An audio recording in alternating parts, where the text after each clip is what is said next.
The Book of Genesis, Chapter 1. In the beginning God created the heaven and the earth. And the earth was without form and void, and darkness was upon the face of the deep. And the Spirit of God moved upon the face of the waters. And God said, Let there be light. And there was light. And God saw the light that it was good. And God divided the light from the darkness. And God called the light day, and the darkness he called night. And the evening and the morning were the first day. And God said, Let there be a firmament in the midst of the waters, and let it divide the waters from the waters. And God made the firmament, and divided the waters which were under the firmament from the waters which were above the firmament. And it was so. And God called the firmament heaven. And the evening and the morning were the second day. And God said, Let the waters under the heaven be gathered together unto one place, and let the dry land appear. And it was so. And God called the dry land earth, and the gathering together of the waters called he seas. And God saw that it was good. And God said, Let the earth bring forth grass, the herb yielding seed, and the fruit tree yielding fruit after his kind, whose seed is in itself upon the earth. And it was so. And the earth brought forth grass, an herb yielding seed after his kind, and the tree yielding fruit, whose seed was in itself after his kind. And God saw that it was good. And the evening and the morning were the third day. And God said, Let there be lights in the firmament of the heaven to divide the day from the night. And let them be for signs, and for seasons, and for days and years. And let them be for lights in the firmament of the heaven, to give light upon the earth. And it was so. And God made two great lights, the greater light to rule the day, and the lesser light to rule the night. He made the stars also. And God set them in the firmament of the heaven to give light upon the earth, and to rule over the day and over the night, and to divide the light from the darkness. And God saw that it was good. And the evening and the morning were the fourth day. And God said, Let the waters bring forth abundantly the moving creature that hath life, and fowl that may fly above the earth in the open firmament of heaven. And God created great whales, and every living creature that moveth, which the waters brought forth abundantly after their kind, and every winged fowl after his kind. And God saw that it was good. And God blessed them, saying, Be fruitful, and multiply, and fill the waters in the seas, and let fowl multiply in the earth. And the evening and the morning were the fifth day. And God said, Let the earth bring forth the living creature after his kind, cattle and creeping thing, and beast of the earth after his kind. And it was so.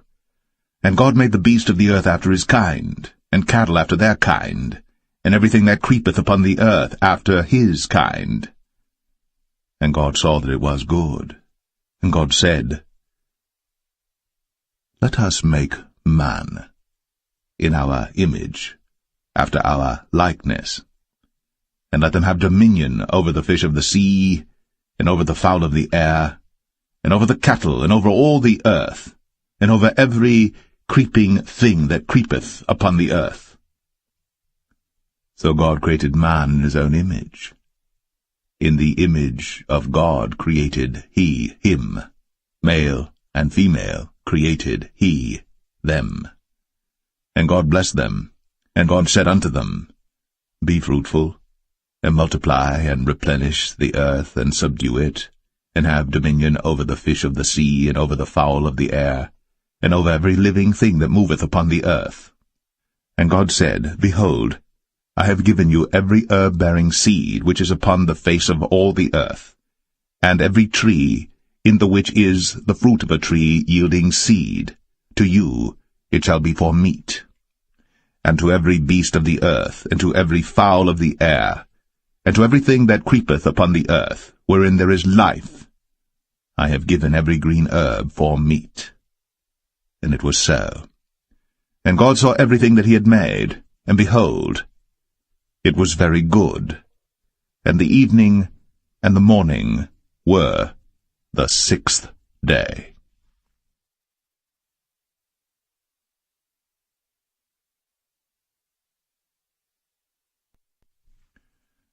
Genesis 2. Thus the heavens and the earth were finished, and all the host of them.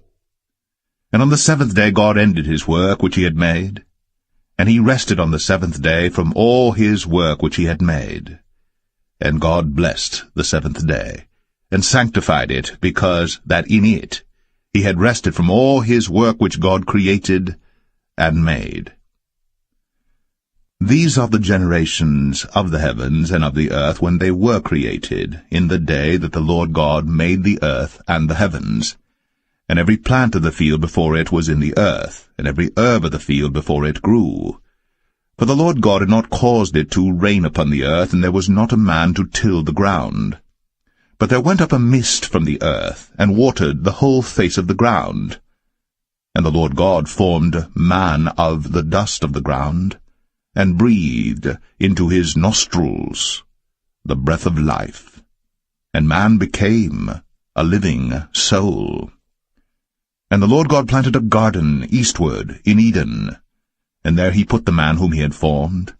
And out of the ground made the Lord God to grow every tree that is pleasant to the sight, and good for food, the tree of life also in the midst of the garden, and the tree of knowledge of good and evil.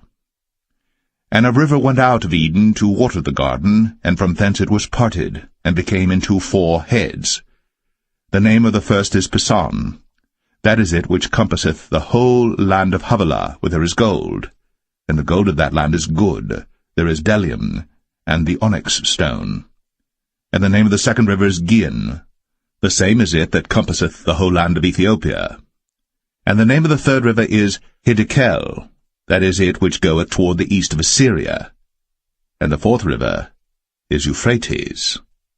And the Lord God took the man, and put him into the Garden of Eden to dress it, and to keep it.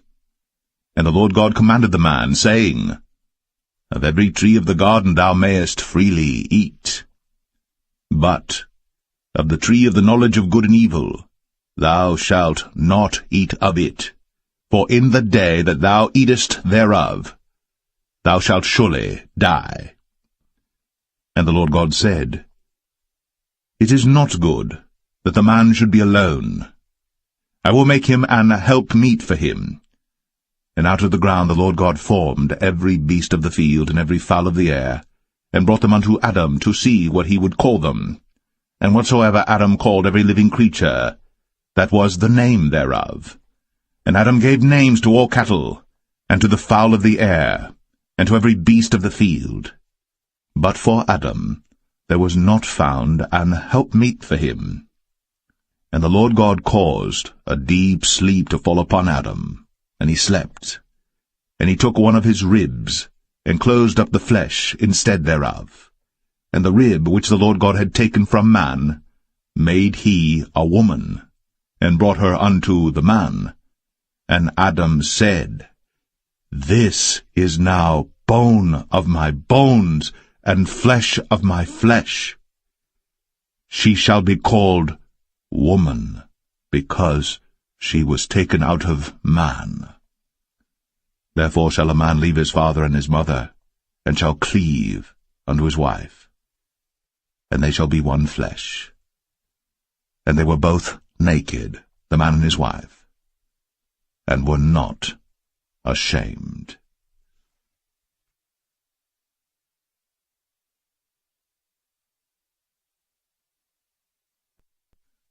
Genesis 3. Now the serpent was more subtle than any beast of the field which the Lord God had made. And he said unto the woman, Yea, hath God said, Ye shall not eat of every tree of the garden? And the woman said unto the serpent, We may eat of the fruit of the trees of the garden. But of the fruit of the tree which is in the midst of the garden, God hath said, Ye shall not eat of it, neither shall ye touch it, lest ye die. And the serpent said unto the woman, Ye shall not surely die. For God doth know that in the day ye eat thereof, then your eyes shall be opened, and ye shall be as gods, knowing good and evil.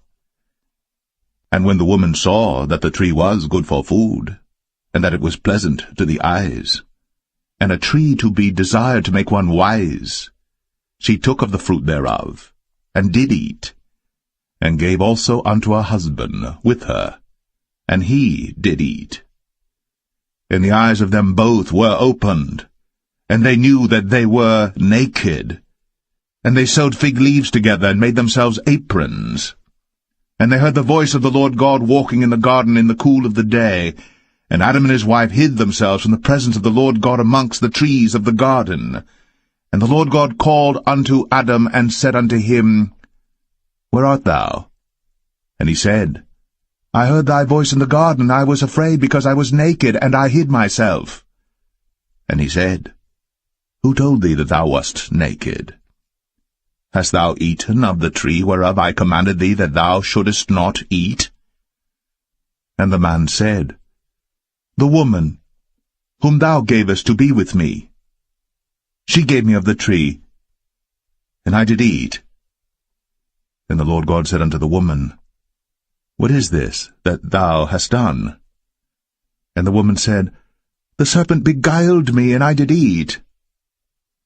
And the Lord God said unto the serpent, Because thou hast done this, thou art cursed above all cattle, and above every beast of the field. Upon thy belly shalt thou go, and dust shalt thou eat all the days of thy life.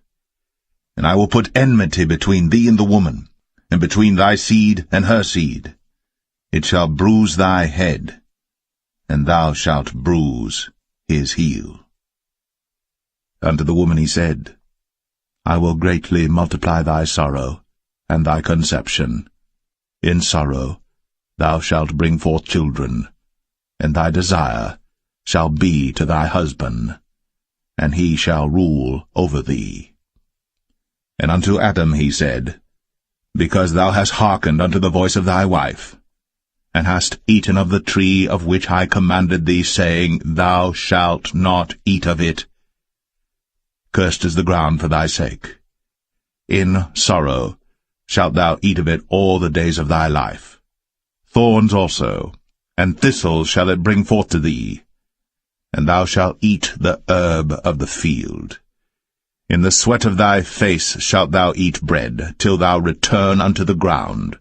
For out of it wast thou taken, for dust thou art, and unto dust shalt thou return. And Adam called his wife's name Eve, because she was the mother of all living. Unto Adam also and to his wife did the Lord God make coats of skins, and clothed them. And the Lord God said, Behold, the man is become as one of us, to know good and evil. And now, lest he put forth his hand, and take also of the tree of life, and eat, and live forever. Therefore the Lord God sent him forth from the Garden of Eden, to till the ground from whence he was taken. So he drove out the man, and he placed at the east of the Garden of Eden cherubims, and a flaming sword which turned every way, to keep the way of the tree of life.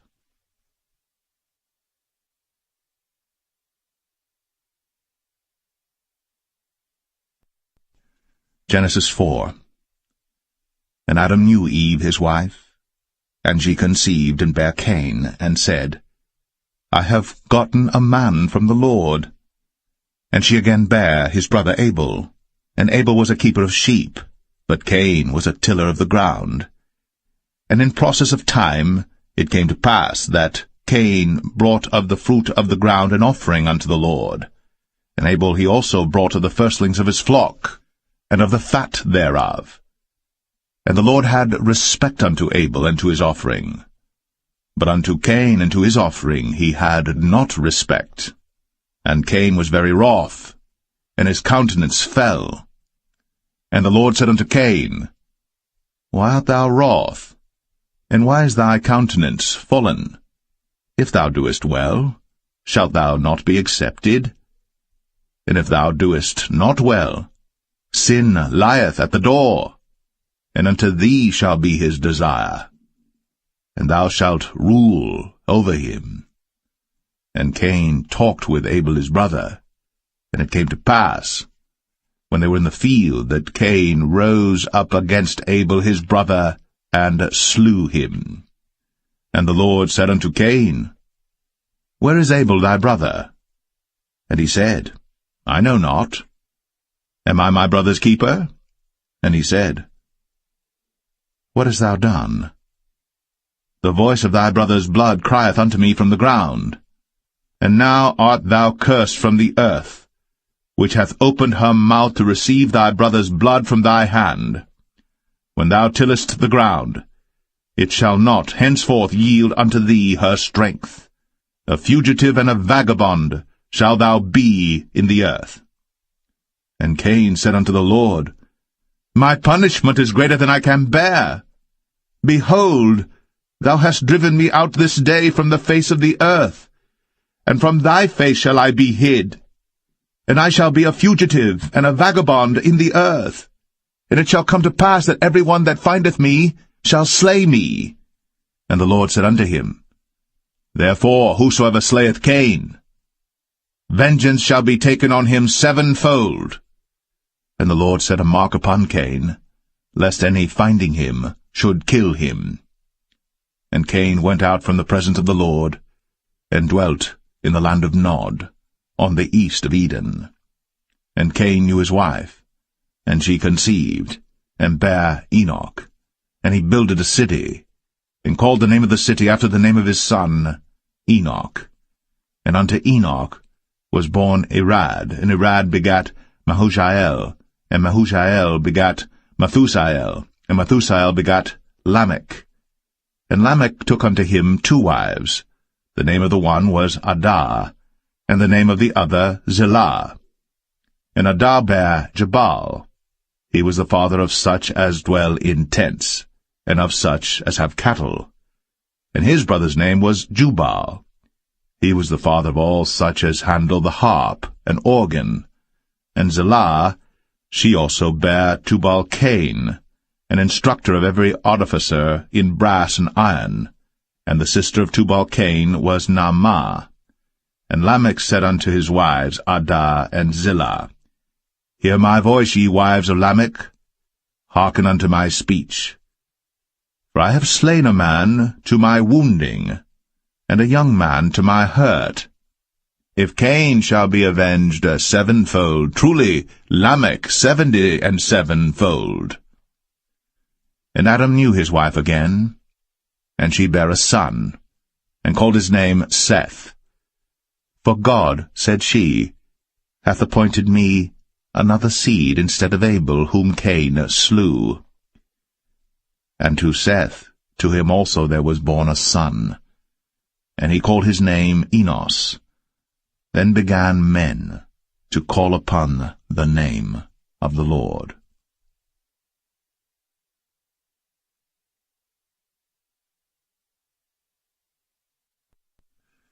Genesis 5.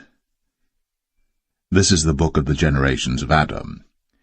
In the day that God created man, in the likeness of God made he him. Male and female created he them, and blessed them, and called their name Adam, in the day when they were created. And Adam lived 130 years, and begat a son in his own likeness, after his image, and called his name Seth. And the days of Adam after he had begotten Seth were 800 years, and he begat sons and daughters. And all the days that Adam lived were 930 years, and he died. And Seth lived 105 years, and begat Enos. And Seth lived after he begat Enos 807 years, and begat sons and daughters. And all the days of Seth were 912 years, and he died. And Enos lived 90 years, and begat Canaan. And Enos lived after he begat Canaan 815 years, and begat sons and daughters. And all the days of Enos were 905 years, and he died.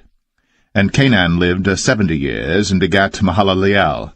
And Canaan lived after he begat Mahalaleel 840 years, and begat sons and daughters. And all the days of Canaan were 910 years, and he died. And Mahalaleel lived 65 years, and begat Jared. And Mahalaleel lived after he begat Jared 830 years, and begat sons and daughters. And all the days of Mahalaleel were 895 years, and he died. And Jared lived 162 years, and he begat Enoch. And Jared lived after he begat Enoch 800 years, and begat sons and daughters. And all the days of Jared were 962 years, and he died. And Enoch lived 65 years, and begat Methuselah. And Enoch walked with God after he begat Methuselah 300 years, and begat sons and daughters. And all the days of Enoch were 365 years. And Enoch walked with God, and he was not, for God took him. And Methuselah lived 187 years, and begat Lamech. And Methuselah lived after he begat Lamech 782 years, and begat sons and daughters. And all the days of Methuselah were 969 years, and he died. And Lamech lived 182 years, and begat a son. And he called his name Noah, saying, This same shall comfort us concerning our work and toil of our hands, because of the ground which the Lord hath cursed. And Lamech lived after he begat Noah 595 years, and begat sons and daughters. And all the days of Lamech were 777 years, and he died. And Noah was 500 years old, and Noah begat Shem, Ham, and Japheth.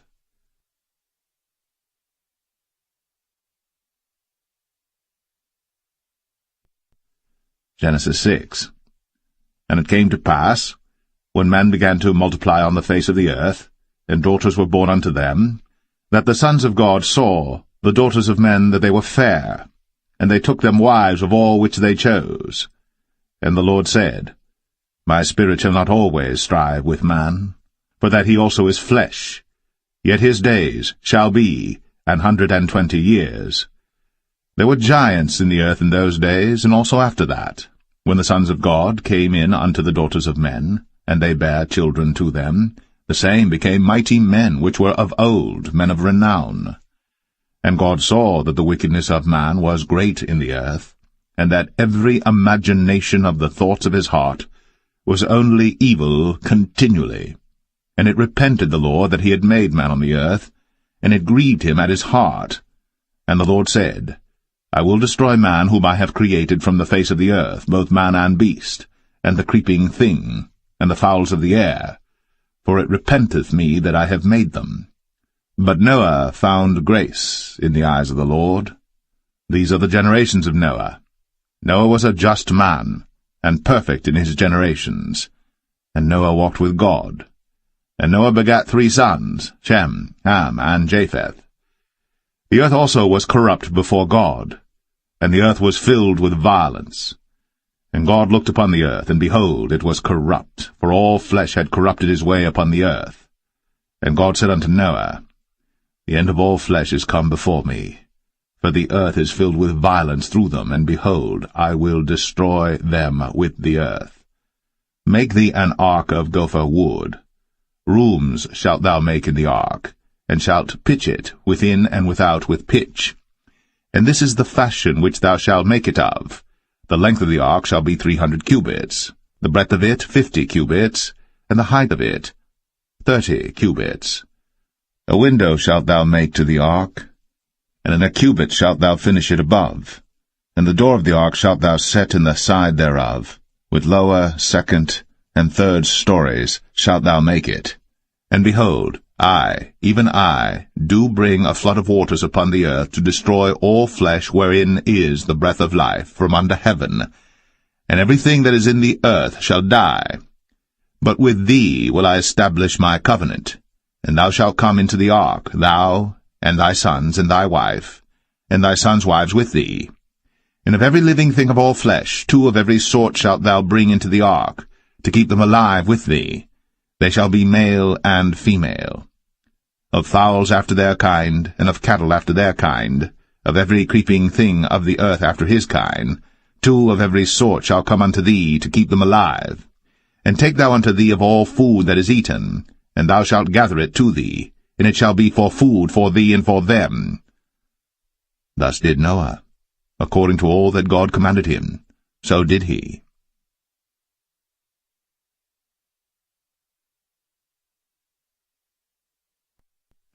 Genesis 7. And the Lord said unto Noah, Come thou and all thy house into the ark, for thee have I seen righteous before me in this generation.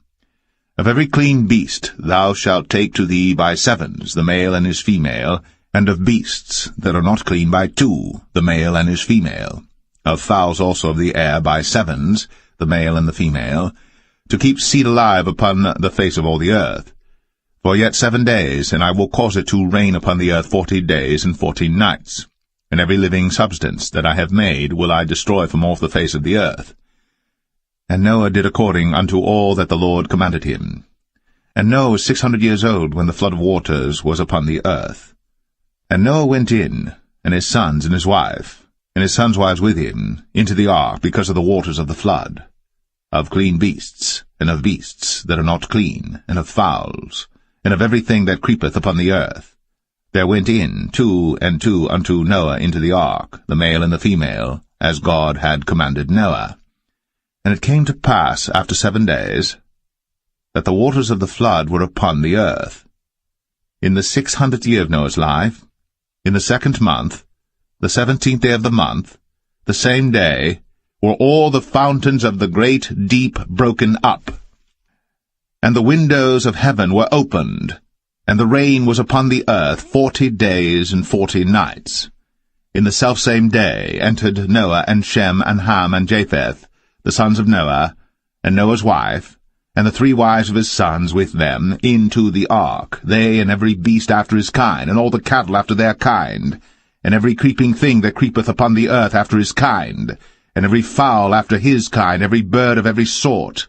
And they went in unto Noah into the ark, 2 and 2 of all flesh, wherein is the breath of life. And they that went in male and female of all flesh, as God had commanded him. And the Lord shut him in. And the flood was 40 days upon the earth, and the waters increased and bare up the ark, and it was lift up above the earth. And the waters prevailed, and were increased greatly upon the earth, and the ark went upon the face of the waters. And the waters prevailed exceedingly upon the earth, and all the high hills that were under the whole heaven were covered. 15 cubits upward did the waters prevail, and the mountains were covered. And all flesh died that moved upon the earth, both of fowl, and of cattle, and of beast, and of every creeping thing that creepeth upon the earth. And every man, all in whose nostrils was the breath of life, of all that was in the dry land, died. And every living substance was destroyed which was upon the face of the ground, both man and cattle, and the creeping things, and the fowl of the heaven, and they were destroyed from the earth. And Noah only remained alive, and they that were with him in the ark. And the waters prevailed upon the earth 150 days.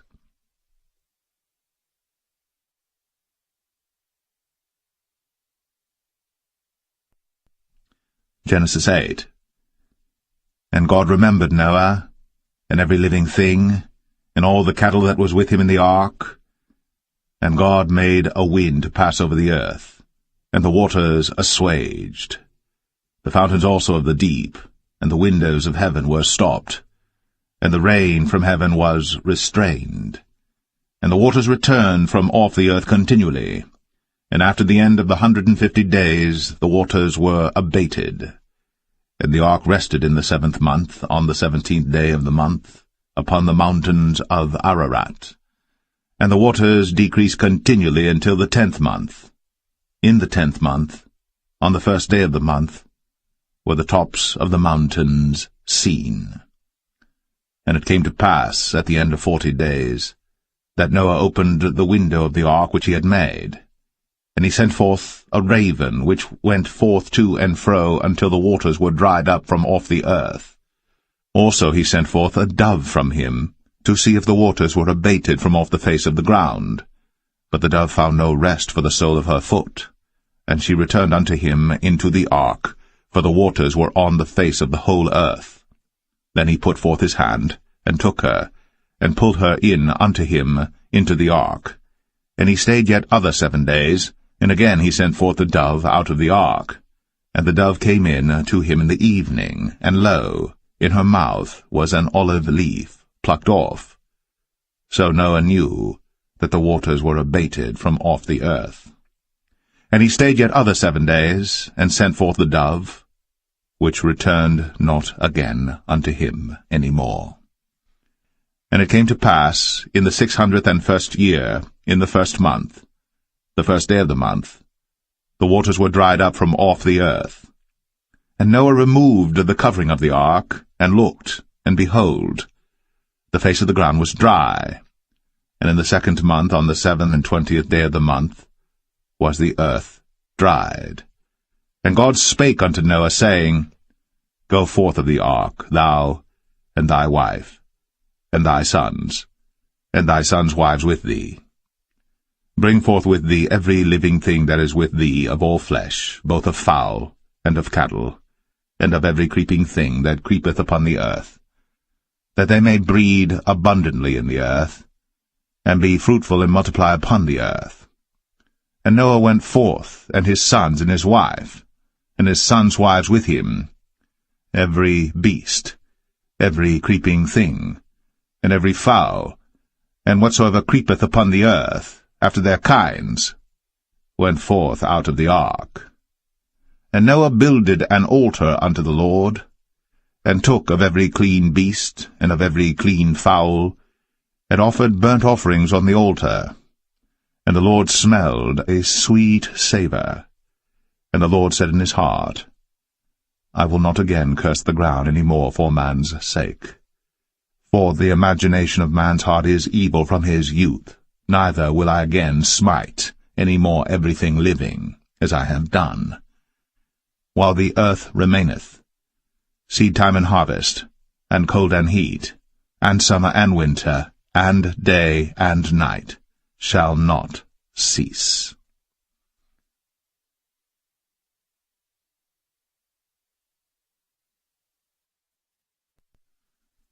Genesis 9. And God blessed Noah and his sons, and said unto them, Be fruitful, and multiply, and replenish the earth.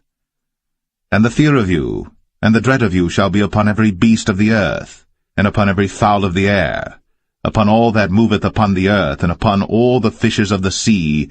Into your hand are they delivered. Every moving thing that liveth shall be meat for you, even as the green herb have I given you all things. But flesh, with the life thereof, which is the blood thereof, shall ye not eat. And surely your blood of your lives will I require. At the hand of every beast will I require it, and at the hand of man, at the hand of every man's brother will I require the life of man. Whoso sheddeth man's blood, by man shall his blood be shed. For in the image of God made he man. And you, be ye fruitful, and multiply, bring forth abundantly in the earth, and multiply therein. And God spake unto Noah, and to his sons with him, saying, And I, behold, I establish my covenant with you, and with your seed after you, and with every living creature that is with you, of the fowl, of the cattle, and of every beast of the earth with you, from all that go out of the ark to every beast of the earth. And I will establish my covenant with you. Neither shall all flesh be cut off any more by the waters of a flood, neither shall there any more be a flood to destroy the earth. And God said, This is the token of the covenant which I make between me and you, and every living creature that is with you, for perpetual generations. I do set my bow in the cloud, and it shall be for a token of a covenant between me and the earth. And it shall come to pass, when I bring a cloud over the earth, that the bow shall be seen in the cloud. And I will remember my covenant, which is between me and you and every living creature of all flesh. And the waters shall no more become a flood to destroy all flesh. And the bow shall be in the cloud, and I will look upon it, that I may remember the everlasting covenant between God and every living creature of all flesh that is upon the earth. And God said unto Noah, This is the token of the covenant, which I have established between me and all flesh that is upon the earth. And the sons of Noah that went forth of the ark were Shem, and Ham, and Japheth. And Ham is the father of Canaan. These are the 3 sons of Noah, and of them was the whole earth overspread. And Noah began to be an husbandman, and he planted a vineyard. And he drank of the wine, and was drunken, and he was uncovered within his tent. And Ham, the father of Canaan, saw the nakedness of his father, and told his 2 brethren without. And Shem and Japheth took a garment, and laid it upon both their shoulders, and went backward, and covered the nakedness of their father. And their faces were backward, and they saw not their father's nakedness. And Noah awoke from his wine, and knew what his younger son had done unto him. And he said, Cursed be Canaan! A servant of servants shall he be unto his brethren. And he said, Blessed be the Lord God of Shem, and Canaan shall be his servant. God shall enlarge Japheth, and he shall dwell in the tents of Shem, and Canaan shall be his servant. And Noah lived after the flood 350 years. And all the days of Noah were 950 years. And he died.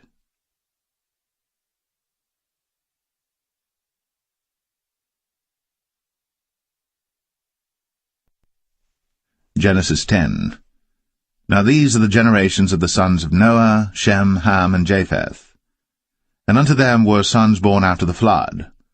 The sons of Japheth, Gomer, and Magog, and Madai, and Javan, and Tubal, and Meshech, and Taras. And the sons of Gomer, Ashkenaz, and Riphath, and Togarmah. And the sons of Javan, Elisha, and Tarshish, Kittim, and Dodanim. But these were the isles of the Gentiles divided in their lands, every one after his tongue, after their families, in their nations. And the sons of Ham, Cush, and Mizraim, and Phut, and Canaan. And the sons of Cush, Seba, and Havilah, and Sabta, and Ramah, and Sabteka. And the sons of Ramah, Sheba, and Dedan. And Cush begat Nimrod. He began to be a mighty one in the earth. He was a mighty hunter before the Lord. Wherefore it is said, Even as Nimrod the mighty hunter before the Lord. And the beginning of his kingdom was Babel, and Erech, and Akkad, and Calneh in the land of Shinar. Out of that land went forth Ashur, and builded Nineveh, and the city Rehoboth, and Calah. And Rezin between Nineveh and Calah, the same is a great city.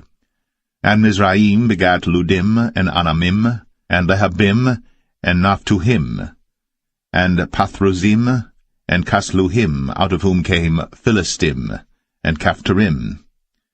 And Canaan begat Sidon his firstborn, and Heth, and the Jebusite, and the Amorite, and the Girgashite, and the Hivite, and the Archite, and the Sinite, and the Arvadite, and the Zemarite, and the Hamathite. And afterward were the families of the Canaanites spread abroad. And the border of the Canaanites was from Sidon, as thou comest to Gerar, unto Gaza, as thou goest unto Sodom and Gomorrah, and Admah, and Zeboim, even unto Lasha. These are the sons of Ham, after their families, after their tongues, in their countries, and in their nations. Unto Shem also, the father of all the children of Eber, the brother of Japheth, the elder, even to him were children born, the children of Shem, Elam, and Ashur, and Arphaxad, and Lud, and Aram. And the children of Aram, Uz, and Hul, and Gether, and Mash. And Arphaxad begat Salah, and Salah begat Eber. And unto Eber were born 2 sons. The name of one was Peleg, for in his days was the earth divided, and his brother's name was Joktan. And Joktan begat Almadad, and Sheleph, and Hazarmaveth, and Jerah, and Hadoram, and Uzal, and Diklah, and Obal, and Abimael, and Sheba, and Ophir, and Havilah, and Jobab. All these were the sons of Joktan. And their dwelling was from Mesha, as thou goest unto Sephar, a mount of the east. These are the sons of Shem, after their families, after their tongues, in their lands, after their nations. These are the families of the sons of Noah, after their generations, in their nations, and by these were the nations divided in the earth after the flood.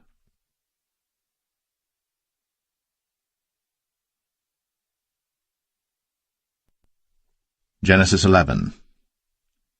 And the whole earth was of one language, and of one speech. And it came to pass, as they journeyed from the east, that they found a plain in the land of Shinar, and they dwelt there. And they said one to another, Go to, let us make brick, and burn them thoroughly. And they had brick for stone, and slime had they for mortar. And they said, Go to, let us build us a city and a tower, whose top may reach unto heaven. And let us make us a name, lest we be scattered abroad upon the face of the whole earth. And the Lord came down to see the city and the tower, which the children of men builded. And the Lord said, Behold, the people is one, and they have all one language, and this they begin to do? And now nothing will be restrained from them, which they have imagined to do. Go to, let us go down, and there confound their language, that they may not understand one another's speech. So the Lord scattered them abroad from thence upon the face of all the earth, and they left off to build the city. Therefore is the name of it called Babel, because the Lord did there confound the language of all the earth, and from thence did the Lord scatter them abroad upon the face of all the earth. These are the generations of Shem. Shem was 100 years old, and begat Arphaxad 2 years after the flood. And Shem lived after he begat Arphaxad 500 years, and begat sons and daughters. And Arphaxad lived 35 years, and begat Salah. And Arphaxad lived after he begat Salah 403 years, and begat sons and daughters. And Salah lived 30 years, and begat Eber. And Salah lived after he begat Eber 403 years, and begat sons and daughters. And Eber lived 34 years, and begat Peleg. And Eber lived after he begat Peleg 430 years, and begat sons and daughters. And Peleg lived 30 years, and begat Reu. And Peleg lived after he begat Reu 209 years, and begat sons and daughters. And Reu lived 32 years, and begat Serug. And Reu lived after he begat Serug 207 years, and begat sons and daughters. And Serug lived 30 years, and begat Nahor. And Serug lived after he begat Nahor 200 years, and begat sons and daughters. And Nahor lived 29 years, and begat Terah. And Nahor lived after he begat Terah 119 years, and begat sons and daughters. And Terah lived 70 years, and begat Abram, Nahor, and Haran. Now these are the generations of Terah. Terah begat Abram, Nahor, and Haran begat Lot. And Haran died before his father Terah in the land of his nativity, in Ur of the Chaldees. And Abram and Nahor took them wives. The name of Abram's wife was Sarai, and the name of Nahor's wife, Milcah, the daughter of Haran, the father of Milcah, and the father of Iscah. But Sarai was barren, she had no child. And Terah took Abram his son, and Lot the son of Haran his son's son, and Sarai his daughter-in-law his son Abram's wife.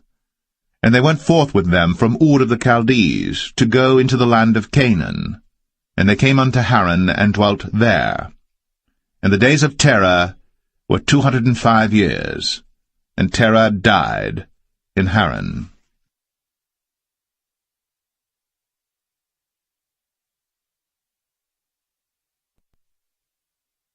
Genesis 12. Now the Lord had said unto Abram, Get thee out of thy country, and from thy kindred, and from thy father's house, unto a land that I will show thee. And I will make of thee a great nation, and I will bless thee, and make thy name great, and thou shalt be a blessing. And I will bless them that bless thee, and curse him that curseth thee. And in thee shall all families of the earth be blessed. So Abram departed, as the Lord had spoken unto him. And Lot went with him. And Abram was 75 years old, when he departed out of Haran. And Abram took Sarai his wife, and Lot his brother's son, and all their substance that they had gathered, and the souls that they had gotten in Haran. And they went forth to go into the land of Canaan, and into the land of Canaan they came. And Abram passed through the land unto the place of Sichem, unto the plain of Moreh, and the Canaanite was then in the land. And the Lord appeared unto Abram, and said, Unto thy seed will I give this land. And there builded he an altar unto the Lord, who appeared unto him. And he removed from thence unto a mountain on the east of Bethel, and pitched his tent, having Bethel on the west, and Ai on the east. And there he builded an altar unto the Lord, and called upon the name of the Lord. And Abram journeyed, going on still toward the south. And there was a famine in the land, and Abram went down into Egypt to sojourn there, for the famine was grievous in the land. And it came to pass, when he was come near to enter into Egypt, that he said unto Sarai his wife, Behold now, I know that thou art a fair woman to look upon. Therefore it shall come to pass, when the Egyptians shall see thee, that they shall say, This is his wife, and they will kill me, but they will save thee alive. Say, I pray thee, Thou art my sister, that it may be well with me for thy sake, and my soul shall live because of thee. And it came to pass, that when Abram was come into Egypt, the Egyptians beheld the woman that she was very fair. The princes also of Pharaoh saw her, and commended her before Pharaoh. And the woman was taken into Pharaoh's house. And he entreated Abram well for her sake. And he had sheep and oxen and he-asses, and menservants and maidservants, and she-asses, and camels. And the Lord plagued Pharaoh and his house with great plagues because of Sarai, Abram's wife. And Pharaoh called Abram, and said, What is this that thou hast done unto me? Why didst thou not tell me that she was thy wife?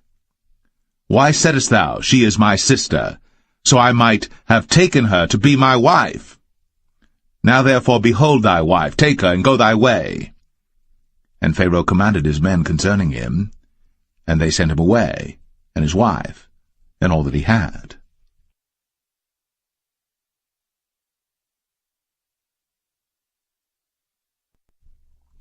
Genesis 13. And Abram went up out of Egypt, he and his wife, and all that he had, and Lot with him, into the south. And Abram was very rich in cattle, in silver, and in gold. And he went on his journeys from the south even to Bethel, unto the place where his tent had been at the beginning, between Bethel and Ai, unto the place of the altar which he had made there at the first. And there Abram called on the name of the Lord. And Lot also, which went with Abram, had flocks and herds and tents. And the land was not able to bear them, that they might dwell together, for their substance was great, so that they could not dwell together. And there was a strife between the herdmen of Abram's cattle and the herdmen of Lot's cattle. And the Canaanite and the Perizzite dwelled then in the land. And Abram said unto Lot, Let there be no strife, I pray thee, between me and thee, and between my herdmen and thy herdmen, for we be brethren. Is not the whole land before thee? Separate thyself, I pray thee, from me. If thou wilt take the left hand, then I will go to the right. Or if thou depart to the right hand, then I will go to the left. And Lot lifted up his eyes, and beheld all the plain of Jordan, that it was well watered everywhere, before the Lord destroyed Sodom and Gomorrah, even as the garden of the Lord, like the land of Egypt, as thou comest unto Zoar. Then Lot chose him all the plain of Jordan, and Lot journeyed east. And they separated themselves the one from the other. Abram dwelled in the land of Canaan, and Lot dwelled in the cities of the plain, and pitched his tent toward Sodom. But the men of Sodom were wicked and sinners before the Lord exceedingly.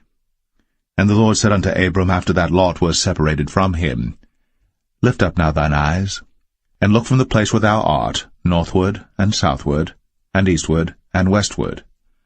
For all the land which thou seest, to thee will I give it, and to thy seed for ever. And I will make thy seed as the dust of the earth, so that if a man can number the dust of the earth, then shall thy seed also be numbered. Arise, walk through the land in the length of it, and in the breadth of it, for I will give it unto thee. Then Abram removed his tent, and came and dwelt in the plain of Mamre, which is in Hebron, and built there an altar unto the Lord.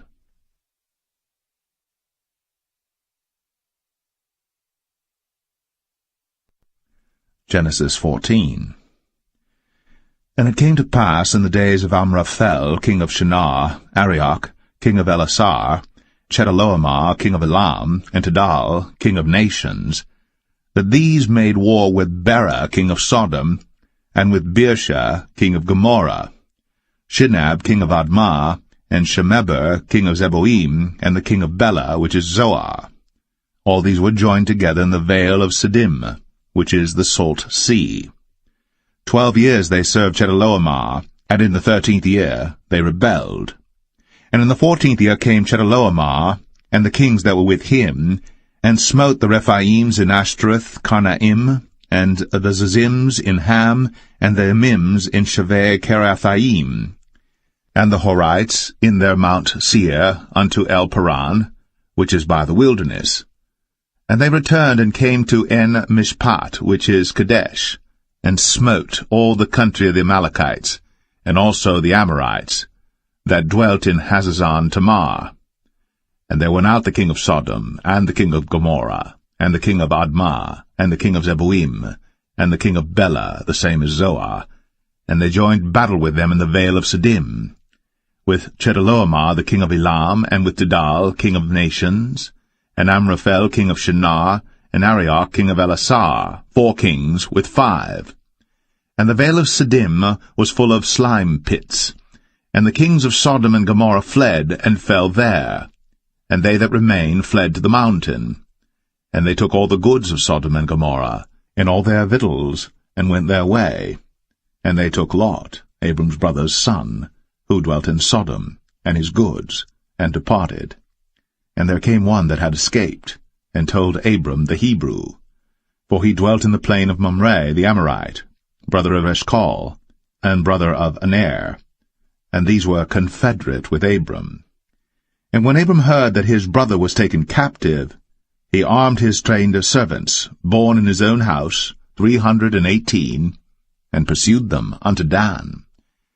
And he divided himself against them, he and his servants, by night, and smote them, and pursued them unto Hobah, which is on the left hand of Damascus. And he brought back all the goods, and also brought again his brother Lot, and his goods, and the women also, and the people. And the king of Sodom went out to meet him after his return from the slaughter of Chedorlaomer, and of the kings that were with him at the valley of Shaveh, which is the king's dale. And Melchizedek king of Salem brought forth bread and wine, and he was the priest of the Most High God. And he blessed him, and said, Blessed be Abram of the Most High God, possessor of heaven and earth. And blessed be the Most High God, which hath delivered thine enemies into thy hand. And he gave him tithes of all. And the king of Sodom said unto Abram, Give me the persons, and take the goods to thyself. And Abram said to the king of Sodom, I have lifted up mine hand unto the Lord, the Most High God, the possessor of heaven and earth, that I will not take from a thread, even to a shoe latchet, and that I will not take anything that is thine, lest thou shouldst say, I have made Abram rich. Save only that which the young men have eaten, and the portion of the men which went with me, Aner, Eshcol, and Mamre, let them take their portion.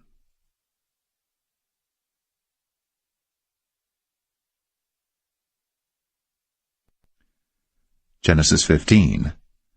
After these things, the word of the Lord came unto Abram in a vision, saying, Fear not, Abram, I am thy shield, and thy exceeding great reward.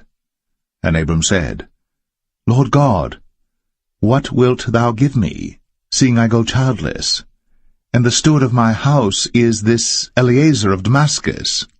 And Abram said, Behold, to me thou hast given no seed, and lo, one born in my house is mine heir. And behold, the word of the Lord came unto him, saying, This shall not be thine heir, but he that shall come forth out of thine own bowels shall be thine heir. And he brought him forth abroad, and said, Look now toward heaven, and tell the stars, if thou be able to number them. And he said unto him, So shall thy seed be. And he believed in the Lord, and he counted it to him for righteousness. And he said unto him, I am the Lord that brought thee out of Ur of the Chaldees, to give thee this land to inherit it. And he said, Lord God, whereby shall I know that I shall inherit it? And he said unto him, Take me an heifer of 3 years old, and a she-goat of 3 years old, and a ram of 3 years old, and a turtle dove, and a young pigeon. And he took unto him all these, and divided them in the midst, and laid each piece one against another. But the birds divided he not. And when the fowls came down upon the carcasses, Abram drove them away. And when the sun was going down, a deep sleep fell upon Abram, and lo, an horror of great darkness fell upon him.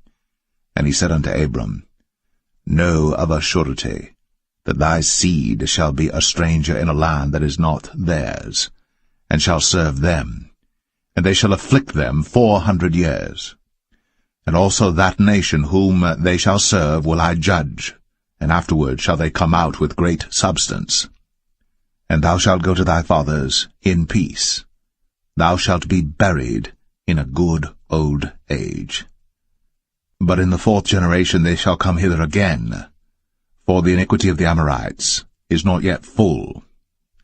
And it came to pass, that when the sun went down, and it was dark, behold, a smoking furnace, and a burning lamp that passed between those pieces.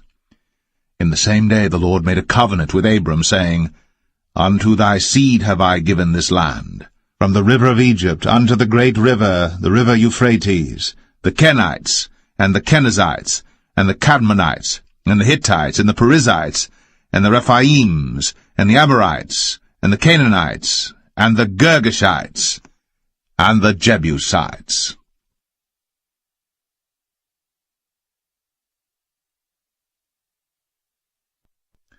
Genesis 16. Now Sarai, Abram's wife, bare him no children. And she had an handmaid, an Egyptian, whose name was Hagar. And Sarai said unto Abram, Behold now, the Lord hath restrained me from bearing. I pray thee, go in unto my maid. It may be that I may obtain children by her. And Abram hearkened to the voice of Sarai. And Sarai, Abram's wife, took Hagar, her maid, the Egyptian, after Abram had dwelt 10 years in the land of Canaan, and gave her to her husband Abram to be his wife. And he went in unto Hagar, and she conceived. And when she saw that she had conceived, her mistress was despised in her eyes. And Sarai said unto Abram, My wrong be upon thee. I have given my maid into thy bosom, and when she saw that she had conceived, I was despised in her eyes. The Lord judge between me and thee. But Abram said unto Sarai, Behold, thy maid is in thy hand. Do to her as it pleaseth thee. And when Sarai dealt hardly with her, she fled from her face. And the angel of the Lord found her by a fountain of water in the wilderness, by the fountain in the way to Shur. And he said, Hagar, Sarai's maid, whence camest thou? And whither wilt thou go? And she said, I flee from the face of my mistress Sarai. And the angel of the Lord said unto her, Return to thy mistress, and submit thyself unto her hands. And the angel of the Lord said unto her, I will multiply thy seed exceedingly, that it shall not be numbered for multitude. And the angel of the Lord said unto her, Behold, thou art with child, and shalt bear a son, and shalt call his name Ishmael, because the Lord hath heard thy affliction. And he will be a wild man, his hand will be against every man, and every man's hand against him. And he shall dwell in the presence of all his brethren. And she called the name of the Lord that spake unto her, Thou God seest me. For she said, Have I also here looked after him that seeth me? Wherefore the well was called Beer Lohai Roi. Behold, it is between Kadesh and Bered. And Hagar bare Abram a son, and Abram called his son's name, which Hagar bare, Ishmael. And Abram was 86 years old, when Hagar bare Ishmael to Abram.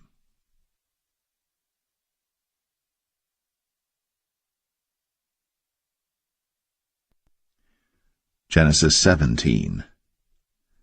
And when Abram was 90 years old and 9, the Lord appeared to Abram and said unto him, I am the Almighty God.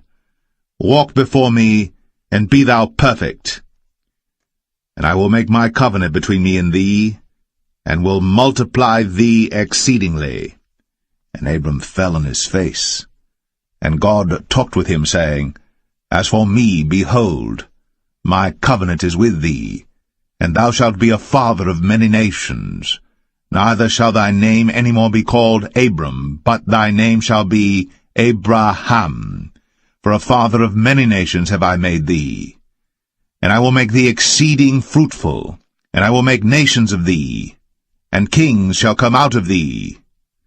And I will establish my covenant between me and thee and thy seed after thee in their generations for an everlasting covenant, to be a God unto thee, and to thy seed after thee.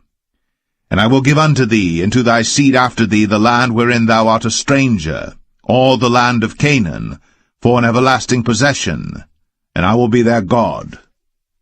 And God said unto Abraham, Thou shalt keep my covenant therefore, thou and thy seed after thee in their generations.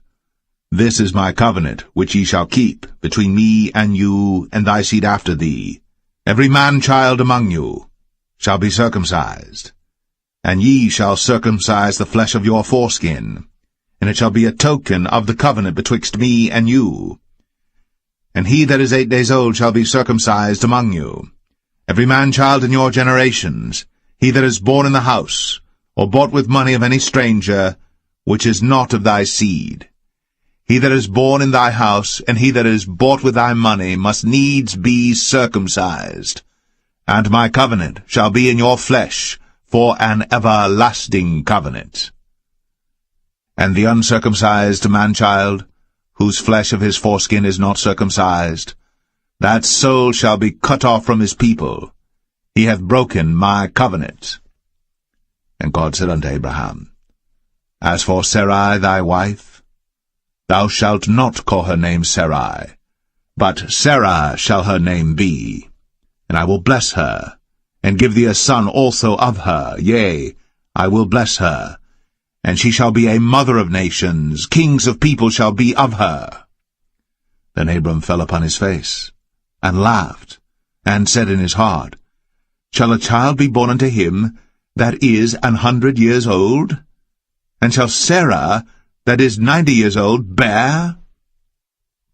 And Abraham said unto God, Oh, that Ishmael might live before thee. And God said, Sarah thy wife shall bear thee a son indeed, and thou shalt call his name Isaac.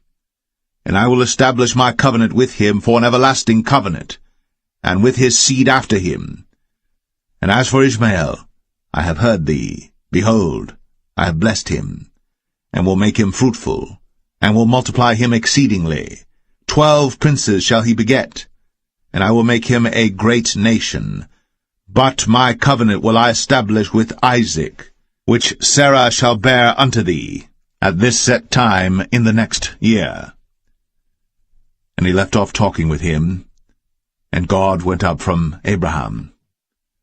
And Abraham took Ishmael his son, and all that were born in his house, and all that were bought with his money, every male among the men of Abraham's house, and circumcised the flesh of their foreskin in the selfsame day, as God had said unto him. And Abraham was 90 years old and 9, when he was circumcised in the flesh of his foreskin. And Ishmael his son was 13 years old, when he was circumcised in the flesh of his foreskin. In the selfsame day was Abraham circumcised, and Ishmael his son. And all the men of his house, born in the house, and bought with money of the stranger, were circumcised with him.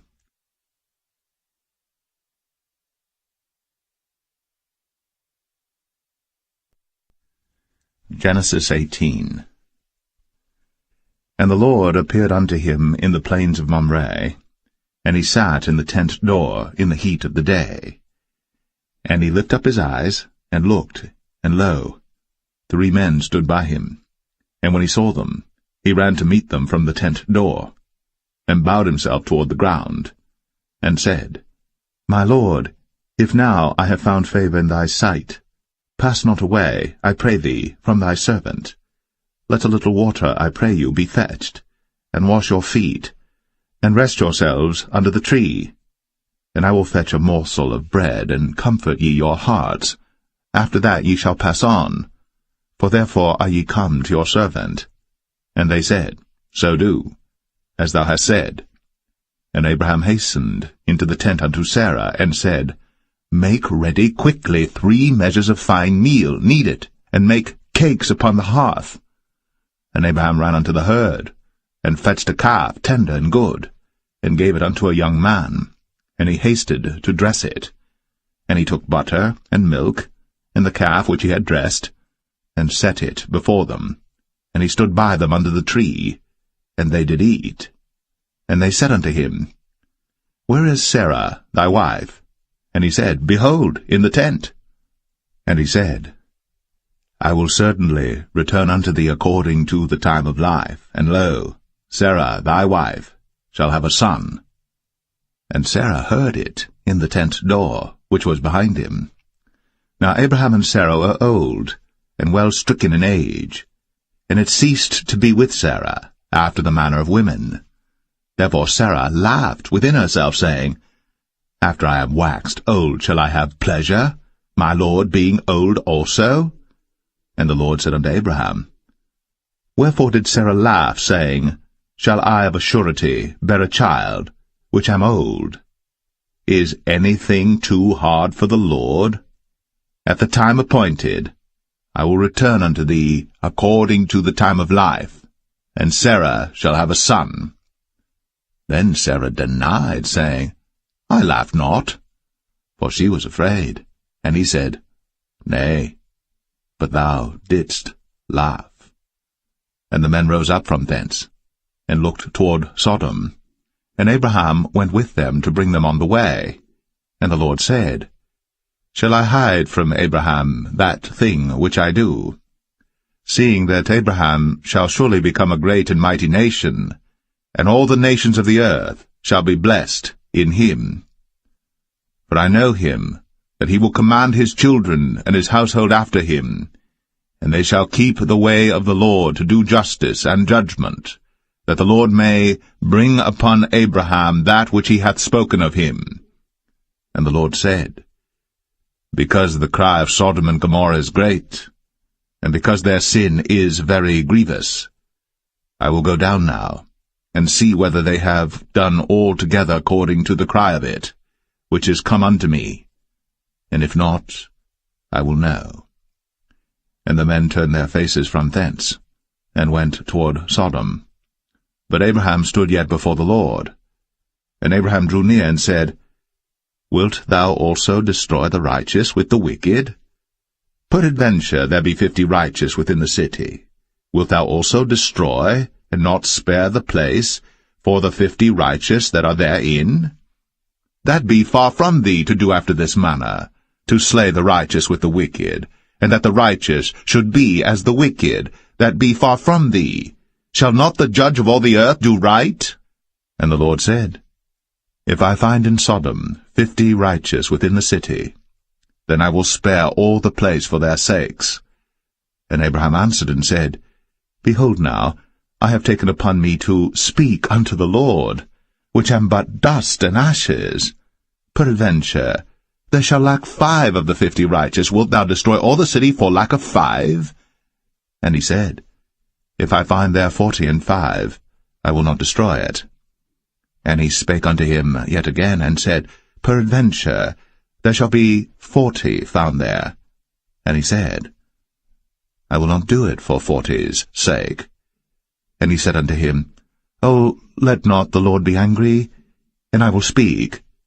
Peradventure, there shall 30 be found there. And he said, I will not do it, if I find 30 there. And he said, Behold now, I have taken upon me to speak unto the Lord. Peradventure there shall be 20 found there. And he said, I will not destroy it for 20's sake. And he said, O, let not the Lord be angry, and I will speak yet but this once. Peradventure 10 shall be found there.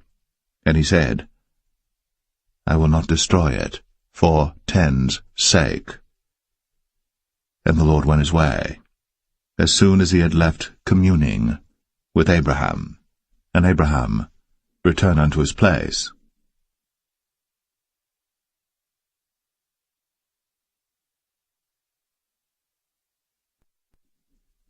Genesis 19. And there came 2 angels to Sodom at even, and Lot sat in the gate of Sodom. And Lot, seeing them, rose up to meet them, and he bowed himself with his face toward the ground. And he said, Behold now, my lords, turn in, I pray you, into your servant's house, and tarry all night, and wash your feet, and ye shall rise up early and go on your ways. And they said, Nay, but we will abide in the street all night.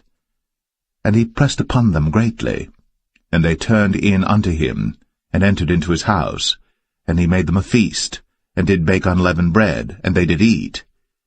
But before they lay down, the men of the city, even the men of Sodom, compassed the house round, both old and young, all the people from every quarter.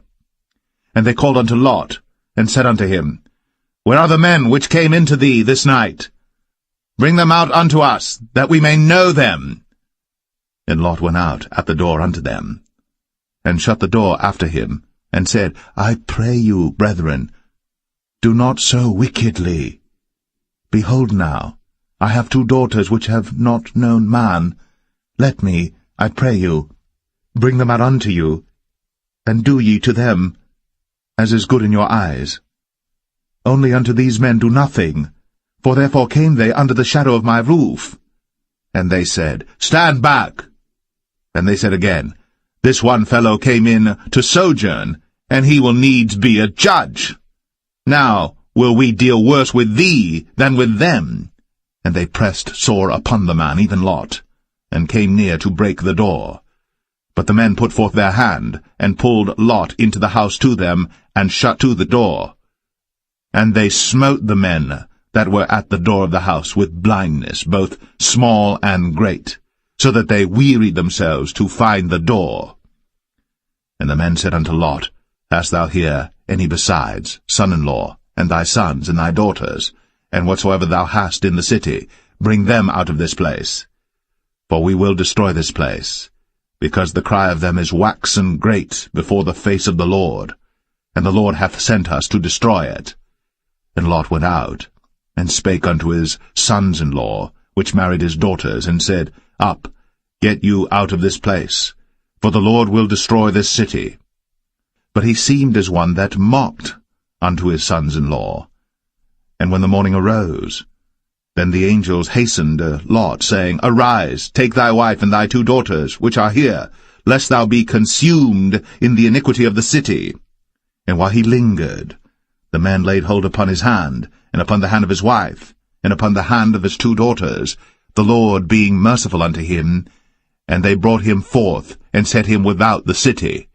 And it came to pass, when they had brought them forth abroad, that he said, Escape for thy life, look not behind thee, neither stay thou in all the plain, escape to the mountain, lest thou be consumed. And Lot said unto them, "Oh, not so, my lord. Behold now, thy servant hath found grace in thy sight, and thou hast magnified thy mercy which thou hast shown unto me in saving my life.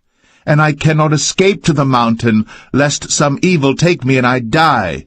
Behold now, this city is near to flee unto, and it is a little one. Oh, let me escape thither. Is it not a little one, and my soul shall live?" And he said unto him, "See, I have accepted thee concerning this thing also, that I will not overthrow this city, for the which thou hast spoken. Haste thee, escape thither, for I cannot do anything till thou be come thither." Therefore the name of the city was called Zoar. The sun was risen upon the earth, when Lot entered into Zoar. Then the Lord rained upon Sodom and upon Gomorrah brimstone and fire from the Lord out of heaven. And he overthrew those cities, and all the plain, and all the inhabitants of the cities, and that which grew upon the ground. But his wife looked back from behind him, and she became a pillar of salt. And Abraham got up early in the morning to the place where he stood before the Lord. And he looked toward Sodom and Gomorrah, and toward all the land of the plain, and beheld, and lo, the smoke of the country went up as the smoke of a furnace. And it came to pass, when God destroyed the cities of the plain, that God remembered Abraham, and sent Lot out of the midst of the overthrow, when he overthrew the cities in the which Lot dwelt.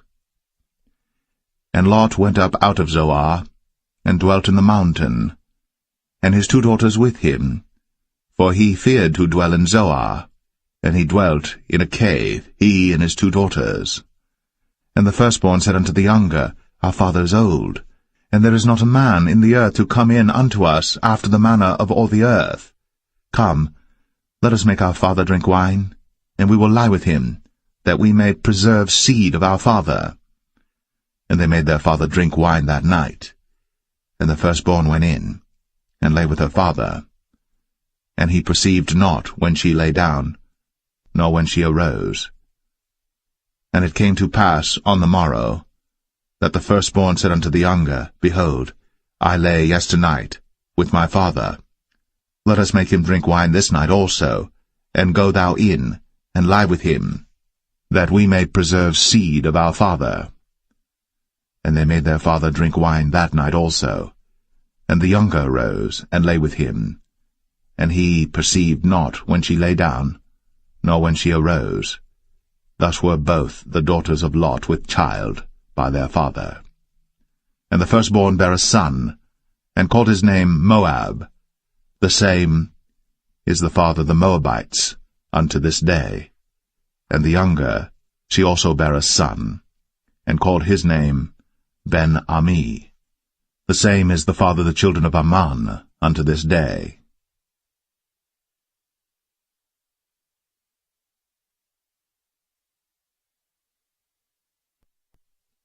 Genesis 20.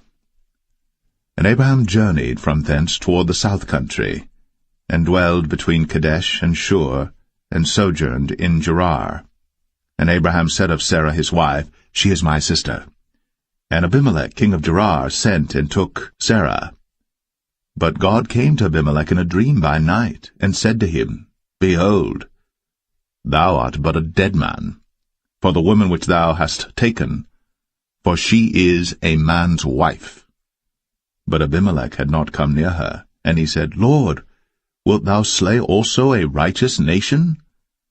Said he not unto me, She is my sister? And she, even she herself, said, He is my brother? In the integrity of my heart, and innocency of my hands, have I done this. And God said unto him in a dream, Yea, I know that thou didst this in the integrity of thy heart. For I also withheld thee from sinning against me. Therefore suffered I thee not to touch her. Now therefore restore the man his wife, for he is a prophet, and he shall pray for thee, and thou shalt live. And if thou restore her not, know thou that thou shalt surely die, thou and all that are thine. Therefore Abimelech rose early in the morning, and called all his servants, and told all these things in their ears. And the men were sore afraid. Then Abimelech called Abraham, and said unto him, What hast thou done unto us? And what have I offended thee, that thou hast brought on me and on my kingdom a great sin? Thou hast done deeds unto me that ought not to be done. And Abimelech said unto Abraham, What sawest thou, that thou hast done this thing? And Abraham said, Because I thought, surely the fear of God is not in this place, and they will slay me for my wife's sake. And yet indeed she is my sister. She is the daughter of my father, but not the daughter of my mother. And she became my wife. And it came to pass, when God caused me to wander from my father's house, that I said unto her, This is thy kindness which thou shalt show unto me. At every place whither we shall come, say of me, He is my brother.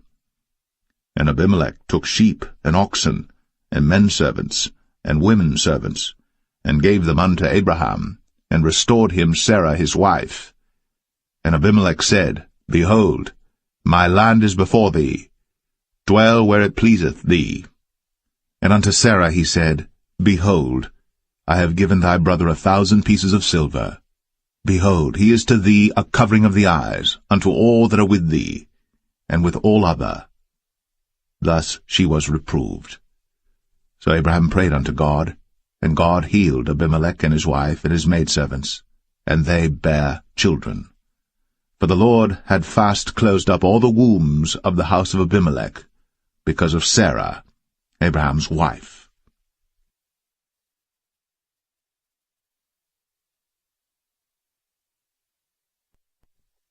Genesis 21. And the Lord visited Sarah as he had said, and the Lord did unto Sarah as he had spoken. For Sarah conceived, and bare Abraham a son in his old age, at the set time of which God had spoken to him. And Abraham called the name of his son that was born unto him, whom Sarah bare to him, Isaac. And Abraham circumcised his son Isaac, being 8 days old, as God had commanded him. And Abraham was 100 years old when his son Isaac was born unto him. And Sarah said, God hath made me to laugh, so that all that hear will laugh with me. And she said, Who would have said unto Abraham, that Sarah should have given children suck? For I have borne him a son in his old age. And the child grew, and was weaned. And Abraham made a great feast, the same day that Isaac was weaned. And Sarah saw the son of Hagar the Egyptian, which she had borne unto Abraham, mocking. Wherefore she said unto Abraham, Cast out this bondwoman and her son, for the son of this bondwoman shall not be heir with my son, even with Isaac. And the thing was very grievous in Abraham's sight because of his son. And God said unto Abraham, Let it not be grievous in thy sight, because of the lad, and because of thy bondwoman. In all that Sarah hath said unto thee, hearken unto her voice, for in Isaac shall thy seed be called. And also of the son of the bondwoman will I make a nation, because he is thy seed. And Abraham rose up early in the morning, and took bread and a bottle of water, and gave it unto Hagar, putting it on her shoulder, and the child, and sent her away, and she departed and wandered in the wilderness of Beersheba. And the water was spent in the bottle, and she cast the child under one of the shrubs, and she went and sat her down over against him a good way off, as it were a bowshot, for she said, Let me not see the death of the child. And she sat over against him, and lifted up her voice, and wept. And God heard the voice of the lad. And the angel of God called to Hagar out of heaven, and said unto her, What aileth thee, Hagar? Fear not. For God hath heard the voice of the lad where he is. Arise, lift up the lad, and hold him in thine hand, for I will make him a great nation. And God opened her eyes, and she saw a well of water, and she went and filled the bottle with water, and gave the lad drink. And God was with the lad, and he grew, and dwelt in the wilderness, and became an archer. And he dwelt in the wilderness of Paran, and his mother took him a wife out of the land of Egypt. And it came to pass at that time that Abimelech and Phicol, the chief captain of his host, spake unto Abraham, saying, God is with thee in all that thou doest. Now therefore swear unto me here by God that thou wilt not deal falsely with me, nor with my son, nor with my son's son, but according to the kindness that I have done unto thee, thou shalt do unto me, and to the land wherein thou hast sojourned. And Abraham said, I will swear. And Abraham reproved Abimelech because of a well of water, which Abimelech's servants had violently taken away. And Abimelech said, I wot not who hath done this thing, neither didst thou tell me, neither yet heard I of it, but today. And Abraham took sheep and oxen, and gave them unto Abimelech, and both of them made a covenant. And Abraham set 7 ewe lambs of the flock by themselves. And Abimelech said unto Abraham, What mean these 7 ewe lambs which thou hast set by themselves? And he said, For these 7 ewe lambs shalt thou take of my hand, that they may be a witness unto me that I have digged this well. Wherefore he called that place Beersheba, because there they sware both of them. Thus they made a covenant at Beersheba. Then Abimelech rose up, and Phicol the chief captain of his host, and they returned into the land of the Philistines. And Abraham planted a grove in Beersheba, and called there on the name of the Lord, the everlasting God. And Abraham sojourned in the Philistines' land many days.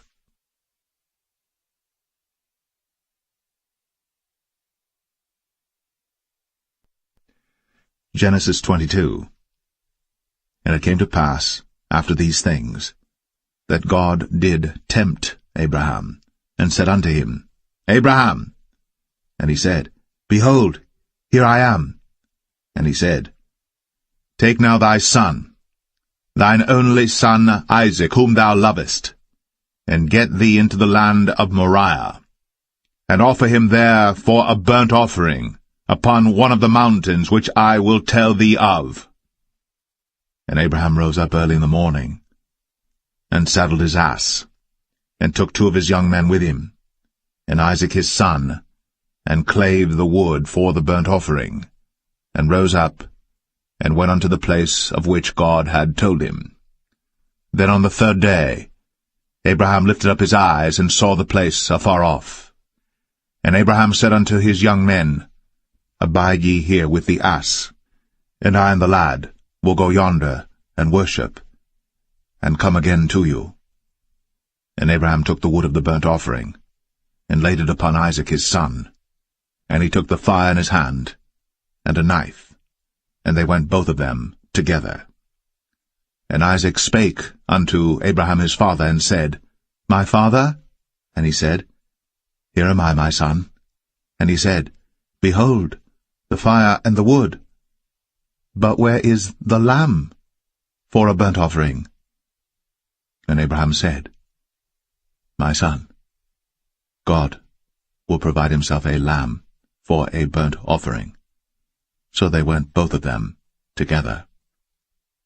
And they came to the place which God had told him of. And Abraham built an altar there, and laid the wood in order, and bound Isaac his son, and laid him on the altar upon the wood. And Abraham stretched forth his hand, and took the knife to slay his son.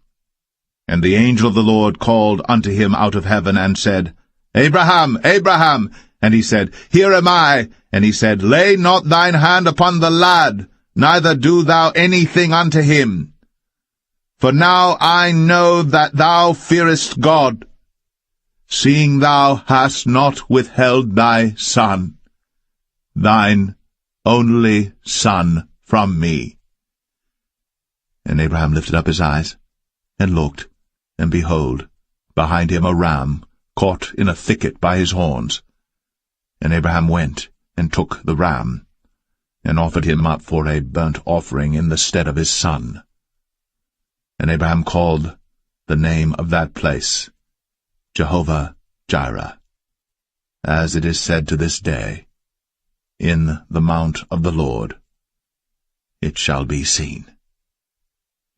And the angel of the Lord called unto Abraham out of heaven the 2nd time, and said, By myself have I sworn, saith the Lord, for because thou hast done this thing, and hast not withheld thy son, thine only son, that in blessing I will bless thee, and in multiplying I will multiply thy seed as the stars of the heaven, and as the sand which is upon the seashore, and thy seed shall possess the gate of his enemies. And in thy seed shall all the nations of the earth be blessed, because thou hast obeyed my voice.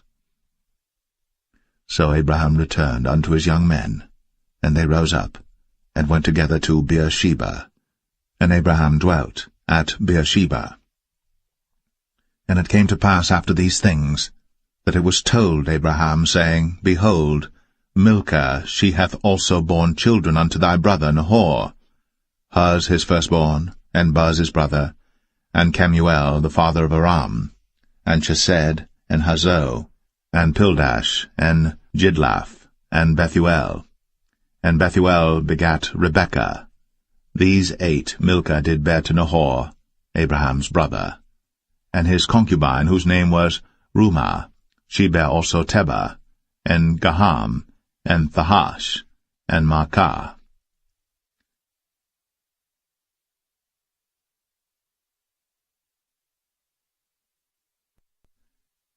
Genesis 23. And Sarah was 127 years old. These were the years of the life of Sarah. And Sarah died in Kirjath Arba, the same as Hebron in the land of Canaan. And Abraham came to mourn for Sarah, and to weep for her. And Abraham stood up from before his dead, and spake unto the sons of Heth, saying, I am a stranger, and a sojourner with you. Give me a possession of a burying place with you, that I may bury my dead out of my sight. And the children of Heth answered Abraham, saying unto him, Hear us, my lord. Thou art a mighty prince among us. In the choice of our sepulchres bury thy dead. None of us shall withhold from thee his sepulchre, but that thou mayest bury thy dead. And Abraham stood up, and bowed himself to the people of the land, even to the children of Heth. And he communed with them, saying, If it be your mind that I should bury my dead out of my sight, hear me, and entreat for me to Ephron the son of Zoar, that he may give me the cave of Machpelah, which he hath, which is in the end of his field. For as much money as it is worth, he shall give it me, for a possession of a burying place amongst you. And Ephron dwelt among the children of Heth. And Ephron the Hittite answered Abraham in the audience of the children of Heth, even of all that went in at the gate of his city, saying, Nay, my lord, hear me. The field give I thee, and the cave that is therein I give it thee. In the presence of the sons of my people give I it thee. Bury thy dead. And Abraham bowed down himself before the people of the land. And he spake unto Ephron in the audience of the people of the land, saying, But if thou wilt give it, I pray thee, hear me. I will give thee money for the field. Take it of me, and I will bury my dead there. And Ephron answered Abraham, saying unto him, My lord, hearken unto me. The land is worth 400 shekels of silver. What is that betwixt me and thee? Bury therefore thy dead. And Abraham hearkened unto Ephron, and Abraham weighed to Ephron the silver, which he had named in the audience of the sons of Heth, 400 shekels of silver, current money, with the merchant. And the field of Ephron which was in Machpelah, which was before Mamre, the field and the cave which was therein, and all the trees that were in the field, that were in all the borders round about, were made sure unto Abraham for a possession in the presence of the children of Heth, before all that went in at the gate of his city. And after this Abraham buried Sarah his wife, in the cave of the field of Machpelah before Mamre, the same is Hebron in the land of Canaan, and the field, and the cave that is therein, were made sure unto Abraham for a possession of a burying place by the sons of Heth.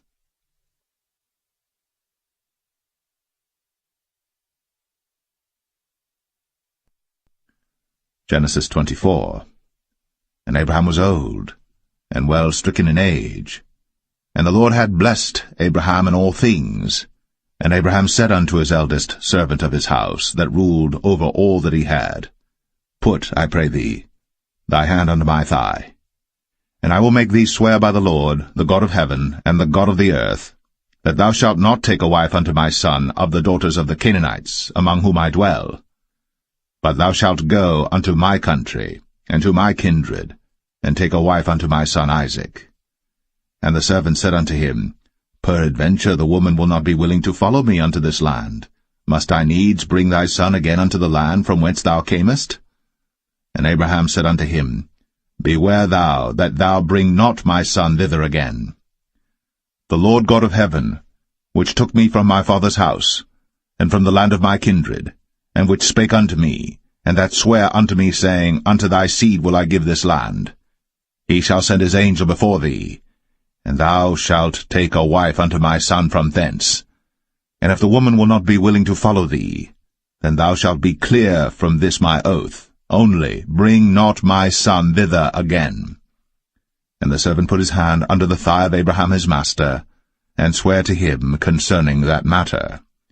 And the servant took 10 camels of the camels of his master, and departed, for all the goods of his master were in his hand. And he arose, and went to Mesopotamia, unto the city of Nahor. And he made his camels to kneel down without the city by a well of water, at the time of the evening, even the time that women go out to draw water.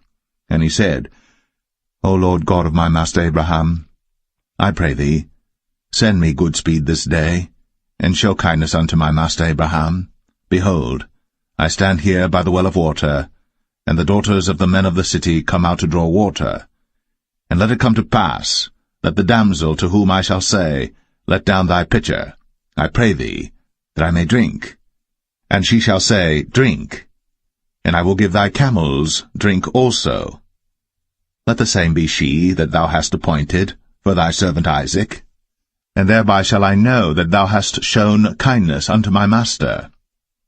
And it came to pass, before he had done speaking, that, behold, Rebekah came out, who was born to Bethuel, son of Milcah, the wife of Nahor, Abraham's brother, with her pitcher upon her shoulder. And the damsel was very fair to look upon, a virgin, neither had any man known her. And she went down to the well, and filled her pitcher, and came up. And the servant ran to meet her, and said, Let me, I pray thee, drink a little water of thy pitcher. And she said, Drink, my lord. And she hasted, and let down her pitcher upon her hand, and gave him drink. And when she had done giving him drink, she said, I will draw water for thy camels also, until they have done drinking. And she hasted, and emptied her pitcher into the trough, and ran again unto the well to draw water, and drew for all his camels. And the man, wondering at her, held his peace, to wit whether the Lord had made his journey prosperous or not. And it came to pass, as the camels had done drinking, that the man took a golden earring of 1/2 shekel weight, and 2 bracelets for her hands of 10 shekels weight of gold, and said, Whose daughter art thou? Tell me, I pray thee. Is there room in thy father's house for us to lodge in? And she said unto him, I am the daughter of Bethuel, the son of Milcah, which she bare unto Nahor. She said moreover unto him, We have both straw and provender enough, and room to lodge in. And the man bowed down his head, and worshipped the Lord. And he said, Blessed be the Lord God of my master Abraham, who hath not left destitute my master of his mercy and his truth. I being in the way, the Lord led me to the house of my master's brethren. And the damsel ran, and told them of her mother's house these things. And Rebekah had a brother, and his name was Laban. And Laban ran out unto the man, unto the well.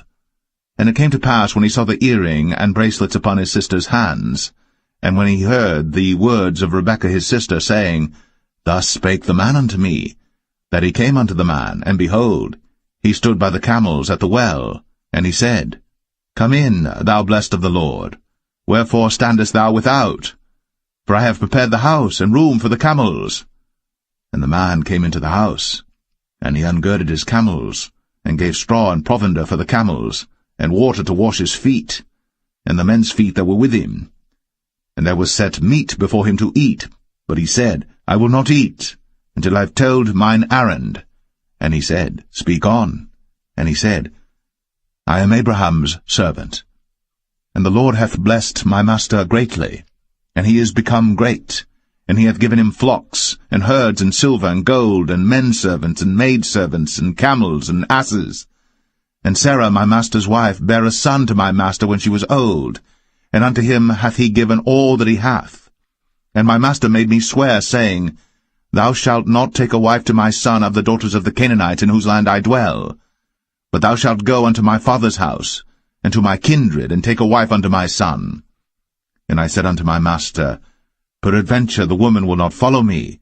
And he said unto me, The Lord before whom I walk will send his angel with thee, and prosper thy way.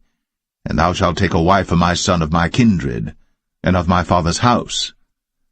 Then shalt thou be clear from this my oath, when thou comest to my kindred. And if they give not thee one, thou shalt be clear from my oath. And I came this day unto the well, and said, O Lord God of my master Abraham, if now thou do prosper my way which I go, behold, I stand by the well of water. And it shall come to pass that when the virgin cometh forth to draw water, and I say to her, Give me, I pray thee, a little water of thy pitcher to drink, and she say to me, Both drink thou, and I will also draw for thy camels, let the same be the woman whom the Lord hath appointed out for my master's son. And before I had done speaking in mine heart, behold, Rebekah came forth with her pitcher on her shoulder, and she went down unto the well, and drew water. And I said unto her, Let me drink, I pray thee. And she made haste, and let down her pitcher from her shoulder, and said, Drink, and I will give thy camels drink also. So I drank, and she made the camels drink also. And I asked her, and said, Whose daughter art thou? And she said, The daughter of Bethuel, Nahor's son, whom Milcah bare unto him. And I put the earring upon her face, and the bracelets upon her hands. And I bowed down my head, and worshipped the Lord, and blessed the Lord God of my master Abraham, which had led me in the right way to take my master's brother's daughter unto his son. And now, if ye will deal kindly and truly with my master, tell me, and if not, tell me, that I may turn to the right hand, or to the left. Then Laban and Bethuel answered and said, The thing proceedeth from the Lord. We cannot speak unto thee bad or good. Behold, Rebekah is before thee. Take her, and go, and let her be thy master's son's wife, as the Lord hath spoken. And it came to pass that when Abraham's servant heard their words, he worshipped the Lord, bowing himself to the earth. And the servant brought forth jewels of silver, and jewels of gold, and raiment, and gave them to Rebekah. He gave also to her brother and to her mother precious things. And they did eat and drink, he and the men that were with him, and tarried all night. And they rose up in the morning, and he said, Send me away unto my master. And her brother and her mother said, Let the damsel abide with us a few days, at the least 10. After that she shall go. And he said unto them, Hinder me not, seeing the Lord hath prospered my way. Send me away that I may go to my master. And they said, We will call the damsel, and inquire at her mouth. And they called Rebekah, and said unto her, Wilt thou go with this man? And she said, I will go. And they sent away Rebekah, their sister, and her nurse, and Abraham's servant, and his men. And they blessed Rebekah, and said unto her, Thou art our sister. Be thou the mother of thousands of millions, and let thy seed possess the gate of those which hate them. And Rebekah arose, and her damsels, and they rode upon the camels, and followed the man. And the servant took Rebekah, and went his way. And Isaac came from the way of the well Lahai-Roi, for he dwelt in the south country. And Isaac went out to meditate in the field at the eventide. And he lifted up his eyes, and saw, and behold, the camels were coming. And Rebekah lifted up her eyes, and when she saw Isaac, she lighted off the camel.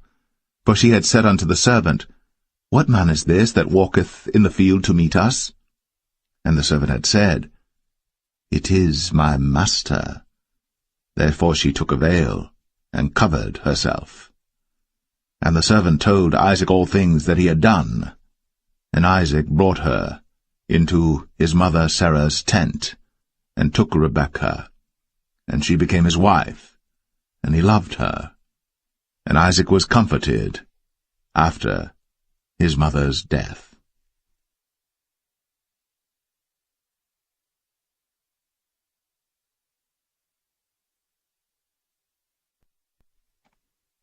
Genesis 25. Then again Abraham took a wife, and her name was Keturah. And she bare him Zimran, and Jokshan, and Medan, and Midian, and Ishbak, and Shua. And Jokshan begat Sheba and Dedan.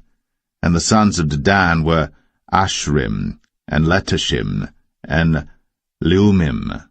And the sons of Midian, Ephah, and Epher, and Hanok, and Abidah, and Eldaah.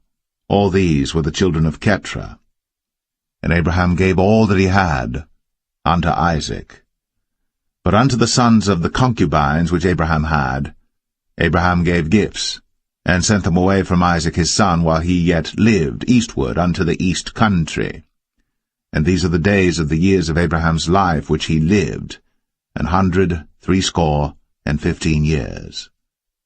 Then Abraham gave up the ghost, and died in a good old age, an old man, and full of years, and was gathered to his people.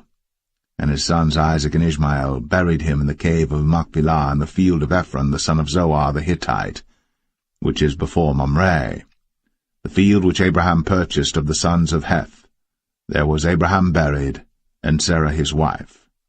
And it came to pass after the death of Abraham that God blessed his son Isaac, and Isaac dwelt by the well, Lahai Roi. Now these are the generations of Ishmael, Abraham's son, whom Hagar the Egyptian, Sarah's handmaid, bare unto Abraham.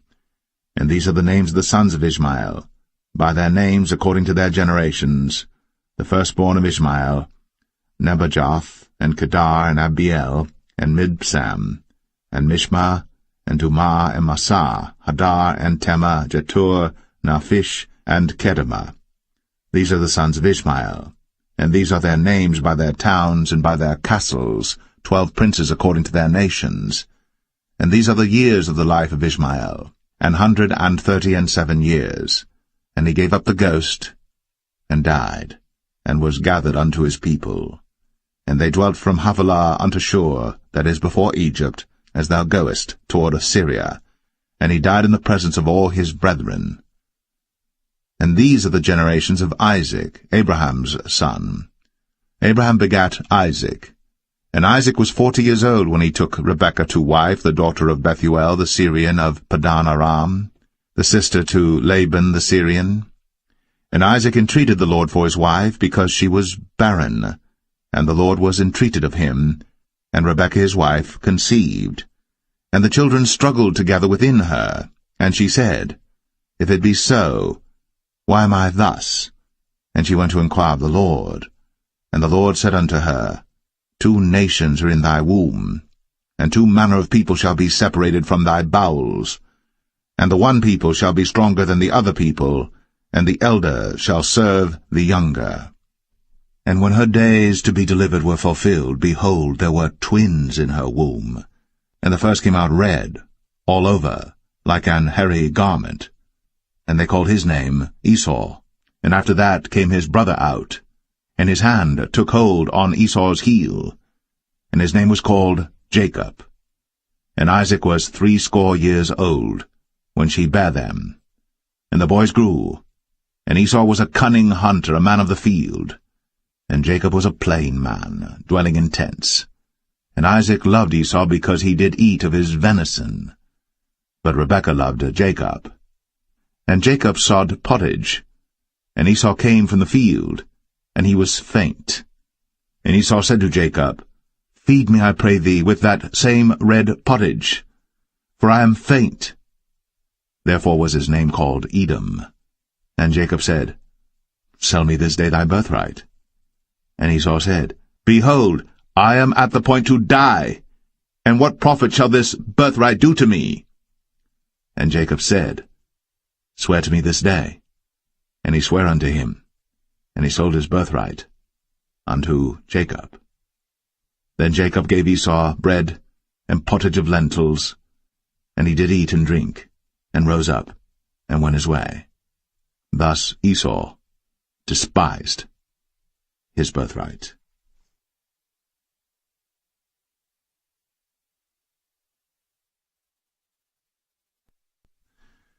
Genesis 26. And there was a famine in the land beside the first famine that was in the days of Abraham. And Isaac went unto Abimelech king of the Philistines unto Gerar. And the Lord appeared unto him, and said, Go not down into Egypt. Dwell in the land which I shall tell thee of. Sojourn in this land, and I will be with thee, and will bless thee. For unto thee and unto thy seed I will give all these countries, and I will perform the oath which I swear unto Abraham thy father. And I will make thy seed to multiply as the stars of heaven, and will give unto thy seed all these countries, and in thy seed shall all the nations of the earth be blessed, because that Abraham obeyed my voice, and kept my charge, my commandments, my statutes, and my laws. And Isaac dwelt in Gerar. And the men of the place asked him of his wife, and he said, She is my sister. For he feared to say, She is my wife, lest, said he, the men of the place should kill me for Rebekah, because she was fair to look upon. And it came to pass, when he had been there a long time, that Abimelech king of the Philistines looked out at a window, and saw, and behold, Isaac was sporting with Rebekah his wife. And Abimelech called Isaac, and said, Behold, of a surety she is thy wife. And how saidst thou, She is my sister? And Isaac said unto him, Because I said, Lest I die for her.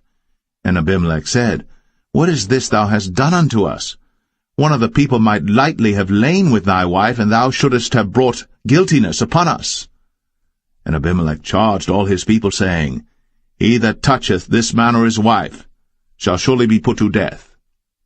Then Isaac sowed in that land, and received in the same year 100-fold, and the Lord blessed him. And the man waxed great, and went forward, and grew until he became very great.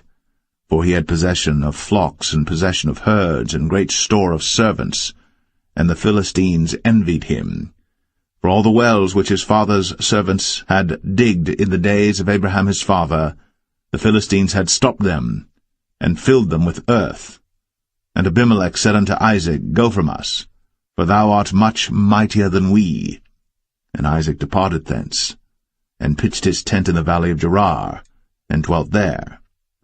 And Isaac digged again the wells of water, which they had digged in the days of Abraham his father, for the Philistines had stopped them after the death of Abraham, and he called their names after the names by which his father had called them. And Isaac's servants digged in the valley, and found there a well of springing water. And the herdmen of Gerar did strive with Isaac's herdmen, saying, The water is ours.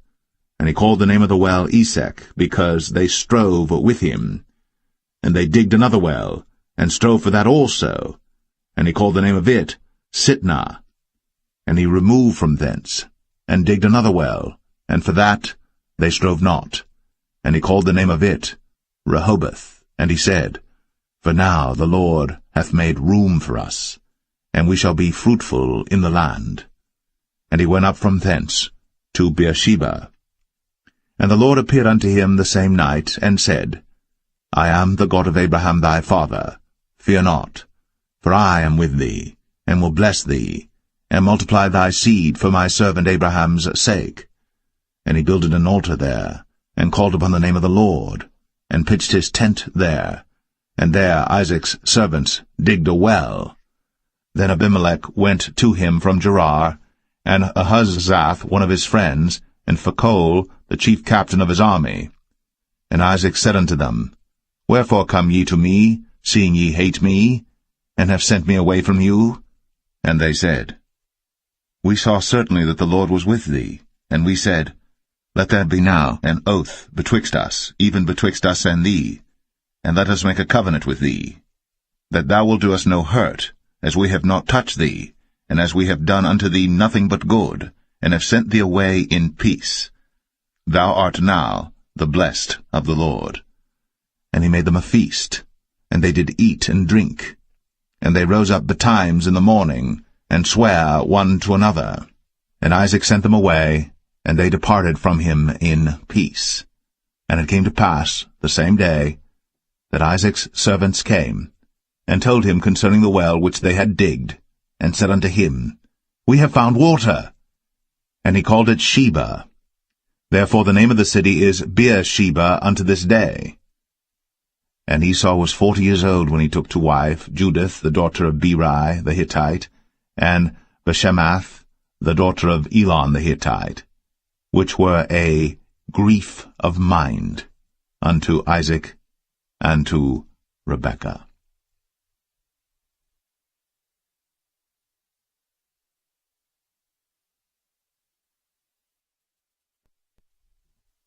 Genesis 27. And it came to pass that when Isaac was old, and his eyes were dim, so that he could not see, he called Esau his eldest son, and said unto him, My son. And he said unto him, Behold, here am I. And he said, Behold now, I am old, I know not the day of my death. Now therefore, take, I pray thee, thy weapons, thy quiver and thy bow, and go out to the field, and take me some venison, and make me savory meat, such as I love, and bring it to me, that I may eat, that my soul may bless thee before I die. And Rebekah heard when Isaac spake to Esau his son, and Esau went to the field to hunt for venison, and to bring it. And Rebekah spake unto Jacob her son, saying, Behold, I heard thy father speak unto Esau thy brother, saying, Bring me venison, and make me savory meat, that I may eat, and bless thee before the Lord, before my death. Now therefore, my son, obey my voice according to that which I command thee. Go now to the flock, and fetch me from thence 2 good kids of the goats, and I will make them savory meat for thy father, such as he loveth. And thou shalt bring it to thy father, that he may eat, and that he may bless thee before his death. And Jacob said to Rebekah his mother, Behold, Esau my brother is a hairy man, and I am a smooth man. My father peradventure will feel me, and I shall seem to him as a deceiver, and I shall bring a curse upon me, and not a blessing. And his mother said unto him, Upon me be thy curse, my son, only obey my voice, and go fetch me them. And he went, and fetched, and brought them to his mother. And his mother made savory meat such as his father loved. And Rebekah took goodly raiment of her eldest son Esau, which were with her in the house, and put them upon Jacob her younger son. And she put the skins of the kids of the goats upon his hands, and upon the smooth of his neck. And she gave the savory meat, and the bread, which she had prepared, into the hand of her son Jacob. And he came unto his father, and said, My father. And he said, Here am I. Who art thou, my son? And Jacob said unto his father, I am Esau thy firstborn. I have done according as thou badest me. Arise, I pray thee, sit and eat of my venison, that thy soul may bless me. And Isaac said unto his son, How is it that thou hast found it so quickly, my son? And he said, Because the Lord thy God brought it to me. And Isaac said unto Jacob, Come near, I pray thee, that I may feel thee, my son, whether thou be my very son Esau, or not. And Jacob went near unto Isaac his father, and he felt him, and said, The voice is Jacob's voice, but the hands are the hands of Esau. And he discerned him not, because his hands were hairy, as his brother Esau's hands. So he blessed him.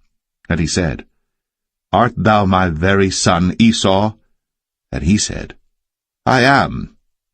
And he said, Bring it near to me, and I will eat of my son's venison, that my soul may bless thee. And he brought it near to him, and he did eat. And he brought him wine, and he drank.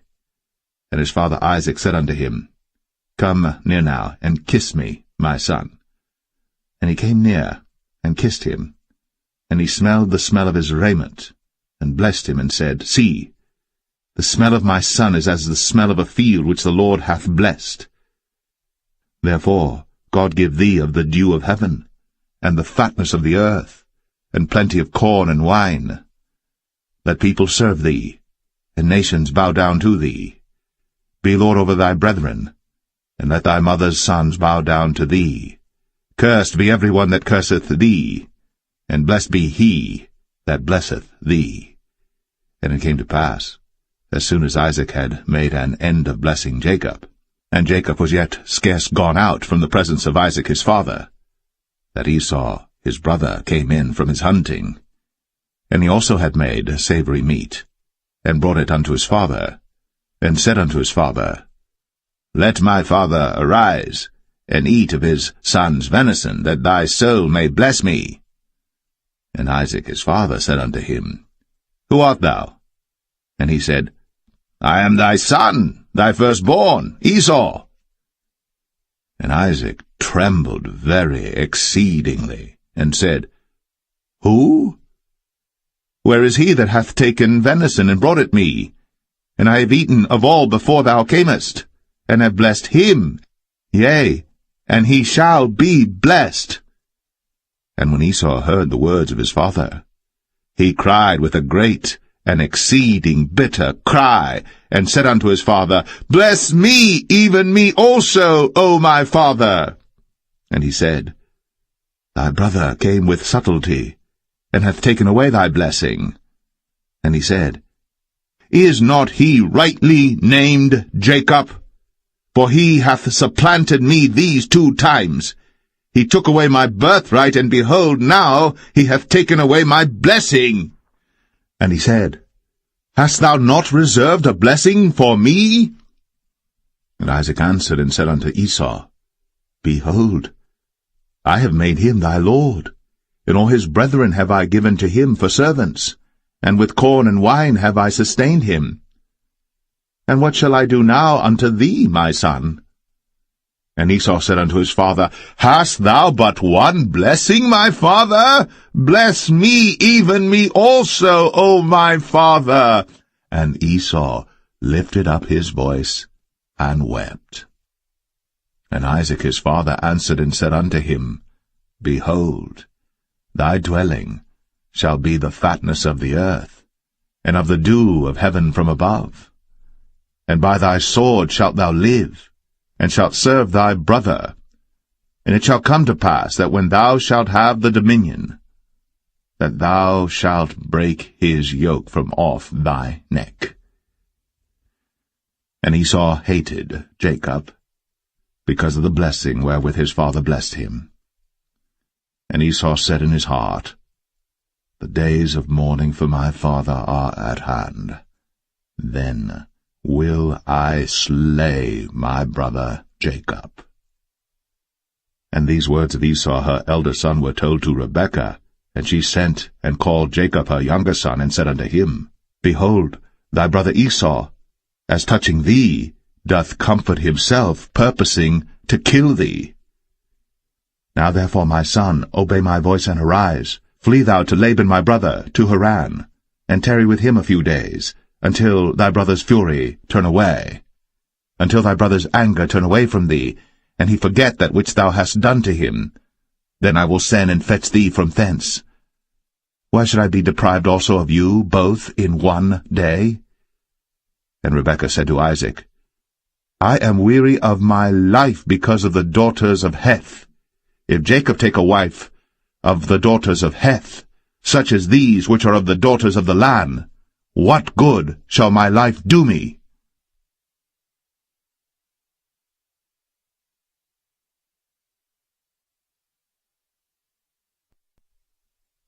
Genesis 28. And Isaac called Jacob, and blessed him, and charged him, and said unto him, Thou shalt not take a wife of the daughters of Canaan. Arise, go to Padan Aram, to the house of Bethuel thy mother's father, and take thee a wife from thence of the daughters of Laban thy mother's brother.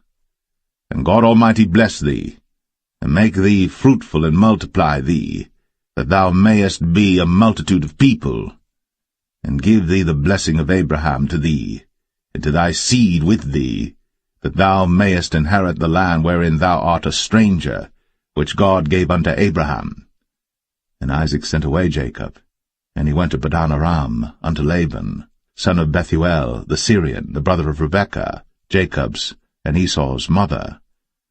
When Esau saw that Isaac had blessed Jacob, and sent him away to Padan Aram, to take him a wife from thence, and that as he blessed him he gave him a charge, saying, Thou shalt not take a wife of the daughters of Canaan, and that Jacob obeyed his father and his mother, and was gone to Padan Aram. And Esau, seeing that the daughters of Canaan pleased not Isaac his father, then went Esau unto Ishmael, and took unto the wives which he had Mahalath, the daughter of Ishmael, Abraham's son, the sister of Nebajoth, to be his wife. And Jacob went out from Beersheba, and went toward Haran. And he lighted upon a certain place, and tarried there all night, because the sun was set. And he took of the stones of that place, and put them for his pillows, and lay down in that place to sleep. And he dreamed, and behold, a ladder set up on the earth, and the top of it reached to heaven, and behold, the angels of God ascending and descending on it.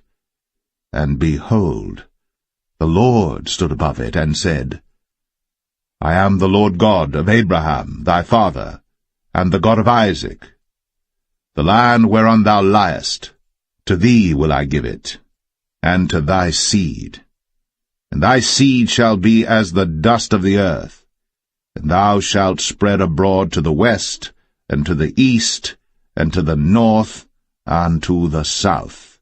And in thee and in thy seed shall all the families of the earth be blessed. And behold, I am with thee, and will keep thee in all places whither thou goest, and will bring thee again to this land. For I will not leave thee, until I have done that which I have spoken to thee of. And Jacob awaked out of his sleep, and he said, Surely the Lord is in this place, and I knew it not.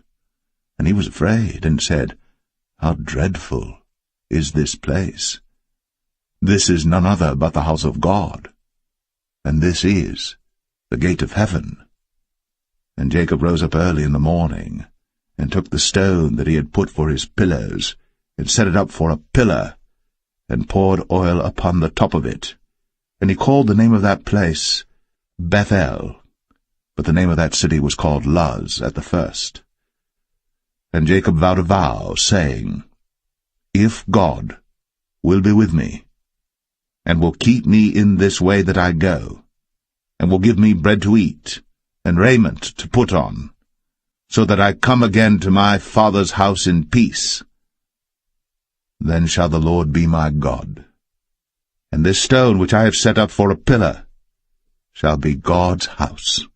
And of all that thou shalt give me, I will surely give the 10th unto thee.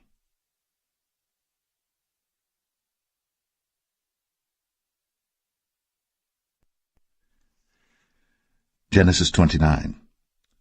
Then Jacob went on his journey, and came into the land of the people of the east. And he looked, and behold, a well in the field, and lo, there were 3 flocks of sheep lying by it. For out of that well they watered the flocks, and a great stone was upon the well's mouth. And thither were all the flocks gathered. And they rolled the stone from the well's mouth, and watered the sheep, and put the stone again upon the well's mouth in his place. And Jacob said unto them, My brethren, whence be ye? And they said, Of Haran are we. And he said unto them, Know ye Laban the son of Nahor? And they said, We know him. And he said unto them, Is he well? And they said, He is well. And behold, Rachel his daughter cometh with the sheep. And he said, Lo, it is yet high day, neither is it time that the cattle should be gathered together. Water ye the sheep, and go and feed them. And they said, We cannot until all the flocks be gathered together, until they roll the stone from the well's mouth. Then we water the sheep. And while he yet spake with them, Rachel came with her father's sheep, for she kept them. And it came to pass, when Jacob saw Rachel the daughter of Laban his mother's brother, and the sheep of Laban his mother's brother, that Jacob went near, and rolled the stone from the well's mouth, and watered the flock of Laban his mother's brother. And Jacob kissed Rachel, and lifted up his voice and wept. And Jacob told Rachel that he was her father's brother, and that he was Rebekah's son. And she ran and told her father. And it came to pass, when Laban heard the tidings of Jacob his sister's son, that he ran to meet him, and embraced him, and kissed him, and brought him to his house. And he told Laban all these things. And Laban said to him, Surely thou art my bone and my flesh. And he abode with him the space of a month. And Laban said unto Jacob, Because thou art my brother, shouldest thou therefore serve me for naught? Tell me, what shall thy wages be? And Laban had 2 daughters. The name of the elder was Leah, and the name of the younger was Rachel. Leah was tender-eyed, but Rachel was beautiful and well-favored. And Jacob loved Rachel, and said, I will serve thee 7 years for Rachel thy younger daughter. And Laban said, It is better that I give her to thee, than that I should give her to another man. Abide with me. And Jacob served 7 years for Rachel. And they seemed unto him but a few days, for the love he had to her. And Jacob said unto Laban, Give me my wife, for my days are fulfilled, that I may go in unto her. And Laban gathered together all the men of the place, and made a feast. And it came to pass in the evening, that he took Leah his daughter, and brought her to him, and he went in unto her. And Laban gave unto his daughter Leah Zilpah his maid for an handmaid. And it came to pass, that in the morning, behold, it was Leah. And he said to Laban, What is this thou hast done unto me? Did not I serve with thee for Rachel? Wherefore then hast thou beguiled me? And Laban said, It must not be so done in our country to give the younger before the firstborn. Fulfill her week, and we will give thee this also for the service which thou shalt serve with me yet 7 other years. And Jacob did so, and fulfilled her week, and he gave him Rachel his daughter to wife also. And Laban gave to Rachel his daughter Bilhah his handmaid to be her maid. And he went in also unto Rachel. And he loved also Rachel more than Leah, and served with him yet 7 other years. And when the Lord saw that Leah was hated, he opened her womb. But Rachel was barren, and Leah conceived, and bare a son. And she called his name Reuben, for she said, Surely the Lord hath looked upon my affliction, now therefore my husband will love me. And she conceived again, and bare a son, and said, Because the Lord hath heard that I was hated, he hath therefore given me this son also. And she called his name Simeon. And she conceived again, and bare a son, and said, Now this time will my husband be joined unto me, because I have borne him 3 sons. Therefore was his name called Levi. And she conceived again, and bare a son, and she said, Now will I praise the Lord. Therefore she called his name Judah, and left bearing.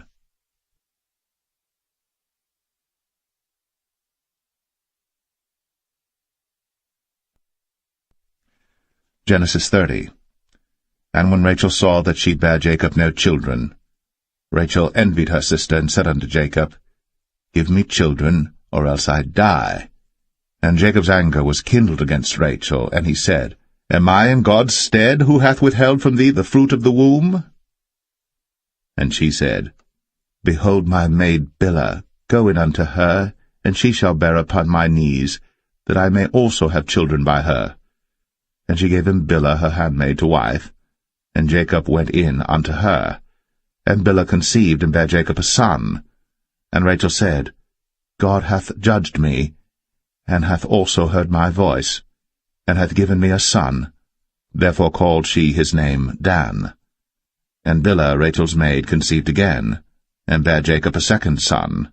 And Rachel said, With great wrestlings have I wrestled with my sister, and I have prevailed. And she called his name Naphtali. When Leah saw that she had left bearing, she took Zilpah her maid, and gave her Jacob to wife. And Zilpah, Leah's maid, bare Jacob a son. And Leah said, A troop cometh. And she called his name Gad. And Zilpah, Leah's maid, bare Jacob a second son. And Leah said, Happy am I, for the daughters will call me blessed. And she called his name Asher. And Reuben went in the days of wheat harvest, and found mandrakes in the field, and brought them unto his mother Leah. Then Rachel said to Leah, Give me, I pray thee, of thy son's mandrakes. And she said unto her, Is it a small matter that thou hast taken my husband? And wouldst thou take away my son's mandrakes also? And Rachel said, Therefore he shall lie with thee tonight, for thy son's mandrakes. And Jacob came out of the field in the evening, and Leah went out to meet him, and said, Thou must come in unto me, for surely I have hired thee with my son's mandrakes. And he lay with her that night. And God hearkened unto Leah, and she conceived, and bare Jacob the fifth son. And Leah said, God hath given me my hire, because I have given my maiden to my husband. And she called his name Issachar. And Leah conceived again, and bare Jacob the sixth son. And Leah said, God hath endued me with a good dowry. Now will my husband dwell with me, because I have borne him 6 sons. And she called his name Zebulun. And afterwards she bare a daughter, and called her name Dinah. And God remembered Rachel, and God hearkened to her, and opened her womb. And she conceived, and bare a son, and said, God hath taken away my reproach. And she called his name Joseph, and said, The Lord shall add to me another son. And it came to pass, when Rachel had borne Joseph, that Jacob said unto Laban, Send me away, that I may go unto mine own place, and to my country. Give me my wives and my children, for whom I have served thee, and let me go, for thou knowest my service which I have done thee. And Laban said unto him, I pray thee, if I have found favour in thine eyes, tarry, for I have learned by experience that the Lord hath blessed me for thy sake. And he said, Appoint me thy wages, and I will give it. And he said unto him, Thou knowest how I have served thee, and how thy cattle was with me. For it was little which thou hadst before I came, and it is now increased unto a multitude. And the Lord hath blessed thee since my coming. And now, when shall I provide for mine own house also? And he said, What shall I give thee? And Jacob said, Thou shalt not give me anything. If thou wilt do this thing for me, I will again feed and keep thy flock. I will pass through all thy flock today, removing from thence all the speckled and spotted cattle, and all the brown cattle among the sheep, and the spotted and speckled among the goats, and of such shall be my hire. So shall my righteousness answer for me in time to come, when it shall come for my hire before thy face, every one that is not speckled and spotted among the goats, and brown among the sheep, that shall be counted stolen with me. And Laban said, Behold, I would it might be according to thy word. And he removed that day the he-goats that were ring-straked and spotted, and all the she-goats that were speckled and spotted, and every one that had some white in it, and all the brown among the sheep, and gave them into the hand of his sons. And he set 3 days' journey betwixt himself and Jacob fed the rest of Laban's flocks. And Jacob took him rods of green poplar, and of the hazel and chestnut tree, and pilled white strakes in them, and made the white appear which was in the rods. And he set the rods which he had pilled before the flocks in the gutters, in the watering troughs, when the flocks came to drink, that they should conceive when they came to drink.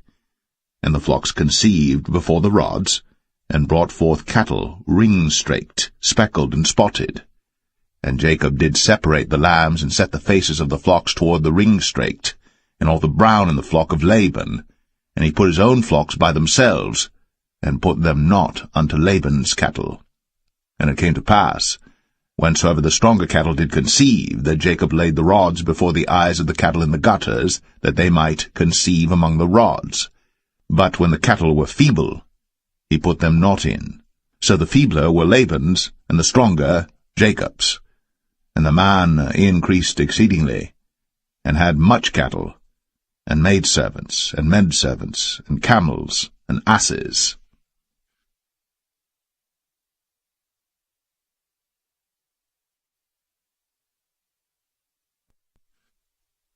Genesis 31.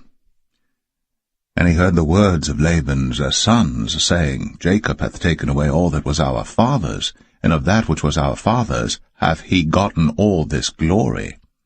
And Jacob beheld the countenance of Laban, and behold, it was not toward him as before. And the Lord said unto Jacob, Return unto the land of thy fathers, and to thy kindred, and I will be with thee. And Jacob sent and called Rachel and Leah to the field unto his flock, and said unto them, I see your father's countenance, that it is not toward me as before, but the God of my father hath been with me. And ye know that with all my power I have served your father. And your father hath deceived me, and changed my wages 10 times. But God suffered him not to hurt me. If he said thus, The speckled shall be thy wages, then all the cattle bear speckled. And if he said thus, The ring-straked shall be thy hire, then bear all the cattle ring-straked. Thus God hath taken away the cattle of your father, and given them to me. And it came to pass at the time that the cattle conceived, that I lifted up mine eyes, and saw in a dream, and behold, the rams which leaped upon the cattle were ring-straked, speckled, and grizzled. And the angel of God spake unto me in a dream, saying, Jacob. And I said, Here am I. And he said, Lift up now thine eyes, and see all the rams which leap upon the cattle are ring-straked, speckled, and grizzled. For I have seen all that Laban doeth unto thee. I am the God of Bethel, where thou anointest the pillar, and where thou vowest a vow unto me. Now arise, get thee out from this land, and return unto the land of thy kindred. And Rachel and Leah answered and said unto him, Is there yet any portion or inheritance for us in our father's house? Are we not counted of him strangers? For he hath sold us, and hath quite devoured also our money. For all the riches which God hath taken from our father, that is ours and our children's. Now then, whatsoever God hath said unto thee, do. Then Jacob rose up, and set his sons and his wives upon camels. And he carried away all his cattle, and all his goods which he had gotten, the cattle of his getting which he had gotten in Padan Aram, for to go to Isaac his father in the land of Canaan. And Laban went to shear his sheep, and Rachel had stolen the images that were her father's. And Jacob stole away unawares to Laban the Syrian, in that he told him not that he fled. So he fled with all that he had, and he rose up and passed over the river, and set his face toward the Mount Gilead. And it was told Laban on the 3rd day that Jacob was fled. And he took his brethren with him, and pursued after him 7 days' journey. And they overtook him in the Mount Gilead. And God came to Laban the Syrian in a dream by night, and said unto him, Take heed that thou speak not to Jacob either good or bad. Then Laban overtook Jacob. Now Jacob had pitched his tent in the mount, and Laban with his brethren pitched in the Mount of Gilead. And Laban said to Jacob, What hast thou done, that thou hast stolen away unawares to me, and carried away my daughters as captives taken with the sword? Wherefore didst thou flee away secretly, and steal away from me, and didst not tell me, that I might have sent thee away with mirth, and with songs, with tabret, and with harp, and hast not suffered me to kiss my sons and my daughters? Thou hast now done foolishly in so doing. It is in the power of my hand to do you hurt. But the God of your father spake unto me yesternight, saying, Take thou heed that thou speak not to Jacob either good or bad.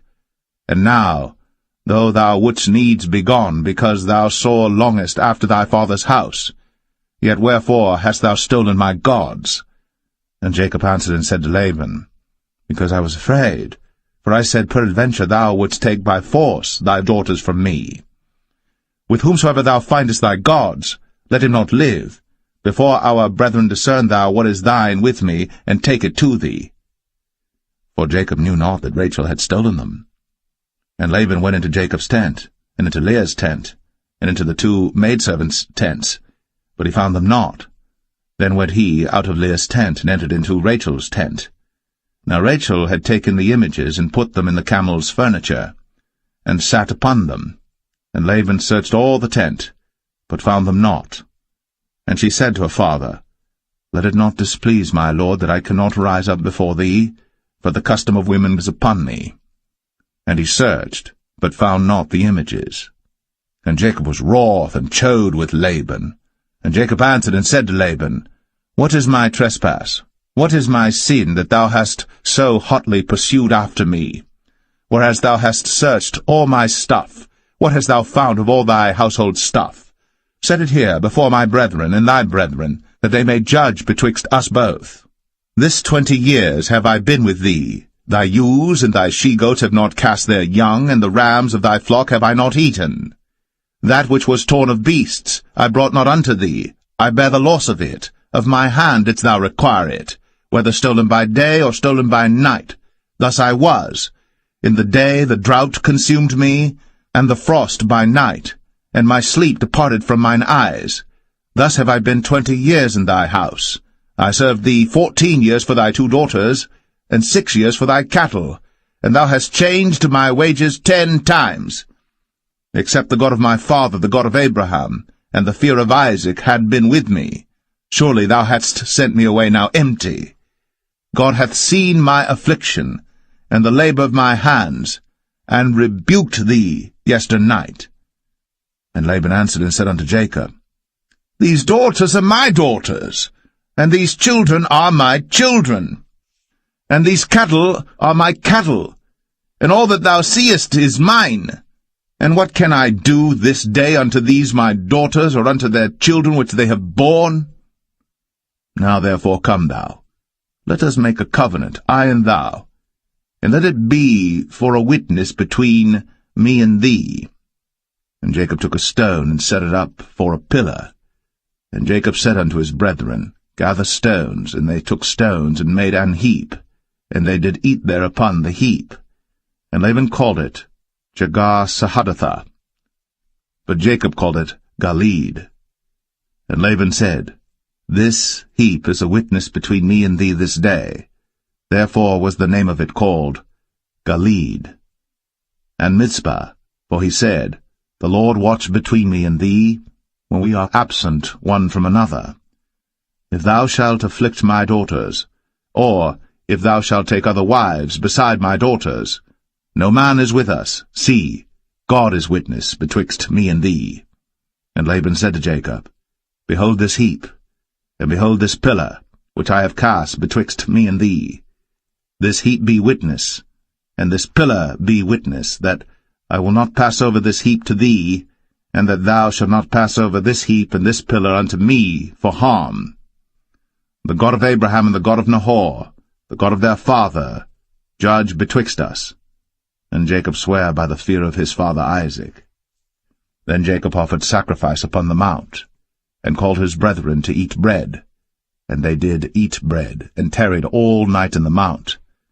And early in the morning Laban rose up, and kissed his sons and his daughters, and blessed them. And Laban departed, and returned unto his place.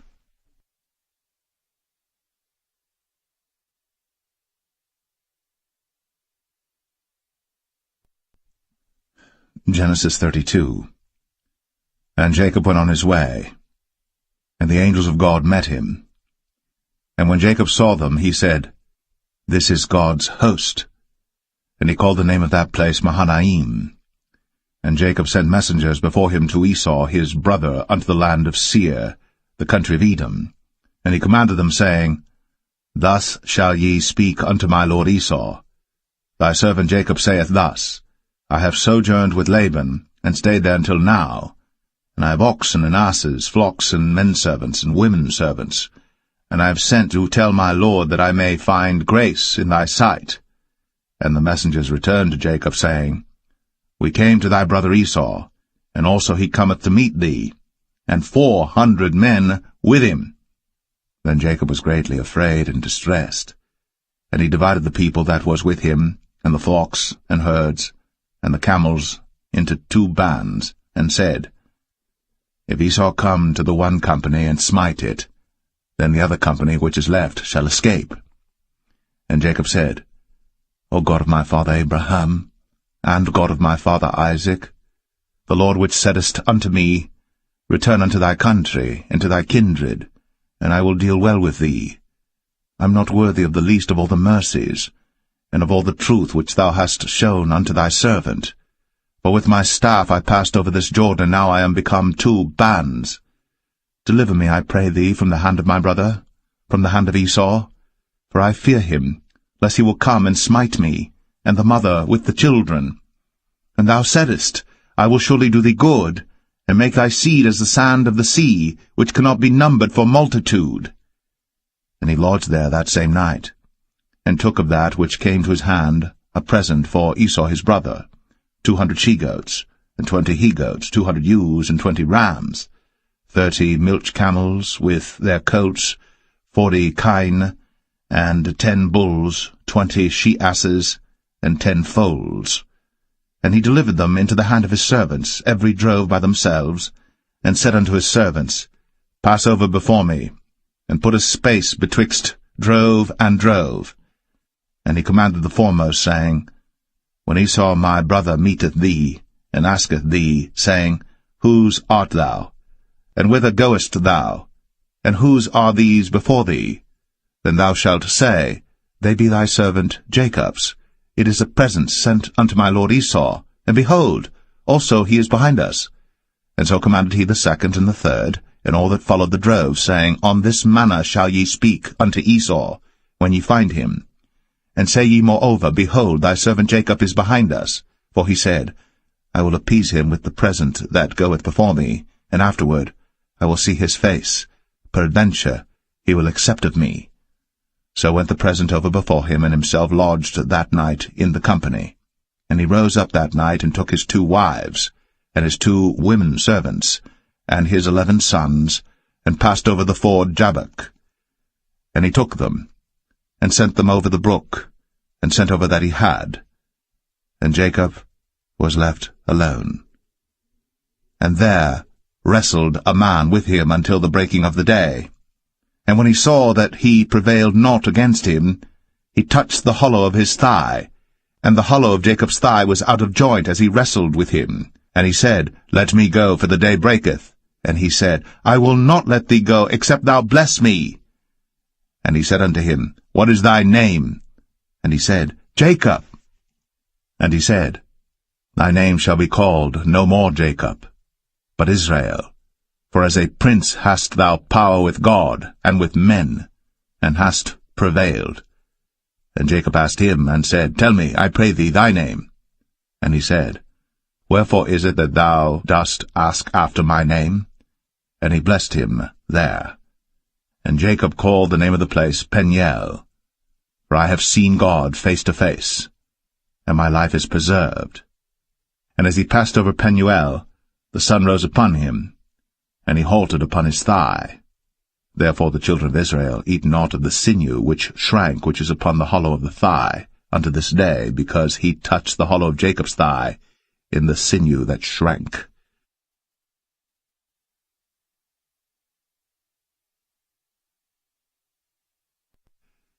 Genesis 33.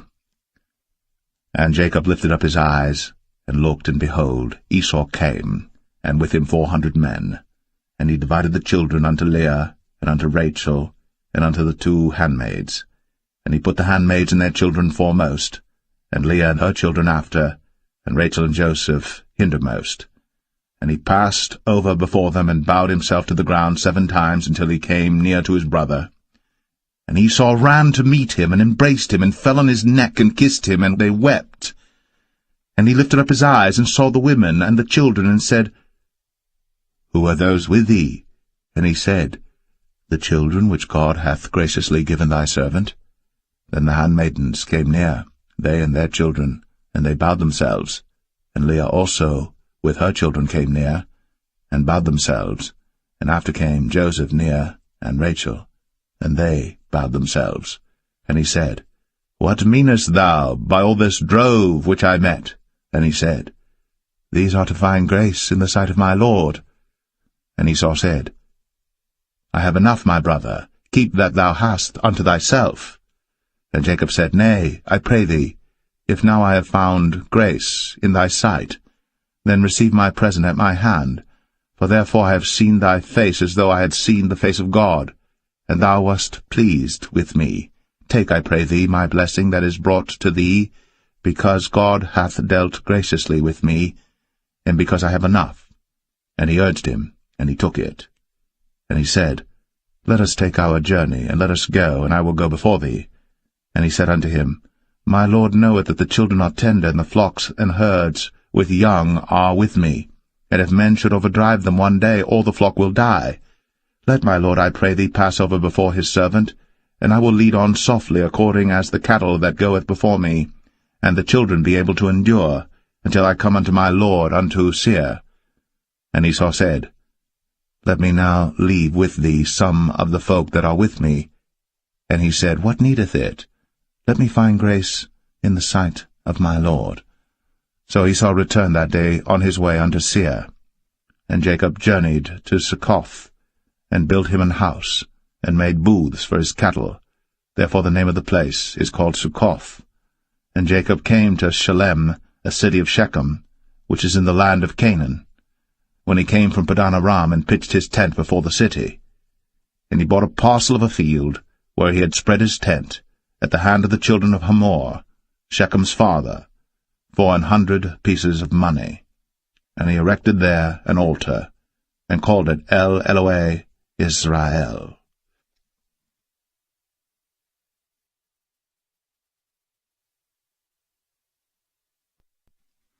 Genesis 34. And Dinah the daughter of Leah, which she bare unto Jacob, went out to see the daughters of the land. And when Shechem, the son of Hamor the Hivite, prince of the country, saw her, he took her, and lay with her, and defiled her. And his soul clave unto Dinah the daughter of Jacob, and he loved the damsel, and spake kindly unto the damsel.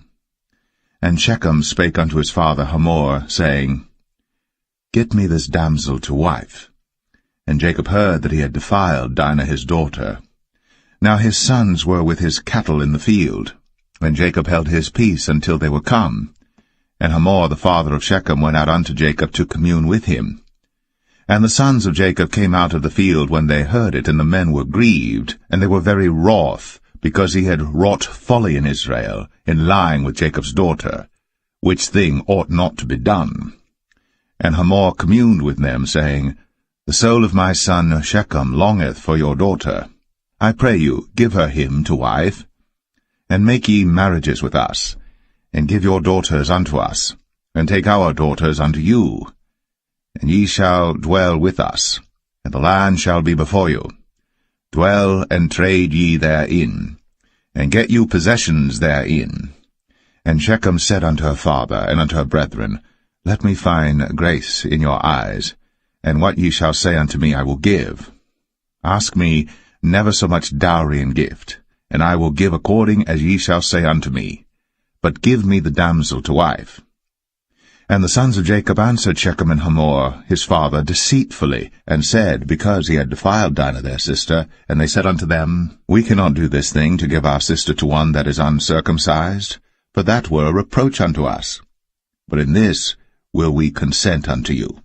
If ye will be as we be, that every male of you be circumcised, then will we give our daughters unto you, and we will take your daughters to us, and we will dwell with you, and we will become one people. But if ye will not hearken unto us to be circumcised, then we will take our daughter, and we will be gone.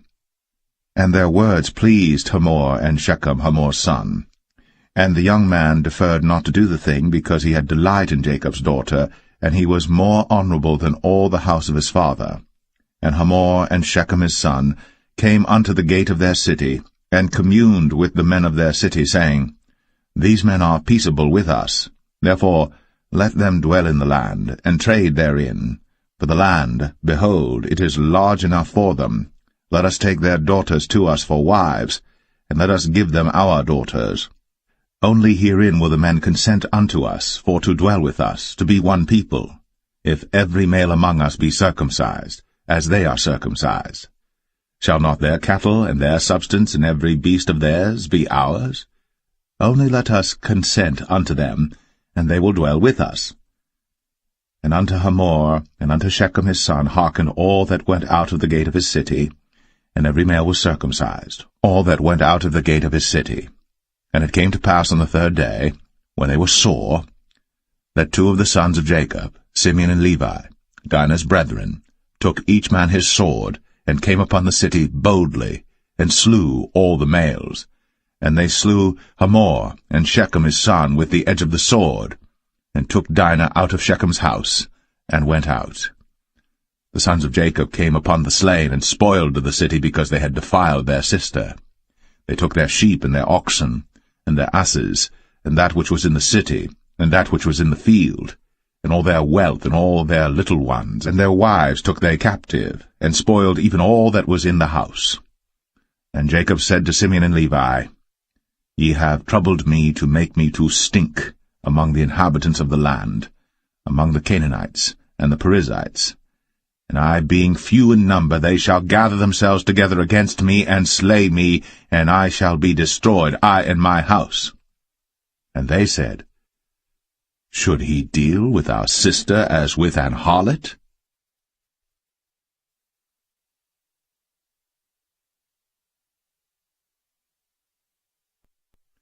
Genesis 35. And God said unto Jacob, Arise, go up to Bethel, and dwell there, and make there an altar unto God, that appeared unto thee when thou fleddest from the face of Esau thy brother. Then Jacob said unto his household, and to all that were with him, Put away the strange gods that are among you, and be clean, and change your garments, and let us arise, and go up to Bethel, and I will make there an altar unto God, who answered me in the day of my distress, and was with me in the way which I went. And they gave unto Jacob all the strange gods which were in their hand, and all their earrings which were in their ears. And Jacob hid them under the oak which was by Shechem. And they journeyed, and the terror of God was upon the cities that were round about them, and they did not pursue after the sons of Jacob. So Jacob came to Luz, which is in the land of Canaan, that is Bethel, he and all the people that were with him. And he built there an altar, and called the place El Bethel, because there God appeared unto him, when he fled from the face of his brother. But Deborah, Rebekah's nurse, died, and she was buried beneath Bethel, under an oak. And the name of it was called Elon Bar-Koth. And God appeared unto Jacob again when he came out of Padan Aram, and blessed him. And God said unto him, Thy name is Jacob. Thy name shall not be called any more Jacob, but Israel shall be thy name. And he called his name Israel. And God said unto him, I am God Almighty. Be fruitful and multiply. A nation and a company of nations shall be of thee, and kings shall come out of thy loins. And the land which I gave Abraham and Isaac, to thee I will give it, and to thy seed after thee will I give the land. And God went up from him in the place where he talked with him. And Jacob set up a pillar in the place where he talked with him, even a pillar of stone. And he poured a drink offering thereon, and he poured oil thereon. And Jacob called the name of the place where God spake with him, Bethel. And they journeyed from Bethel. And there was but a little way to come to Ephrath. And Rachel travailed, and she had hard labor. And it came to pass, when she was in hard labor, that the midwife said unto her, Fear not, thou shalt have this son also. And it came to pass, as her soul was in departing, for she died, that she called his name Ben-Oni, but his father called him Benjamin. And Rachel died, and was buried, in the way to Ephrath, which is Bethlehem. And Jacob set a pillar upon her grave, that is, the pillar of Rachel's grave, unto this day. And Israel journeyed, and spread his tent beyond the tower of Adar. And it came to pass, when Israel dwelt in that land, that Reuben went and lay with Bilhah his father's concubine, and Israel heard it. Now the sons of Jacob were 12, the sons of Leah, Reuben, Jacob's firstborn, and Simeon, and Levi, and Judah, and Issachar, and Zebulun. The sons of Rachel, Joseph and Benjamin. And the sons of Bilhah, Rachel's handmaid, Dan and Naphtali. And the sons of Zilpah, Leah's handmaid, Gad and Asher. These are the sons of Jacob, which were born to him in Padan-aram. And Jacob came unto Isaac his father unto Mamre, unto the city of Arba, which is Hebron, where Abraham and Isaac sojourned. And the days of Isaac were 180 years. And Isaac gave up the ghost, and died, and was gathered unto his people, being old and full of days.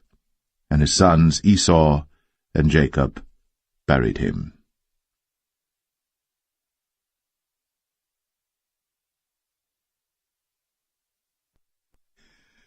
Genesis 36.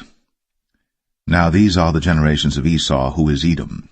Esau took his wives of the daughters of Canaan, Adah the daughter of Elon the Hittite, and Aholibamah the daughter of Anah the daughter of Zibeon the Hivite, and Bashemath, Ishmael's daughter, sister of Nebajoth.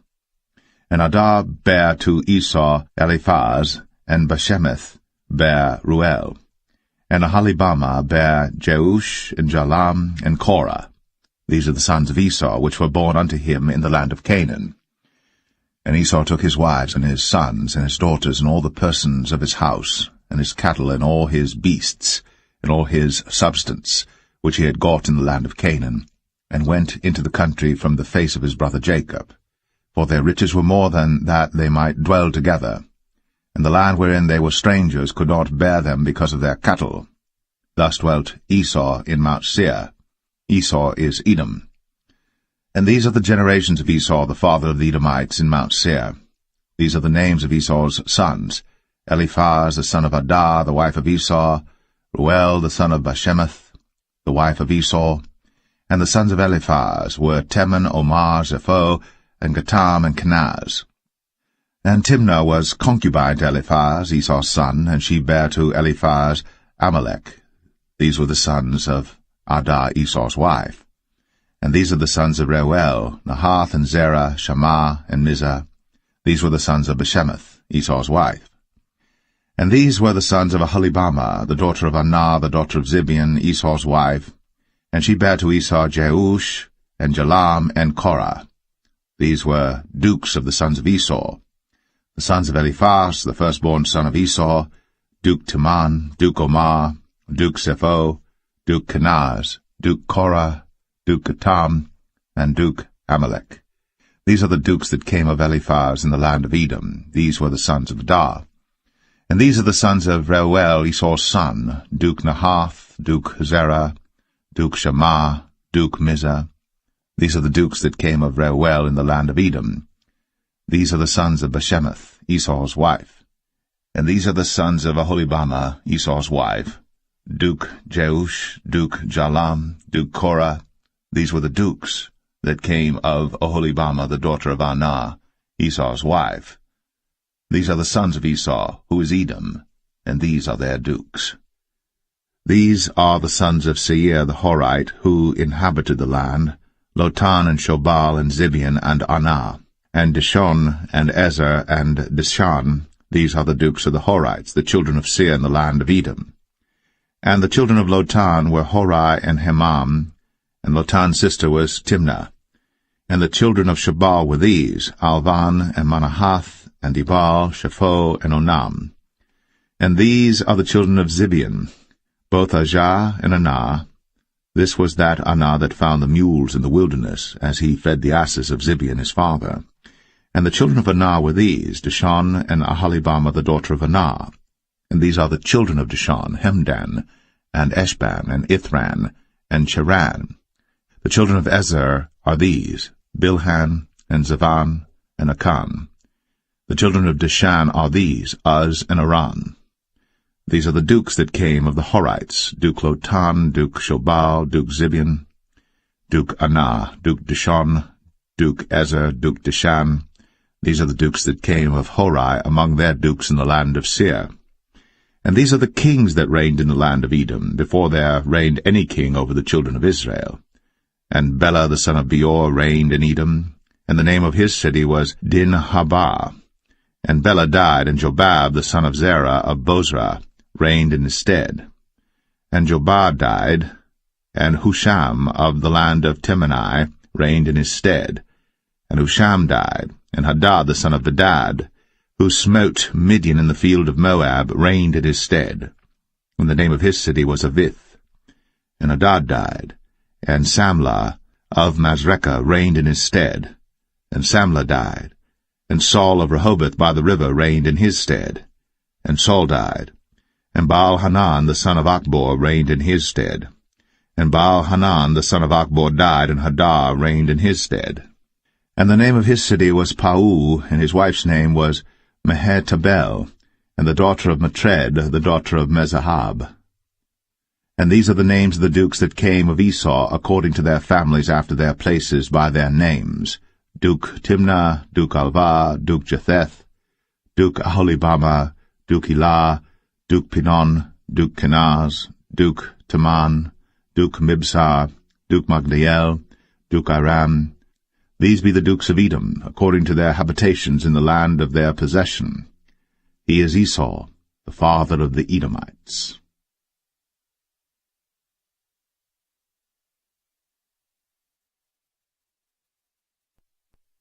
Genesis 37.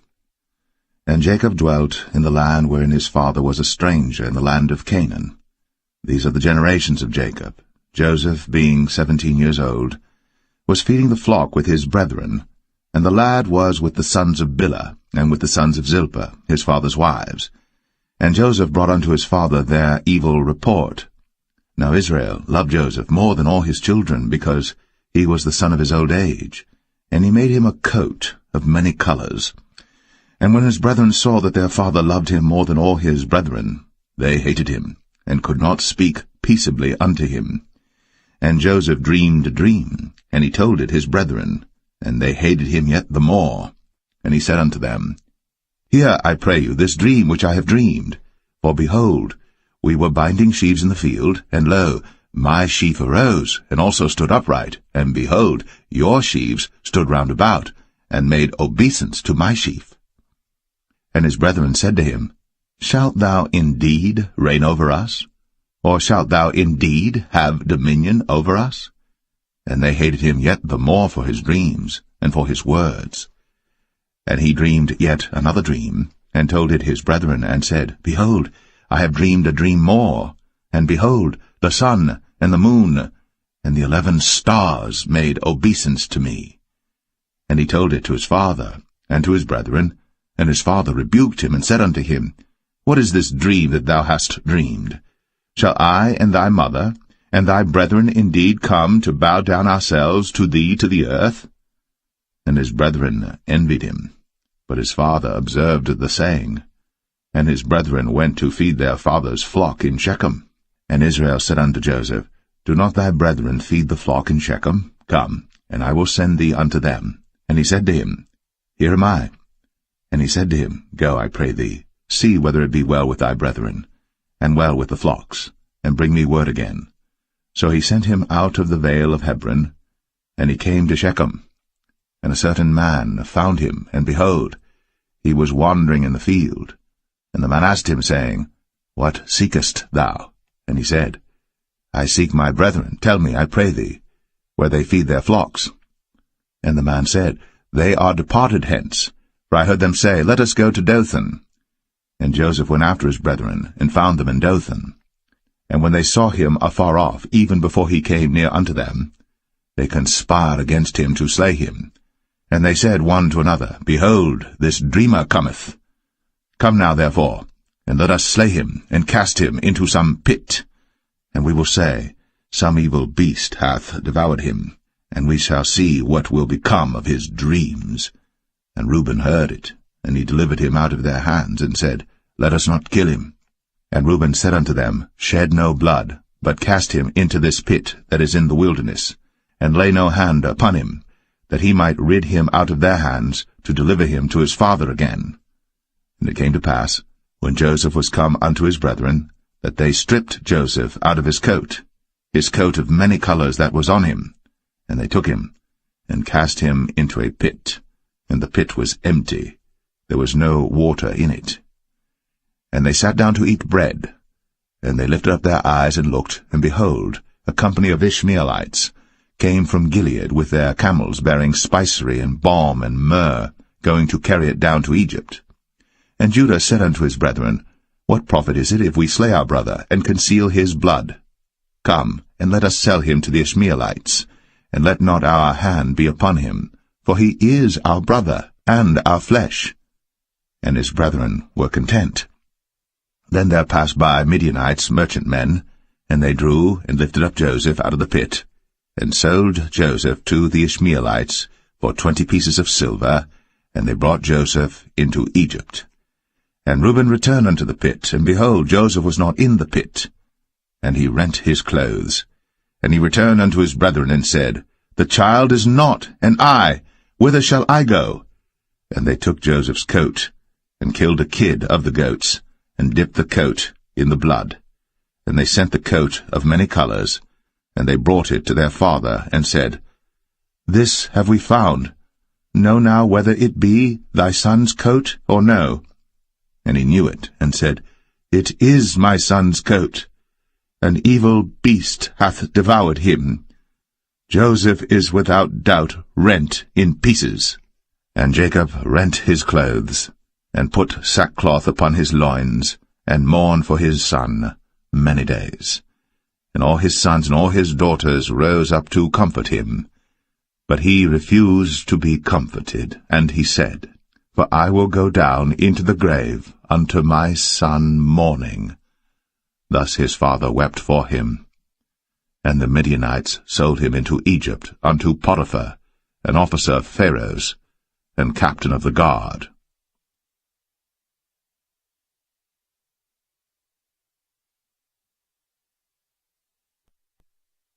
Genesis 38. And it came to pass at that time that Judah went down from his brethren, and turned in to a certain Adulamite, whose name was Hira. And Judah saw there a daughter of a certain Canaanite, whose name was Shua. And he took her, and went in unto her. And she conceived, and bare a son. And he called his name Er. And she conceived again, and bare a son. And she called his name Onan. And she yet again conceived, and bare a son. And called his name Shelah. And he was at Chezib, when she bare him. And Judah took a wife for Er his firstborn, whose name was Tamar. And Er, Judah's firstborn, was wicked in the sight of the Lord, and the Lord slew him. And Judah said unto Onan, Go in unto thy brother's wife, and marry her, and raise up seed to thy brother. And Onan knew that the seed should not be his. And it came to pass, when he went in unto his brother's wife, that he spilled it on the ground, lest that he should give seed to his brother. And the thing which he did displeased the Lord, wherefore he slew him also. Then said Judah to Tamar his daughter-in-law, Remain a widow at thy father's house, till Shelah my son be grown. For he said, Lest peradventure he die also, as his brethren did. And Tamar went and dwelt in her father's house. And in process of time the daughter of Shua, Judah's wife, died. And Judah was comforted, and went up unto his sheep-shearers to Timnath, he and his friend Hira, the Adulamite. And it was told Tamar, saying, Behold, thy father-in-law goeth up to Timnath to shear his sheep. And she put her widow's garments off from her, and covered her with a veil, and wrapped herself, and sat in an open place, which is by the way to Timnath. For she saw that Shelah was grown, and she was not given unto him to wife. When Judah saw her, he thought her to be an harlot, because she had covered her face. And he turned unto her by the way, and said, Go to, I pray thee, let me come in unto thee. For he knew not that she was his daughter-in-law. And she said, What wilt thou give me, that thou mayest come in unto me?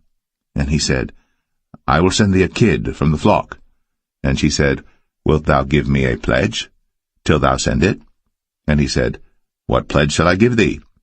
And she said, Thy signet, and thy bracelets, and thy staff that is in thine hand. And he gave it her, and came in unto her. And she conceived by him. And she arose and went away, and laid by her veil from her, and put on the garments of her widowhood. And Judah sent the kid by the hand of his friend the Adullamite, to receive his pledge from the woman's hand, but he found her not. Then he asked the men of that place, saying, Where is the harlot that was openly by the wayside? And they said, There was no harlot in this place. And he returned to Judah, and said, I cannot find her. And also the men of the place said that there was no harlot in this place. And Judah said, Let her take it to her, lest we be shamed. Behold, I sent this kid, and thou hast not found her. And it came to pass about 3 months after that it was told Judah, saying, Tamar, thy daughter-in-law, hath played the harlot, and also, behold, she is with child by whoredom. And Judah said, Bring her forth, and let her be burnt. When she was brought forth, she sent to her father-in-law, saying, By the man whose these are am I with child. And she said, Discern, I pray thee, whose are these? The signet, and bracelets, and staff. And Judah acknowledged them, and said, She hath been more righteous than I, because that I gave her not to Shelah my son. And he knew her again no more. And it came to pass in the time of her travail, that, behold, twins were in her womb.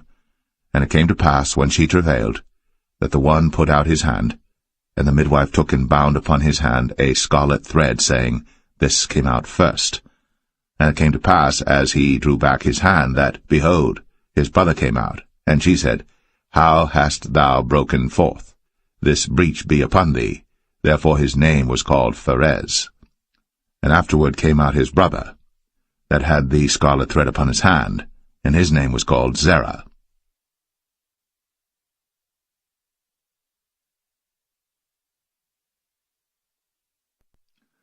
Genesis 39. And Joseph was brought down to Egypt, and Potiphar, an officer of Pharaoh, captain of the guard, an Egyptian, bought him of the hands of the Ishmaelites, which had brought him down thither. And the Lord was with Joseph, and he was a prosperous man, and he was in the house of his master the Egyptian. And his master saw that the Lord was with him, and that the Lord made all that he did to prosper in his hand. And Joseph found grace in his sight, and he served him, and he made him overseer over his house. And all that he had he put into his hand. And it came to pass from the time that he had made him overseer in his house, and over all that he had, that the Lord blessed the Egyptian's house for Joseph's sake. And the blessing of the Lord was upon all that he had in the house and in the field. And he left all that he had in Joseph's hand. And he knew not aught he had, save the bread which he did eat. And Joseph was a goodly person, and well-favored. And it came to pass after these things, that his master's wife cast her eyes upon Joseph, and she said, Lie with me. But he refused, and said unto his master's wife, Behold, my master wotteth not what is with me in the house, and he hath committed all that he hath to my hand. There is none greater in this house than I, neither hath he kept back anything from me but thee, because thou art his wife. How then can I do this great wickedness and sin against God? And it came to pass, as she spake to Joseph day by day, that he hearkened not unto her, to lie by her, or to be with her. And it came to pass about this time, that Joseph went into the house to do his business, and there was none of the men of the house there within. And she caught him by his garment, saying, Lie with me. And he left his garment in her hand, and fled, and got him out.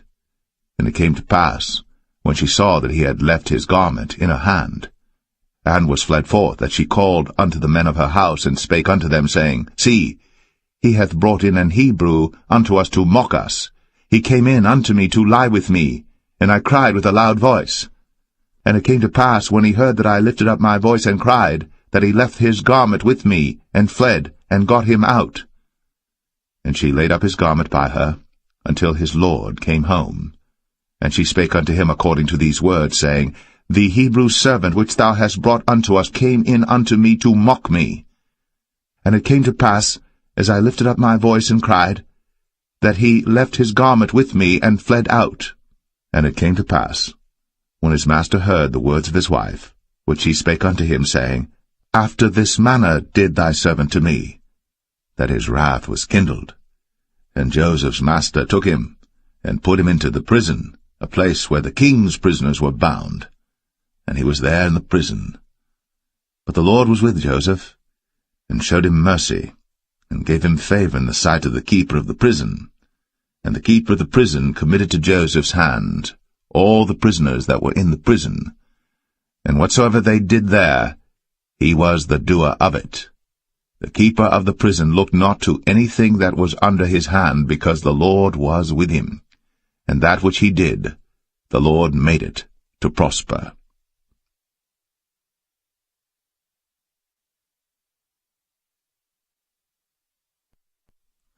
Genesis 40.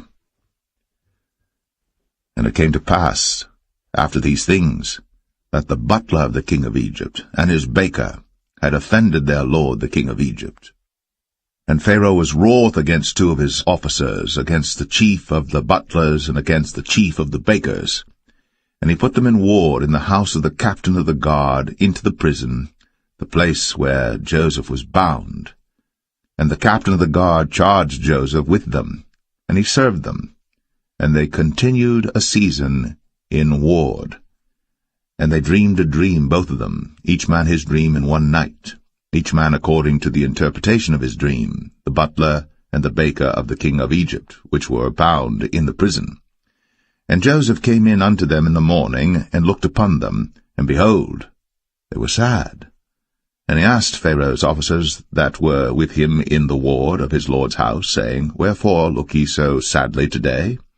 And they said unto him, We have dreamed a dream, and there is no interpreter of it. And Joseph said unto them, Do not interpretations belong to God? Tell me them, I pray you. And the chief butler told his dream to Joseph, and said to him, In my dream, behold, a vine was before me. And in the vine were 3 branches, and it was as though it budded, and her blossoms shot forth, and the clusters thereof brought forth ripe grapes. And Pharaoh's cup was in my hand, and I took the grapes, and pressed them into Pharaoh's cup, and I gave the cup into Pharaoh's hand. And Joseph said unto him, This is the interpretation of it. The 3 branches are 3 days. Yet within 3 days shall Pharaoh lift up thine head, and restore thee unto thy place, and thou shalt deliver Pharaoh's cup into his hand, after the former manner when thou wast his butler. But think on me when it shall be well with thee, and show kindness, I pray thee, unto me, and make mention of me unto Pharaoh, and bring me out of this house. For indeed I was stolen away out of the land of the Hebrews, and here also have I done nothing that they should put me into the dungeon. When the chief baker saw that the interpretation was good, he said unto Joseph, I also was in my dream, and behold, I had 3 white baskets on my head, and in the uppermost basket there was of all manner of baked meats for Pharaoh, and the birds did eat them out of the basket upon my head. And Joseph answered and said, This is the interpretation thereof. The 3 baskets are 3 days. Yet within 3 days shall Pharaoh lift up thy head from off thee, and shall hang thee on a tree, and the birds shall eat thy flesh from off thee. And it came to pass, the 3rd day, which was Pharaoh's birthday, that he made a feast unto all his servants, and he lifted up the head of the chief butler and of the chief baker among his servants. And he restored the chief butler unto his butlership again, and he gave the cup into Pharaoh's hand. But he hanged the chief baker, as Joseph had interpreted to them. Yet did not the chief butler remember Joseph, but forgat him.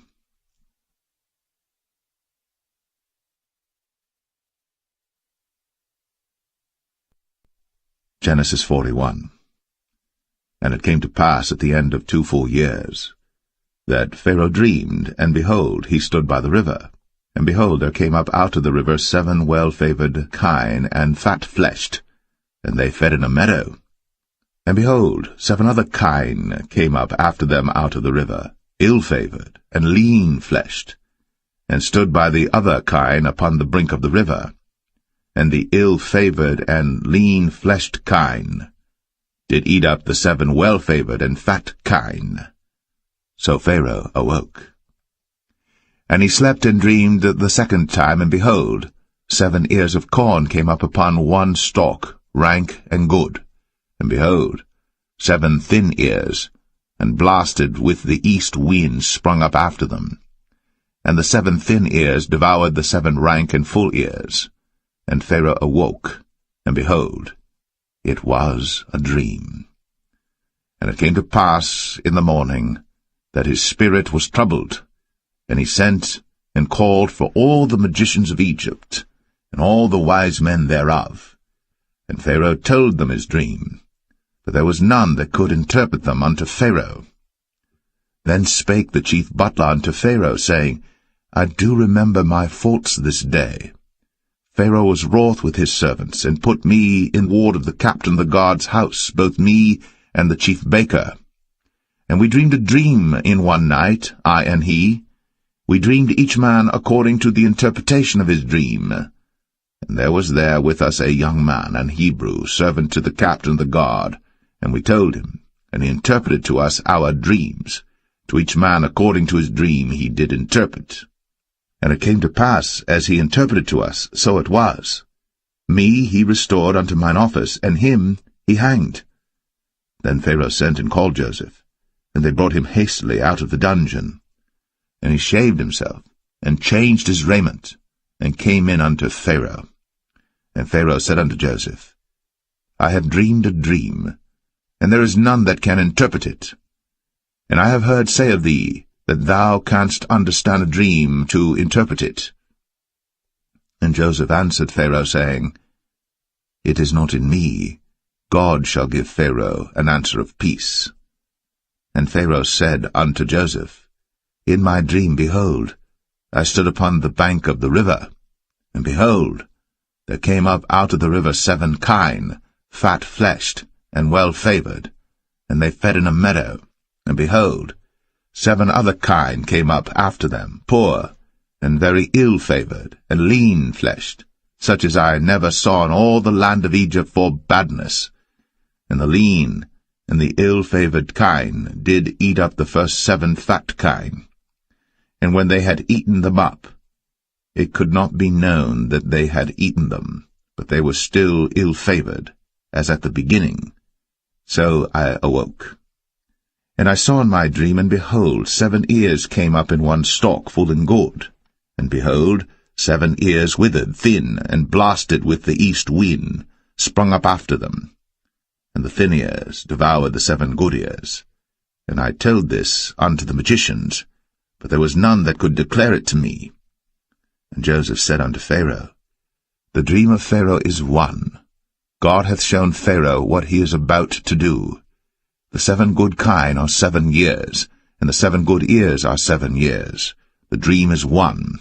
And the 7 thin and ill-favored kine that came up after them are 7 years, and the 7 empty ears blasted with the east wind shall be 7 years of famine. This is the thing which I have spoken unto Pharaoh. What God is about to do, he showeth unto Pharaoh. Behold, there come 7 years of great plenty throughout all the land of Egypt. And there shall arise after them 7 years of famine, and all the plenty shall be forgotten in the land of Egypt, and the famine shall consume the land, and the plenty shall not be known in the land by reason of that famine following, for it shall be very grievous. And for that the dream was doubled unto Pharaoh twice. It is because the thing is established by God, and God will shortly bring it to pass. Now therefore let Pharaoh look out a man discreet and wise, and set him over the land of Egypt. Let Pharaoh do this, and let him appoint officers over the land, and take up the 5th part of the land of Egypt in the 7 plenteous years, and let them gather all the food of those good years that come, and lay up corn under the hand of Pharaoh, and let them keep food in the cities. And that food shall be for store to the land against the 7 years of famine, which shall be in the land of Egypt, that the land perish not through the famine. And the thing was good in the eyes of Pharaoh, and in the eyes of all his servants. And Pharaoh said unto his servants, Can we find such a one as this is, a man in whom the Spirit of God is? And Pharaoh said unto Joseph, Forasmuch as God hath shown thee all this, there is none so discreet and wise as thou art. Thou shalt be over my house, and according unto thy word shall all my people be ruled. Only in the throne will I be greater than thou. And Pharaoh said unto Joseph, See, I have set thee over all the land of Egypt. And Pharaoh took off his ring from his hand, and put it upon Joseph's hand, and arrayed him in vestures of fine linen, and put a gold chain about his neck. And he made him to ride in the second chariot which he had. And they cried before him, Bow the knee. And he made him ruler over all the land of Egypt. And Pharaoh said unto Joseph, I am Pharaoh, and without thee shall no man lift up his hand or foot in all the land of Egypt. And Pharaoh called Joseph's name Zaphnath-Paneah, and he gave him to wife Asenath, the daughter of Potipharah, priest of On. And Joseph went out over all the land of Egypt. And Joseph was 30 years old when he stood before Pharaoh, king of Egypt. And Joseph went out from the presence of Pharaoh, and went throughout all the land of Egypt. And in the 7 plenteous years the earth brought forth by handfuls. And he gathered up all the food of the 7 years which were in the land of Egypt, and laid up the food in the cities, the food of the field, which was round about every city, laid he up in the same. And Joseph gathered corn, as the sand of the sea, very much, until he left numbering, for it was without number. And unto Joseph were born 2 sons before the years of famine came, which Asenath, the daughter of Potipharah, priest of On, bare unto him. And Joseph called the name of the firstborn Manasseh, for God, said he, hath made me forget all my toil, and all my father's house. And the name of the second called he Ephraim, for God hath caused me to be fruitful in the land of my affliction. And the 7 years of plenteousness that was in the land of Egypt were ended, and the 7 years of dearth began to come, according as Joseph had said. And the dearth was in all lands, but in all the land of Egypt there was bread. And when all the land of Egypt was famished, the people cried to Pharaoh for bread. And Pharaoh said unto all the Egyptians, Go unto Joseph. What he saith to you, do. And the famine was over all the face of the earth. And Joseph opened all the storehouses, and sold unto the Egyptians, and the famine waxed sore in the land of Egypt. And all countries came into Egypt to Joseph for to buy corn, because that the famine was so sore in all lands.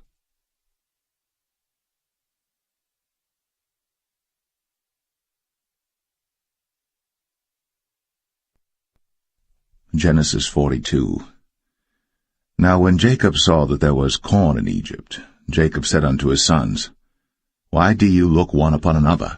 And he said, Behold, I have heard that there is corn in Egypt. Get you down thither, and buy for us from thence, that we may live and not die. And Joseph's 10 brethren went down to buy corn in Egypt. But Benjamin, Joseph's brother, Jacob sent not with his brethren, for he said, Lest peradventure mischief befall him. And the sons of Israel came to buy corn among those that came, for the famine was in the land of Canaan. And Joseph was the governor over the land, and he it was that sold to all the people of the land. And Joseph's brethren came, and bowed down themselves before him with their faces to the earth. And Joseph saw his brethren, and he knew them, but made himself strange unto them, and spake roughly unto them. And he said unto them, Whence come ye? And they said, From the land of Canaan to buy food. And Joseph knew his brethren, but they knew not him. And Joseph remembered the dreams which he dreamed of them, and said unto them, Ye are spies, to see the nakedness of the land ye are come. And they said unto him, Nay, my lord, but to buy food are thy servants come. We are all one man's sons, we are true men, thy servants are no spies. And he said unto them, Nay, but to see the nakedness of the land ye are come. And they said, Thy servants are 12 brethren, the sons of one man in the land of Canaan. And behold, the youngest is this day with our father, and one is not. And Joseph said unto them, That is it that I spake unto you, saying, Ye are spies. Hereby ye shall be proved. By the life of Pharaoh ye shall not go forth hence, except your youngest brother come hither. Send one of you, and let him fetch your brother, and ye shall be kept in prison, that your words may be proved, whether there be any truth in you, or else by the life of Pharaoh surely ye are spies. And he put them all together into ward 3 days. And Joseph said unto them the 3rd day, This do and live, for I fear God. If ye be true men, let one of your brethren be bound in the house of your prison. Go ye, carry corn for the famine of your houses. But bring your youngest brother unto me. So shall your words be verified, and ye shall not die. And they did so. And they said one to another, We are verily guilty concerning our brother, in that we saw the anguish of his soul when he besought us, and we would not hear. Therefore is this distress come upon us. And Reuben answered them, saying, Spake I not unto you, saying, Do not sin against the child? And ye would not hear. Therefore, behold, also his blood is required. And they knew not that Joseph understood them, for he spake unto them by an interpreter. And he turned himself about from them, and wept, and returned to them again, and communed with them, and took from them Simeon, and bound him before their eyes. Then Joseph commanded to fill their sacks with corn, and to restore every man's money into his sack, and to give them provision for the way. And thus did he unto them. And they laded their asses with the corn, and departed thence. And as one of them opened his sack, to give his ass provender in the inn, he espied his money, for behold, it was in his sack's mouth. And he said unto his brethren, My money is restored, and lo, it is even in my sack. And their heart failed them, and they were afraid, saying one to another, What is this that God hath done unto us? And they came unto Jacob their father unto the land of Canaan, and told him all that befell unto them, saying, The man who is the Lord of the land spake roughly to us, and took us for spies of the country. And we said unto him, We are true men, we are no spies. We be 12 brethren, sons of our father, one is not, and the youngest is this day with our father in the land of Canaan. And the man, the Lord of the country, said unto us, Hereby shall I know that ye are true men. Leave one of your brethren here with me, and take food for the famine of your households, and be gone. And bring your youngest brother unto me. Then shall I know that ye are no spies, but that ye are true men. So will I deliver you your brother, and ye shall traffic in the land. And it came to pass, as they emptied their sacks, that, behold, every man's bundle of money was in his sack. And when both they and their father saw the bundles of money, they were afraid. And Jacob their father said unto them, Me have ye bereaved my children. Joseph is not, and Simeon is not, and ye will take Benjamin away? All these things are against me. And Reuben spake unto his father, saying, Slay my 2 sons, if I bring him not to thee. Deliver him into my hand, and I will bring him to thee again. And he said, My son shall not go down with you, for his brother is dead, and he is left alone. If mischief befall him by the way, in the which ye go, then shall ye bring down my grey hairs with sorrow to the grave.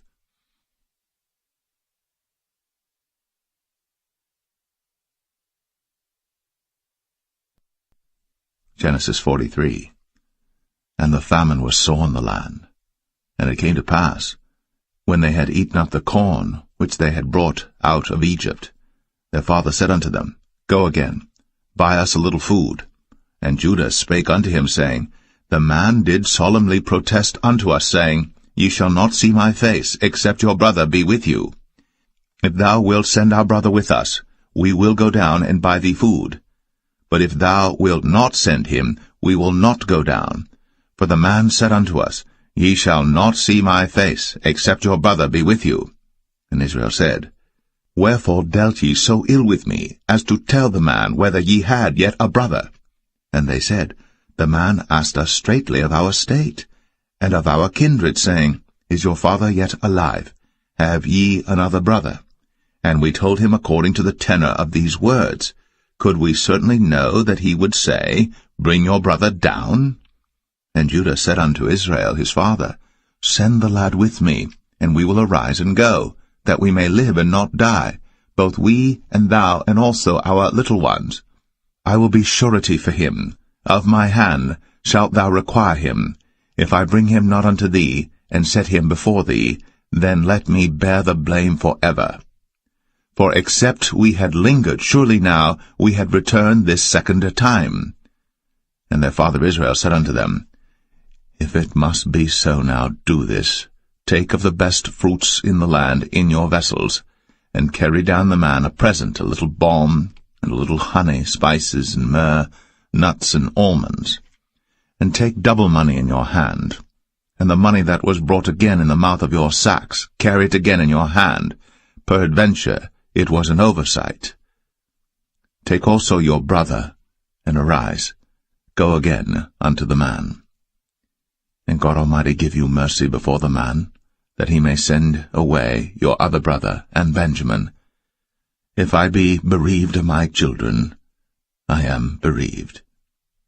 And the men took that present, and they took double money in their hand, and Benjamin, and rose up, and went down to Egypt, and stood before Joseph.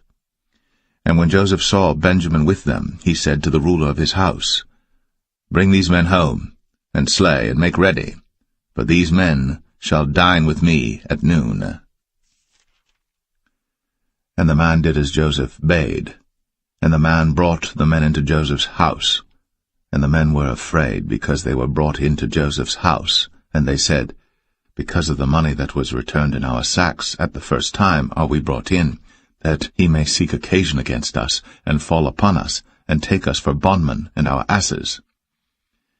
And they came near to the steward of Joseph's house, and they communed with him at the door of the house, and said, O sir, we came indeed down at the first time to buy food, and it came to pass, when we came to the inn, that we opened our sacks, and behold, every man's money was in the mouth of his sack, our money in full weight, and we have brought it again in our hand. And other money have we brought down in our hands to buy food. We cannot tell who put our money in our sacks. And he said, Peace be to you, fear not. Your God, and the God of your father, hath given you treasure in your sacks. I had your money. And he brought Simeon out unto them. And the man brought the men into Joseph's house, and gave them water, and they washed their feet, and he gave their asses provender. And they made ready the present against Joseph came at noon, for they heard that they should eat bread there. And when Joseph came home, they brought him the present which was in their hand into the house, and bowed themselves to him to the earth. And he asked them of their welfare, and said, Is your father well? The old man of whom ye spake, is he yet alive? And they answered, Thy servant our father is in good health, he is yet alive. And they bowed down their heads, and made obeisance. And he lifted up his eyes, and saw his brother Benjamin, his mother's son, and said, Is this your younger brother, of whom ye spake unto me? And he said, God be gracious unto thee, my son. And Joseph made haste, for his bowels did yearn upon his brother, and he sought where to weep, and he entered into his chamber, and wept there. And he washed his face, and went out, and refrained himself, and said, Set on bread. And they set on for him by himself, and for them by themselves, and for the Egyptians which did eat with him by themselves, because the Egyptians might not eat bread with the Hebrews, for that is an abomination unto the Egyptians. And they sat before him, the firstborn according to his birthright, and the youngest according to his youth. And the men marveled one at another. And he took and sent messes unto them from before him. But Benjamin's mess was 5 times so much as any of theirs. And they drank, and were merry with him.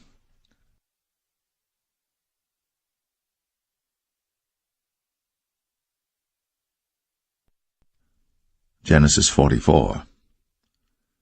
And he commanded the steward of his house, saying, Fill the men's sacks with food, as much as they can carry, and put every man's money in his sack's mouth. And put my cup, the silver cup, in the sack's mouth of the youngest, and his corn money. And he did according to the word that Joseph had spoken. As soon as the morning was light, the men were sent away, they and their asses. And when they were gone out of the city, and not yet far off, Joseph said unto his steward, Up, follow after the men, and when thou dost overtake them, say unto them, Wherefore have ye rewarded evil for good? Is not this it in which my Lord drinketh, and whereby indeed he divineth? Ye have done evil in so doing. And he overtook them, and he spake unto them these same words. And they said unto him, Wherefore saith my Lord these words? God forbid that thy servants should do according to this thing. Behold, the money which we found in our sacks' mouths we brought again unto thee out of the land of Canaan. How then should we steal out of thy Lord's house silver or gold? With whomsoever of thy servants it be found, both let him die, and we also will be my Lord's bondmen. And he said, Now also let it be according unto your words. He with whom it is found shall be my servant, and ye shall be blameless. Then they speedily took down every man his sack to the ground, and opened every man his sack. And he searched, and began at the eldest, and left at the youngest, and the cup was found in Benjamin's sack. Then they rent their clothes, and laded every man his ass, and returned to the city. And Judah and his brethren came to Joseph's house, for he was yet there, and they fell before him on the ground. And Joseph said unto them, What deed is this that ye have done? Wot ye not that such a man as I can certainly divine?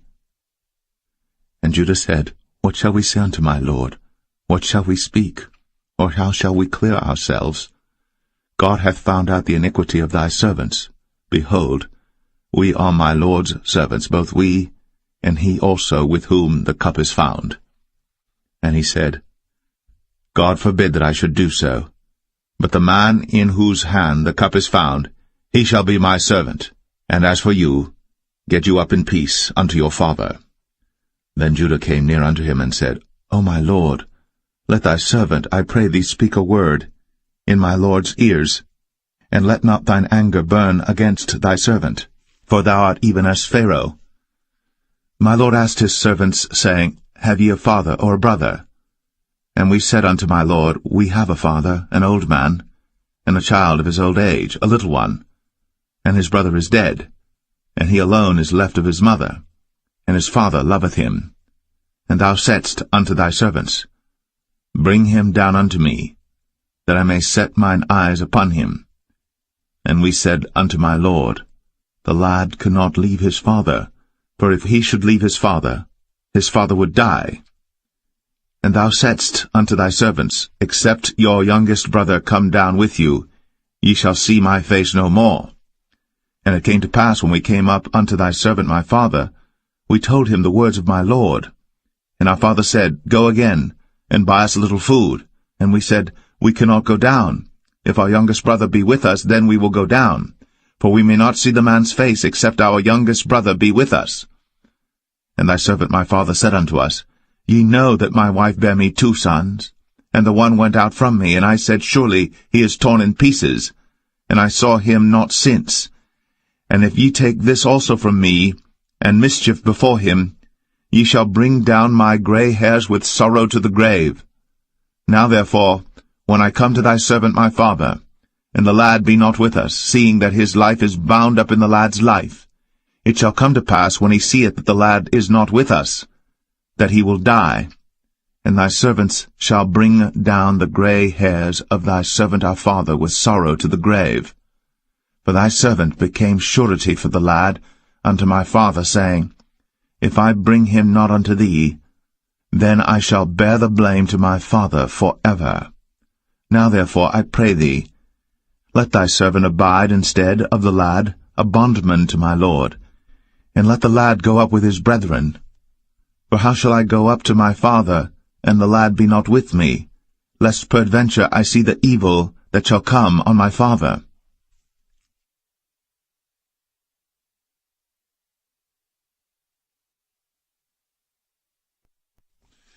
Genesis 45. Then Joseph could not refrain himself before all them that stood by him. And he cried, Cause every man to go out from me. And there stood no man with him, while Joseph made himself known unto his brethren. And he wept aloud. And the Egyptians in the house of Pharaoh heard. And Joseph said unto his brethren, I am Joseph. Doth my father yet live? And his brethren could not answer him, for they were troubled at his presence. And Joseph said unto his brethren, Come near to me, I pray you. And they came near, and he said, I am Joseph your brother, whom ye sold into Egypt. Now therefore be not grieved, nor angry with yourselves, that ye sold me hither, for God did send me before you to preserve life. For these 2 years hath the famine been in the land, and yet there are 5 years, in the which there shall neither be earing nor harvest. And God sent me before you to preserve you a posterity in the earth, and to save your lives by a great deliverance. So now it was not you that sent me hither, but God. And he hath made me a father to Pharaoh, and lord of all his house, and a ruler throughout all the land of Egypt. Haste ye, and go up to my father, and say unto him, Thus saith thy son Joseph, God hath made me lord of all Egypt. Come down unto me, tarry not. And thou shalt dwell in the land of Goshen. And thou shalt be near unto me, thou and thy children, and thy children's children, and thy flocks and thy herds, and all that thou hast. And there will I nourish thee. For yet there are 5 years of famine, lest thou and thy household, and all that thou hast, come to poverty. And behold, your eyes see, in the eyes of my brother Benjamin, that it is my mouth that speaketh unto you.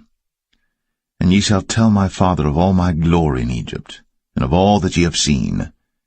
And ye shall haste, and bring down my father hither. And he fell upon his brother Benjamin's neck, and wept. And Benjamin wept upon his neck.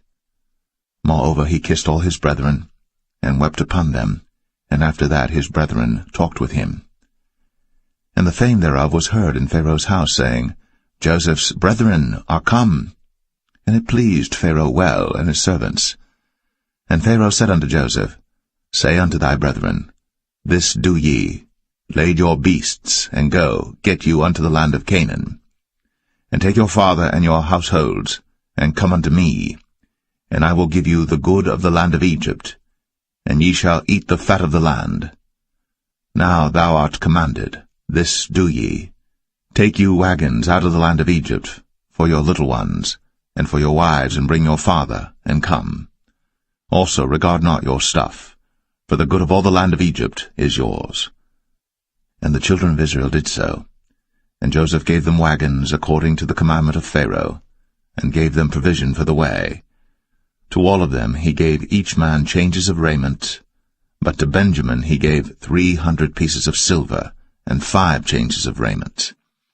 And to his father he sent after this manner, 10 asses laden with the good things of Egypt, and 10 she-asses laden with corn and bread and meat for his father by the way. So he sent his brethren away, and they departed. And he said unto them, See that ye fall not out by the way. And they went up out of Egypt, and came into the land of Canaan unto Jacob their father, and told him, saying, Joseph is yet alive, and he is governor over all the land of Egypt. And Jacob's heart fainted, for he believed them not. And they told him all the words of Joseph, which he had said unto them. And when he saw the wagons which Joseph had sent to carry him, the spirit of Jacob their father revived. And Israel said, It is enough. Joseph my son is yet alive. I will go and see him before I die.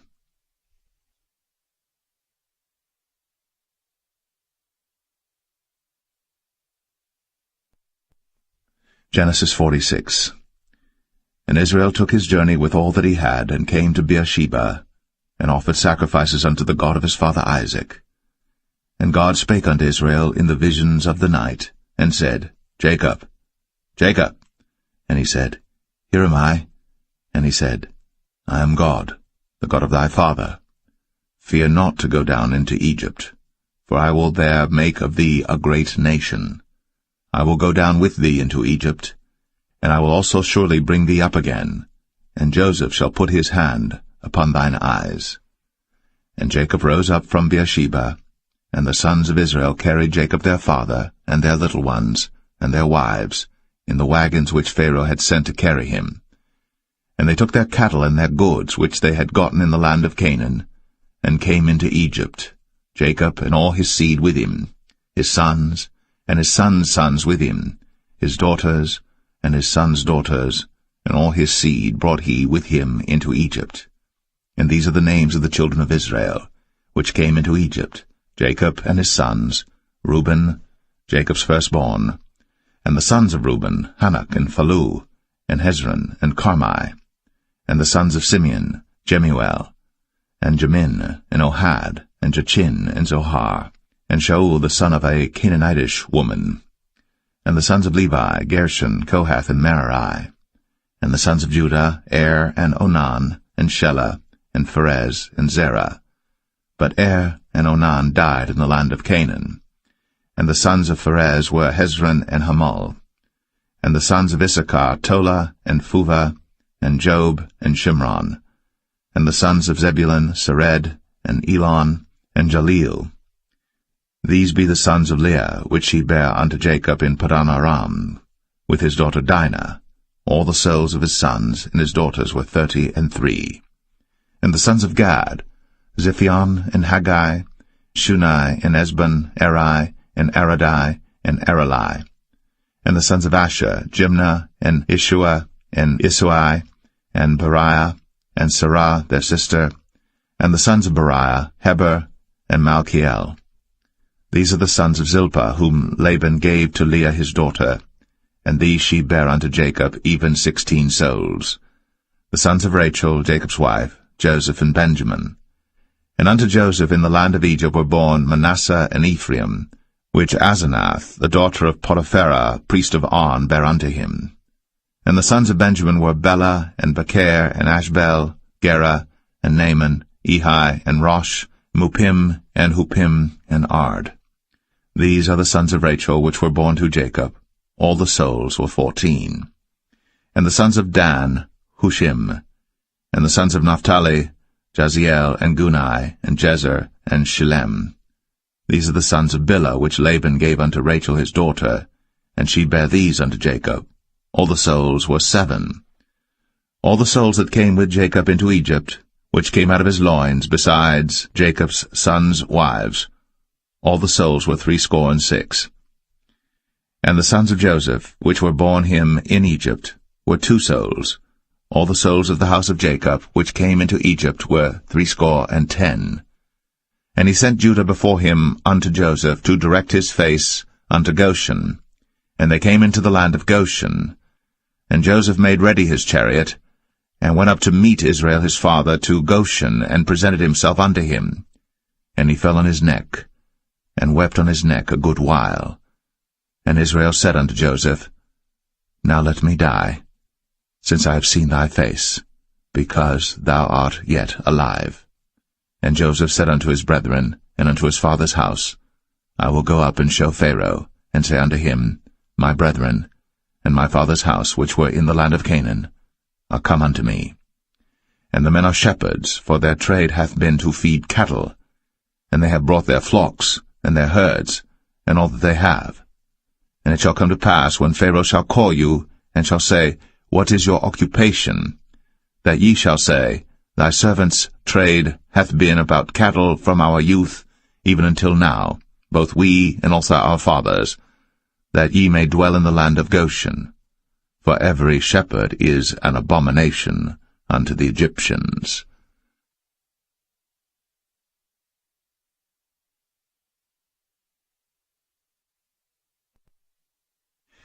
Genesis 47.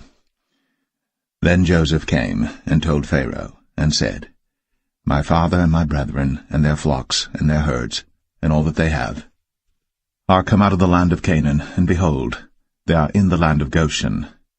And he took some of his brethren, even 5 men, and presented them unto Pharaoh. And Pharaoh said unto his brethren, What is your occupation? And they said unto Pharaoh, Thy servants are shepherds, both we and also our fathers.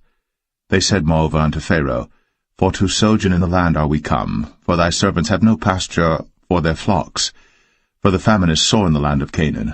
Now therefore we pray thee, let thy servants dwell in the land of Goshen. And Pharaoh spake unto Joseph, saying, Thy father and thy brethren are come unto thee. The land of Egypt is before thee. In the best of the land make thy father and brethren to dwell. In the land of Goshen let them dwell. And if thou knowest any men of activity among them, then make them rulers over my cattle. And Joseph brought in Jacob his father, and set him before Pharaoh. And Jacob blessed Pharaoh. And Pharaoh said unto Jacob, How old art thou? And Jacob said unto Pharaoh, The days of the years of my pilgrimage are 130 years. Few and evil have the days of the years of my life been, and have not attained unto the days of the years of the life of my fathers in the days of their pilgrimage. And Jacob blessed Pharaoh, and went out from before Pharaoh. And Joseph placed his father and his brethren, and gave them a possession in the land of Egypt, in the best of the land, in the land of Ramses, as Pharaoh had commanded. And Joseph nourished his father and his brethren, and all his father's household, with bread according to their families. And there was no bread in all the land, for the famine was very sore, so that the land of Egypt and all the land of Canaan fainted by reason of the famine. And Joseph gathered up all the money that was found in the land of Egypt and in the land of Canaan, for the corn which they bought. And Joseph brought the money into Pharaoh's house. And when money failed in the land of Egypt and in the land of Canaan, all the Egyptians came unto Joseph, and said, Give us bread, for why should we die in thy presence? For the money faileth. And Joseph said, Give your cattle, and I will give you for your cattle if money fail. And they brought their cattle unto Joseph, and Joseph gave them bread in exchange for horses, and for the flocks, and for the cattle of the herds, and for the asses, and he fed them with bread for all their cattle for that year. When that year was ended, they came unto him the 2nd year, and said unto him, We will not hide it from my lord, how that our money is spent. My lord also hath our herds of cattle. There is not aught left in the sight of my lord, but our bodies and our lands. Wherefore shall we die before thine eyes, both we and our land? Buy us and our land for bread, and we and our land will be servants unto Pharaoh, and give us seed, that we may live and not die, that the land be not desolate. And Joseph bought all the land of Egypt for Pharaoh. For the Egyptians sold every man his field, because the famine prevailed over them. So the land became Pharaoh's. And as for the people, he removed them to cities from one end of the borders of Egypt even to the other end thereof. Only the land of the priests bought he not, for the priests had a portion assigned them of Pharaoh, and did eat their portion which Pharaoh gave them, wherefore they sold not their lands. Then Joseph said unto the people, Behold, I have bought you this day, and your land for Pharaoh. Lo, here is seed for you, and ye shall sow the land. And it shall come to pass in the increase, that ye shall give the 5th part unto Pharaoh, and 4 parts shall be your own, for seed of the field, and for your food, and for them of your households, and for food for your little ones. And they said, Thou hast saved our lives. Let us find grace in the sight of my lord, and we will be Pharaoh's servants. And Joseph made it a law over the land of Egypt unto this day, that Pharaoh should have the 5th part, except the land of the priests only, which became not Pharaoh's. And Israel dwelt in the land of Egypt, in the country of Goshen, and they had possessions therein, and grew and multiplied exceedingly. And Jacob lived in the land of Egypt 17 years. So the whole age of Jacob was 147 years. And the time drew nigh that Israel must die. And he called his son Joseph, and said unto him, If now I have found grace in thy sight, put, I pray thee, thy hand under my thigh, and deal kindly and truly with me. Bury me not, I pray thee, in Egypt, but I will lie with my fathers, and thou shalt carry me out of Egypt, and bury me in their burying place. And he said, I will do as thou hast said. And he said, Swear unto me. And he sware unto him. And Israel bowed himself upon the bed's head.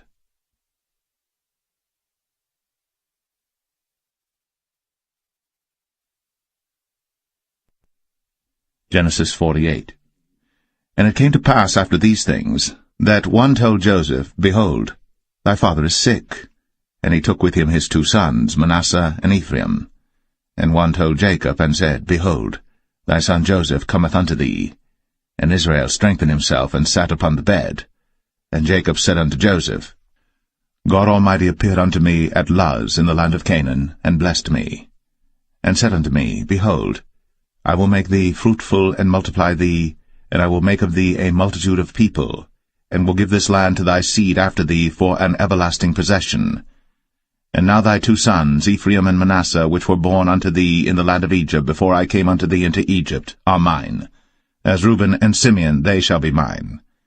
And thy issue which thou begettest after them shall be thine, and shall be called after the name of their brethren in their inheritance. And as for me, when I came from Padan, Rachel died by me in the land of Canaan in the way, when yet there was but a little way to come unto Ephrath. And I buried her there in the way of Ephrath, the same as Bethlehem. And Israel beheld Joseph's sons, and said, Who are these? And Joseph said unto his father, They are my sons, whom God hath given me in this place. And he said, Bring them, I pray thee, unto me, and I will bless them. Now the eyes of Israel were dim for age, so that he could not see. And he brought them near unto him. And he kissed them, and embraced them. And Israel said unto Joseph, I had not thought to see thy face, and lo, God hath shown me also thy seed. And Joseph brought them out from between his knees, and he bowed himself with his face to the earth. And Joseph took them both, Ephraim in his right hand toward Israel's left hand, and Manasseh in his left hand toward Israel's right hand, and brought them near unto him. And Israel stretched out his right hand, and laid it upon Ephraim's head, who was the younger, and his left hand upon Manasseh's head, guiding his hands wittingly, for Manasseh was the firstborn.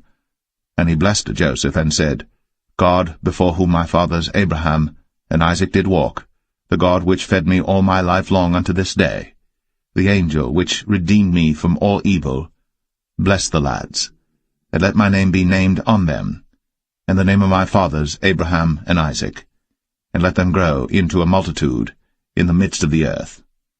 And when Joseph saw that his father laid his right hand upon the head of Ephraim, it displeased him, and he held up his father's hand to remove it from Ephraim's head unto Manasseh's head. And Joseph said unto his father, Not so, my father, for this is the firstborn. Put thy right hand upon his head. And his father refused, and said, I know it, my son, I know it. He also shall become a people, and he also shall be great. But truly his younger brother shall be greater than he, and his seed shall become a multitude of nations. And he blessed them that day, saying, In thee shall Israel bless, saying, God make thee as Ephraim and as Manasseh. And he set Ephraim before Manasseh. And Israel said unto Joseph, Behold, I die, but God shall be with you, and bring you again unto the land of your fathers. Moreover, I have given to thee one portion above thy brethren, which I took out of the hand of the Amorite with my sword and with my bow.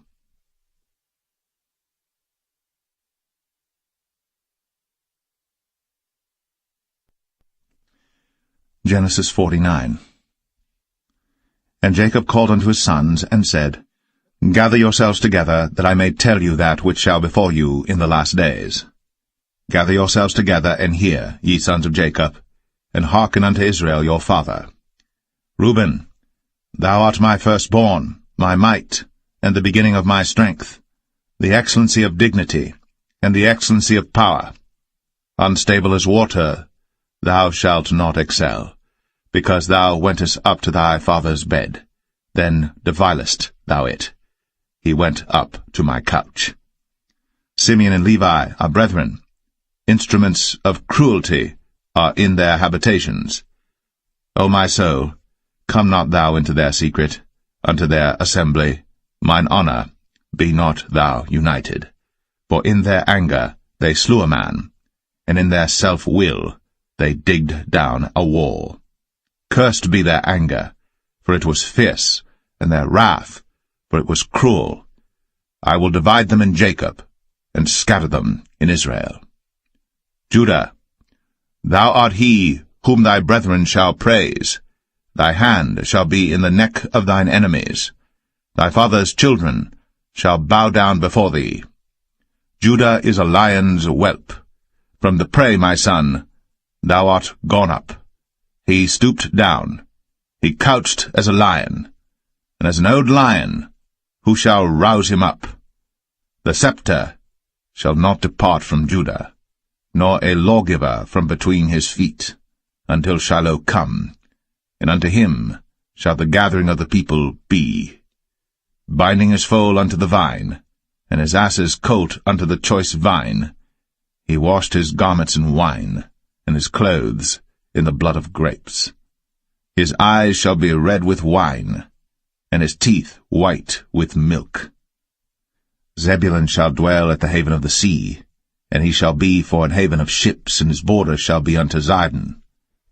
Issachar is a strong ass couching down between two burdens, and he saw that rest was good, and the land that it was pleasant, and bowed his shoulder to bear, and became a servant unto tribute. Dan shall judge his people, as one of the tribes of Israel. Dan shall be a serpent by the way, an adder in the path, that biteth the horse heels, so that his rider shall fall backward. I have waited for thy salvation, O Lord. Gad, a troop shall overcome him, but he shall overcome at the last. Out of Asher his bread shall be fat, and he shall yield royal dainties. Naphtali is a hind let loose, he giveth goodly words. Joseph is a fruitful bough, even a fruitful bough by a well, whose branches run over the wall. The archers have sorely grieved him, and shot at him, and hated him. But his bow abode in strength, and the arms of his hands were made strong by the hands of the mighty God of Jacob. From thence is the shepherd, the stone of Israel. Even by the God of thy father, who shall help thee, and by the Almighty, who shall bless thee with blessings of heaven above, blessings of the deep that lieth under, blessings of the breasts, and of the womb. The blessings of thy father have prevailed above the blessings of my progenitors, unto the utmost bound of the everlasting hills. They shall be on the head of Joseph, and on the crown of the head of him that was separate from his brethren. Benjamin shall raven as a wolf. In the morning he shall devour the prey, and at night he shall divide the spoil. All these are the 12 tribes of Israel. And this is it that their father spake unto them, and blessed them, every one, according to his blessing, he blessed them. And he charged them, and said unto them, I am to be gathered unto my people. Bury me with my fathers in the cave that is in the field of Ephron the Hittite, in the cave that is in the field of Machpelah, which is before Mamre, in the land of Canaan, which Abraham bought with the field of Ephron the Hittite, for a possession of a burying place. There they buried Abraham and Sarah his wife. There they buried Isaac and Rebekah his wife, and there I buried Leah. The purchase of the field and of the cave that is therein was from the children of Heth. And when Jacob had made an end of commanding his sons, he gathered up his feet into the bed, and yielded up the ghost, and was gathered unto his people.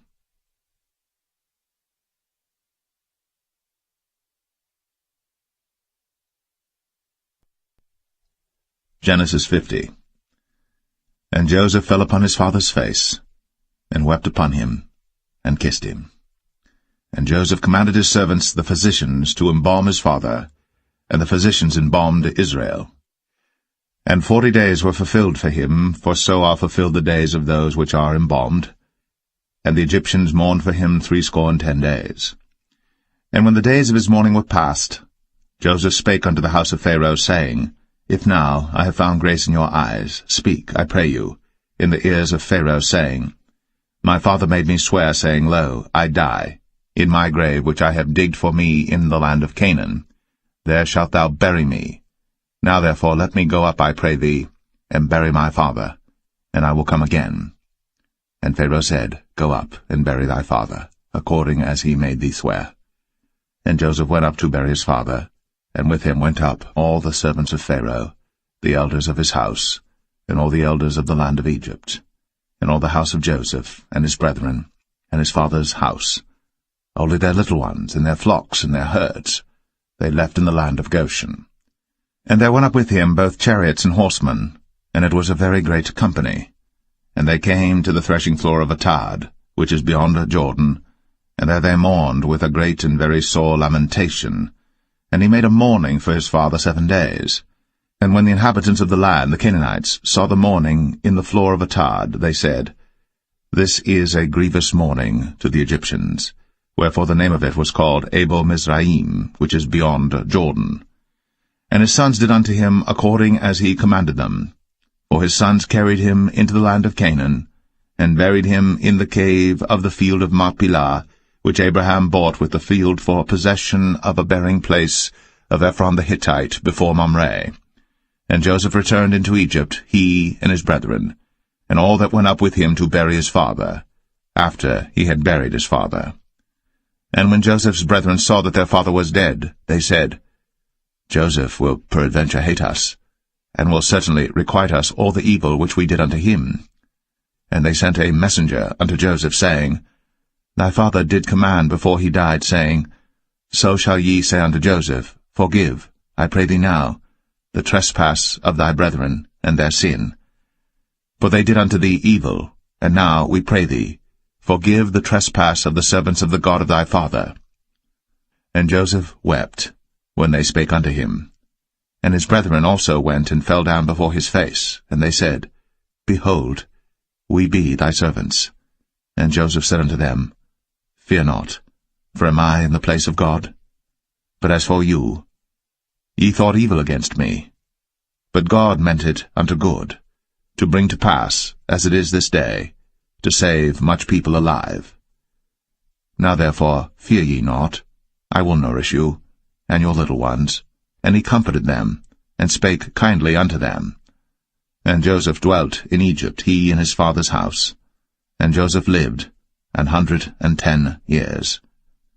And Joseph saw Ephraim's children of the 3rd generation. The children also of Machir, the son of Manasseh, were brought up upon Joseph's knees.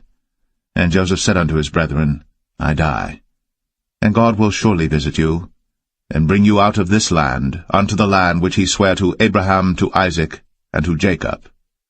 And Joseph took an oath of the children of Israel, saying, God will surely visit you, and ye shall carry up my bones from hence.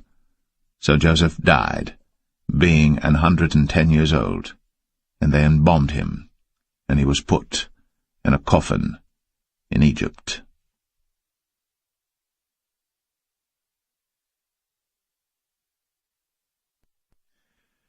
The Book of Exodus, Chapter 1. Now these are the names of the children of Israel, which came into Egypt. Every man in his household came with Jacob: Reuben, Simeon, Levi, and Judah, Issachar, Zebulun, and Benjamin, Dan and Naphtali, Gad and Asher.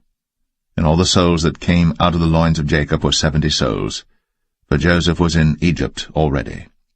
And Joseph died, and all his brethren, and all that generation. And the children of Israel were fruitful, and increased abundantly, and multiplied, and waxed exceeding mighty, and the land was filled with them. Now there arose up a new king over Egypt, which knew not Joseph. And he said unto his people, Behold, the people of the children of Israel are more and mightier than we. Come on, let us deal wisely with them, lest they multiply. And it come to pass, that when there falleth out any war, they join also unto our enemies, and fight against us, and so get them up out of the land. Therefore they did set over them taskmasters, to afflict them with their burdens, and they built for Pharaoh treasure cities, Pithom and Ramses. But the more they afflicted them, the more they multiplied and grew, and they were grieved because of the children of Israel. And the Egyptians made the children of Israel to serve with rigor, and they made their lives bitter with hard bondage, in mortar, and in brick, and in all manner of service in the field. All their service wherein they made them serve was with rigor. And the king of Egypt spake to the Hebrew midwives, of which the name of the one was Shiphrah, and the name of the other Puah. And he said, When ye do the office of a midwife to the Hebrew women, and see them upon the stools, if it be a son, then ye shall kill him, but if it be a daughter, then she shall live. But the midwives feared God, and did not as the king of Egypt commanded them, but saved the men-children alive.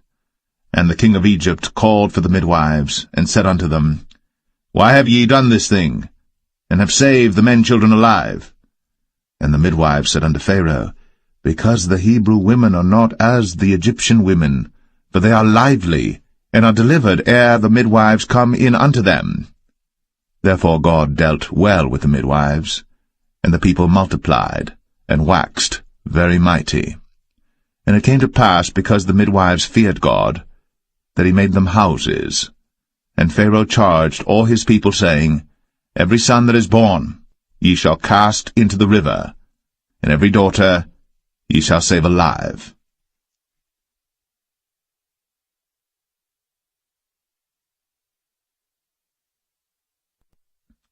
Exodus 2. And there went a man of the house of Levi, and took to wife a daughter of Levi. And the woman conceived, and bare a son. And when she saw him that he was a goodly child, she hid him 3 months.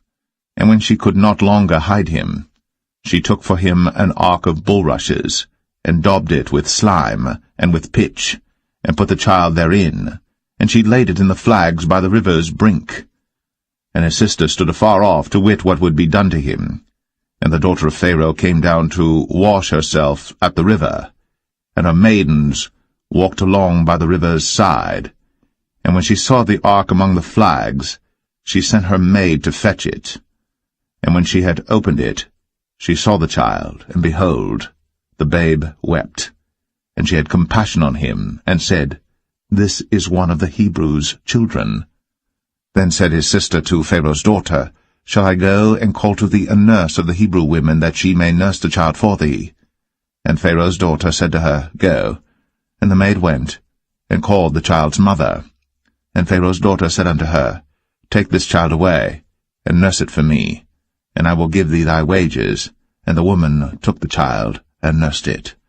And the child grew, and she brought him unto Pharaoh's daughter, and he became her son. And she called his name Moses, and she said, Because I drew him out of the water. And it came to pass in those days, when Moses was grown, that he went out unto his brethren, and looked on their burdens. And he spied an Egyptian smiting an Hebrew, one of his brethren. And he looked this way and that way. And when he saw that there was no man, he slew the Egyptian, and hid him in the sand. And when he went out the second day, behold, 2 men of the Hebrews strove together. And he said to him that did the wrong, Wherefore smitest thou thy fellow? And he said, Who made thee a prince and a judge over us? Intendest thou to kill me, as thou killedst the Egyptian? And Moses feared, and said, Surely this thing is known. Now when Pharaoh heard this thing, he sought to slay Moses. But Moses fled from the face of Pharaoh, and dwelt in the land of Midian, and he sat down by a well. Now the priest of Midian had 7 daughters, and they came and drew water, and filled the troughs to water their father's flock. And the shepherds came and drove them away, but Moses stood up and helped them, and watered their flock. And when they came to Reuel their father, he said, How is it that ye are come so soon today? And they said, An Egyptian delivered us out of the hand of the shepherds, and also drew water enough for us, and watered the flock. And he said unto his daughters, And where is he?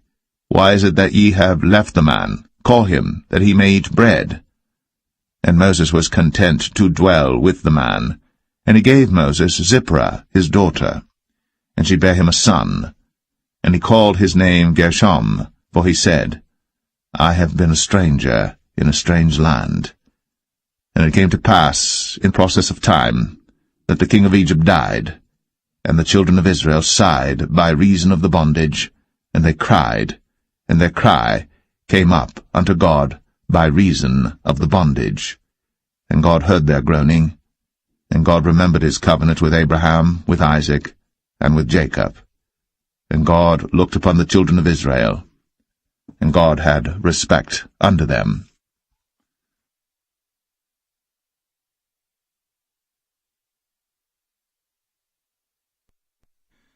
Exodus 3.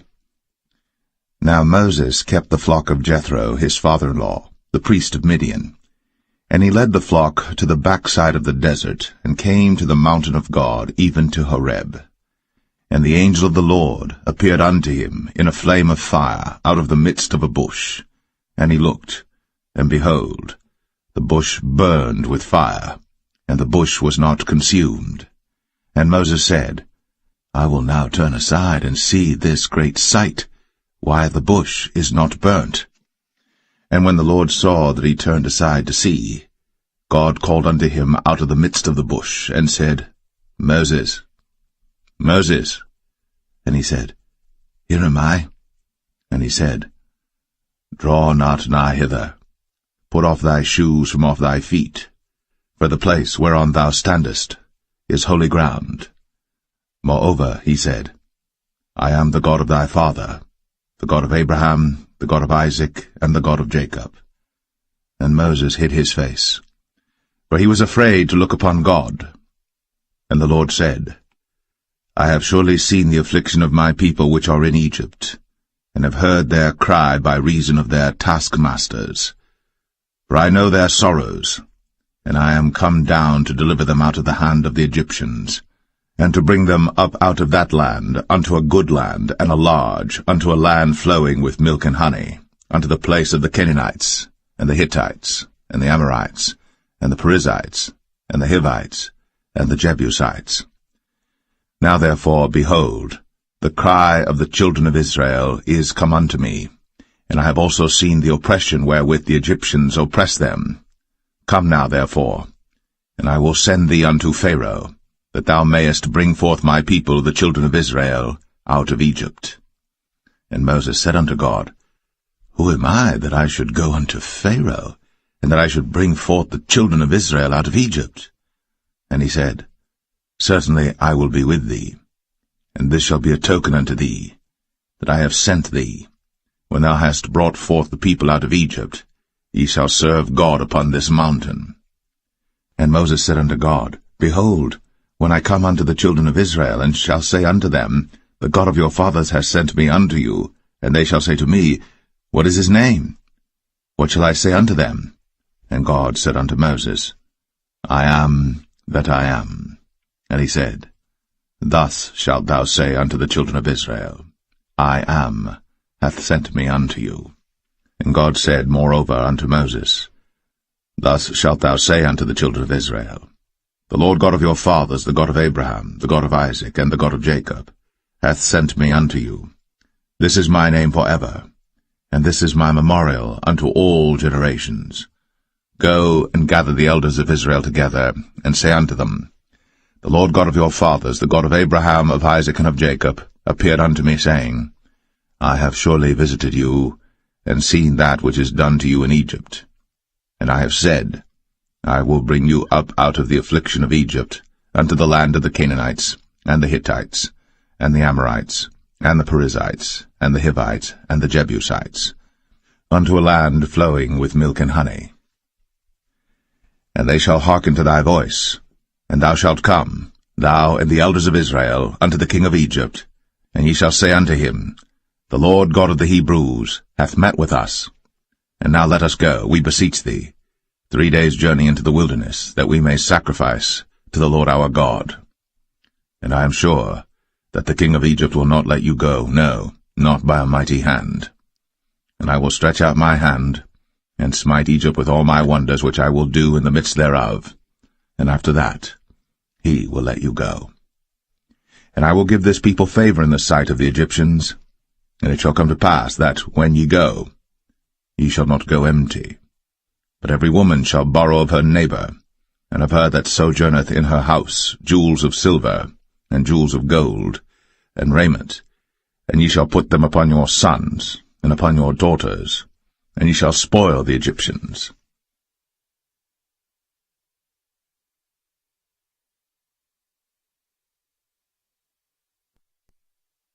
Exodus 4.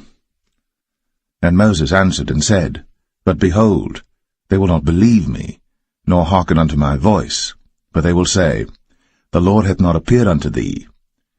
And the Lord said unto him, What is that in thine hand? And he said, A rod.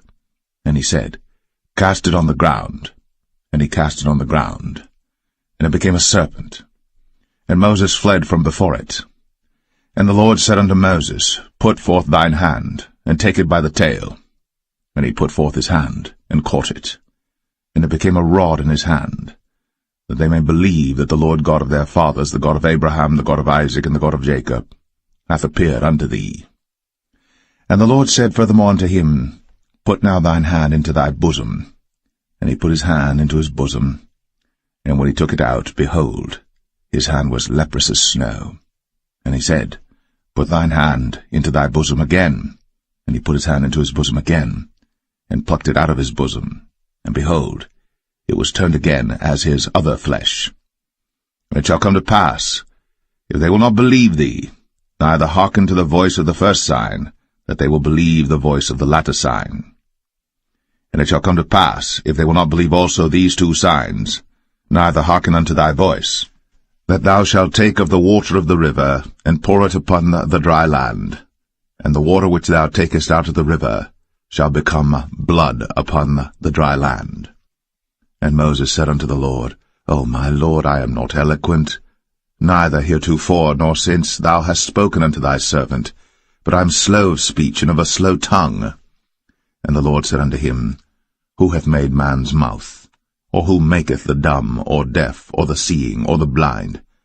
Have not I the Lord? Now therefore go, and I will be with thy mouth, and teach thee what thou shalt say.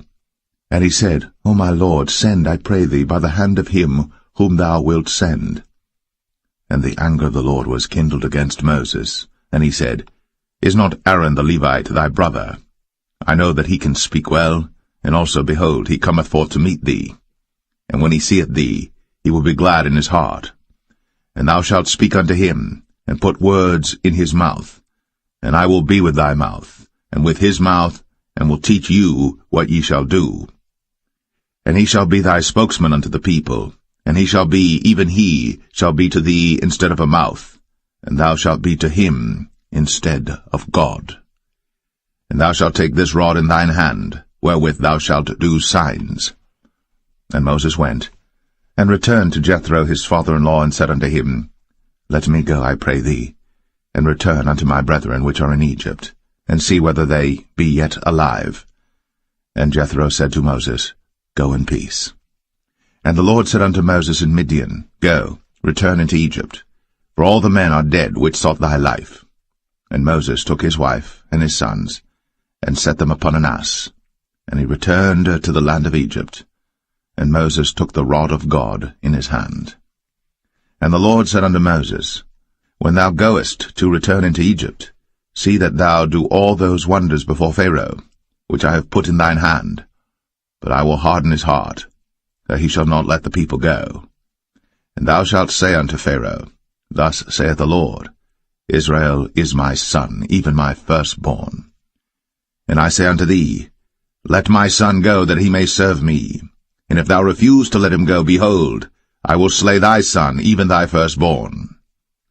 And it came to pass by the way in the inn, that the Lord met him, and sought to kill him. Then Zipporah took a sharp stone, and cut off the foreskin of her son, and cast it at his feet, and said, Surely a bloody husband art thou to me. So he let him go. Then she said, A bloody husband thou art, because of the circumcision. And the Lord said to Aaron, Go into the wilderness to meet Moses. And he went, and met him in the mount of God, and kissed him. And Moses told Aaron all the words of the Lord who had sent him, and all the signs which he had commanded him. And Moses and Aaron went and gathered together all the elders of the children of Israel. And Aaron spake all the words which the Lord had spoken unto Moses, and did the signs in the sight of the people. And the people believed. And when they heard that the Lord had visited the children of Israel, and that he had looked upon their affliction, then they bowed their heads and worshipped.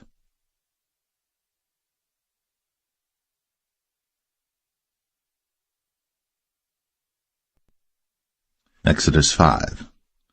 And afterward Moses and Aaron went in, and told Pharaoh, Thus saith the Lord God of Israel, Let my people go, that they may hold a feast unto me in the wilderness. And Pharaoh said, Who is the Lord that I should obey his voice to let Israel go? I know not the Lord, neither will I let Israel go. And they said, The God of the Hebrews hath met with us. Let us go, we pray thee, 3 days' journey into the desert, and sacrifice unto the Lord our God, lest he fall upon us with pestilence, or with the sword. And the king of Egypt said unto them, Wherefore do ye, Moses and Aaron? Let the people from their works get you unto your burdens. And Pharaoh said, Behold, the people of the land now are many, and ye make them rest from their burdens. And Pharaoh commanded the same day the taskmasters of the people and their officers, saying, Ye shall no more give the people straw to make brick, as heretofore. Let them go and gather straw for themselves. And the tale of the bricks which they did make heretofore ye shall lay upon them. Ye shall not diminish aught thereof. For they be idle. Therefore they cry, saying, Let us go and sacrifice to our God. Let their more work be laid upon the men, that they may labor therein, and let them not regard vain words. And the taskmasters of the people went out, and their officers, and they spake to the people, saying, Thus saith Pharaoh, I will not give you straw. Go ye, get you straw where you can find it, yet not aught of your work shall be diminished. So the people were scattered abroad throughout all the land of Egypt to gather stubble instead of straw. And the taskmasters hasted them, saying, Fulfill your works, your daily tasks, as when there was straw. And the officers of the children of Israel, which Pharaoh's taskmasters had set over them, were beaten, and demanded, Wherefore have ye not fulfilled your task in making brick both yesterday and today, as heretofore? Then the officers of the children of Israel came and cried unto Pharaoh, saying, Wherefore dealest thou thus with thy servants? There is no straw given unto thy servants. And they say to us, Make brick. And behold, thy servants are beaten, but the fault is in thine own people. But he said, Ye are idle, ye are idle. Therefore ye say, Let us go and do sacrifice to the Lord. Go therefore now and work, for there shall no straw be given you. Yet shall ye deliver the tale of bricks. And the officers of the children of Israel did see that they were in evil case, after it was said, Ye shall not minish aught from your bricks of your daily task. And they met Moses and Aaron, who stood in the way, as they came forth from Pharaoh. And they said unto them, The Lord look upon you and judge, because ye have made our savour to be abhorred in the eyes of Pharaoh, and in the eyes of his servants, to put a sword in their hand to slay us. And Moses returned unto the Lord, and said, Lord, wherefore hast thou so evil entreated this people? Why is it that thou hast sent me? For since I came to Pharaoh to speak in thy name, he hath done evil to this people, neither hast thou delivered thy people at all.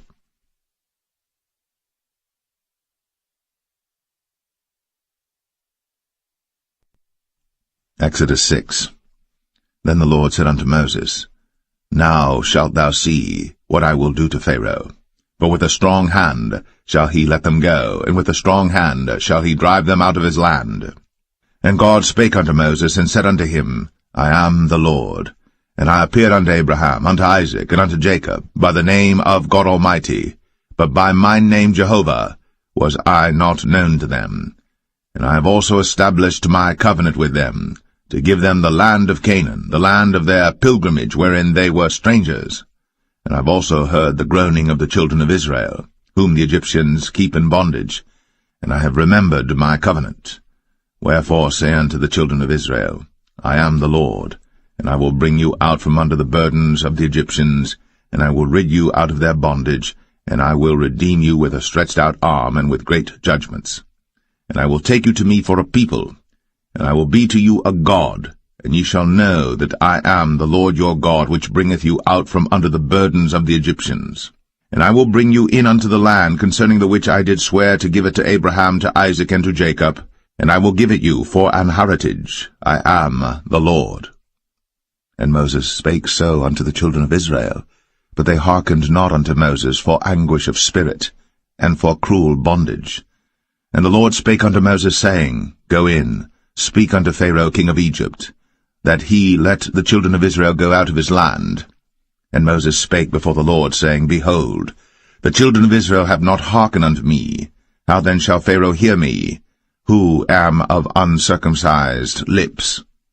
And the Lord spake unto Moses and unto Aaron, and gave them a charge unto the children of Israel, and unto Pharaoh king of Egypt, to bring the children of Israel out of the land of Egypt. These be the heads of their fathers' houses, the sons of Reuben, the firstborn of Israel, Hanok and Palu, Hezron and Carmi.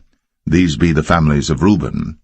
And the sons of Simeon, Jemuel and Jamin, and Ohad and Jachin, and Zohar and Shaul the son of a Canaanitish woman. These are the families of Simeon. And these are the names of the sons of Levi according to their generations, Gershon and Kohath and Merari. And the years of the life of Levi were 137 years. The sons of Gershon, Libni and Shimei, according to their families. And the sons of Kohath, Amram and Izhar, and Hebron and Uzziel. And the years of the life of Kohath were 133 years. And the sons of Merari, Mahalai and Mushai. These are the families of Levi according to their generations. And Amram took him Jochebed, his father's sister, to wife, and she bare him, Aaron and Moses. And the years of the life of Amram were 137 years. And the sons of Izhar, Korah and Nepheg and Zichri. And the sons of Uzziel, Mishael and Elzaphan and Zithri. And Aaron took him Elisheba, daughter of Aminadab, sister of Nahshon, to wife, and she bare him Nadab and Abihu, Eleazar and Ithamar. And the sons of Korah, Asir and Elkanah and Abiasaph. These are the families of the Korhites. And Eleazar, Aaron's son, took him one of the daughters of Putiel to wife, and she bare him Phinehas. These are the heads of the fathers of the Levites according to their families. These are that Aaron and Moses, to whom the Lord said, Bring out the children of Israel from the land of Egypt, according to their armies. These are they which spake to Pharaoh king of Egypt, to bring out the children of Israel from Egypt. These are that, Moses and Aaron. And it came to pass on the day when the Lord spake unto Moses in the land of Egypt, that the Lord spake unto Moses, saying, I am the Lord. Speak thou unto Pharaoh king of Egypt all that I say unto thee. And Moses said before the Lord, Behold, I am of uncircumcised lips, and how shall Pharaoh hearken unto me?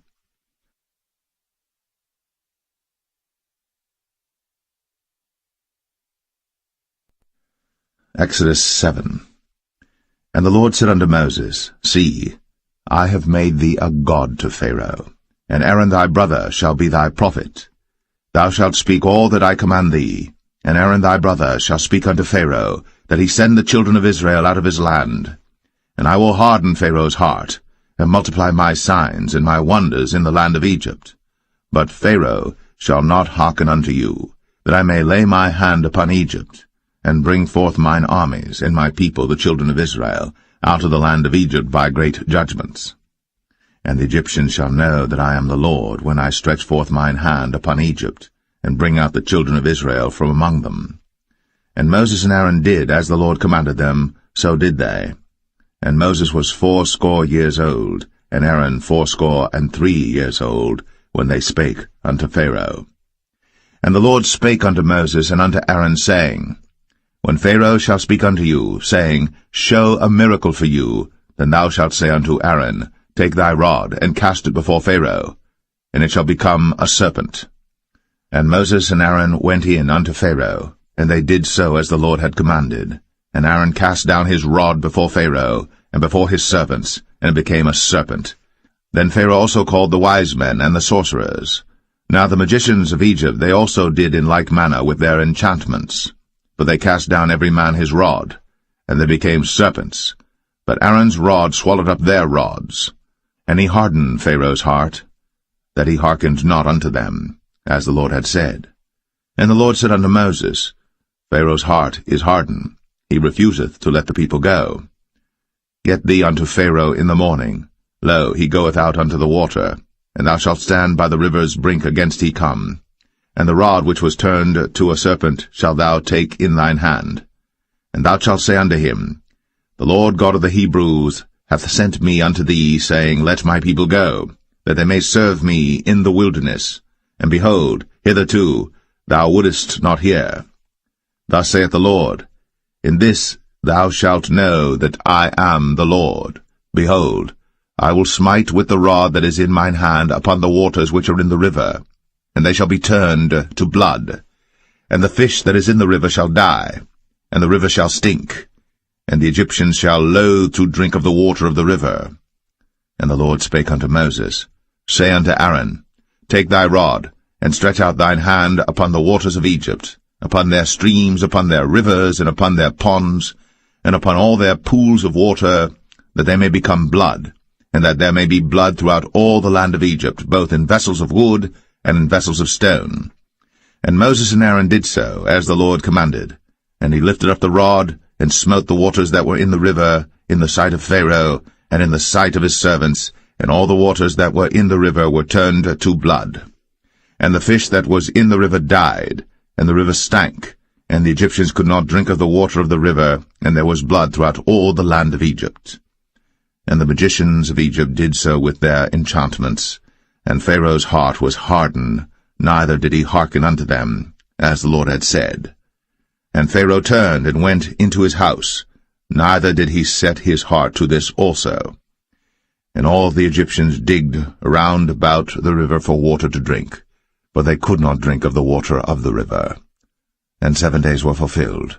After that the Lord had smitten the river.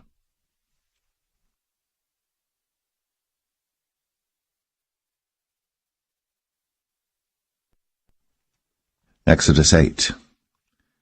And the Lord spake unto Moses, Go unto Pharaoh, and say unto him, Thus saith the Lord, Let my people go, that they may serve me. And if thou refuse to let them go, behold, I will smite all thy borders with frogs, and the river shall bring forth frogs abundantly, which shall go up and come into thine house, and into thy bedchamber, and upon thy bed, and into the house of thy servants, and upon thy people, and into thine ovens, and into thy kneading troughs. And the frogs shall come up both on thee, and upon thy people, and upon all thy servants. And the Lord spake unto Moses, Say unto Aaron, Stretch forth thine hand with thy rod over the streams, over the rivers, and over the ponds, and cause frogs to come up upon the land of Egypt. And Aaron stretched out his hand over the waters of Egypt, and the frogs came up, and covered the land of Egypt. And the magicians did so with their enchantments, and brought up frogs upon the land of Egypt.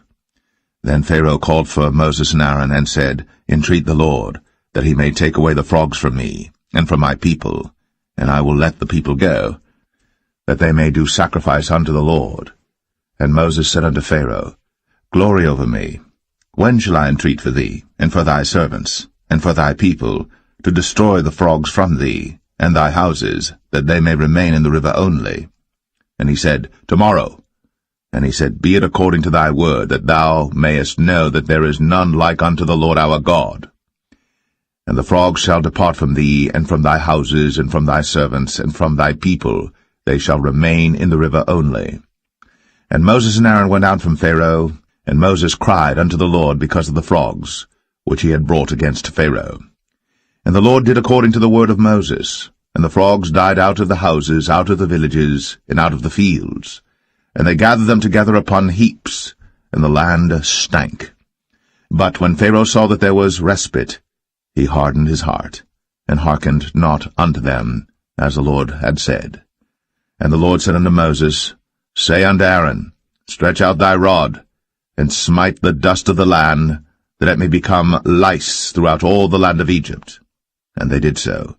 For Aaron stretched out his hand with his rod, and smote the dust of the earth, and it became lice in man and in beast. All the dust of the land became lice throughout all the land of Egypt. And the magicians did so with their enchantments to bring forth lice, but they could not, so there were lice upon man and upon beast. Then the magicians said unto Pharaoh, This is the finger of God. And Pharaoh's heart was hardened, and he hearkened not unto them, as the Lord had said. And the Lord said unto Moses, Rise up early in the morning, and stand before Pharaoh. Lo, he cometh forth to the water. And say unto him, Thus saith the Lord, Let my people go, that they may serve me.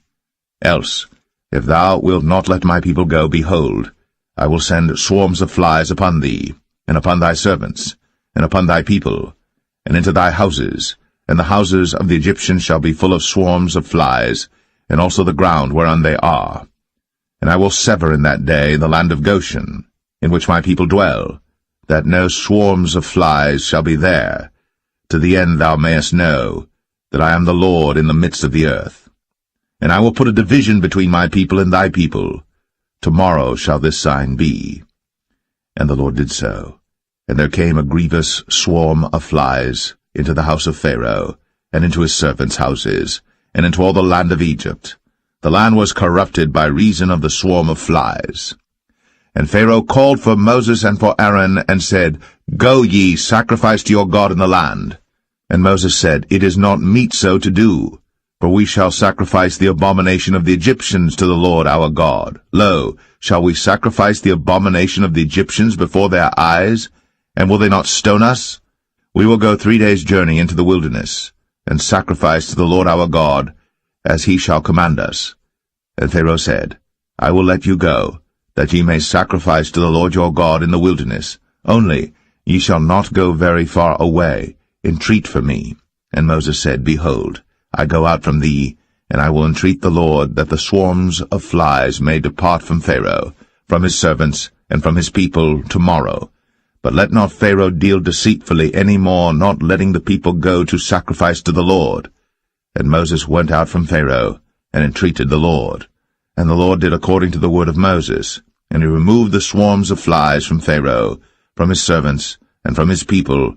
There remained not one. And Pharaoh hardened his heart at this time also, neither would he let the people go.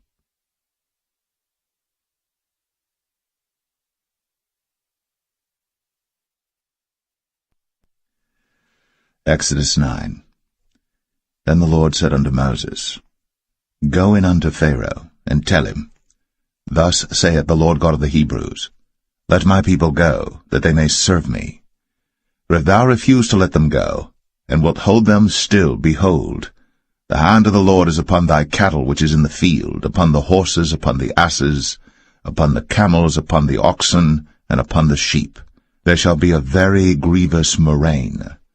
And the Lord shall sever between the cattle of Israel and the cattle of Egypt, and there shall nothing die of all that is the children's of Israel. And the Lord appointed a set time, saying, Tomorrow the Lord shall do this thing in the land.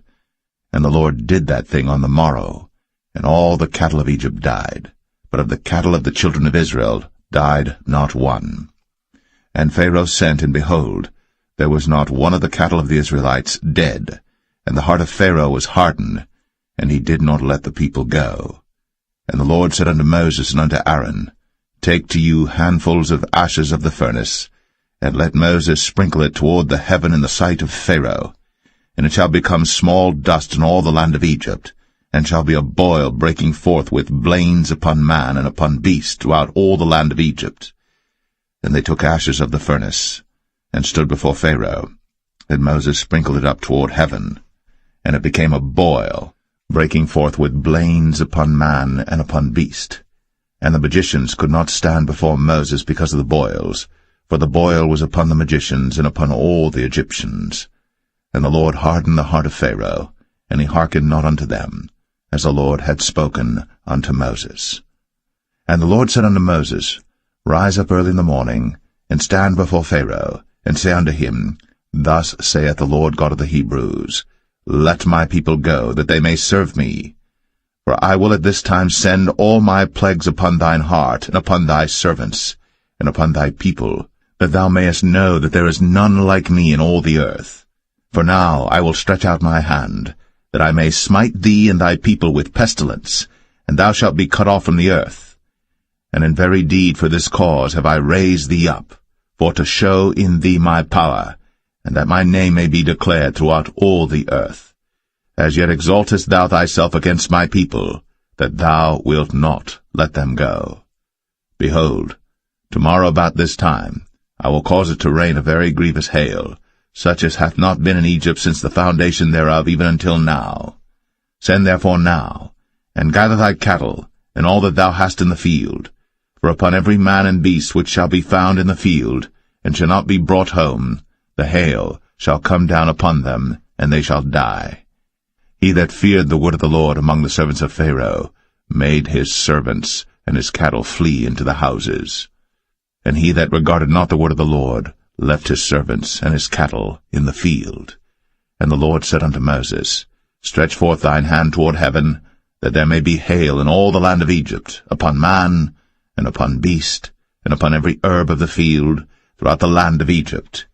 And Moses stretched forth his rod toward heaven, and the Lord sent thunder and hail, and the fire ran along upon the ground, and the Lord rained hail upon the land of Egypt.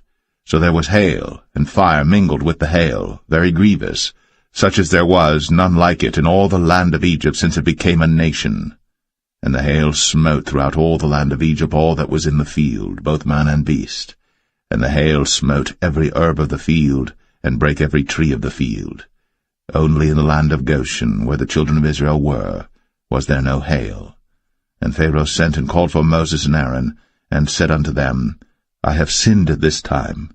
The Lord is righteous, and I and my people are wicked. Entreat the Lord, for it is enough that there be no more mighty thunderings and hail, and I will let you go, and ye shall stay no longer.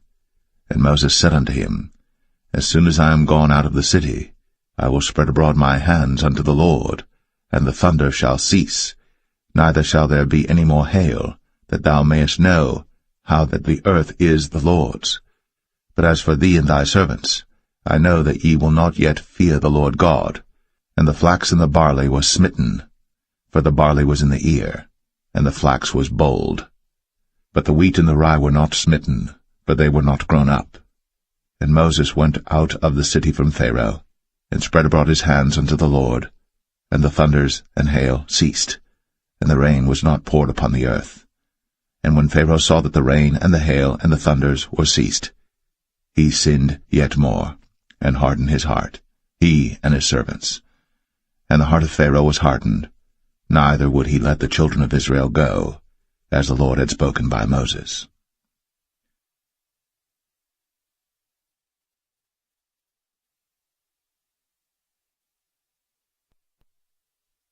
Exodus 10. And the Lord said unto Moses, Go in unto Pharaoh, for I have hardened his heart, and the heart of his servants, that I might show these my signs before him, and that thou mayest tell in the ears of thy son, and of thy son's son, what things I have wrought in Egypt, and my signs which I have done among them, that ye may know how that I am the Lord. And Moses and Aaron came in unto Pharaoh, and said unto him, Thus saith the Lord God of the Hebrews, How long wilt thou refuse to humble thyself before me? Let my people go, that they may serve me. Else, if thou refuse to let my people go, behold, tomorrow will I bring the locusts into thy coast. And they shall cover the face of the earth, that one cannot be able to see the earth. And they shall eat the residue of that which is escaped, which remaineth unto you from the hail, and shall eat every tree which groweth for you out of the field. And they shall fill thy houses, and the houses of all thy servants, and the houses of all the Egyptians, which neither thy fathers nor thy fathers' fathers have seen, since the day that they were upon the earth unto this day. And he turned himself, and went out from Pharaoh. And Pharaoh's servants said unto him, How long shall this man be a snare unto us? Let the men go, that they may serve the Lord their God. Knowest thou not yet that Egypt is destroyed? And Moses and Aaron were brought again unto Pharaoh, and he said unto them, Go, serve the Lord your God. But who are they that shall go? And Moses said, We will go with our young and with our old, with our sons and with our daughters, with our flocks and with our herds will we go, for we must hold a feast unto the Lord. And he said unto them, Let the Lord be so with you, as I will let you go, and your little ones. Look to it, for evil is before you. Not so. Go now, ye that are men, and serve the Lord, for that ye did desire. And they were driven out from Pharaoh's presence. And the Lord said unto Moses, Stretch out thine hand over the land of Egypt for the locusts, that they may come up upon the land of Egypt, and eat every herb of the land, even all that the hail hath left. And Moses stretched forth his rod over the land of Egypt. And the Lord brought an east wind upon the land all that day, and all that night. And when it was morning, the east wind brought the locusts. And the locusts went up over all the land of Egypt, and rested in all the coasts of Egypt. Very grievous were they. Before them there were no such locusts as they, neither after them shall be such. For they covered the face of the whole earth, so that the land was darkened. And they did eat every herb of the land, and all the fruit of the trees which the hail had left. And there remained not any green thing in the trees, or in the herbs of the field, through all the land of Egypt. Then Pharaoh called for Moses and Aaron in haste, and he said, I have sinned against the Lord your God and against you. Now therefore forgive, I pray thee, my sin only this once, and entreat the Lord your God, that he may take away from me this death only. And he went out from Pharaoh, and entreated the Lord. And the Lord turned a mighty strong west wind, which took away the locusts, and cast them into the Red Sea.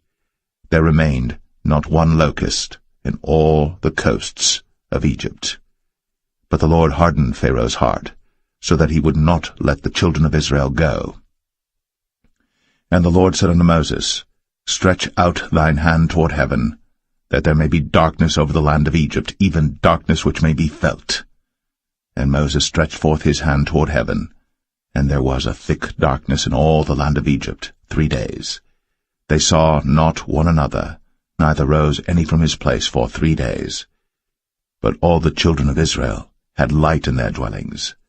And Pharaoh called unto Moses and said, Go ye, serve the Lord.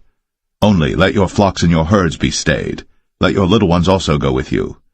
And Moses said, Thou must give us also sacrifices and burnt offerings, that we may sacrifice unto the Lord our God. Our cattle also shall go with us. There shall not an hoof be left behind, for thereof must we take to serve the Lord our God, and we know not with what we must serve the Lord until we come thither. But the Lord hardened Pharaoh's heart, and he would not let them go. And Pharaoh said unto him, Get thee from me, take heed to thyself, see my face no more, for in that day thou seest my face, thou shalt die. And Moses said, Thou hast spoken well. I will see thy face again no more.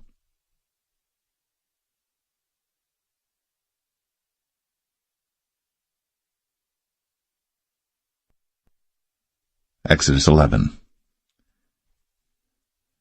And the Lord said unto Moses, Yet will I bring one plague more upon Pharaoh and upon Egypt. Afterwards he will let you go hence. When he shall let you go, he shall surely thrust you out hence altogether. Speak now in the ears of the people, and let every man borrow of his neighbor, and every woman of her neighbor, jewels of silver and jewels of gold. And the Lord gave the people favor in the sight of the Egyptians. Moreover, the man Moses was very great in the land of Egypt, in the sight of Pharaoh's servants, and in the sight of the people. And Moses said, Thus saith the Lord, About midnight will I go out into the midst of Egypt, and all the firstborn in the land of Egypt shall die, from the firstborn of Pharaoh that sitteth upon his throne, even unto the firstborn of the maidservant that is behind the mill, and all the firstborn of beasts. And there shall be a great cry throughout all the land of Egypt, such as there was none like it, nor shall be like it any more. But against any of the children of Israel shall not a dog move his tongue, against man or beast, that ye may know how that the Lord doth put a difference between the Egyptians and Israel. And all these thy servants shall come down unto me, and bow down themselves unto me, saying, Get thee out, and all the people that follow thee. And after that I will go out. And he went out from Pharaoh in a great anger. And the Lord said unto Moses, Pharaoh shall not hearken unto you, that my wonders may be multiplied in the land of Egypt. And Moses and Aaron did all these wonders before Pharaoh. And the Lord hardened Pharaoh's heart, so that he would not let the children of Israel go out of his land.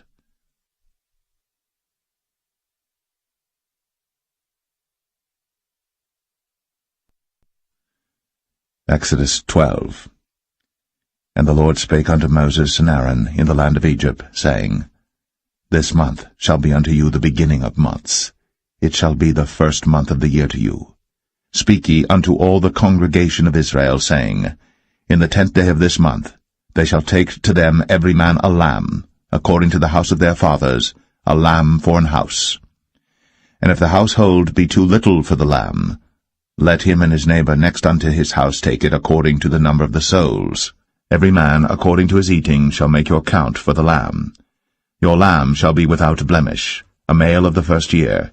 Ye shall take it out from the sheep or from the goats. And ye shall keep it up until the 14th day of the same month. And the whole assembly of the congregation of Israel shall kill it in the evening. And they shall take of the blood, and strike it on the 2 side posts, and on the upper door post of the houses, wherein they shall eat it. And they shall eat the flesh in that night, roast with fire, and unleavened bread, and with bitter herbs they shall eat it. Eat not of it raw, nor sodden it all with water, but roast with fire, his head with his legs, and with the purtenance thereof. And ye shall let nothing of it remain until the morning.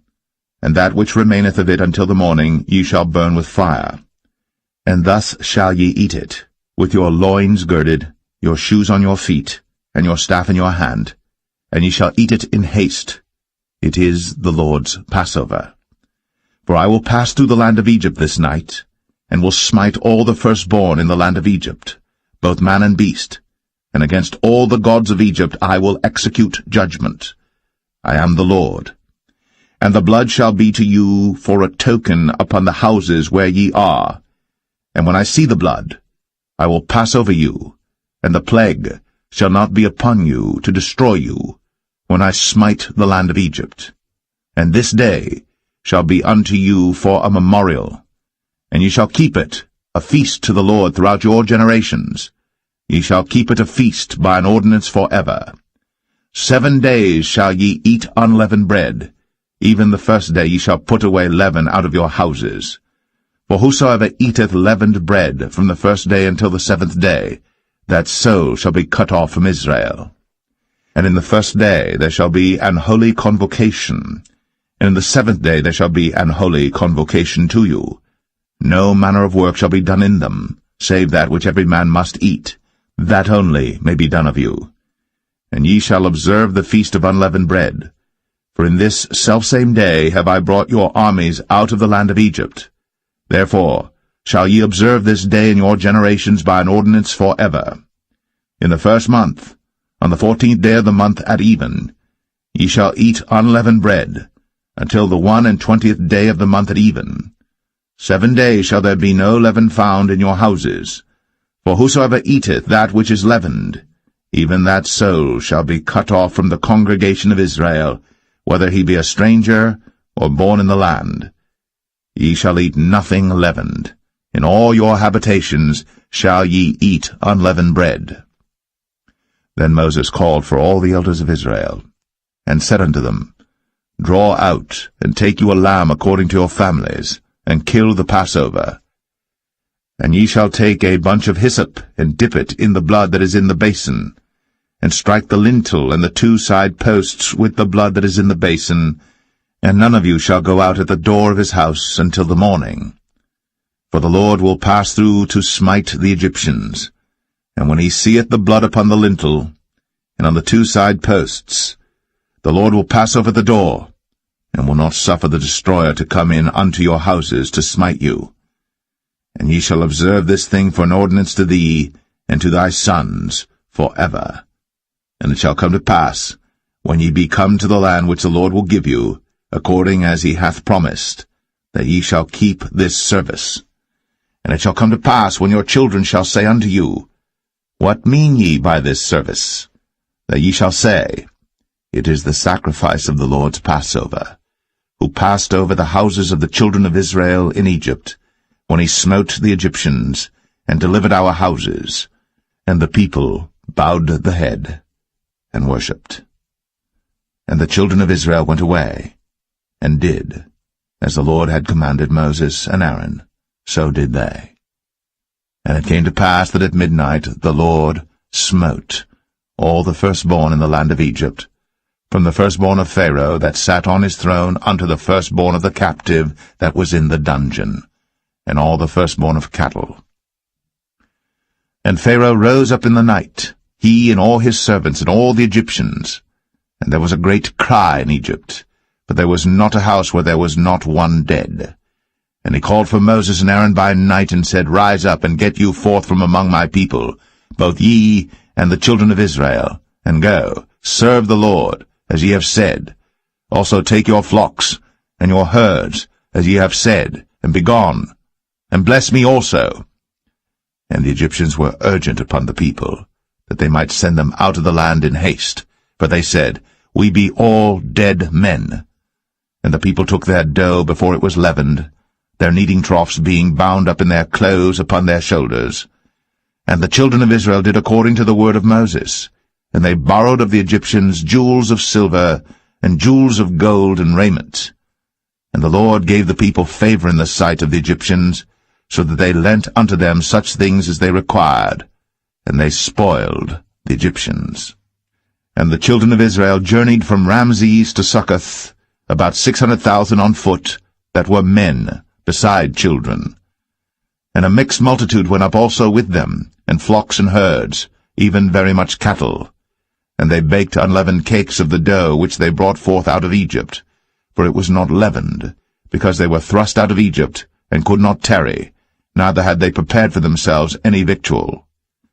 Now the sojourning of the children of Israel, who dwelt in Egypt, was 430 years. And it came to pass, at the end of the 430 years, even the selfsame day it came to pass, that all the hosts of the Lord went out from the land of Egypt.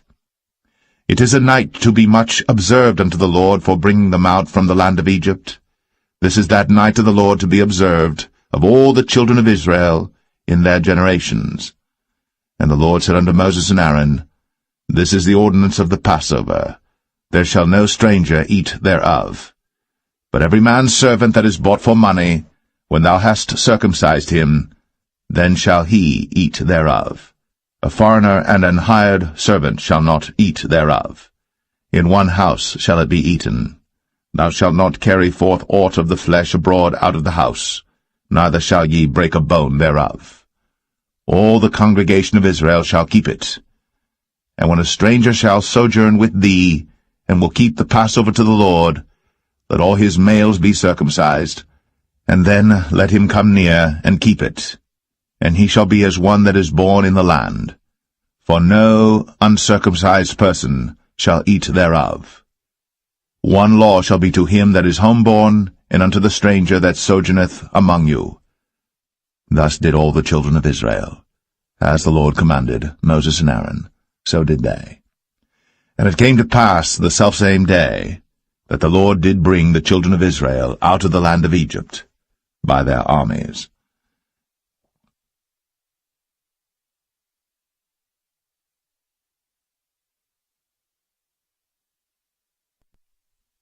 Exodus 13. And the Lord spake unto Moses, saying, Sanctify unto me all the firstborn, whatsoever openeth the womb among the children of Israel, both of man and of beast, it is mine. And Moses said unto the people, Remember this day in which ye came out from Egypt, out of the house of bondage, for by strength of hand the Lord brought you out from this place. There shall no leavened bread be eaten. This day came ye out in the month Abib. And it shall be, when the Lord shall bring thee into the land of the Canaanites, and the Hittites, and the Amorites, and the Hivites, and the Jebusites, which he sware unto thy fathers to give thee, a land flowing with milk and honey, that thou shalt keep this service in this month. 7 days thou shalt eat unleavened bread, and in the 7th day shall be a feast to the Lord. Unleavened bread shall be eaten 7 days, and there shall no leavened bread be seen with thee, neither shall there be leaven seen with thee in all thy quarters.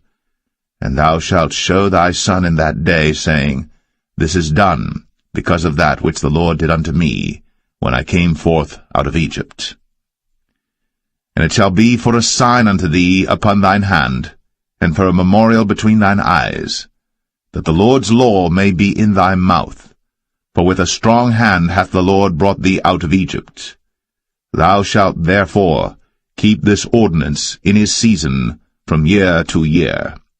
And it shall be, when the Lord shall bring thee into the land of the Canaanites, as he sware unto thee and to thy fathers, and shall give it thee, that thou shalt set apart unto the Lord all that openeth the matrix, and every firstling that cometh of a beast which thou hast, the males shall be the Lord's. And every firstling of an ass thou shalt redeem with a lamb, and if thou wilt not redeem it, then thou shalt break his neck. And all the firstborn of man among thy children shalt thou redeem. And it shall be, when thy son asketh thee in time to come, saying, What is this? That thou shalt say unto him, By strength of hand the Lord brought us out from Egypt, from the house of bondage. And it came to pass, when Pharaoh would hardly let us go, that the Lord slew all the firstborn in the land of Egypt, both the firstborn of man and the firstborn of beast. Therefore I sacrifice to the Lord all that openeth the matrix, being males, but all the firstborn of my children I redeem. And it shall be for a token upon thine hand, and for frontlets between thine eyes, for by strength of hand the Lord brought us forth out of Egypt. And it came to pass, when Pharaoh had let the people go, that God led them not through the way of the land of the Philistines, although that was near, for God said, Lest peradventure the people repent when they see war, and they return to Egypt. But God led the people about through the way of the wilderness of the Red Sea, and the children of Israel went up harnessed out of the land of Egypt. And Moses took the bones of Joseph with him, for he had straitly sworn the children of Israel, saying, God will surely visit you, and ye shall carry up my bones away hence with you. And they took their journey from Succoth, and encamped in Etham, in the edge of the wilderness.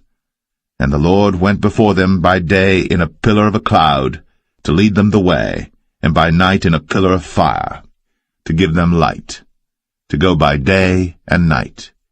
He took not away the pillar of the cloud by day, nor the pillar of fire by night, from before the people.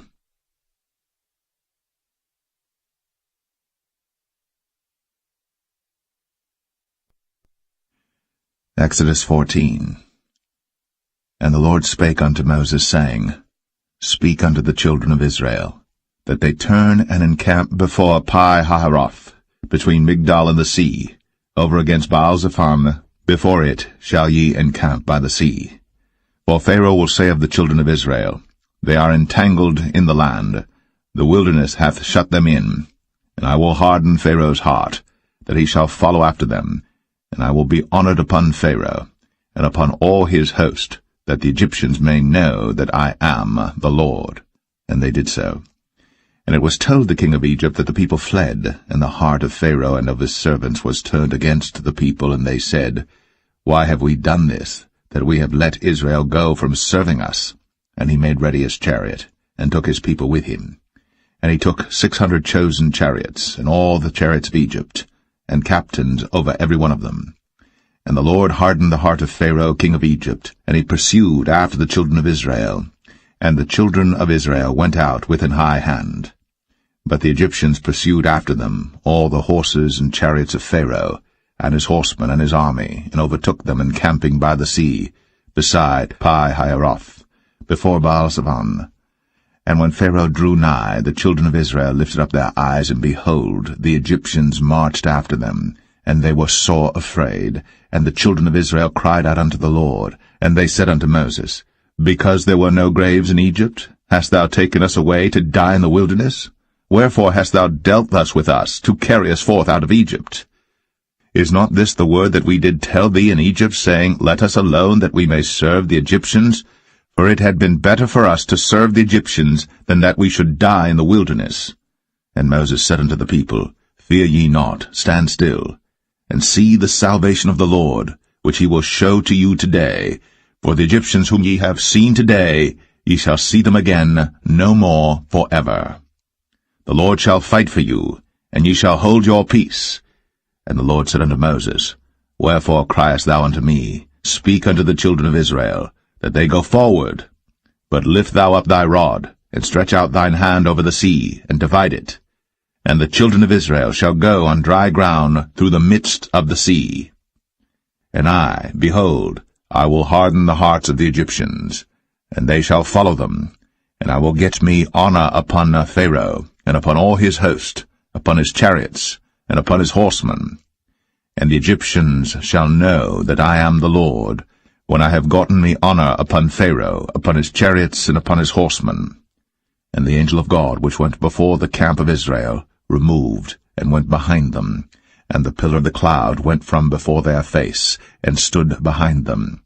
And it came between the camp of the Egyptians and the camp of Israel.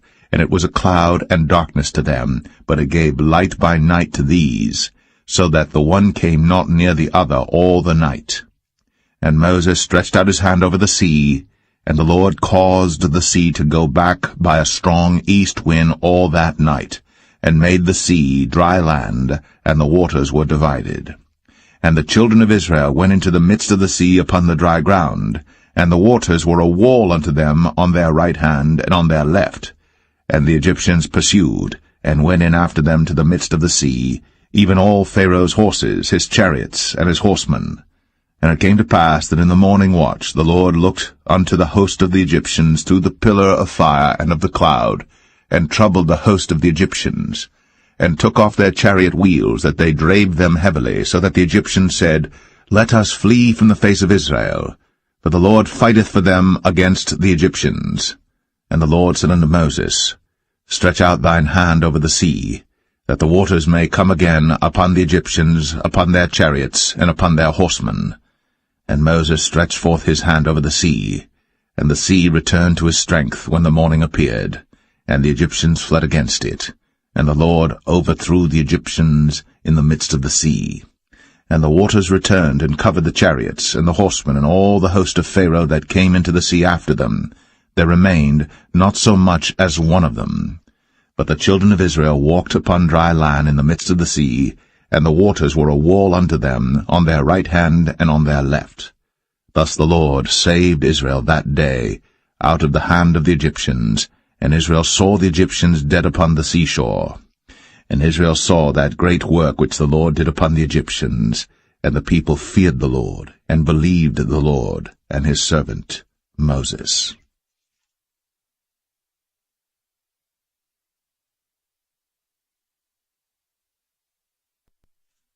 Exodus 15. Then sang Moses and the children of Israel this song unto the Lord, and spake, saying, I will sing unto the Lord, for he hath triumphed gloriously. The horse and his rider hath he thrown into the sea. The Lord is my strength and song, and he is become my salvation. He is my God, and I will prepare him an habitation, my father's God, and I will exalt him. The Lord is a man of war, the Lord is his name. Pharaoh's chariots and his host hath he cast into the sea. His chosen captains also are drowned in the Red Sea. The depths have covered them, they sank into the bottom as a stone. Thy right hand, O Lord, is become glorious in power. Thy right hand, O Lord, hath dashed in pieces the enemy. And in the greatness of thine excellency thou hast overthrown them that rose up against thee. Thou sentest forth thy wrath, which consumed them as stubble. And with the blast of thy nostrils the waters were gathered together. The floods stood upright as an heap, and the depths were congealed in the heart of the sea. The enemy said, I will pursue, I will overtake, I will divide the spoil.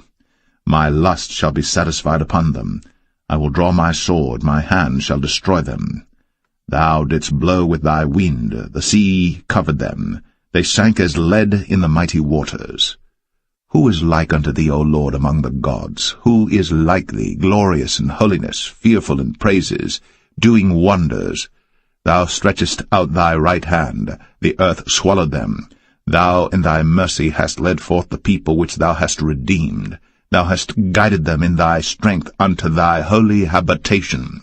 The people shall hear and be afraid. Sorrow shall take hold on the inhabitants of Palestina. Then the dukes of Edom shall be amazed. The mighty men of Moab, trembling, shall take hold upon them. All the inhabitants of Canaan shall melt away. Fear and dread shall fall upon them. By the greatness of thine arm they shall be as still as a stone. till thy people pass over, O Lord, till the people pass over, which thou hast purchased.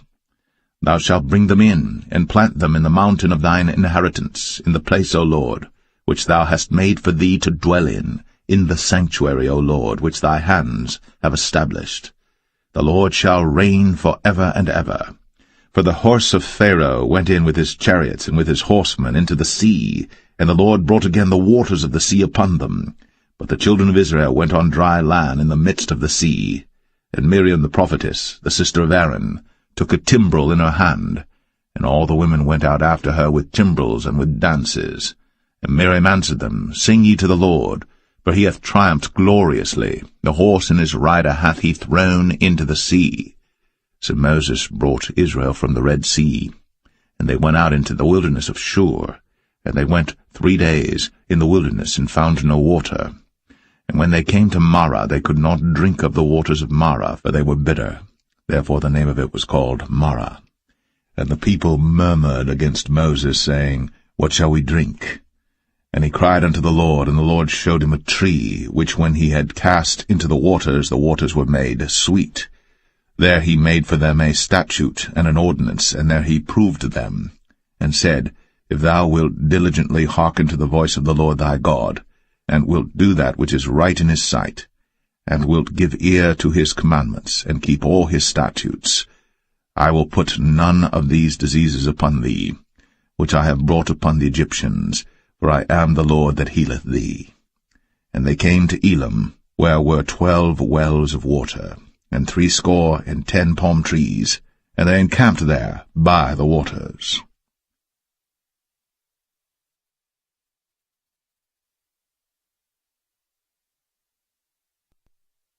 Exodus 16. And they took their journey from Elim, and all the congregation of the children of Israel came unto the wilderness of Sin, which is between Elim and Sinai, on the 15th day of the 2nd month, after their departing out of the land of Egypt.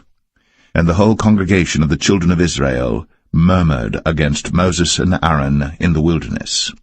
And the children of Israel said unto them, Would to God we had died by the hand of the Lord in the land of Egypt, when we sat by the flesh pots, and when we did eat bread to the full. For ye have brought us forth into this wilderness to kill this whole assembly with hunger. Then said the Lord unto Moses, Behold, I will rain bread from heaven for you, and the people shall go out and gather a certain rate every day, that I may prove them, whether they will walk in my law or no. And it shall come to pass that on the 6th day they shall prepare that which they bring in, and it shall be twice as much as they gather daily. And Moses and Aaron said unto all the children of Israel, At even then ye shall know that the Lord hath brought you out from the land of Egypt. And in the morning then ye shall see the glory of the Lord, for that he heareth your murmurings against the Lord. And what are we, that ye murmur against us?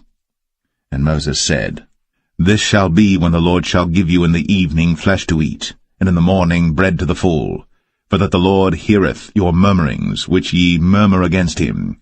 And what are we? Your murmurings are not against us, but against the Lord. And Moses spake unto Aaron, Say unto all the congregation of the children of Israel, Come near before the Lord, for he hath heard your murmurings. And it came to pass, as Aaron spake unto the whole congregation of the children of Israel, that they looked toward the wilderness, and behold, the glory of the Lord appeared in the cloud. And the Lord spake unto Moses, saying, I have heard the murmurings of the children of Israel. Speak unto them, saying, At even ye shall eat flesh, and in the morning ye shall be filled with bread, and ye shall know that I am the Lord your God. And it came to pass, that at even the quails came up, and covered the camp, and in the morning the dew lay round about the host. And when the dew that lay was gone up, behold, upon the face of the wilderness there lay a small round thing, as small as the hoarfrost on the ground. And when the children of Israel saw it, they said one to another, It is manna, for they wist not what it was. And Moses said unto them, This is the bread which the Lord hath given you to eat. This is the thing which the Lord hath commanded. Gather of it every man according to his eating, an omer for every man according to the number of your persons. Take ye every man for them which are in his tents. And the children of Israel did so, and gathered some more, some less. And when they did meet it with an omer, he that gathered much had nothing over, and he that gathered little had no lack. They gathered every man according to his eating.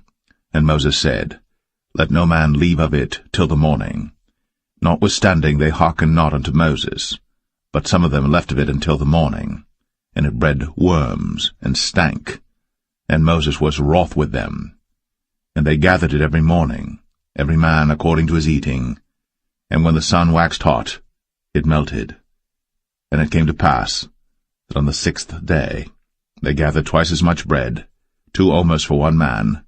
And all the rulers of the congregation came and told Moses. And he said unto them, This is that which the Lord hath said. Tomorrow is the rest of the holy Sabbath unto the Lord. Bake that which ye shall bake today, and seethe that ye will seethe, and that which remaineth over lay up for you to be kept until the morning. And they laid it up till the morning, as Moses bade, and it did not stink, neither was there any worm therein.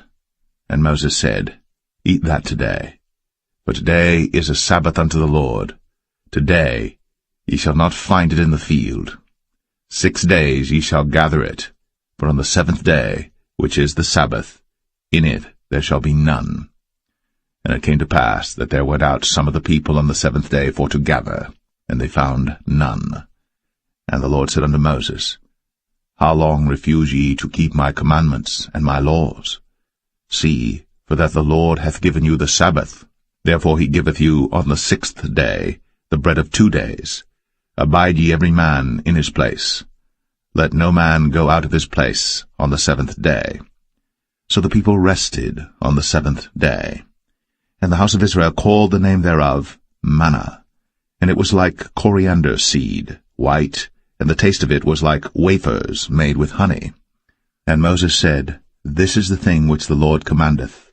Fill an omer of it to be kept for your generations, that they may see the bread wherewith I have fed you in the wilderness, when I brought you forth from the land of Egypt.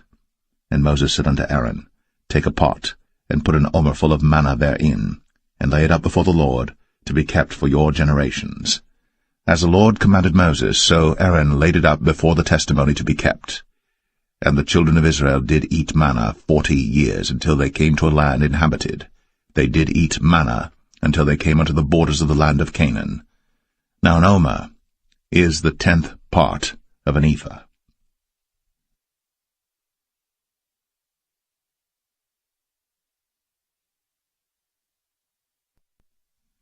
Exodus 17. And all the congregation of the children of Israel journeyed from the wilderness of Sin after their journeys, according to the commandment of the Lord, and pitched in Rephidim. And there was no water for the people to drink. Wherefore the people did chide with Moses, and said, Give us water that we may drink. And Moses said unto them, Why chide ye with me? Wherefore do ye tempt the Lord? And the people thirsted there for water. And the people murmured against Moses, and said, Wherefore is this that thou hast brought us up out of Egypt, to kill us, and our children, and our cattle with thirst? And Moses cried unto the Lord, saying, What shall I do unto this people? They be almost ready to stone me. And the Lord said unto Moses, Go on before the people, and take with thee of the elders of Israel, and thy rod wherewith thou smotest the river, take in thine hand, and go. Behold, I will stand before thee there upon the rock in Horeb, and thou shalt smite the rock. And there shall come water out of it, that the people may drink. And Moses did so in the sight of the elders of Israel. And he called the name of the place Massah and Meribah, because of the chiding of the children of Israel, and because they tempted the Lord, saying, Is the Lord among us or not? Then came Amalek and fought with Israel in Rephidim. And Moses said unto Joshua, Choose us out men, and go out, fight with Amalek. Tomorrow I will stand on the top of the hill with the rod of God in mine hand. So Joshua did as Moses had said to him, and fought with Amalek. And Moses, Aaron, and Hur went up to the top of the hill. And it came to pass, when Moses held up his hand, that Israel prevailed. And when he let down his hand, Amalek prevailed.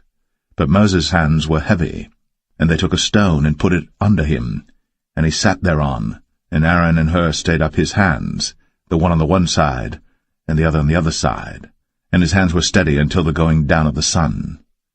And Joshua discomfited Amalek and his people with the edge of the sword. And the Lord said unto Moses, Write this for a memorial in a book, and rehearse it in the ears of Joshua. For I will utterly put out the remembrance of Amalek from under heaven. And Moses built an altar, and called the name of it Jehovah Nissi. For he said, Because the Lord has sworn that the Lord will have war with Amalek from generation to generation.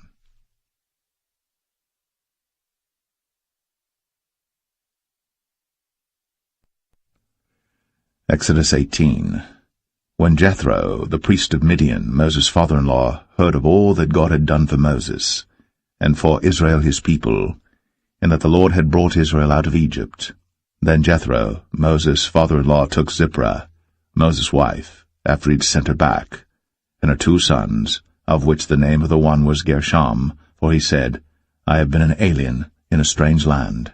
And the name of the other was Eleazar, for the God of my father, said he, was mine help, and delivered me from the sword of Pharaoh. And Jethro, Moses' father-in-law, came with his sons and his wife unto Moses into the wilderness, where he encamped at the mount of God. And he said unto Moses, I thy father-in-law Jethro am come unto thee, and thy wife and her 2 sons with her.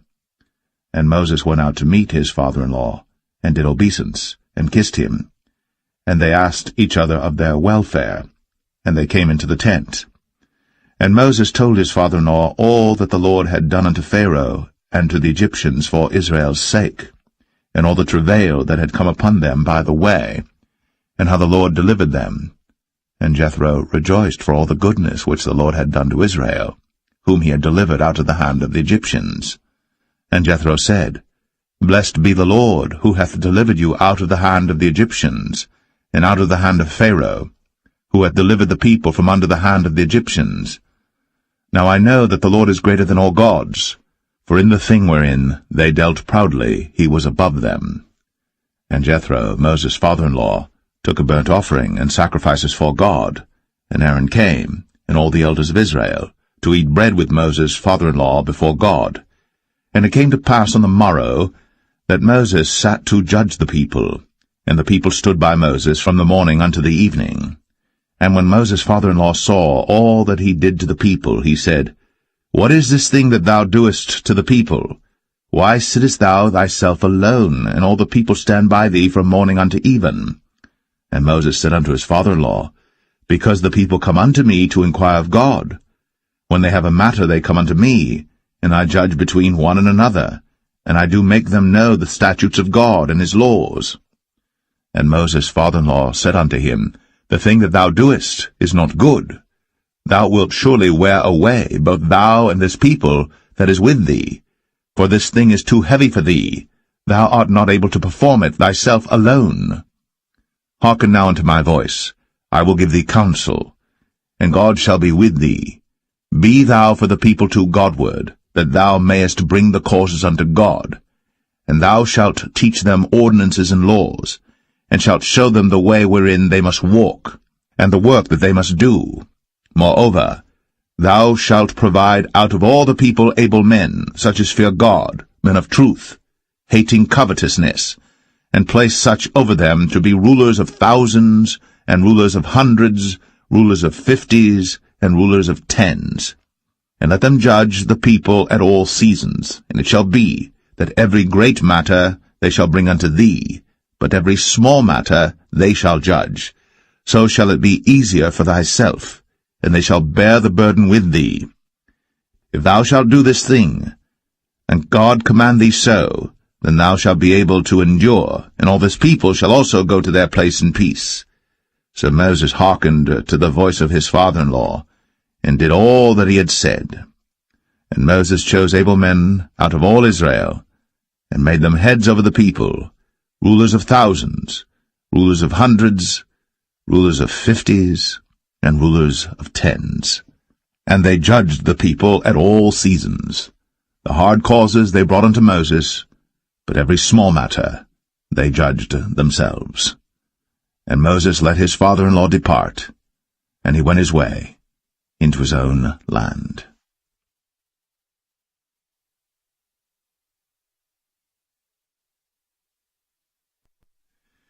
Exodus 19. In the 3rd month, when the children of Israel were gone forth out of the land of Egypt, the same day came they into the wilderness of Sinai, but they were departed from Rephidim, and were come to the desert of Sinai, and had pitched in the wilderness, and there Israel camped before the mount. And Moses went up unto God, and the Lord called unto him out of the mountain, saying, Thus shalt thou say to the house of Jacob, and tell the children of Israel, Ye have seen what I did unto the Egyptians, and how I bare you on eagle's wings, and brought you unto myself. Now therefore, if ye will obey my voice indeed, and keep my covenant, then ye shall be a peculiar treasure unto me above all people.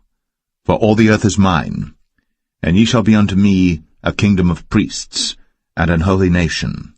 These are the words which thou shalt speak unto the children of Israel.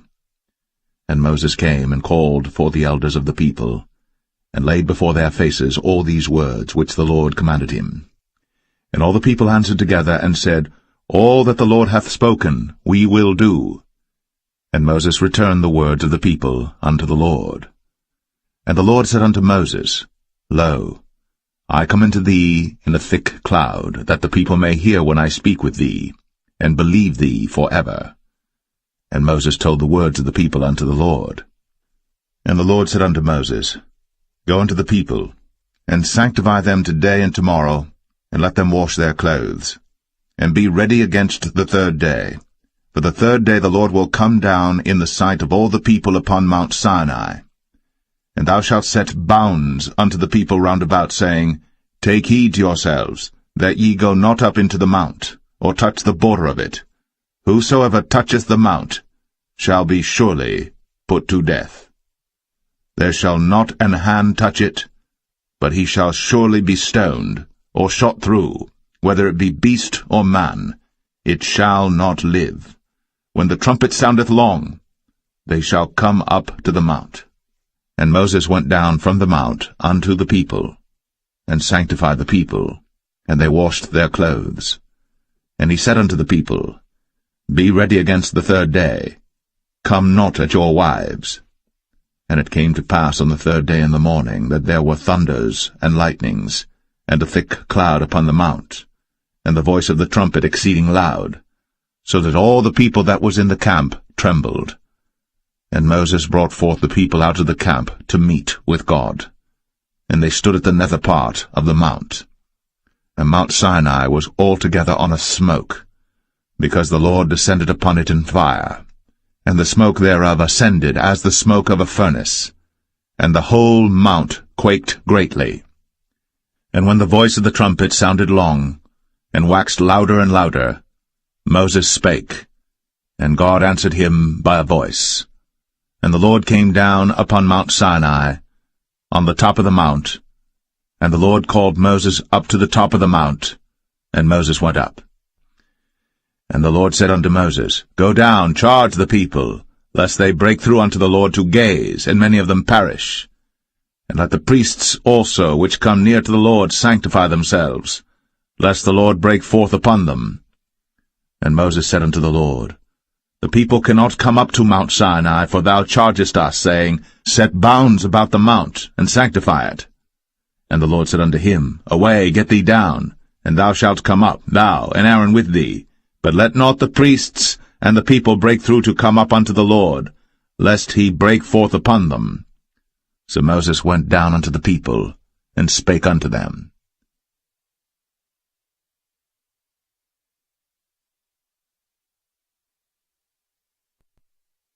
Exodus 20. And God spake all these words, saying, I am the Lord thy God, which have brought thee out of the land of Egypt, out of the house of bondage. Thou shalt have no other gods before me. Thou shalt not make unto thee any graven image, or any likeness of any thing that is in heaven above, or that is in the earth beneath, or that is in the water under the earth. Thou shalt not bow down thyself to them, nor serve them.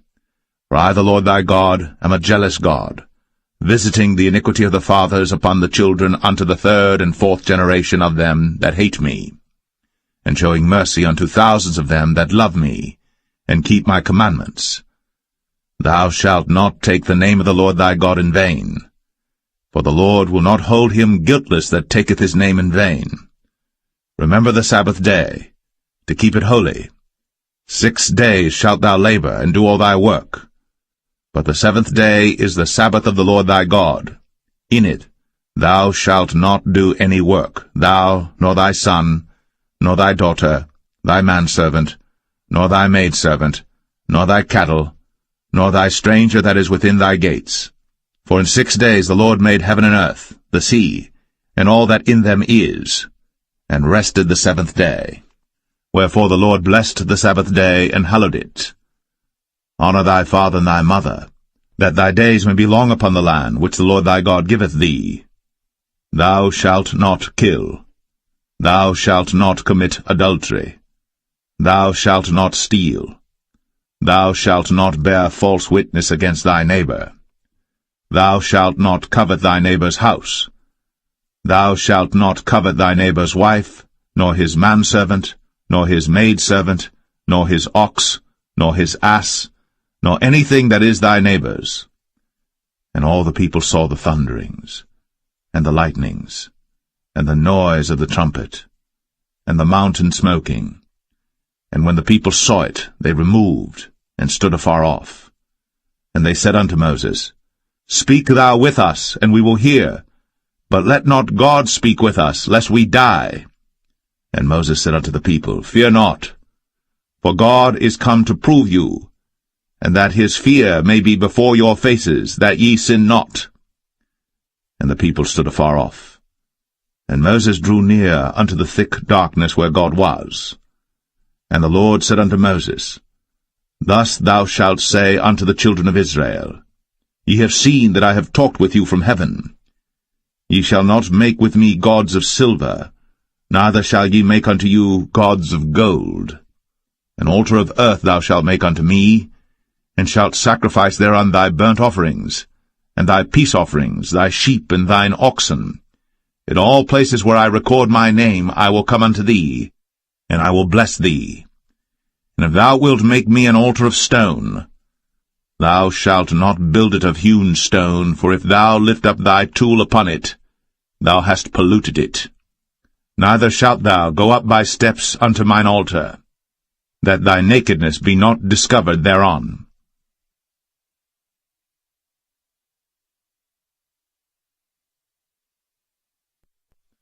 Exodus 21. Now these are the judgments which thou shalt set before them. If thou buy an Hebrew servant, 6 years he shall serve, and in the 7th he shall go out free for nothing. If he came in by himself, he shall go out by himself. If he were married, then his wife shall go out with him. If his master have given him a wife, and she have borne him sons or daughters, the wife and her children shall be her master's, and he shall go out by himself. And if the servant shall plainly say, I love my master, my wife, and my children, I will not go out free, then his master shall bring him unto the judges. He shall also bring him to the door, or unto the doorpost, and his master shall bore his ear through with an awl, and he shall serve him forever. And if a man sell his daughter to be a maidservant, she shall not go out as the men servants do. If she please not her master, who hath betrothed her to himself, then shall he let her be redeemed. To sell her unto a strange nation, he shall have no power, seeing he hath dealt deceitfully with her.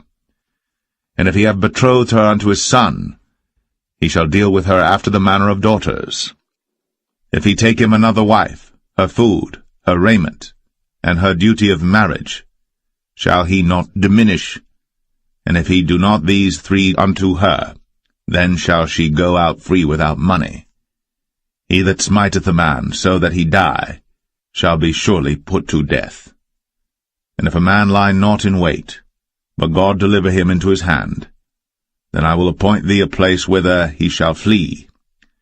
But if a man come presumptuously upon his neighbor, to slay him with guile, thou shalt take him from mine altar, that he may die. And he that smiteth his father or his mother shall be surely put to death. And he that stealeth a man, and selleth him, or if he be found in his hand, he shall surely be put to death. And he that curseth his father or his mother shall surely be put to death. And if men strive together, and one smite another with a stone, or with his fist, and he die not, but keepeth his bed, if he rise again and walk abroad upon his staff, then shall he that smote him be quit, only he shall pay for the loss of his time, and shall cause him to be thoroughly healed. And if a man smite his servant or his maid with a rod, and he die under his hand, he shall be surely punished. Notwithstanding, if he continue a day or two, he shall not be punished, for he is his money. If men strive and hurt a woman with child, so that her fruit depart from her, and yet no mischief follow, he shall be surely punished, according as the woman's husband will lay upon him, and he shall pay as the judges determine. And if any mischief follow, then thou shalt give life for life, eye for eye, tooth for tooth, hand for hand, foot for foot, burning for burning, wound for wound, stripe for stripe. And if a man smite the eye of his servant, or the eye of his maid, that it perish, he shall let him go free for his eye's sake.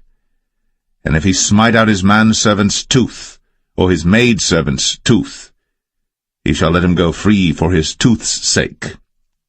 If an ox gore a man or a woman, that they die, then the ox shall be surely stoned, and his flesh shall not be eaten, but the owner of the ox shall be quit. But if the ox were wont to push with his horn in time past, and hath been testified to his owner, and he hath not kept him in, but that he hath killed a man or a woman, the ox shall be stoned, and his owner also shall be put to death. If there be laid on him a sum of money, then he shall give for the ransom of his life whatsoever is laid upon him, whether he have gored a son, or have gored a daughter, according to this judgment shall it be done unto him. If the ox shall push a manservant or a maidservant, he shall give unto their master 30 shekels of silver, and the ox shall be stoned.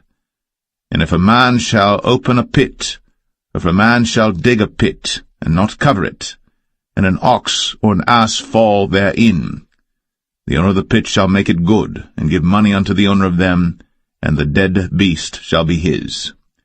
And if one man's ox hurt another's, that he die, then they shall sell the live ox, and divide the money of it, and the dead ox also they shall divide. For if it be known that the ox hath used to push in time past, and his owner hath not kept him in, he shall surely pay ox for ox, and the dead shall be his own.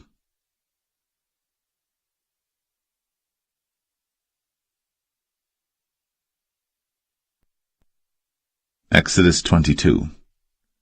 If a man shall steal an ox, or a sheep, and kill it, or sell it, he shall restore 5 oxen for an ox, and 4 sheep for a sheep. If a thief be found breaking up, and be smitten that he die, there shall no blood be shed for him. If the sun be risen upon him, there shall be blood shed for him, for he should make full restitution. If he have nothing, then he shall be sold for his theft. If the theft be certainly found in his hand alive, whether it be ox or ass or sheep, he shall restore double. If a man shall cause a field or vineyard to be eaten, and shall put in his beast, and shall feed in another man's field, of the best of his own field and of the best of his own vineyard, shall he make restitution. If fire break out and catch in thorns, so that stacks of corn or the standing corn of the field be consumed therewith, he that kindled the fire shall surely make restitution. If a man shall deliver unto his neighbor money or stuff to keep, and it be stolen out of the man's house, if the thief be found, let him pay double. If the thief be not found, then the master of the house shall be brought unto the judges to see whether he have put his hand unto his neighbor's goods. For all manner of trespass, whether it be for ox, for ass, for sheep, for raiment, or for any manner of lost thing, which another challengeth to be his. The cause of both parties shall come before the judges, and whom the judges shall condemn, he shall pay double unto his neighbor. If a man deliver unto his neighbor an ass, or an ox, or a sheep, or any beast to keep, and it die, or be hurt, or driven away, no man seeing it, then shall an oath of the Lord be between them both, that he hath not put his hand unto his neighbor's goods, and the owner of it shall accept thereof, and he shall not make it good. And if it be stolen from him, he shall make restitution unto the owner thereof. If it be torn in pieces, then let him bring it for witness, and he shall not make good that which was torn. And if a man borrow aught of his neighbor, and it be hurt or die, the owner thereof being not with it, he shall surely make it good. But if the owner thereof be with it, he shall not make it good. If it be an hired thing, it came for his hire. And if a man entice a maid that is not betrothed, and lie with her, he shall surely endow her to be his wife. If her father utterly refuse to give her unto him, he shall pay money according to the dowry of virgins. Thou shalt not suffer a witch to live. Whosoever lieth with a beast shall surely be put to death. He that sacrificeth unto any god, save unto the Lord only, he shall be utterly destroyed. Thou shalt neither vex a stranger nor oppress him, for ye were strangers in the land of Egypt. Ye shall not afflict any widow or fatherless child. If thou afflict them in any wise, and they cry at all unto me, I will surely hear their cry, and my wrath shall wax hot, and I will kill you with the sword, and your wives shall be widows, and your children fatherless. If thou lend money to any of my people that is poor by thee, thou shalt not be to him as an usurer, neither shalt thou lay upon him usury. If thou at all take thy neighbor's raiment to pledge, thou shalt deliver it unto him by that the sun goeth down. For that is his covering only, it is his raiment for his skin, wherein shall he sleep. And it shall come to pass, when he crieth unto me, that I will hear, for I am gracious. Thou shalt not revile the gods, nor curse the ruler of thy people. Thou shalt not delay to offer the first of thy ripe fruits, and of thy liquors, the firstborn of thy sons shalt thou give unto me. Likewise shalt thou do with thine oxen, and with thy sheep. 7 days it shall be with his dam. On the 8th day thou shalt give it me. And ye shall be holy men unto me. Neither shall ye eat any flesh that is torn of beasts in the field. Ye shall cast it to the dogs.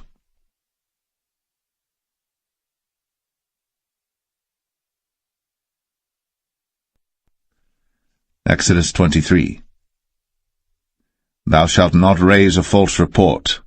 Put not thine hand with the wicked to be an unrighteous witness. Thou shalt not follow a multitude to do evil. Neither shalt thou speak in a cause to decline after many to wrest judgment. Neither shalt thou countenance a poor man in his cause. If thou meet thine enemy's ox or his ass going astray, thou shalt surely bring it back to him again. If thou see the ass of him that hateth thee lying under his burden, and wouldest forbear to help him, thou shalt surely help with him. Thou shalt not wrest the judgment of thy poor in his cause. Keep thee far from a false matter, and the innocent and righteous slay thou not, for I will not justify the wicked. And thou shalt take no gift, for the gift blindeth the wise, and perverteth the words of the righteous. Also, thou shalt not oppress a stranger. For ye know the heart of a stranger, seeing ye were strangers in the land of Egypt. And 6 years thou shalt sow thy land, and shalt gather in the fruits thereof. But the 7th year thou shalt let it rest and lie still, that the poor of thy people may eat, and what they leave the beasts of the field shall eat. In like manner thou shalt deal with thy vineyard, and with thy oliveyard.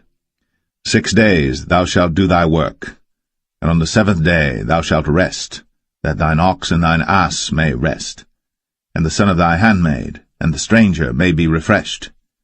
In all things that I have said unto you be circumspect, and make no mention of the name of other gods, neither let it be heard out of thy mouth. 3 times thou shalt keep a feast unto me in the year. Thou shalt keep the feast of unleavened bread. Thou shalt eat unleavened bread 7 days, as I commanded thee, in the time appointed of the month Abib.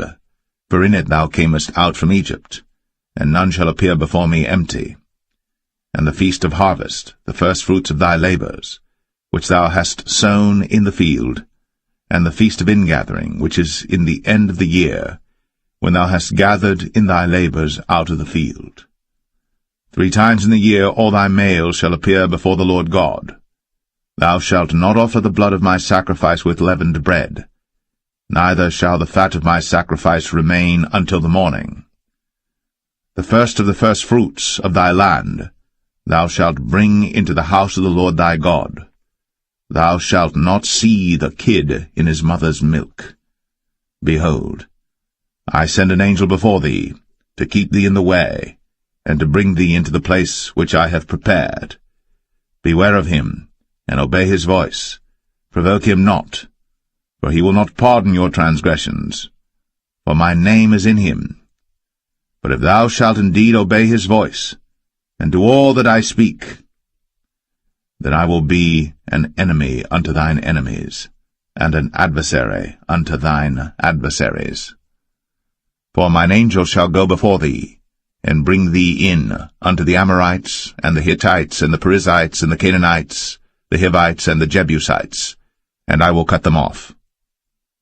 Thou shalt not bow down to their gods, nor serve them, nor do after their works, but thou shalt utterly overthrow them, and quite break down their images. And ye shall serve the Lord your God, and he shall bless thy bread and thy water, and I will take sickness away from the midst of thee. There shall nothing cast their young, nor be barren in thy land. The number of thy days I will fulfill. I will send my fear before thee, and will destroy all the people to whom thou shalt come. And I will make all thine enemies turn their backs unto thee. And I will send hornets before thee, which shall drive out the Hivite, the Canaanite, and the Hittite from before thee. I will not drive them out from before thee in 1 year, lest the land become desolate, and the beasts of the field multiply against thee. By little and little I will drive them out from before thee, until thou be increased and inherit the land. And I will set thy bounds from the Red Sea even unto the sea of the Philistines, and from the desert unto the river. For I will deliver the inhabitants of the land into your hand, and thou shalt drive them out before thee. Thou shalt make no covenant with them, nor with their gods. They shall not dwell in thy land, lest they make thee sin against me. For if thou serve their gods, it will surely be a snare unto thee.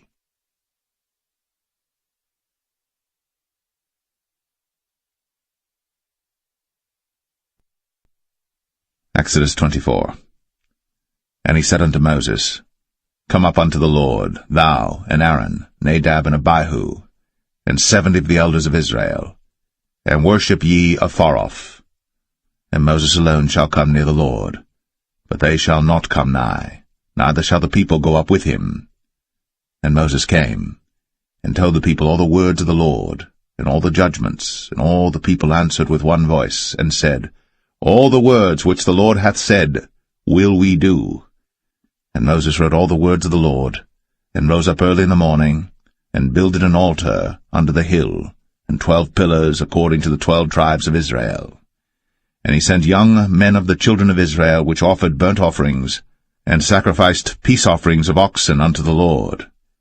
And Moses took half of the blood, and put it in basins, and half of the blood he sprinkled on the altar. And he took the book of the covenant, and read in the audience of the people, and they said, All that the Lord hath said will we do, and be obedient.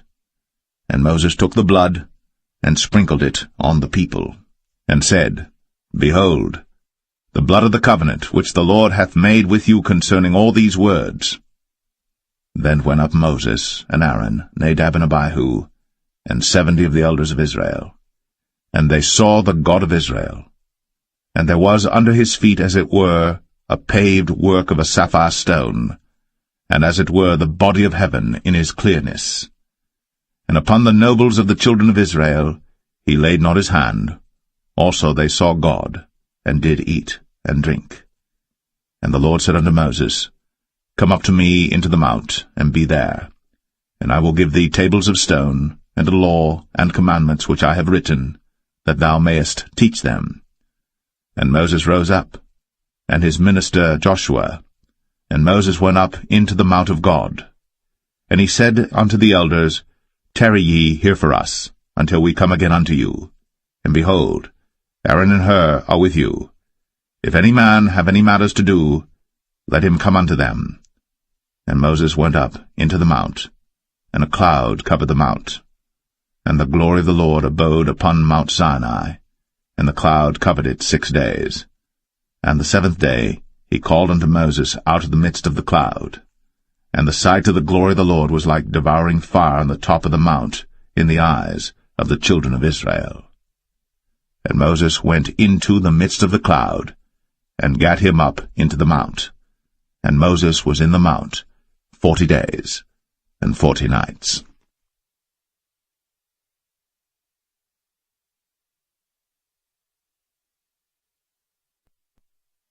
Exodus 25. And the Lord spake unto Moses, saying, Speak unto the children of Israel, that they bring me an offering of every man that giveth it willingly with his heart. Ye shall take my offering.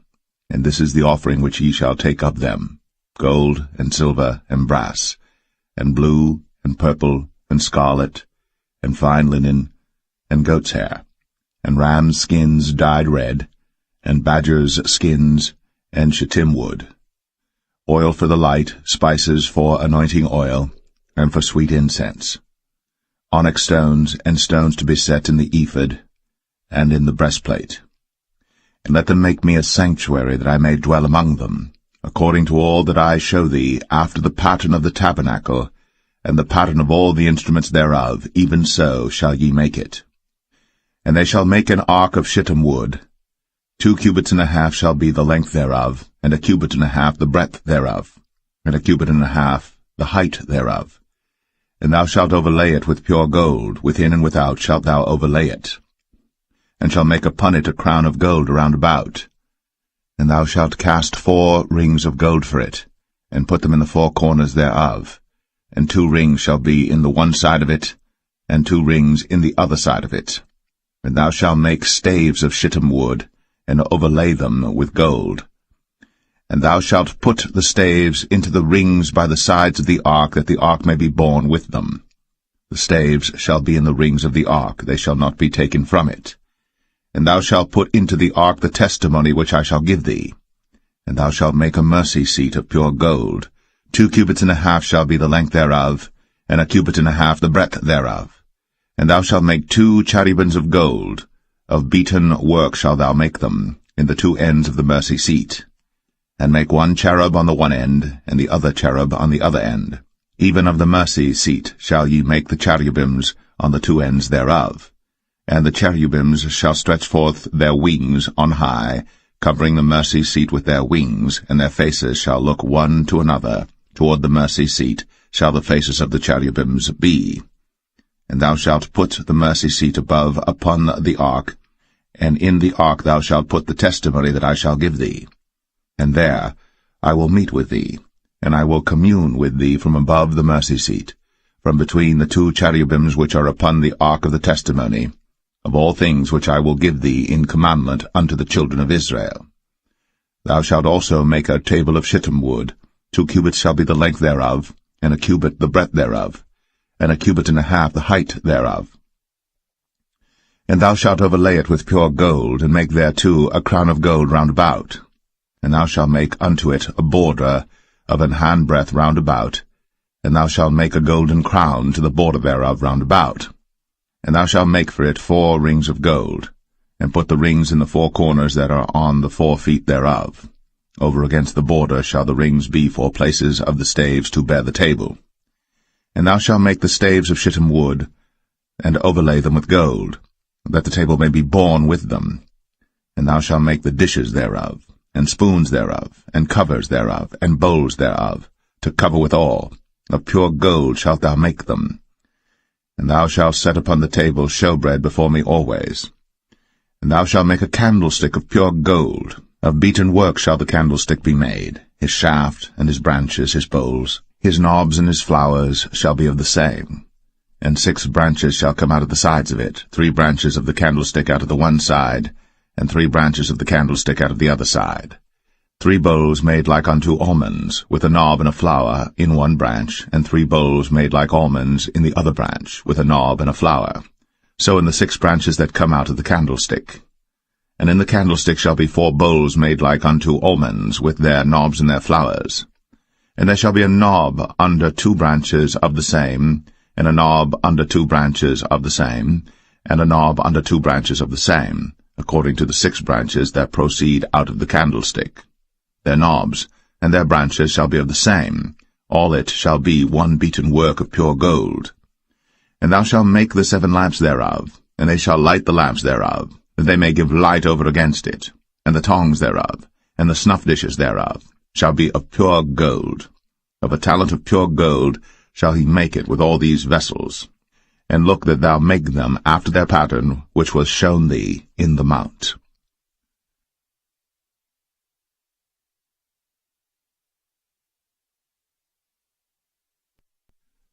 Exodus 26.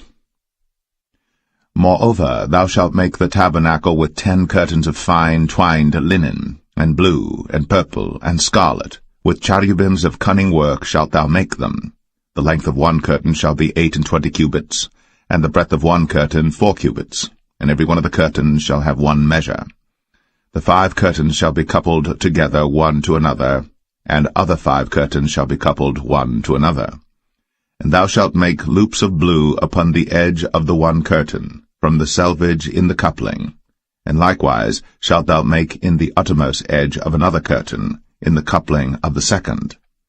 50 loops shalt thou make in the one curtain, and 50 loops shalt thou make in the edge of the curtain that is in the coupling of the second, that the loops may take hold one of another. And thou shalt make 50 taches of gold, and couple the curtains together with the taches, and it shall be one tabernacle. And thou shalt make curtains of goat's hair to be a covering upon the tabernacle. 11 curtains shalt thou make. The length of one curtain shall be 30 cubits, and the breadth of one curtain 4 cubits, and the 11 curtains shall be all of one measure. And thou shalt couple 5 curtains by themselves, and 6 curtains by themselves, and shalt double the 6 curtain in the forefront of the tabernacle. And thou shalt make 50 loops on the edge of the one curtain that is outmost in the coupling, and 50 loops in the edge of the curtain which coupleth the second. And thou shalt make 50 taches of brass, and put the taches into the loops, and couple the tent together, that it may be one. And the remnant that remaineth of the curtains of the tent, the half curtain that remaineth, shall hang over the backside of the tabernacle, and a cubit on the one side, and a cubit on the other side of that which remaineth in the length of the curtains of the tent. It shall hang over the sides of the tabernacle on this side, and on that side to cover it. And thou shalt make a covering for the tent of ram skins dyed red, and a covering above of badgers' skins. And thou shalt make boards for the tabernacle of shittim wood standing up. 10 cubits shall be the length of a board, and a cubit and a half shall be the breadth of one board. 2 tenons shall there be in one board, set in order, one against another. Thus shalt thou make for all the boards of the tabernacle. And thou shalt make the boards for the tabernacle 20 boards on the south side southward. And thou shalt make 40 sockets of silver under the 20 boards, 2 sockets under one board for his 2 tenons, and 2 sockets under another board for his 2 tenons. And for the second side of the tabernacle on the north side there shall be 20 boards, and there 40 sockets of silver, 2 sockets under one board, and 2 sockets under another board. And for the sides of the tabernacle westward thou shalt make 6 boards, and 2 boards shalt thou make for the corners of the tabernacle in the 2 sides. And they shall be coupled together beneath, and they shall be coupled together above the head of it unto one ring. Thus shall it be for them both. They shall be for the 2 corners. And they shall be 8 boards, and their sockets of silver 16 sockets, 2 sockets under one board, and 2 sockets under another board. And thou shalt make bars of shittim wood, 5 for the boards of the one side of the tabernacle, and 5 bars for the boards of the other side of the tabernacle, and 5 bars for the boards of the side of the tabernacle for the 2 sides westward. And the middle bar in the midst of the boards shall reach from end to end. And thou shalt overlay the boards with gold, and make their rings of gold, for places for the bars, and thou shalt overlay the bars with gold. And thou shalt rear up the tabernacle according to the fashion thereof which was shown thee in the mount. And thou shalt make a veil of blue and purple and scarlet and fine twined linen of cunning work. With cherubims shall it be made. And thou shalt hang it upon 4 pillars of shittim wood overlaid with gold. Their hooks shall be of gold, upon the 4 sockets of silver. And thou shalt hang up the veil under the taches, that thou mayest bring in thither within the veil the ark of the testimony. And the veil shall divide unto you between the holy place and the most holy. And thou shalt put the mercy seat upon the ark of the testimony in the most holy place. And thou shalt set the table without the veil, and the candlestick over against the table on the side of the tabernacle toward the south. And thou shalt put the table on the north side. And thou shalt make an hanging for the door of the tent of blue and purple and scarlet, and fine twined linen wrought with needlework. And thou shalt make for the hanging 5 pillars of shittim wood, and overlay them with gold, and their hooks shall be of gold, and thou shalt cast 5 sockets of brass for them.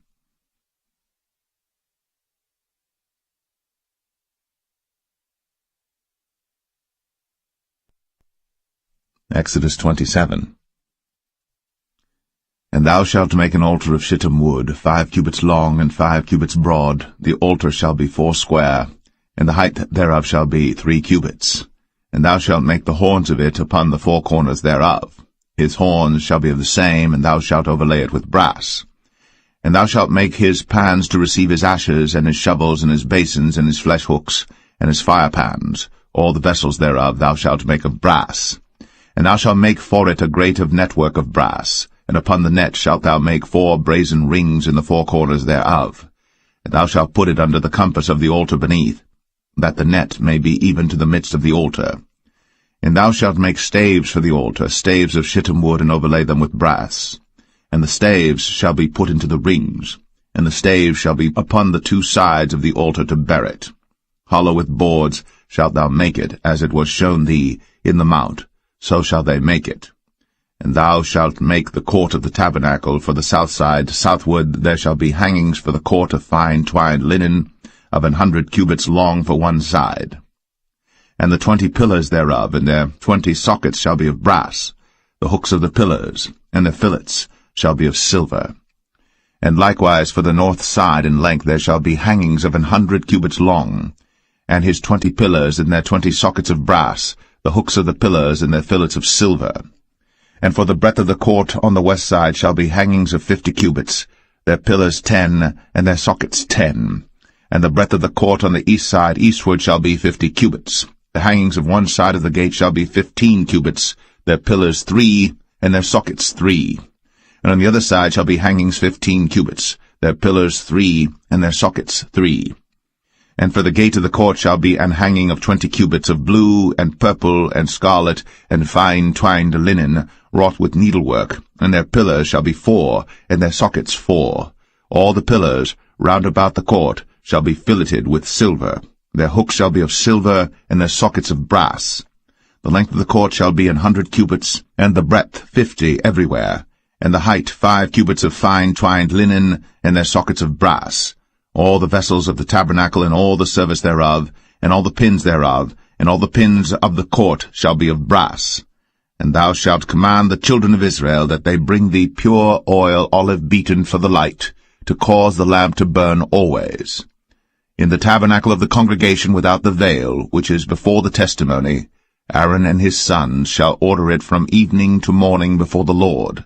It shall be a statute for ever, unto their generations, on the behalf of the children of Israel.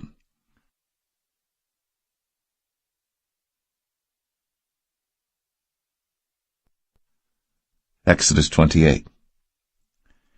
And take thou unto thee Aaron thy brother, and his sons with him, from among the children of Israel, that he may minister unto me in the priest's office, even Aaron, Nadab, and Abihu, Eleazar, and Ithamar, Aaron's sons. And thou shalt make holy garments for Aaron thy brother, for glory and for beauty. And thou shalt speak unto all that are wise-hearted, whom I have filled with the spirit of wisdom, that they may make Aaron's garments to consecrate him, that he may minister unto me in the priest's office. And these are the garments which they shall make, a breastplate, and an ephod, and a robe, and a broidered coat, a mitre, and a girdle. And they shall make holy garments for Aaron thy brother, and his sons, that he may minister unto me in the priest's office. And they shall take gold, and blue, and purple, and scarlet, and fine linen. And they shall make the ephod of gold, of blue, and of purple, of scarlet, and fine twined linen with cunning work. It shall have the 2 shoulder pieces thereof joined at the 2 edges thereof, and so it shall be joined together. And the curious girdle of the ephod which is upon it shall be of the same, according to the work thereof, even of gold, of blue, and purple, and scarlet, and fine twined linen. And thou shalt take 2 onyx stones, and grave on them the names of the children of Israel, 6 of their names on one stone, and the other 6 names of the rest on the other stone, according to their birth. With the work of an engraver in stone, like the engravings of a signet, shalt thou engrave the 2 stones with the names of the children of Israel. Thou shalt make them to be set in ouches of gold. And thou shalt put the 2 stones upon the shoulders of the ephod for stones of memorial unto the children of Israel. And Aaron shall bear their names before the Lord upon his 2 shoulders for a memorial. And thou shalt make ouches of gold, and 2 chains of pure gold at the ends. Of wreathen work shalt thou make them, and fasten the wreathen chains to the ouches. And thou shalt make the breastplate of judgment with cunning work. After the work of the ephod thou shalt make it, of gold, of blue, and of purple, and of scarlet, and of fine twined linen shalt thou make it. 4 square it shall be, being doubled. A span shall be the length thereof, and a span shall be the breadth thereof. And thou shalt set in it settings of stones, even 4 rows of stones. The first row shall be a sardius, a topaz, and a carbuncle. This shall be the first row. And the second row shall be an emerald, a sapphire, and a diamond. And the third row a ligure, an agate, and an amethyst. And the 4th row a beryl, and an onyx, and a jasper. They shall be set in gold in their enclosings. And the stone shall be with the names of the children of Israel, 12 according to their names, like the engravings of a signet. Every one with his name shall they be according to the 12 tribes. And thou shalt make upon the breastplate chains at the ends of wreathen work of pure gold. And thou shalt make upon the breastplate 2 rings of gold, and shalt put the 2 rings on the 2 ends of the breastplate. And thou shalt put the 2 wreathen chains of gold in the 2 rings which are on the ends of the breastplate. And the other 2 ends of the 2 wreathen chains thou shalt fasten in the 2 ouches, and put them on the shoulder pieces of the ephod before it. And thou shalt make 2 rings of gold, and thou shalt put them upon the 2 ends of the breastplate, in the border thereof, which is in the side of the ephod inward. And 2 other rings of gold thou shalt make, and shalt put them on the 2 sides of the ephod underneath, toward the forepart thereof, over against the other coupling thereof, above the curious girdle of the ephod. And they shall bind the breastplate by the rings thereof unto the rings of the ephod with a lace of blue, that it may be above the curious girdle of the ephod, and that the breastplate be not loosed from the ephod. And Aaron shall bear the names of the children of Israel in the breastplate of judgment upon his heart, when he goeth in unto the holy place for a memorial before the Lord continually. And thou shalt put in the breastplate of judgment the Urim and the Thummim, and they shall be upon Aaron's heart, when he goeth in before the Lord. And Aaron shall bear the judgment of the children of Israel upon his heart before the Lord continually. And thou shalt make the robe of the ephod all of blue. And there shall be an hole in the top of it, in the midst thereof. It shall have a binding of woven work round about the whole of it, as it were the whole of an habergeon, that it be not rent. And beneath upon the hem of it thou shalt make pomegranates of blue, and of purple, and of scarlet round about the hem thereof, and bells of gold between them round about. a golden bell and a pomegranate, a golden bell and a pomegranate, upon the hem of the robe round about. And it shall be upon Aaron to minister. And his sound shall be heard when he goeth in unto the holy place before the Lord, and when he cometh out, that he die not. And thou shalt make a plate of pure gold, and grave upon it, like the engravings of a signet, holiness to the Lord. And thou shalt put it on a blue lace, that it may be upon the mitre, upon the forefront of the mitre it shall be. And it shall be upon Aaron's forehead, that Aaron may bear the iniquity of the holy things, which the children of Israel shall hallow in all their holy gifts. And it shall be always upon his forehead, that they may be accepted before the Lord. And thou shalt embroider the coat of fine linen, and thou shalt make the mitre of fine linen, and thou shalt make the girdle of needlework. And for Aaron's sons thou shalt make coats, and thou shalt make for them girdles, and bonnets shalt thou make for them for glory and for beauty. And thou shalt put them upon Aaron thy brother, and his sons with him, and shalt anoint them, and consecrate them, and sanctify them, that they may minister unto me in the priest's office. And thou shalt make them linen breeches to cover their nakedness, from the loins even unto the thighs they shall reach. And they shall be upon Aaron and upon his sons when they come in unto the tabernacle of the congregation, or when they come near unto the altar to minister in the holy place, that they bear not iniquity and die. It shall be a statute for ever unto him and his seed after him.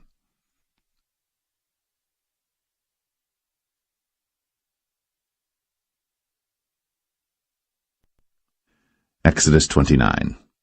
And this is the thing that thou shalt do unto them to hallow them, to minister unto me in the priest's office.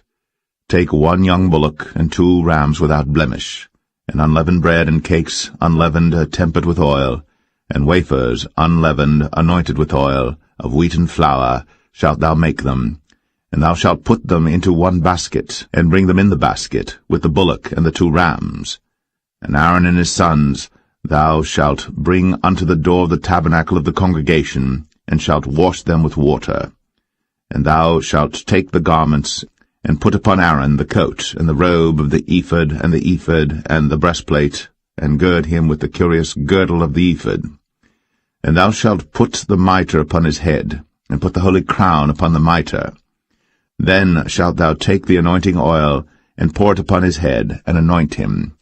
And thou shalt bring his sons, and put coats upon them.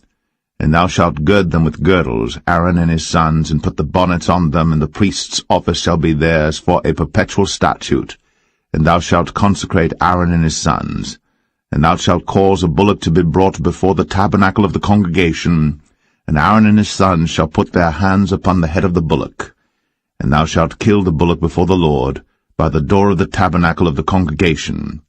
And thou shalt take of the blood of the bullock, and put it upon the horns of the altar with thy finger, and pour all the blood beside the bottom of the altar. And thou shalt take all the fat that covereth the inwards, and the caul that is above the liver, and the 2 kidneys, and the fat that is upon them, and burn them upon the altar. But the flesh of the bullock, and his skin, and his dung, shalt thou burn with fire without the camp. It is a sin offering. Thou shalt also take 1 ram, and Aaron and his sons shall put their hands upon the head of the ram. And thou shalt slay the ram, and thou shalt take his blood, and sprinkle it round about upon the altar. And thou shalt cut the ram in pieces, and wash the inwards of him and his legs, and put them unto his pieces and unto his head. And thou shalt burn the whole ram upon the altar. It is a burnt offering unto the Lord. It is a sweet savour, an offering made by fire unto the Lord. And thou shalt take the other ram, and Aaron and his sons shall put their hands upon the head of the ram. Then shalt thou kill the ram, and take of his blood, and put it upon the tip of the right ear of Aaron, and upon the tip of the right ear of his sons, and upon the thumb of their right hand, and upon the great toe of their right foot, and sprinkle the blood upon the altar round about. And thou shalt take of the blood that is upon the altar, and of the anointing oil, and sprinkle it upon Aaron, and upon his garments, and upon his sons, and upon the garments of his sons with him. And he shall be hallowed, and his garments, and his sons' garments with him. Also thou shalt take of the ram the fat and the rump, and the fat that covereth the inwards, and the caul above the liver, and the 2 kidneys, and the fat that is upon them, and the right shoulder, for it is a ram of consecration. And 1 loaf of bread, and 1 cake of oiled bread, and 1 wafer out of the basket of the unleavened bread that is before the Lord. And thou shalt put all in the hands of Aaron, and in the hands of his sons, and shalt wave them for a wave offering before the Lord. And thou shalt receive them of their hands, and burn them upon the altar for a burnt offering, for a sweet savour before the Lord. It is an offering made by fire unto the Lord. And thou shalt take the breast of the ram of Aaron's consecration, and wave it for a wave offering before the Lord, and it shall be thy part. And thou shalt sanctify the breast of the wave offering, and the shoulder of the heave offering which is waved, and which is heaved up, of the ram of the consecration, even of that which is for Aaron, and of that which is for his sons. And it shall be Aaron's and his sons by a statute for ever from the children of Israel. For it is an heave offering, and it shall be an heave offering from the children of Israel of the sacrifice of their peace offerings, even their heave offering unto the Lord. And the holy garments of Aaron shall be his sons after him, to be anointed therein, and to be consecrated in them. And that son that is priest in his stead shall put them on 7 days, when he cometh into the tabernacle of the congregation to minister in the holy place. And thou shalt take the ram of the consecration, and seethe his flesh in the holy place. And Aaron and his sons shall eat the flesh of the ram, and the bread that is in the basket by the door of the tabernacle of the congregation. And they shall eat those things wherewith the atonement was made, to consecrate and to sanctify them. But a stranger shall not eat thereof, because they are holy. And if aught of the flesh of the consecrations, or of the bread, remain unto the morning, then thou shalt burn the remainder with fire. It shall not be eaten, because it is holy. And thus shalt thou do unto Aaron and to his sons, according to all things which I have commanded thee. 7 days shalt thou consecrate them. And thou shalt offer every day a bullock for a sin offering, for atonement. And thou shalt cleanse the altar, when thou hast made an atonement for it. And thou shalt anoint it, to sanctify it. 7 days thou shalt make an atonement for the altar, and sanctify it. And it shall be an altar most holy. Whatsoever toucheth the altar shall be holy. Now this is that which thou shalt offer upon the altar: 2 lambs of the first year, day by day, continually. The 1 lamb thou shalt offer in the morning, and the other lamb thou shalt offer at even. And with the 1 lamb 1/10 deal of flour mingled with the 4th part of an hin of beaten oil, and the 4th part of an hin of wine for a drink offering. And the other lamb thou shalt offer at even, and shalt do thereto according to the meat offering of the morning, and according to the drink offering thereof, for a sweet savour, an offering made by fire unto the Lord. This shall be a continual burnt offering throughout your generations at the door of the tabernacle of the congregation before the Lord, where I will meet you, to speak there unto thee. And there I will meet with the children of Israel, and the tabernacle shall be sanctified by my glory. And I will sanctify the tabernacle of the congregation and the altar. I will sanctify also both Aaron and his sons to minister to me in the priest's office. And I will dwell among the children of Israel, and will be their God. And they shall know that I am the Lord their God, that brought them forth out of the land of Egypt, that I may dwell among them. I am the Lord their God.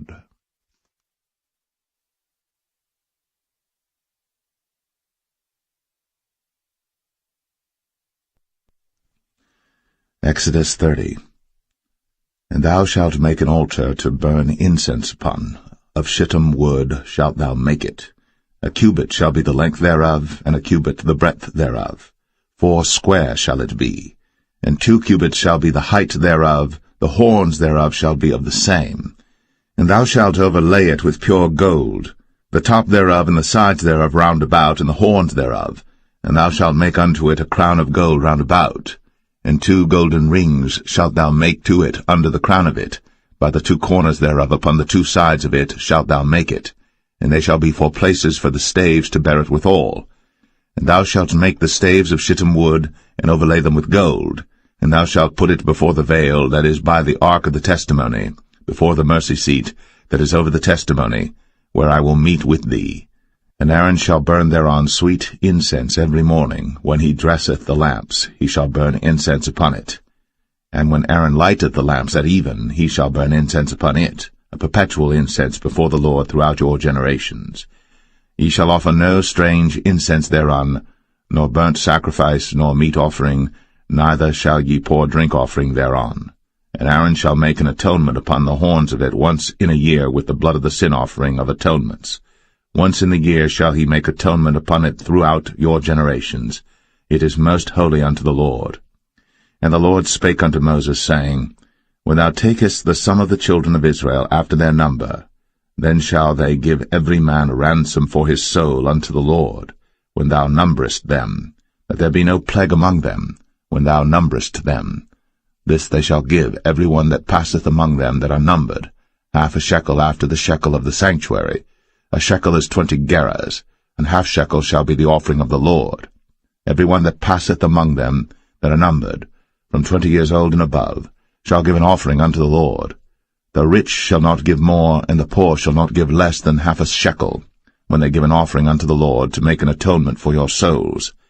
And thou shalt take the atonement money of the children of Israel, and shalt appoint it for the service of the tabernacle of the congregation, that it may be a memorial unto the children of Israel before the Lord, to make an atonement for your souls. And the Lord spake unto Moses, saying, Thou shalt also make a laver of brass, and his foot also of brass, to wash withal. And thou shalt put it between the tabernacle of the congregation and the altar, and thou shalt put water therein. For Aaron and his sons shall wash their hands and their feet thereat. When they go into the tabernacle of the congregation, they shall wash with water, that they die not, or when they come near to the altar to minister, to burn offering made by fire unto the Lord.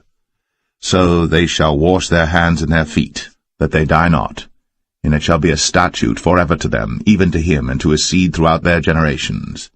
Moreover the Lord spake unto Moses, saying, Take thou also unto thee principal spices, of pure myrrh 500 shekels, and of sweet cinnamon half so much, even 250 shekels, and of sweet calamus 250 shekels, and of cassia 500 shekels after the shekel of the sanctuary, and of oil olive and hin. And thou shalt make it an oil of holy ointment, an ointment compound after the art of the apothecary.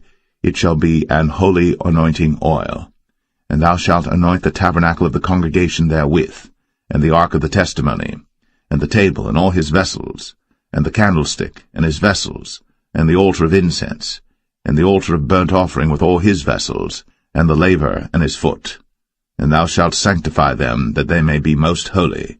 Whatsoever touches them shall be holy. And thou shalt anoint Aaron and his sons, and consecrate them, that they may minister unto me in the priest's office. And thou shalt speak unto the children of Israel, saying, This shall be an holy anointing oil unto me throughout your generations. Upon man's flesh shall it not be poured, neither shall ye make any other like it, after the composition of it. It is holy, and it shall be holy unto you. Whosoever compoundeth any like it, or whosoever putteth any of it upon a stranger, shall even be cut off from his people. And the Lord said unto Moses, Take unto thee sweet spices, stacte, and onycha, and galbanum, these sweet spices with pure frankincense, of each shall there be a like weight. And thou shalt make it a perfume, a confection after the art of the apothecary, tempered together pure and holy. And thou shalt beat some of it very small, and put of it before the testimony in the tabernacle of the congregation, where I will meet with thee. It shall be unto you most holy. And as for the perfume which thou shalt make, ye shall not make to yourselves according to the composition thereof. It shall be unto thee holy for the Lord. Whosoever shall make like unto that, to smell thereto, shall even be cut off from his people.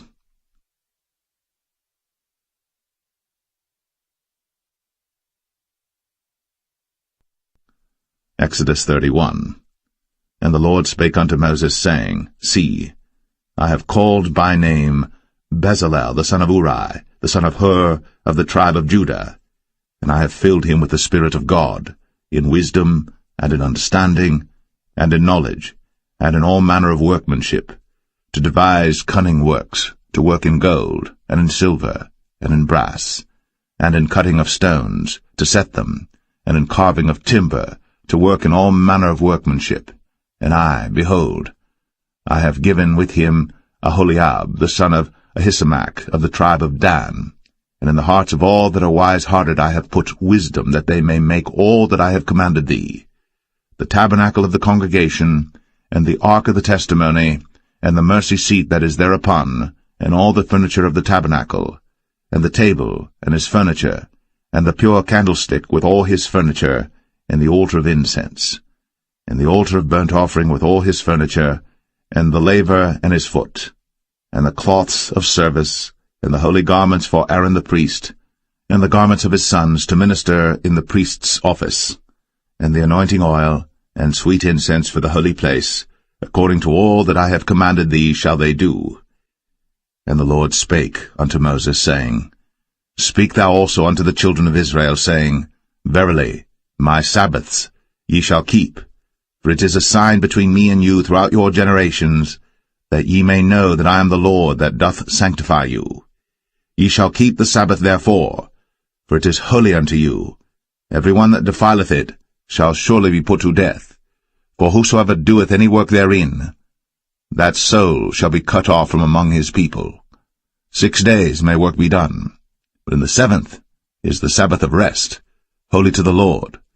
Whosoever doeth any work in the Sabbath day, he shall surely be put to death. Wherefore the children of Israel shall keep the Sabbath, to observe the Sabbath throughout their generations, for a perpetual covenant. It is a sign between me and the children of Israel forever. For in 6 days the Lord made heaven and earth, and on the 7th day he rested and was refreshed. And he gave unto Moses, when he had made an end of communing with him upon Mount Sinai, 2 tables of testimony, tables of stone, written with the finger of God.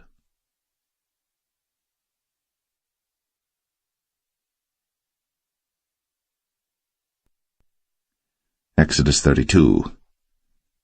And when the people saw that Moses delayed to come down out of the mount, the people gathered themselves together unto Aaron, and said unto him, Up, make us gods, which shall go before us. For as for this Moses, the man that brought us up out of the land of Egypt, we wot not what is become of him. And Aaron said unto them, Break off the golden earrings which are in the ears of your wives, of your sons, and of your daughters, and bring them unto me. And all the people brake off the golden earrings which were in their ears, and brought them unto Aaron.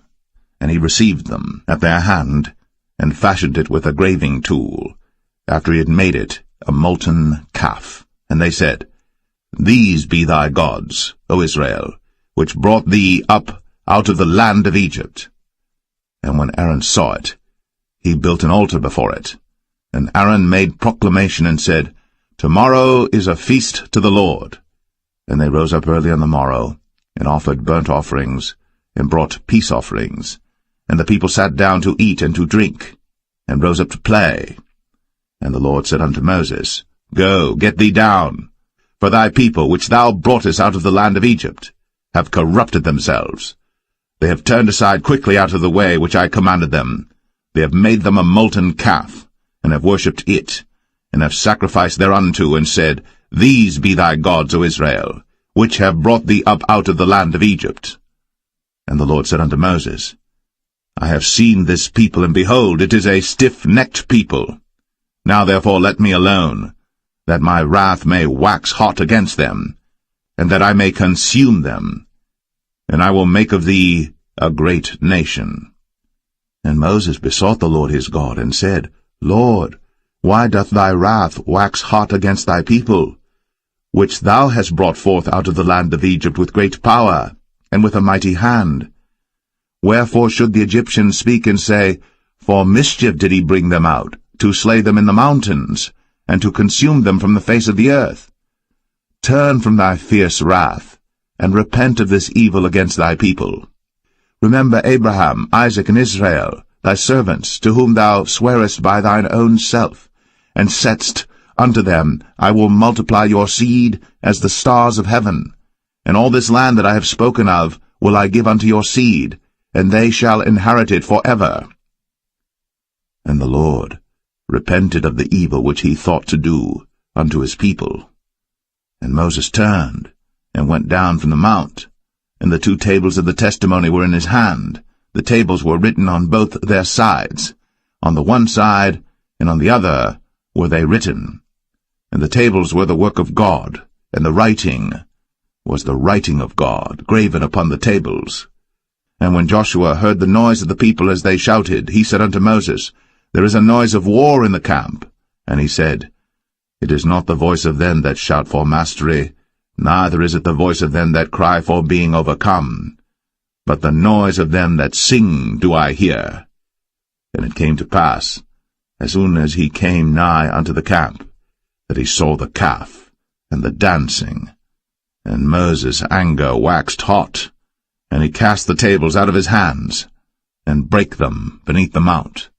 And he took the calf which they had made, and burnt it in the fire, and ground it to powder, and strawed it upon the water, and made the children of Israel drink of it.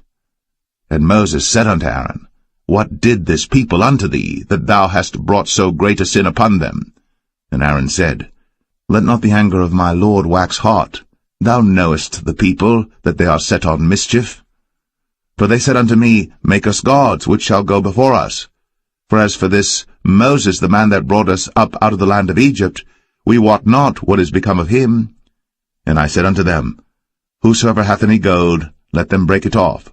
So they gave it to me. Then I cast it into the fire, and there came out this calf. And when Moses saw that the people were naked, for Aaron had made them naked unto their shame among their enemies, then Moses stood in the gate of the camp, and said, Who is on the Lord's side? Let him come unto me. And all the sons of Levi gathered themselves together unto him. And he said unto them, Thus saith the Lord God of Israel, Put every man his sword by his side, and go in and out from gate to gate throughout the camp, and slay every man his brother, and every man his companion, and every man his neighbor. And the children of Levi did according to the word of Moses. And there fell of the people that day about 3,000 men. For Moses had said, Consecrate yourselves today to the Lord, even every man upon his son, and upon his brother, that he may bestow upon you a blessing this day. And it came to pass on the morrow, that Moses said unto the people, Ye have sinned a great sin, and now I will go up unto the Lord. Peradventure I shall make an atonement for your sin. And Moses returned unto the Lord, and said, O this people have sinned a great sin, and have made them gods of gold. Yet now, if thou wilt forgive their sin, and if not, blot me, I pray thee, out of thy book, which thou hast written. And the Lord said unto Moses, Whosoever hath sinned against me, him will I blot out of my book. Therefore now go, lead the people unto the place of which I have spoken unto thee. Behold, mine angel shall go before thee. Nevertheless, in the day when I visit, I will visit their sin upon them. And the Lord plagued the people, because they made the calf which Aaron made.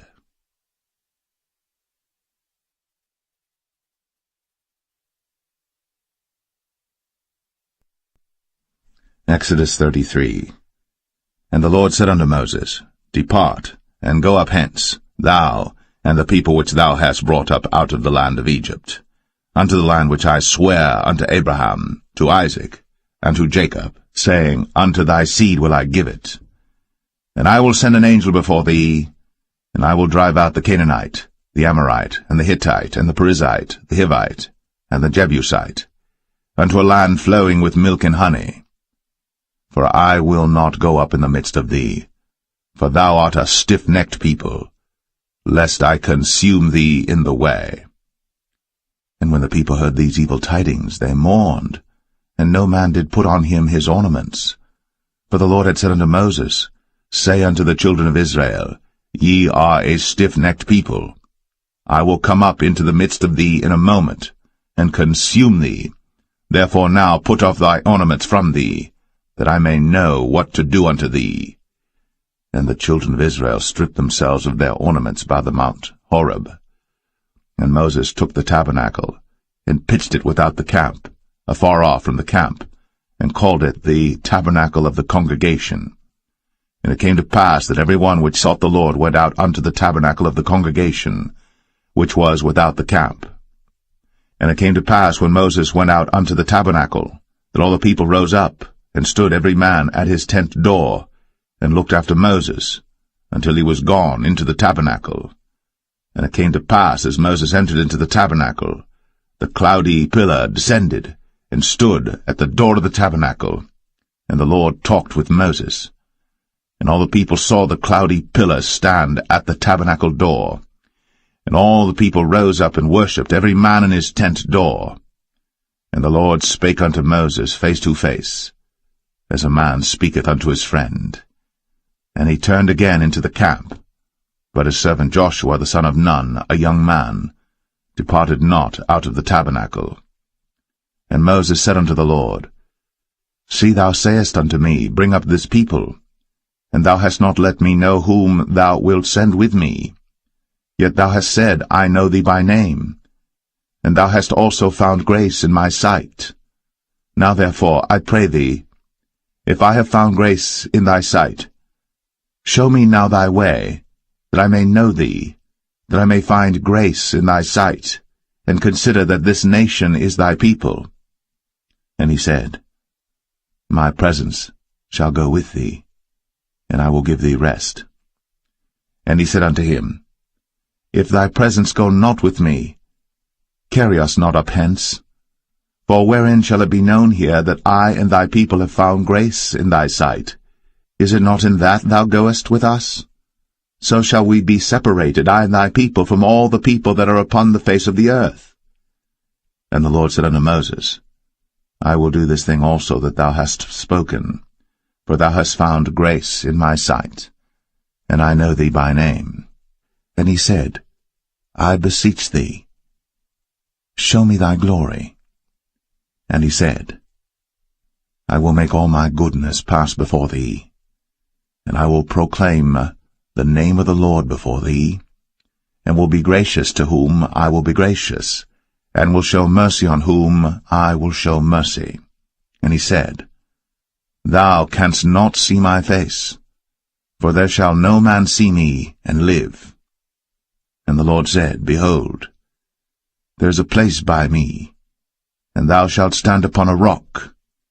And it shall come to pass, while my glory passeth by, that I will put thee in a cleft of the rock, and will cover thee with my hand while I pass by.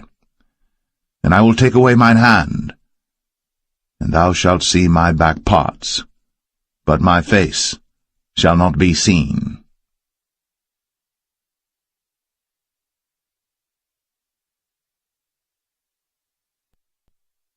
Exodus 34. And the Lord said unto Moses, Hew thee 2 tables of stone like unto the first. And I will write upon these tables the words that were in the first tables which thou breakest.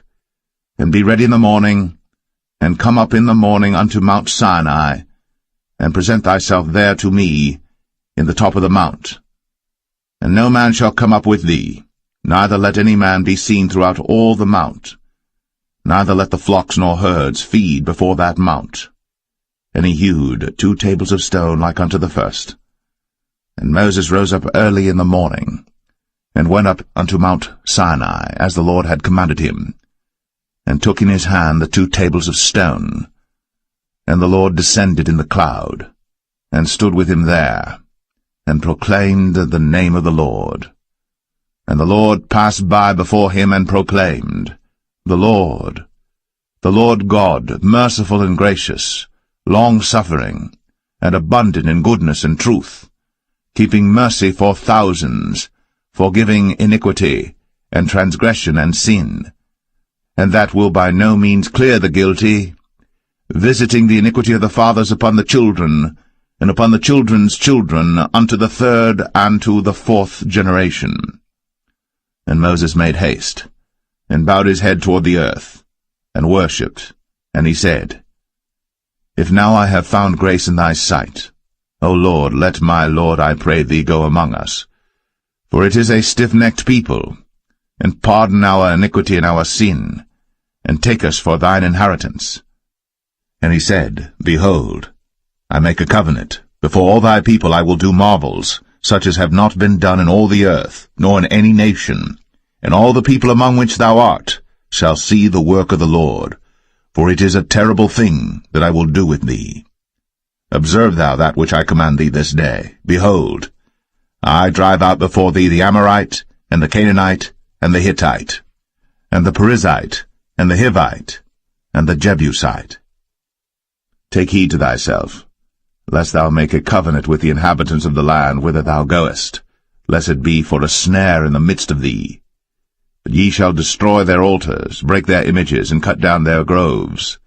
For thou shalt worship no other god, for the Lord whose name is jealous is a jealous God. Lest thou make a covenant with the inhabitants of the land, and they go a-whoring after their gods, and do sacrifice unto their gods, and one call thee, and thou eat of his sacrifice, and thou take of their daughters unto thy sons, and their daughters go a-whoring after their gods, and make thy sons go a-whoring after their gods. Thou shalt make thee no molten gods. The feast of unleavened bread shalt thou keep. 7 days thou shalt eat unleavened bread, as I commanded thee, in the time of the month Abib. For in the month Abib thou camest out from Egypt.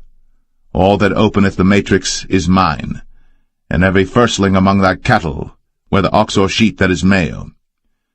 But the firstling of an ass thou shalt redeem with a lamb, and if thou redeem him not, then shalt thou break his neck.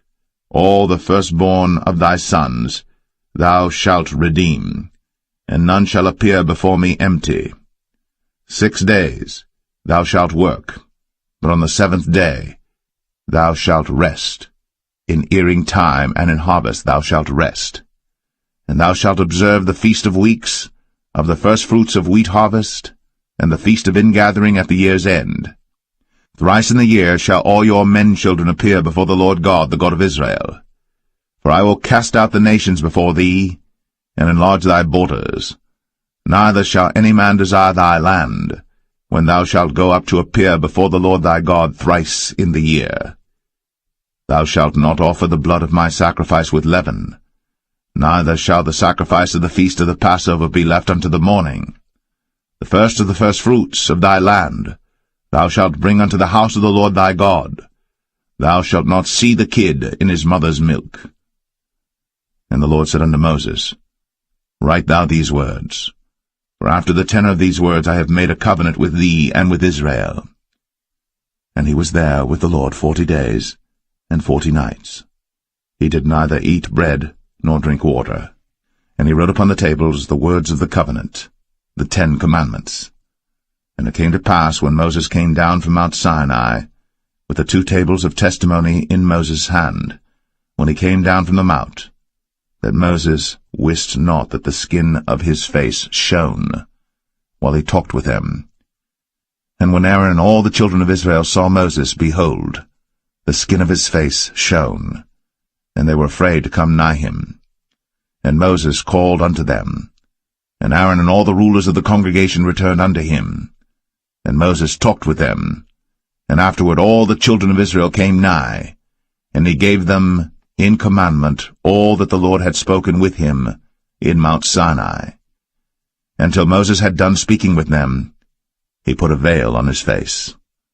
But when Moses went in before the Lord to speak with him, he took the veil off until he came out. And he came out, and spake unto the children of Israel that which he was commanded. And the children of Israel saw the face of Moses, that the skin of Moses' face shone. And Moses put the veil upon his face again, until he went in to speak with him.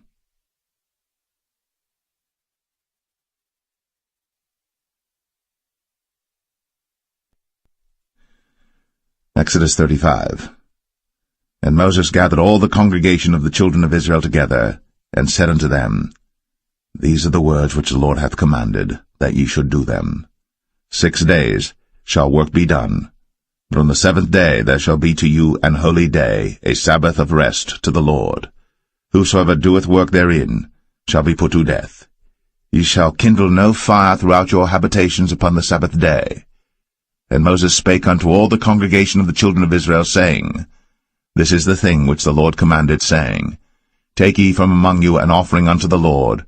Whosoever is of a willing heart, let him bring it, an offering of the Lord, gold and silver and brass, and blue and purple and scarlet and fine linen and goat's hair, and rams' skins dyed red, and badgers' skins, and shittim wood, and oil for the light, and spices for anointing oil, and for the sweet incense, and onyx stones, and stones to be set for the ephod and for the breastplate.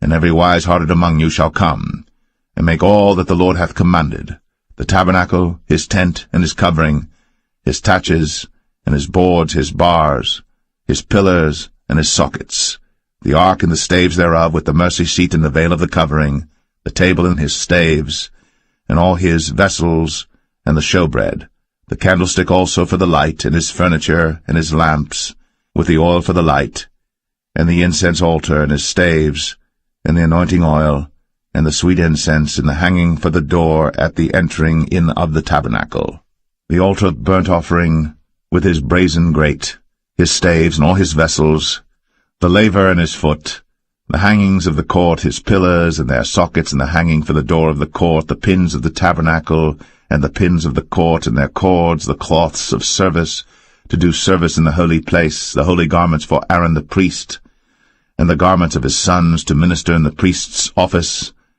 And all the congregation of the children of Israel departed from the presence of Moses. And they came, every one whose heart stirred him up, and every one whom his spirit made willing. And they brought the Lord's offering to the work of the tabernacle of the congregation, and for all his service, and for the holy garments. And they came, both men and women, as many as were willing-hearted, and brought bracelets and earrings and rings and tablets, all jewels of gold, and every man that offered an offering of gold unto the Lord.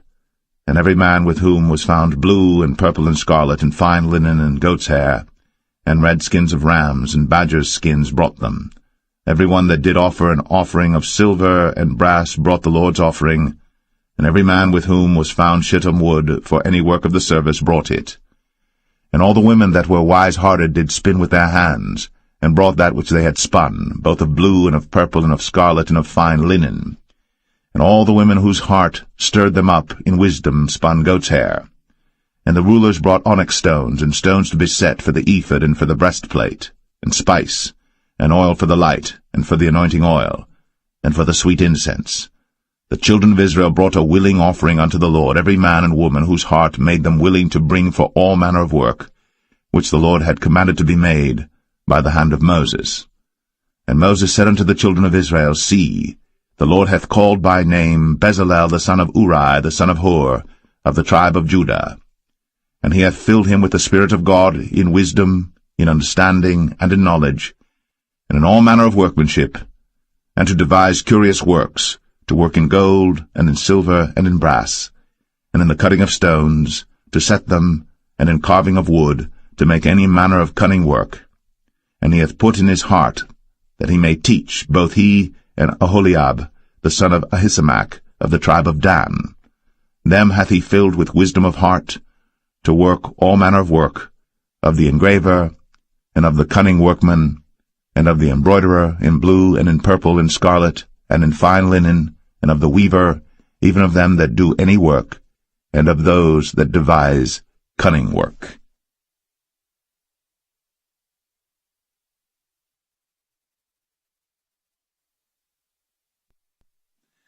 Exodus 36. Then wrought Bezalel and Aholiab, and every wise-hearted man, in whom the Lord put wisdom and understanding to know how to work all manner of work for the service of the sanctuary, according to all that the Lord had commanded. And Moses called Bezalel and Aholiab, and every wise-hearted man, in whose heart the Lord had put wisdom, even every one whose heart stirred him up to come unto the work to do it. And they received of Moses all the offering, which the children of Israel had brought for the work of the service of the sanctuary, to make it withal. And they brought yet unto him free offerings every morning.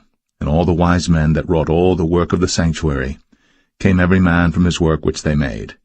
And they spake unto Moses, saying, The people bring much more than enough for the service of the work, which the Lord commanded to make. And Moses gave commandment, and they caused it to be proclaimed throughout the camp, saying, Let neither man nor woman make any more work for the offering of the sanctuary. So the people were restrained from bringing. for the stuff they had was sufficient for all the work to make it, and too much. And every wise-hearted man among them that wrought the work of the tabernacle made 10 curtains of fine twined linen and blue and purple and scarlet. With cherubims of cunning work made he them. The length of one curtain was 28 cubits, and the breadth of one curtain 4 cubits. The curtains were all of one size.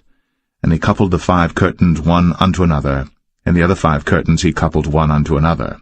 And he made loops of blue on the edge of one curtain from the selvage in the coupling. Likewise he made in the uttermost side of another curtain in the coupling of the second. 50 loops made he in one curtain, and 50 loops made he in the edge of the curtain which was in the coupling of the second. The loops held one curtain to another. And he made 50 taches of gold, and coupled the curtains one unto another with the taches. So it became one tabernacle. And he made curtains of goat's hair for the tent over the tabernacle. 11 curtains he made them. The length of one curtain was 30 cubits, and 4 cubits was the breadth of one curtain. The 11 curtains were of one size. And he coupled 5 curtains by themselves, and 6 curtains by themselves. And he made 50 loops upon the uttermost edge of the curtain in the coupling, and 50 loops made he upon the edge of the curtain which coupleth the second. And he made 50 taches of brass to couple the tent together, that it might be one. And he made a covering for the tent of ram's skins dyed red, and a covering of badger's skins above that. And he made boards for the tabernacle of shittim wood standing up. The length of a board was 10 cubits, and the breadth of a board 1 cubit and a half. One board had 2 tenons, equally distant one from another. Thus did he make for all the boards of the tabernacle. And he made boards for the tabernacle, 20 boards for the south side southward. And 40 sockets of silver he made under the 20 boards, 2 sockets under one board for his 2 tenons, and 2 sockets under another board for his 2 tenons. And for the other side of the tabernacle, which is toward the north corner, he made 20 boards, and there 40 sockets of silver, 2 sockets under one board, and 2 sockets under another board. And for the sides of the tabernacle westward he made 6 boards, and 2 boards made he for the corners of the tabernacle in the 2 sides, and they were coupled beneath and coupled together at the head thereof to one ring. Thus he did to both of them in both the corners. And there were 8 boards, and their sockets were 16 sockets of silver, under every board 2 sockets. And he made bars of shittim wood, 5 for the boards of the one side of the tabernacle, and 5 bars for the boards of the other side of the tabernacle, and 5 bars for the boards of the tabernacle for the sides westward. And he made the middle bar to shoot through the boards from the one end to the other. And he overlaid the boards with gold, and made their rings of gold to be places for the bars, and overlaid the bars with gold. And he made a veil of blue and purple and scarlet, and fine twined linen with cherubims made he it of cunning work. And he made thereunto 4 pillars of shittim wood, and overlaid them with gold. Their hooks were of gold, and he cast for them 4 sockets of silver. And he made an hanging for the tabernacle door of blue and purple and scarlet and fine twined linen of needlework. And the 5 pillars of it with their hooks, and he overlaid their chapiters and their fillets with gold, but their 5 sockets were of brass.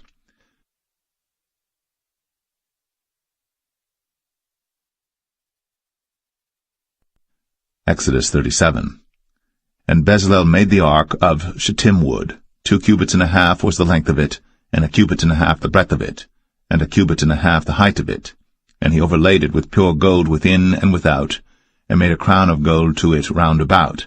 And he cast for it 4 rings of gold, to be set by the 4 corners of it, even 2 rings upon the one side of it, and 2 rings upon the other side of it.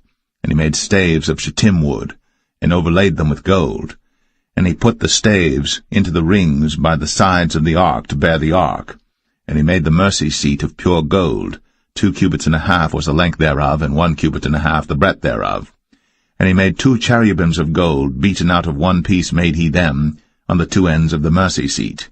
1 cherub on the end, on this side, and another cherub on the other end, on that side. Out of the mercy seat made he the cherubims on the 2 ends thereof. And the cherubims spread out their wings on high, and covered with their wings over the mercy seat, with their faces one to another. Even to the mercy seatward were the faces of the cherubims. And he made the table of shittim wood. 2 cubits was the length thereof, and 1 cubit the breadth thereof, and 1 cubit and a half the height thereof. And he overlaid it with pure gold, and made thereunto a crown of gold round about. Also he made thereunto a border of an handbreadth round about, and made a crown of gold for the border thereof round about. And he cast for it 4 rings of gold, and put the rings upon the 4 corners that were in the 4 feet thereof. Over against the border were the rings, the places for the staves to bear the table. And he made the staves of shittim wood, and overlaid them with gold to bear the table.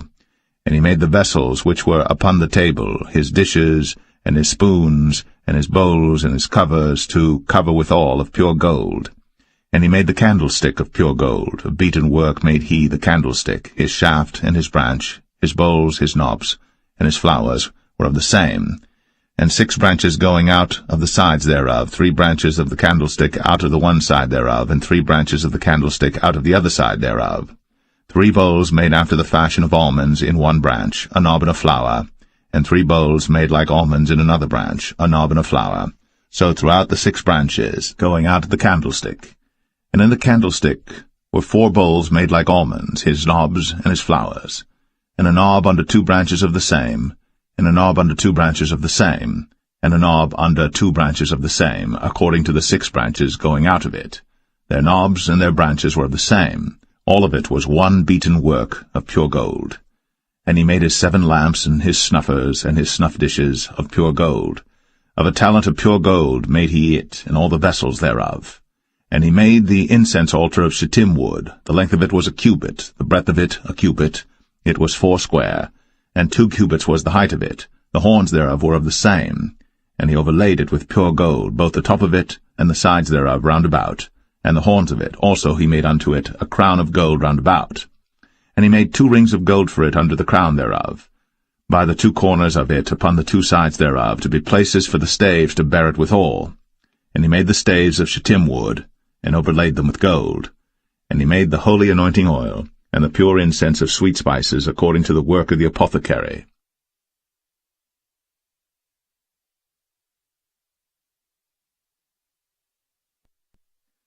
Exodus 38. And he made the altar of burnt offering of shittim wood. 5 cubits was the length thereof, and 5 cubits the breadth thereof. It was 4 square, and 3 cubits the height thereof. And he made the horns thereof on the 4 corners of it. The horns thereof were of the same, and he overlaid it with brass.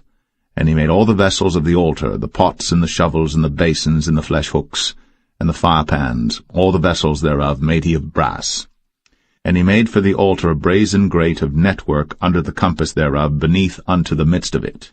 And he cast 4 rings for the 4 ends of the grate of brass to be places for the staves. And he made the staves of shittim wood, and overlaid them with brass. And he put the staves into the rings on the sides of the altar, to bear it withal. He made the altar hollow with boards.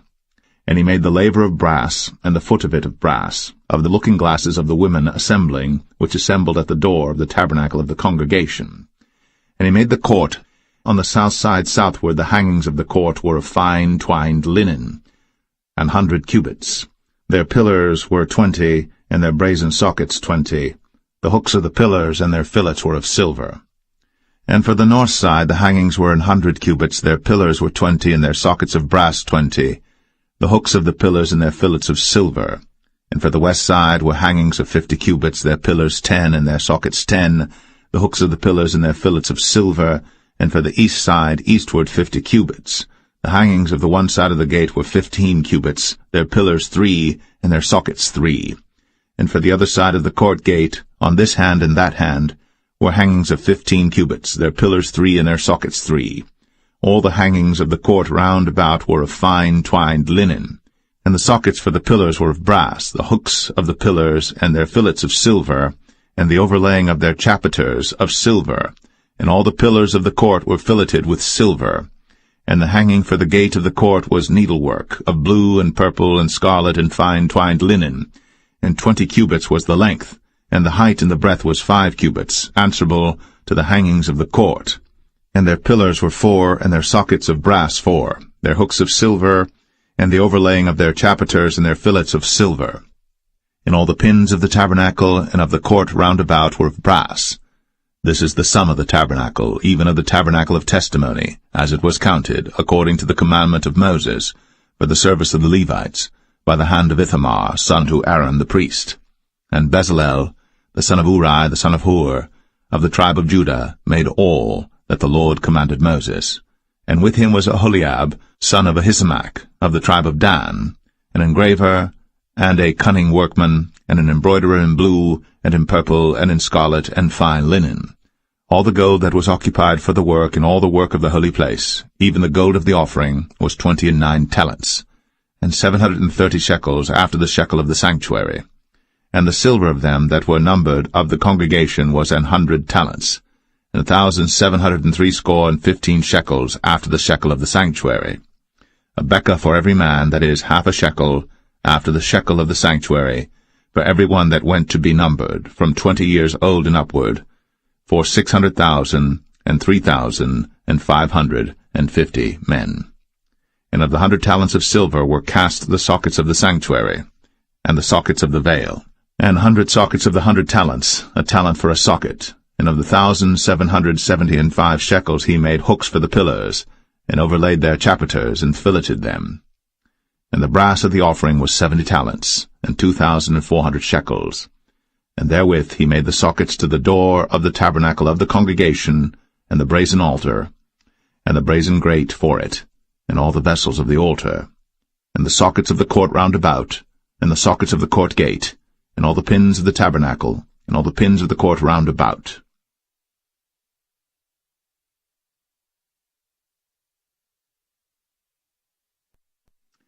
Exodus 39. And of the blue, and purple, and scarlet they made cloths of service, to do service in the holy place, and made the holy garments for Aaron, as the Lord commanded Moses. And he made the ephod of gold, blue, and purple, and scarlet, and fine-twined linen. And they did beat the gold into thin plates, and cut it into wires, to work it in the blue, and in the purple, and in the scarlet, and in the fine linen, with cunning work. They made shoulder pieces for it, to couple it together. By the two edges was it coupled together. And the curious girdle of his ephod that was upon it was of the same, according to the work thereof, of gold, blue, and purple, and scarlet, and fine twined linen, as the Lord commanded Moses. And they wrought onyx stones enclosed in ouches of gold, graven as signets are graven, with the names of the children of Israel. And he put them on the shoulders of the ephod, that they should be stones for a memorial to the children of Israel, as the Lord commanded Moses.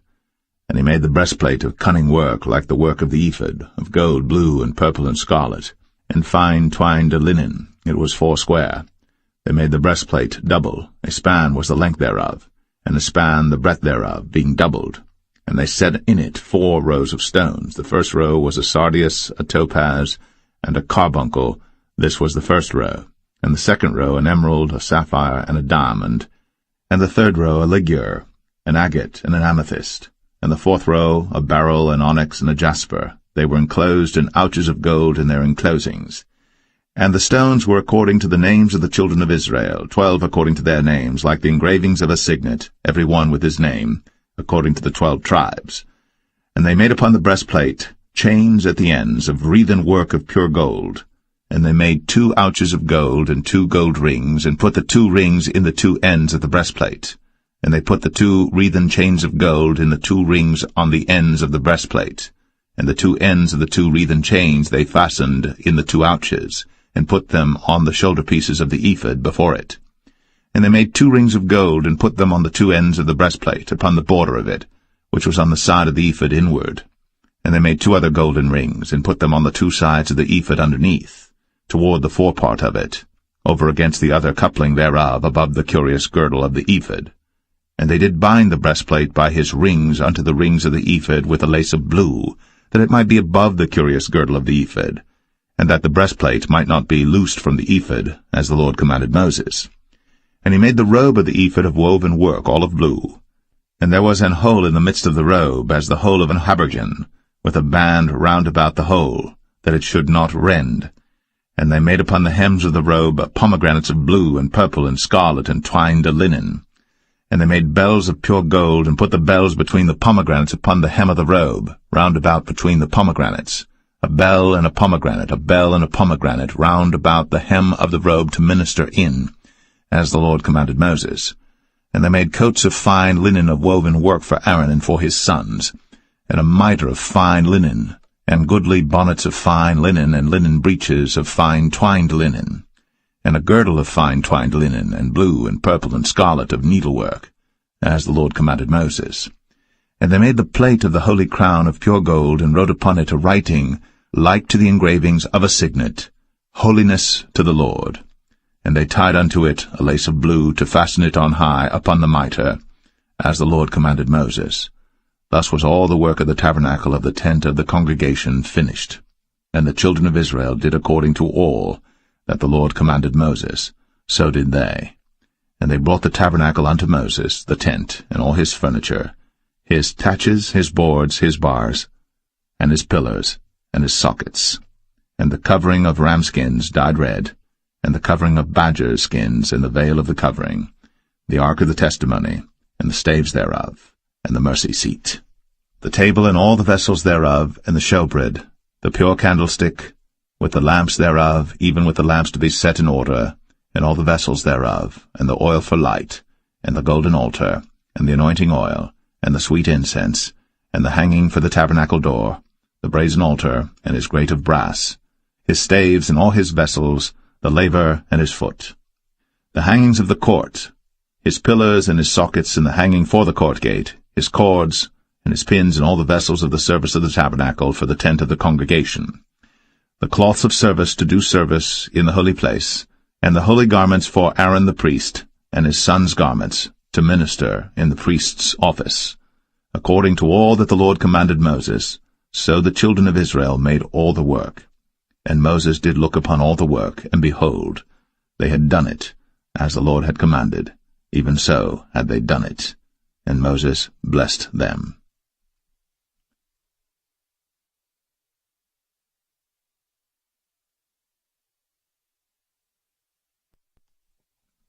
Exodus 40.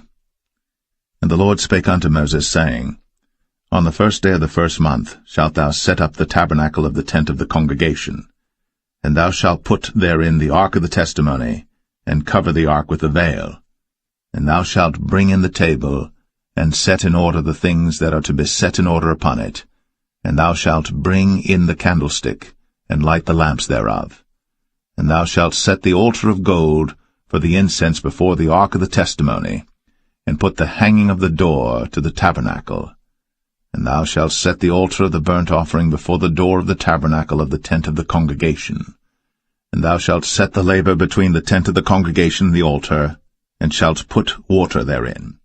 And thou shalt set up the court round about, and hang up the hanging at the court gate. And thou shalt take the anointing oil, and anoint the tabernacle, and all that is therein, and shalt hallow it, and all the vessels thereof, and it shall be holy.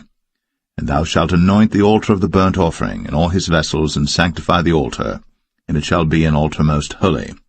And thou shalt anoint the laver and his foot, and sanctify it.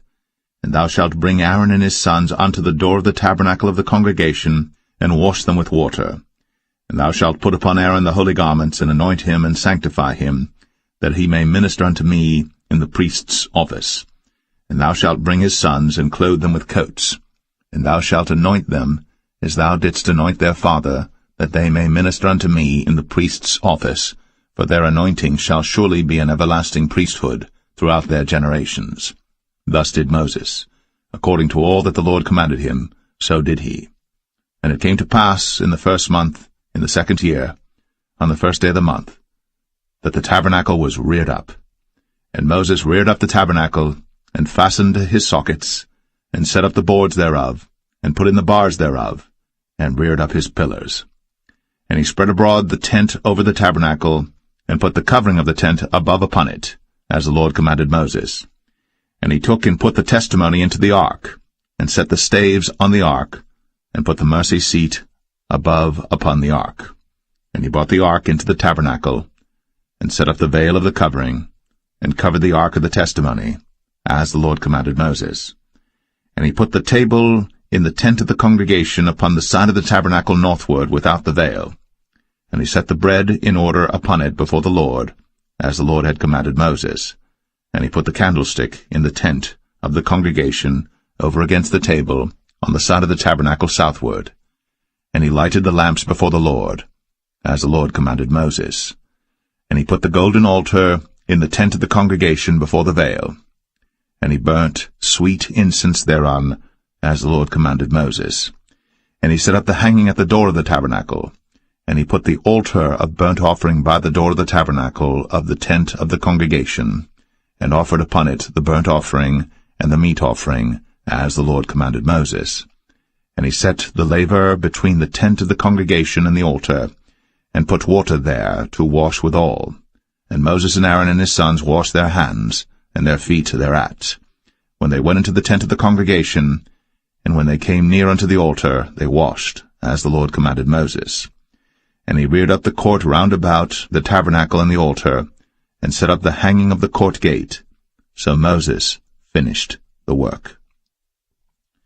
Then a cloud covered the tent of the congregation, and the glory of the Lord filled the tabernacle. And Moses was not able to enter into the tent of the congregation, because the cloud abode thereon, and the glory of the Lord filled the tabernacle.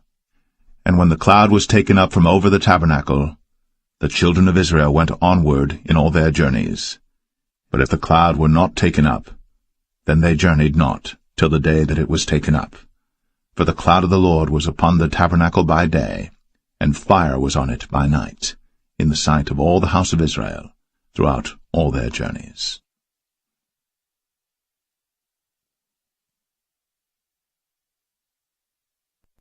The Book of Leviticus, chapter 1. And the Lord called unto Moses, and spake unto him out of the tabernacle of the congregation, saying, Speak unto the children of Israel, and say unto them, If any man of you bring an offering unto the Lord, ye shall bring your offering of the cattle, even of the herd, and of the flock. If his offering be a burnt sacrifice of the herd, let him offer a male without blemish. He shall offer it of his own voluntary will at the door of the tabernacle of the congregation before the Lord. And he shall put his hand upon the head of the burnt offering, and it shall be accepted for him to make atonement for him. And he shall kill the bullock before the Lord, and the priests, Aaron's sons, shall bring the blood, and sprinkle the blood round about upon the altar that is by the door of the tabernacle of the congregation. And he shall flay the burnt offering, and cut it into his pieces. And the sons of Aaron the priests shall put fire upon the altar, and lay the wood in order upon the fire. And the priests, Aaron's sons, shall lay the parts, the head, and the fat, in order upon the wood that is on the fire which is upon the altar. But his inwards and his legs shall he wash in water, and the priests shall burn all on the altar to be a burnt sacrifice, an offering made by fire, of a sweet savour unto the Lord. And if his offering be of the flocks, namely of the sheep or of the goats, for a burnt sacrifice, he shall bring it a male without blemish, and he shall kill it on the side of the altar northward before the Lord, and the priests, Aaron's sons, shall sprinkle his blood round about upon the altar. And he shall cut it into his pieces, with his head and his fat, and the priest shall lay them in order on the wood that is on the fire which is upon the altar. But he shall wash the inwards and the legs with water, and the priest shall bring it all, and burn it upon the altar. It is a burnt sacrifice, an offering made by fire, of a sweet savour unto the Lord. And if the burnt sacrifice for his offering to the Lord be of fowls, then he shall bring his offering of turtle doves or of young pigeons. And the priest shall bring it unto the altar, and wring off his head, and burn it on the altar, and the blood thereof shall be wrung out at the side of the altar. And he shall pluck away his crop with his feathers, and cast it beside the altar on the east part, by the place of the ashes. And he shall cleave it with the wings thereof, but shall not divide it asunder. And the priest shall burn it upon the altar, upon the wood that is upon the fire. It is a burnt sacrifice, an offering made by fire, of a sweet savour unto the Lord.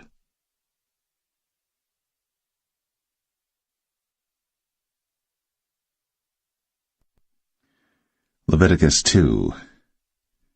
And when any will offer a meat offering unto the Lord, his offering shall be of fine flour, and he shall pour oil upon it, and put frankincense thereon, and he shall bring it to Aaron's sons the priests. And he shall take thereout his handful of the flour thereof, and of the oil thereof, with all the frankincense thereof. And the priests shall burn the memorial of it upon the altar, to be an offering made by fire, of a sweet savour unto the Lord.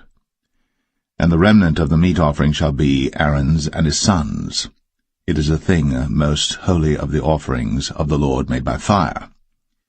And if thou bring an oblation of a meat offering baked in the oven, it shall be unleavened cakes of fine flour mingled with oil, or unleavened wafers anointed with oil. And if thy oblation be a meat offering baked in a pan, it shall be of fine flour, unleavened, mingled with oil. Thou shalt part it in pieces, and pour oil thereon. It is a meat offering. And if thy oblation be a meat offering baked in the frying pan, it shall be made of fine flour with oil. And thou shalt bring the meat offering that is made of these things unto the Lord, and when it is presented unto the priest, he shall bring it unto the altar. And the priest shall take from the meat offering a memorial thereof, and shall burn it upon the altar. It is an offering made by fire, of a sweet savour unto the Lord. And that which is left of the meat offering shall be Aaron's and his sons. It is a thing most holy of the offerings of the Lord made by fire. No meat offering which ye shall bring unto the Lord shall be made with leaven, for ye shall burn no leaven, nor any honey, in any offering of the Lord made by fire. As for the oblation of the firstfruits, ye shall offer them unto the Lord, but they shall not be burnt on the altar for a sweet savour. And every oblation of thy meat offering shalt thou season with salt, neither shalt thou suffer the salt of the covenant of thy God to be lacking from thy meat offering. With all thine offerings thou shalt offer salt. And if thou offer a meat offering of thy firstfruits unto the Lord, thou shalt offer for the meat offering of thy firstfruits green ears of corn dried by the fire, even corn beaten out of full ears. And thou shalt put oil upon it, and lay frankincense thereon. It is a meat offering. And the priest shall burn the memorial of it, part of the beaten corn thereof, and part of the oil thereof, with all the frankincense thereof. It is an offering made by fire unto the Lord.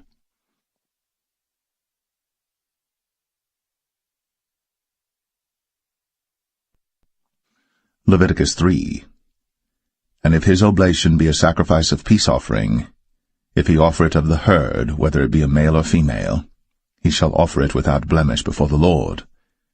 And he shall lay his hand upon the head of his offering, and kill it at the door of the tabernacle of the congregation.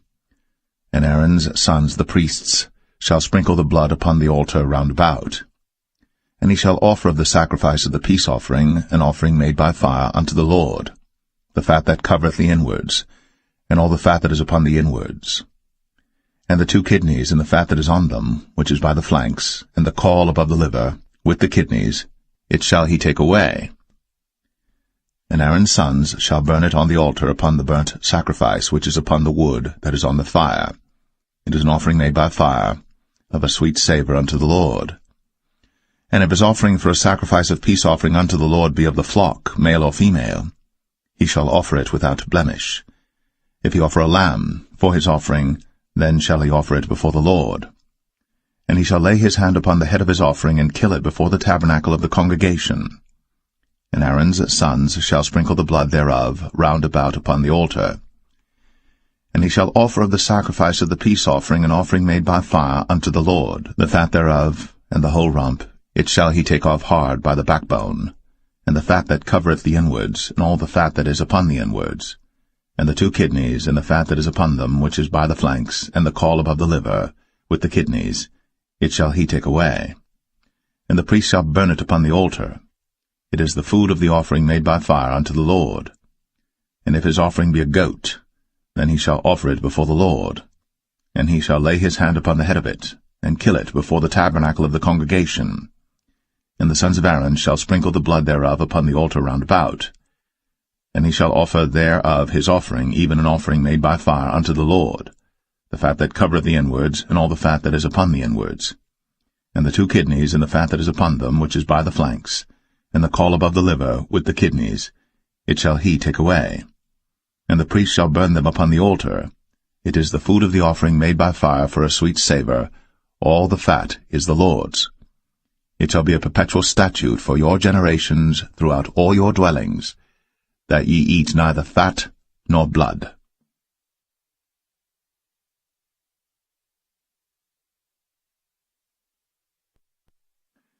Leviticus 4.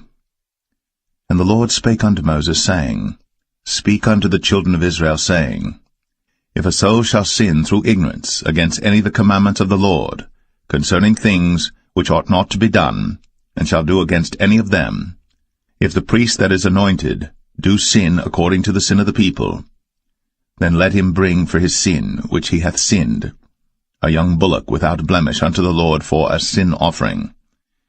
And he shall bring the bullock unto the door of the tabernacle of the congregation before the Lord, and shall lay his hand upon the bullock's head, and kill the bullock before the Lord. And the priest that is anointed shall take of the bullock's blood, and bring it to the tabernacle of the congregation. And the priest shall dip his finger in the blood, and sprinkle of the blood 7 times before the Lord, before the veil of the sanctuary. And the priest shall put some of the blood upon the horns of the altar of sweet incense before the Lord, which is in the tabernacle of the congregation, and shall pour all the blood of the bullock at the bottom of the altar of the burnt offering, which is at the door of the tabernacle of the congregation. And he shall take off from it all the fat of the bullock for the sin offering, the fat that covereth the inwards, and all the fat that is upon the inwards, and the 2 kidneys, and the fat that is upon them, which is by the flanks, and the caul above the liver, with the kidneys, it shall he take away, as it was taken off from the bullock of the sacrifice of peace offerings. And the priest shall burn them upon the altar of the burnt offering.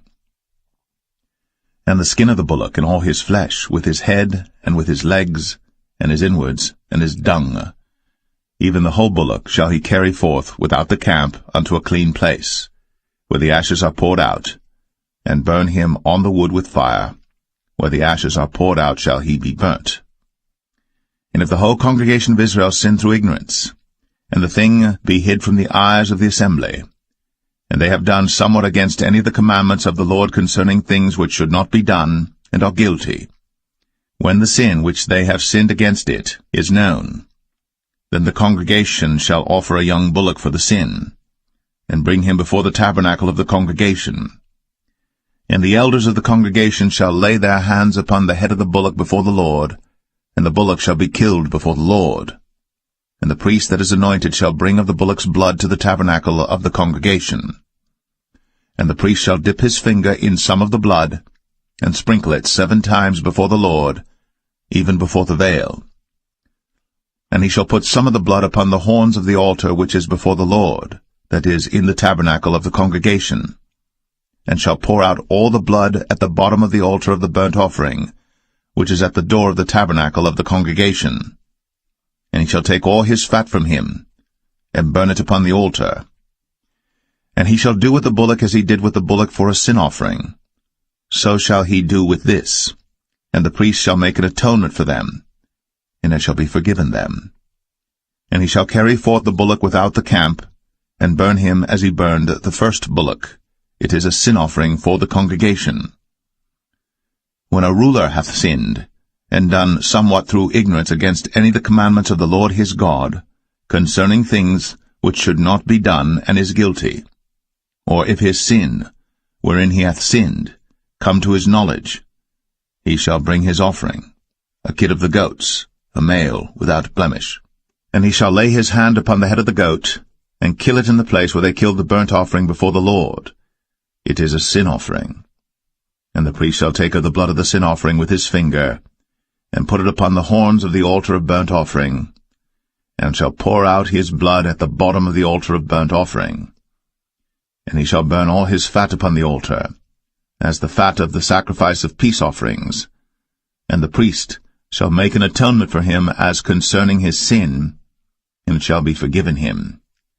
And if any one of the common people sin through ignorance, while he doeth somewhat against any of the commandments of the Lord concerning things which ought not to be done, and be guilty, or if his sin, which he hath sinned, come to his knowledge, then he shall bring his offering, a kid of the goats, a female without blemish, for his sin, which he hath sinned. And he shall lay his hand upon the head of the sin offering, and slay the sin offering in the place of the burnt offering. And the priest shall take of the blood thereof with his finger, and put it upon the horns of the altar of burnt offering, and shall pour out all the blood thereof at the bottom of the altar. And he shall take away all the fat thereof, as the fat is taken away from off the sacrifice of peace offerings. And the priest shall burn it upon the altar for a sweet savour unto the Lord. And the priest shall make an atonement for him, and it shall be forgiven him. And if he bring a lamb for a sin offering, he shall bring it a female without blemish. And he shall lay his hand upon the head of the sin offering, and slay it for a sin offering in the place where they kill the burnt offering. And the priest shall take of the blood of the sin offering with his finger, and put it upon the horns of the altar of burnt offering, and shall pour out all the blood thereof at the bottom of the altar. And he shall take away all the fat thereof, as the fat of the lamb is taken away from the sacrifice of the peace offerings. And the priest shall burn them upon the altar according to the offerings made by fire unto the Lord. And the priest shall make an atonement for his sin that he hath committed, and it shall be forgiven him.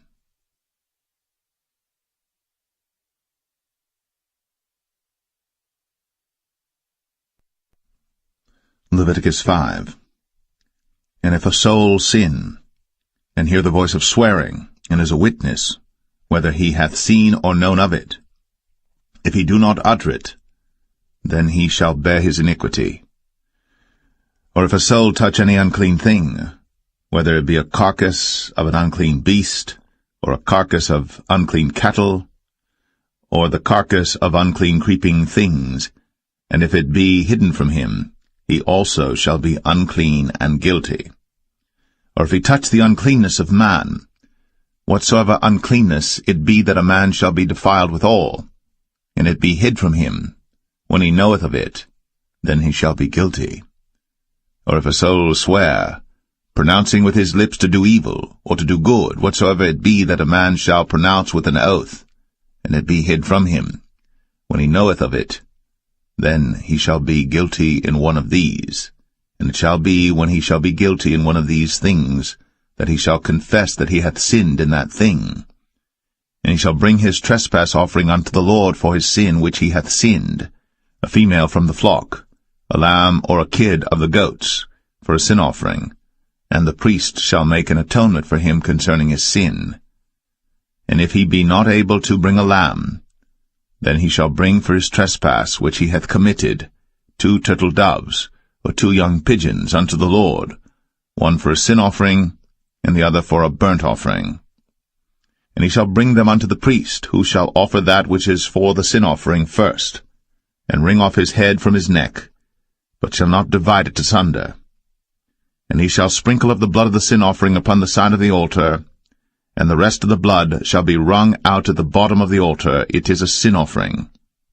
And he shall offer the second for a burnt offering according to the manner, and the priest shall make an atonement for him for his sin which he hath sinned, and it shall be forgiven him.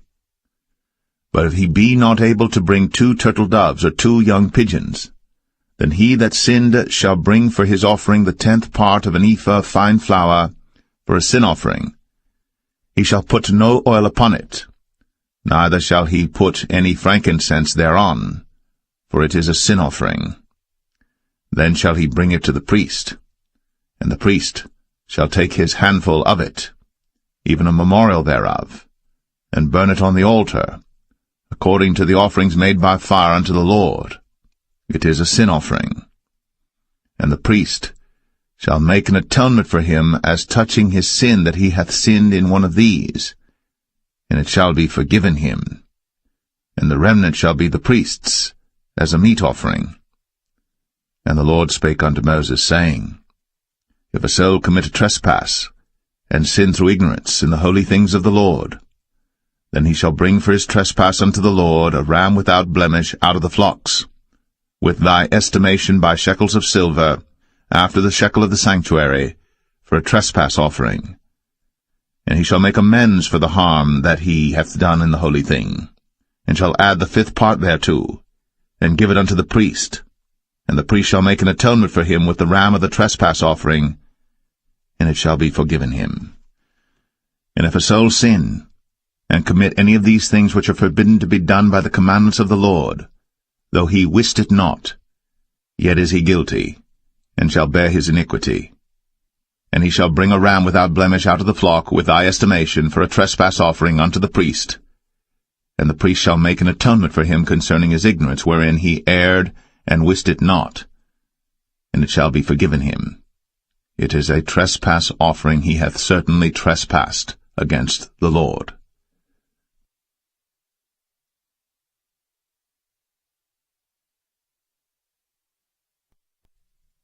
Leviticus 6. And the Lord spake unto Moses, saying, If a soul sin, and commit a trespass against the Lord, and lie unto his neighbor in that which was delivered him to keep, for in fellowship or in a thing taken away by violence, or hath deceived his neighbor, or have found that which was lost, and lieth concerning it, and sweareth falsely, in any of all these that a man doeth, sinning therein, then it shall be, because he hath sinned, and is guilty, that he shall restore that which he took violently away, or the thing which he hath deceitfully gotten, or that which was delivered him to keep, or the lost thing which he found, or all that about which he hath sworn falsely. He shall even restore it in the principal, and shall add the 5th part more thereto, and give it unto him to whom it appertaineth, in the day of his trespass offering. And he shall bring his trespass offering unto the Lord, a ram without blemish out of the flock, with thy estimation, for a trespass offering unto the priest. And the priest shall make an atonement for him before the Lord, and it shall be forgiven him for any thing of all that he hath done in trespassing therein. And the Lord spake unto Moses, saying, Command Aaron and his sons, saying, This is the law of the burnt offering. It is the burnt offering because of the burning upon the altar all night unto the morning, and the fire of the altar shall be burning in it. And the priest shall put on his linen garment, and his linen breeches shall he put upon his flesh, and take up the ashes which the fire hath consumed with the burnt offering on the altar. And he shall put them beside the altar. And he shall put off his garments, and put on other garments, and carry forth the ashes without the camp unto a clean place. And the fire upon the altar shall be burning in it. It shall not be put out. And the priest shall burn wood on it every morning, and lay the burnt offering in order upon it. And he shall burn thereon the fat of the peace offerings. The fire shall ever be burning upon the altar. It shall never go out. And this is the law of the meat offering. The sons of Aaron shall offer it before the Lord, before the altar. And he shall take of it his handful of the flour of the meat offering, and of the oil thereof, and all the frankincense which is upon the meat offering, and shall burn it upon the altar for a sweet savour, even the memorial of it, unto the Lord. And the remainder thereof shall Aaron and his sons eat. With unleavened bread shall it be eaten in the holy place. In the court of the tabernacle of the congregation they shall eat it. It shall not be baked with leaven. I have given it unto them for their portion of my offerings made by fire. It is most holy, as is the sin offering, and as the trespass offering. All the males among the children of Aaron shall eat of it. It shall be a statute for ever in your generations concerning the offerings of the Lord made by fire. Every one that toucheth them shall be holy. And the Lord spake unto Moses, saying, This is the offering of Aaron and of his sons, which they shall offer unto the Lord in the day when he is anointed. The 10th part of an ephah of fine flour for a meat offering perpetual, half of it in the morning, and half thereof at night. In a pan it shall be made with oil, and when it is baked, thou shalt bring it in. And the baked pieces of the meat offering shalt thou offer for a sweet savour unto the Lord. And the priest of his sons that is anointed in his stead shall offer it. It is a statute for ever unto the Lord. It shall be wholly burnt. For every meat offering for the priest shall be wholly burnt. It shall not be eaten. And the Lord spake unto Moses, saying, Speak unto Aaron and to his sons, saying, This is the law of the sin offering. In the place where the burnt offering is killed shall the sin offering be killed before the Lord. It is most holy. The priest that offereth it for sin shall eat it. In the holy place shall it be eaten, in the court of the tabernacle of the congregation. Whatsoever shall touch the flesh thereof shall be holy. And when there is sprinkled of the blood thereof upon any garment, thou shalt wash that whereon it was sprinkled in the holy place. But the earthen vessel wherein it is sodden shall be broken, and if it be sodden in a brazen pot, it shall be both scoured and rinsed in water. All the males among the priests shall eat thereof. It is most holy. And no sin offering whereof any of the blood is brought into the tabernacle of the congregation to reconcile with all in the holy place shall be eaten. It shall be burnt in the fire.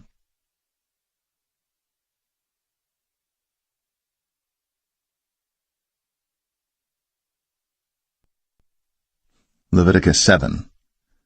Likewise, this is the law of the trespass offering. It is most holy.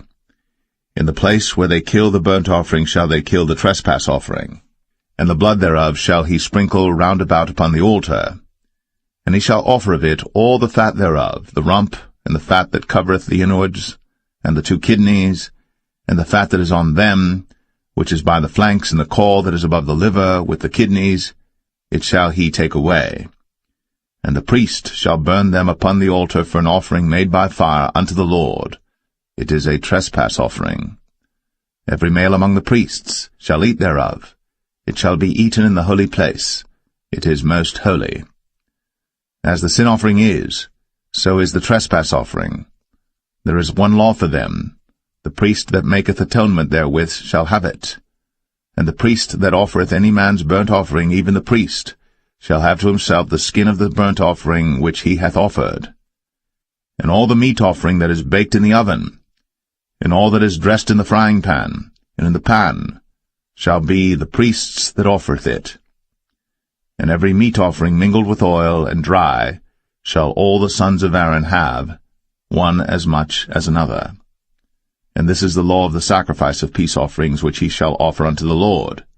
If he offer it for a thanksgiving, then he shall offer with the sacrifice of thanksgiving unleavened cakes mingled with oil, and unleavened wafers anointed with oil, and cakes mingled with oil of fine flour fried.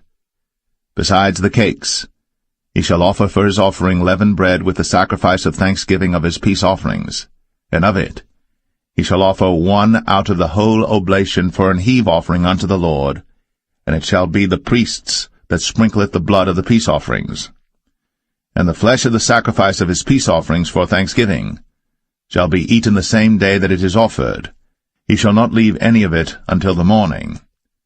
But if the sacrifice of his offering be a vow or a voluntary offering, it shall be eaten the same day that he offereth his sacrifice, and on the morrow also the remainder of it shall be eaten. But the remainder of the flesh of the sacrifice on the 3rd day shall be burnt with fire. And if any of the flesh of the sacrifice of his peace offerings be eaten at all on the 3rd day, it shall not be accepted, neither shall it be imputed unto him that offereth it. It shall be an abomination, and the soul that eateth of it shall bear his iniquity. And the flesh that toucheth any unclean thing shall not be eaten. It shall be burnt with fire. And as for the flesh, all that be clean shall eat thereof. But the soul that eateth of the flesh of the sacrifice of peace offerings, that pertain unto the Lord, having his uncleanness upon him, even that soul, shall be cut off from his people. Moreover, the soul that shall touch any unclean thing, as the uncleanness of man, or any unclean beast, or any abominable unclean thing, and eat of the flesh of the sacrifice of peace offerings, which pertain unto the Lord, even that soul shall be cut off from his people. And the Lord spake unto Moses, saying, Speak unto the children of Israel, saying, Ye shall eat no manner of fat, of ox, or of sheep, or of goat, and the fat of the beast that dieth of itself, and the fat of that which is torn with beasts, may be used in any other use, but ye shall in no wise eat of it. For whosoever eateth the fat of the beast, of which men offer an offering made by fire unto the Lord, even the soul that eateth it shall be cut off from his people. Moreover, ye shall eat no manner of blood, whether it be of fowl or of beast, in any of your dwellings. Whatsoever soul it be that eateth any manner of blood, even that soul shall be cut off from his people. And the Lord spake unto Moses, saying, Speak unto the children of Israel, saying, He that offereth the sacrifice of his peace offerings unto the Lord shall bring his oblation unto the Lord of the sacrifice of his peace offerings. His own hands shall bring the offerings of the Lord made by fire, the fat with the breast. It shall he bring, that the breast may be waved for a wave offering before the Lord. And the priest shall burn the fat upon the altar, but the breast shall be Aaron's and his sons'. And the right shoulder shall ye give unto the priest for an heave offering of the sacrifices of your peace offerings. He among the sons of Aaron, that offereth the blood of the peace offerings, and the fat, shall have the right shoulder for his part. For the wave breast, and the heave shoulder, have I taken of the children of Israel, from off the sacrifices of their peace offerings, and have given them unto Aaron the priest, and unto his sons by a statute for ever, from among the children of Israel. This is the portion of the anointing of Aaron, and of the anointing of his sons, out of the offerings of the Lord made by fire, in the day, when he presented them to minister unto the Lord in the priest's office, which the Lord commanded to be given them of the children of Israel, in the day that he anointed them, by a statute for ever throughout their generations. This is the law of the burnt offering, of the meat offering, and of the sin offering, and of the trespass offering, and of the consecrations, and of the sacrifice of the peace offerings, which the Lord commanded Moses, in Mount Sinai, in the day that he commanded the children of Israel to offer their oblations unto the Lord, in the wilderness of Sinai.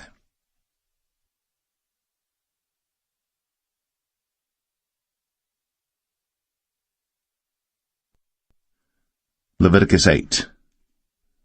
And the Lord spake unto Moses, saying, Take Aaron and his sons with him, and the garments and the anointing oil, and a bullock for the sin offering, and 2 rams, and a basket of unleavened bread.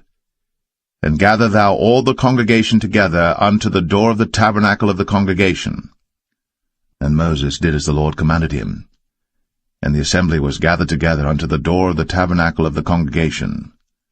And Moses said unto the congregation, This is the thing which the Lord commanded to be done. And Moses brought Aaron and his sons, and washed them with water. And he put upon him the coat, and girded him with the girdle, and clothed him with the robe, and put the ephod upon him. And he girded him with the curious girdle of the ephod, and bound it unto him therewith. And he put the breastplate upon him. Also he put in the breastplate the Urim and the Thummim. And he put the mitre upon his head. Also upon the mitre, even upon his forefront, did he put the golden plate, the holy crown, as the Lord commanded Moses. And Moses took the anointing oil, and anointed the tabernacle and all that was therein, and sanctified them. And he sprinkled thereof upon the altar 7 times, and anointed the altar and all his vessels, both the laver and his foot, to sanctify them. And he poured of the anointing oil upon Aaron's head, and anointed him, to sanctify him. And Moses brought Aaron's sons, and put coats upon them, and girded them with girdles, and put bonnets upon them, as the Lord commanded Moses. And he brought the bullock for the sin offering, and Aaron and his sons laid their hands upon the head of the bullock for the sin offering, and he slew it. And Moses took the blood, and put it upon the horns of the altar round about with his finger, and purified the altar, and poured the blood at the bottom of the altar, and sanctified it, to make reconciliation upon it. And he took all the fat that was upon the inwards, and the caul above the liver, and the 2 kidneys, and their fat, and Moses burned it upon the altar. But the bullock and his hide, his flesh and his dung, he burnt with fire without the camp, as the Lord commanded Moses. And he brought the ram for the burnt offering, and Aaron and his sons laid their hands upon the head of the ram, and he killed it.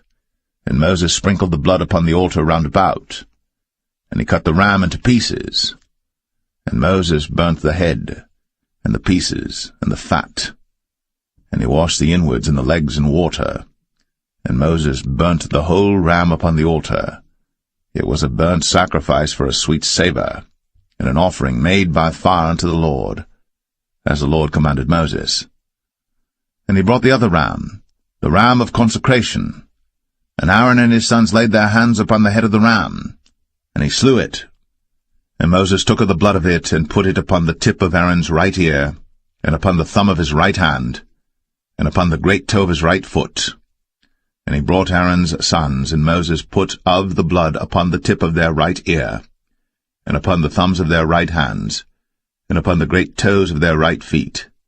And Moses sprinkled the blood upon the altar round about. And he took the fat, and the rump, and all the fat that was upon the inwards, and the caul above the liver, and the 2 kidneys in their fat, and the right shoulder, and out of the basket of unleavened bread that was before the Lord, he took 1 unleavened cake, and a cake of oiled bread, and 1 wafer, and put them on the fat, and upon the right shoulder. And he put all upon Aaron's hands, and upon his sons' hands, and waved them for a wave offering before the Lord. And Moses took them from off their hands, and burnt them on the altar upon the burnt offering. They were consecrations for a sweet savour. It is an offering made by fire unto the Lord. And Moses took the breast, and waved it for a wave offering before the Lord. For of the ram of consecration it was Moses' part, as the Lord commanded Moses. And Moses took of the anointing oil, and of the blood which was upon the altar, and sprinkled it upon Aaron, and upon his garments, and upon his sons, and upon his sons' garments with him, and sanctified Aaron, and his garments, and his sons' garments with him. And Moses said unto Aaron and to his sons, Boil the flesh at the door of the tabernacle of the congregation, and there eat it with the bread that is in the basket of consecrations, as I commanded, saying, Aaron and his sons shall eat it. And that which remaineth of the flesh and of the bread shall ye burn with fire. And ye shall not go out of the door of the tabernacle of the congregation in 7 days, until the days of your consecration be at an end. For 7 days shall he consecrate you. As he hath done this day, so the Lord hath commanded to do, to make an atonement for you.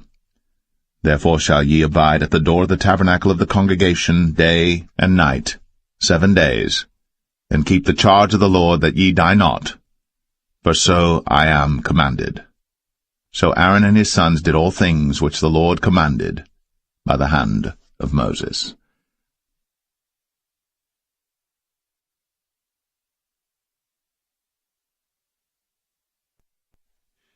Leviticus 9. And it came to pass on the 8th day, that Moses called Aaron and his sons and the elders of Israel. And he said unto Aaron, Take thee a young calf for a sin offering, and a ram for a burnt offering without blemish, and offer them before the Lord. And unto the children of Israel thou shalt speak, saying, Take ye a kid of the goats for a sin offering, and a calf and a lamb, both of the first year, without blemish, for a burnt offering. Also a bullock and a ram for peace offerings to sacrifice before the Lord, and a meat offering mingled with oil. For today the Lord will appear unto you. And they brought that which Moses commanded before the tabernacle of the congregation, and all the congregation drew near, and stood before the Lord. And Moses said, This is the thing which the Lord commanded that ye should do, and the glory of the Lord shall appear unto you.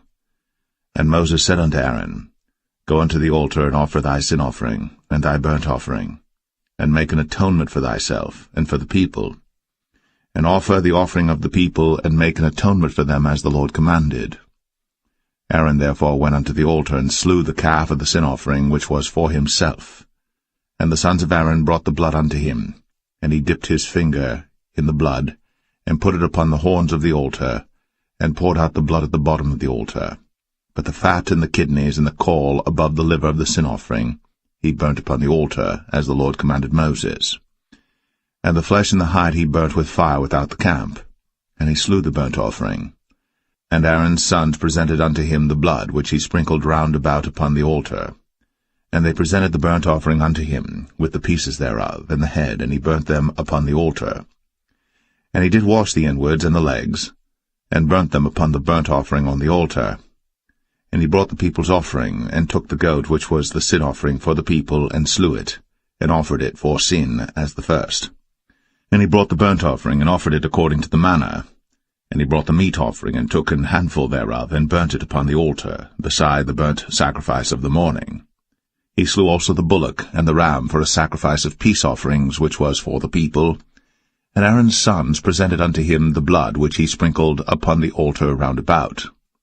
And the fat of the bullock and of the ram, the rump, and that which covereth the inwards, and the kidneys, and the caul above the liver, And they put the fat upon the breasts, and he burnt the fat upon the altar. And the breasts and the right shoulder Aaron waved for a wave offering before the Lord, as Moses commanded. And Aaron lifted up his hand toward the people, and blessed them, and came down from offering of the sin offering, and the burnt offering, and peace offerings. And Moses and Aaron went into the tabernacle of the congregation, and came out, and blessed the people. And the glory of the Lord appeared unto all the people.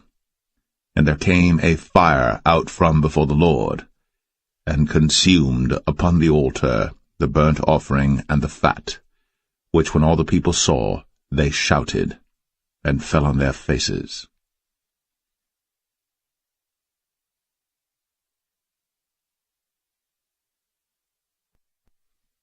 Leviticus 10.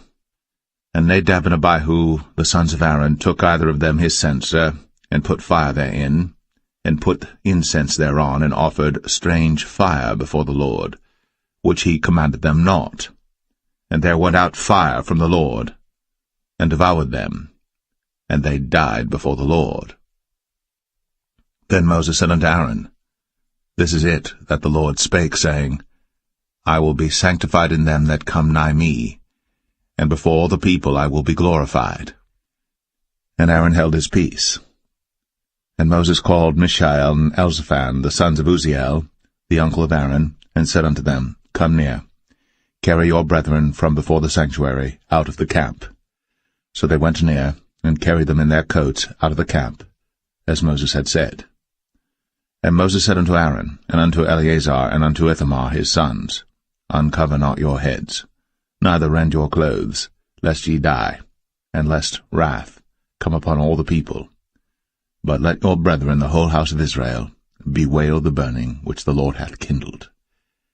And ye shall not go out from the door of the tabernacle of the congregation, lest ye die. For the anointing oil of the Lord is upon you. And they did according to the word of Moses. And the Lord spake unto Aaron, saying, Do not drink wine nor strong drink, thou nor thy sons with thee, when ye go into the tabernacle of the congregation, lest ye die. It shall be a statute for ever throughout your generations. And that ye may put difference between holy and unholy, and between unclean and clean, and that ye may teach the children of Israel all the statutes which the Lord hath spoken unto them by the hand of Moses. And Moses spake unto Aaron, and unto Eleazar, and unto Ithamar, his sons that were left, Take the meat offering that remaineth of the offerings of the Lord made by fire, and eat it without leaven beside the altar, for it is most holy. And ye shall eat it in the holy place, because it is thy due, and thy son's due, of the sacrifices of the Lord made by fire, for so I am commanded. And the wave breast and heave shoulder shall ye eat in a clean place, thou and thy sons, and thy daughters with thee, for they be thy due, and thy son's due, which are given out of the sacrifices of peace offerings of the children of Israel. The heave shoulder and the wave breast shall they bring with the offerings made by fire of the fat, to wave it for a wave offering before the Lord, and it shall be thine, and thy sons with thee, by a statute for ever, as the Lord hath commanded. And Moses diligently sought the goat of the sin offering, and behold, it was burnt. And he was angry with Eleazar and Ithamar, the sons of Aaron, which were left alive, saying, Wherefore have ye not eaten the sin offering in the holy place, seeing it is most holy? And God hath given it you to bear the iniquity of the congregation, to make atonement for them before the Lord. Behold, the blood of it was not brought in within the holy place. Ye should indeed have eaten it in the holy place, as I commanded. And Aaron said unto Moses, Behold, this day have they offered their sin offering and their burnt offering before the Lord. And such things have befallen me. And if I had eaten the sin offering today, should it have been accepted in the sight of the Lord? And when Moses heard that, he was content.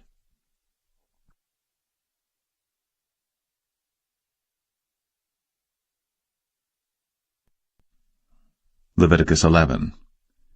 And the Lord spake unto Moses and to Aaron, saying unto them, Speak unto the children of Israel, saying, These are the beasts, which ye shall eat among all the beasts that are on the earth. Whatsoever parteth the hoof, and is cloven-footed, and cheweth the cud, among the beasts, that shall ye eat. Nevertheless these shall ye not eat of them that chew the cud, or of them that divide the hoof. As the camel, because he cheweth the cud, but divideth not the hoof, he is unclean unto you. And the coney, because he cheweth the cud, but divideth not the hoof, he is unclean unto you. And the hare, because he cheweth the cud, but divideth not the hoof, he is unclean unto you. And the swine, though he divide the hoof, and be cloven-footed, yet he cheweth not the cud, he is unclean to you. Of their flesh shall ye not eat, and their carcass shall ye not touch, they are unclean to you.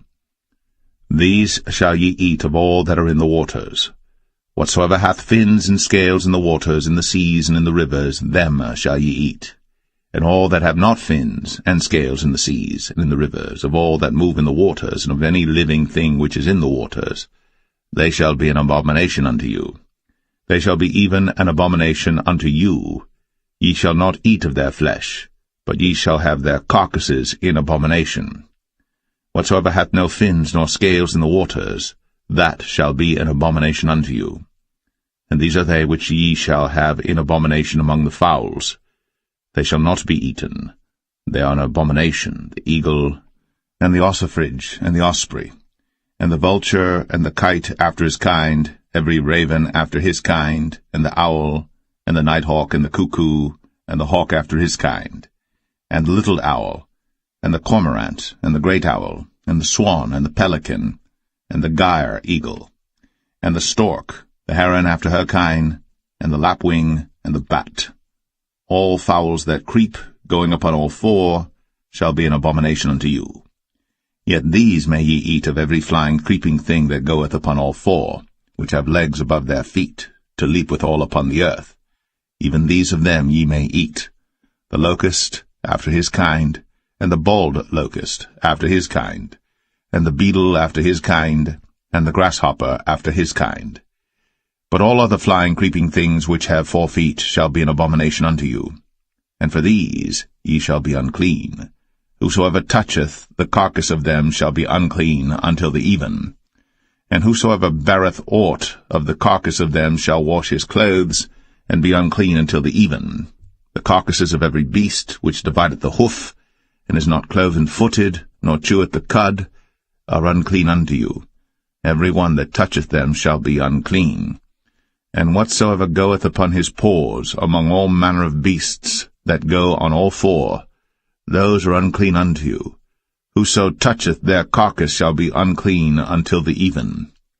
And he that beareth the carcass of them shall wash his clothes, and be unclean until the even. They are unclean unto you.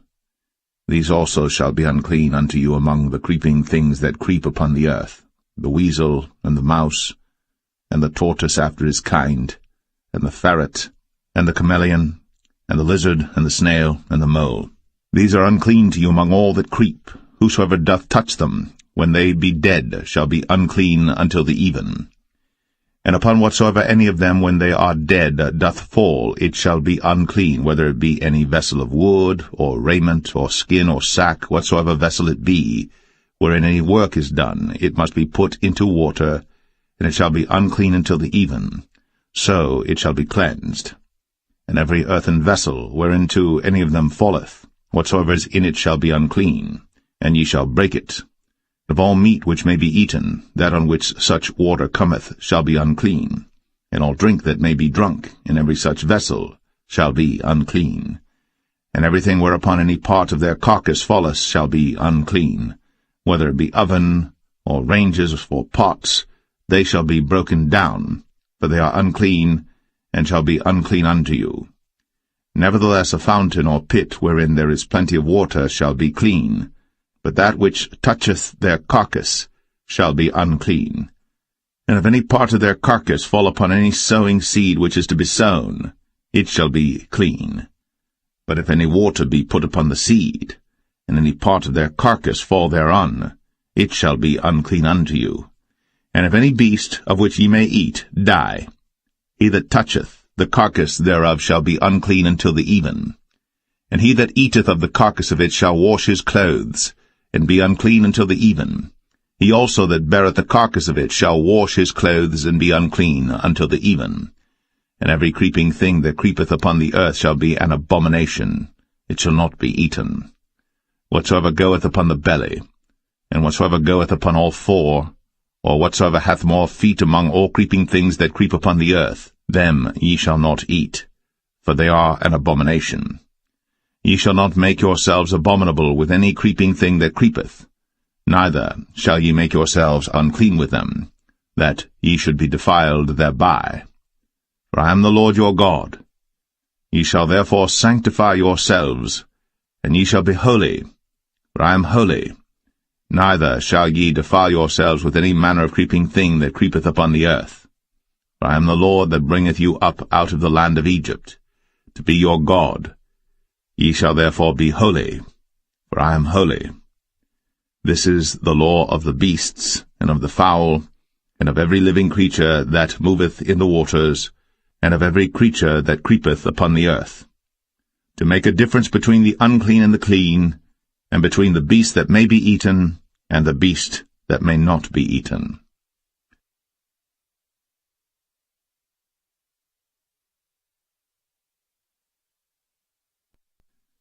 Leviticus 12. And the Lord spake unto Moses, saying, Speak unto the children of Israel, saying, If a woman have conceived seed, and born a man-child, then she shall be unclean 7 days, according to the days of the separation for her infirmity shall she be unclean. And in the 8th day the flesh of his foreskin shall be circumcised, and she shall then continue in the blood of her purifying 33 days. She shall touch no hallowed thing, nor come into the sanctuary until the days of her purifying be fulfilled.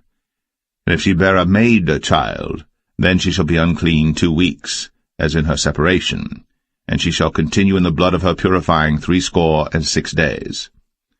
And when the days of her purifying are fulfilled, for a son or for a daughter, she shall bring a lamb of the first year for a burnt offering, and a young pigeon, or a turtle dove, for a sin offering, unto the door of the tabernacle of the congregation, unto the priest, who shall offer it before the Lord, and make an atonement for her, and she shall be cleansed from the issue of her blood. This is the law for her that hath borne a male or a female. And if she be not able to bring a lamb, then she shall bring 2 turtles or 2 young pigeons, the one for the burnt offering and the other for a sin offering, and the priest shall make an atonement for her, and she shall be clean.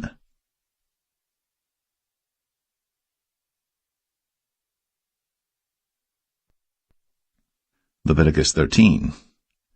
And the Lord spake unto Moses and Aaron, saying, When a man shall have in the skin of his flesh a rising, a scab, or bright spot, and it be in the skin of his flesh like the plague of leprosy, then he shall be brought unto Aaron the priest, or unto one of his sons the priests. And the priest shall look on the plague in the skin of the flesh, and when the hair in the plague is turned white, and the plague in sight be deeper than the skin of his flesh, it is a plague of leprosy. And the priest shall look on him, and pronounce him unclean. If the bright spot be white in the skin of his flesh, and in sight be not deeper than the skin, and the hair thereof be not turned white, then the priest shall shut up him that hath the plague 7 days. And the priest shall look on him the 7th day, and behold, if the plague in his sight be at a stay, and the plague spread not in the skin, then the priest shall shut him up 7 days more. And the priest shall look on him again the 7th day, and behold, if the plague be somewhat dark, and the plague spread not in the skin, the priest shall pronounce him clean. It is but a scab, and he shall wash his clothes, and be clean.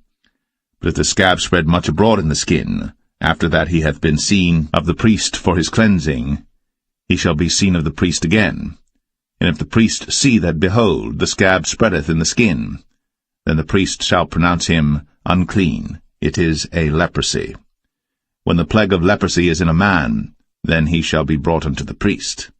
And the priest shall see him, and behold, if the rising be white in the skin, and it have turned the hair white, and there be quick raw flesh in the rising, it is an old leprosy in the skin of his flesh. And the priest shall pronounce him unclean, and shall not shut him up, for he is unclean.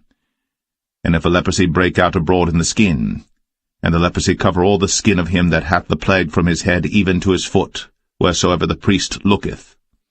Then the priest shall consider, and behold, if the leprosy have covered all his flesh, he shall pronounce him clean that hath the plague.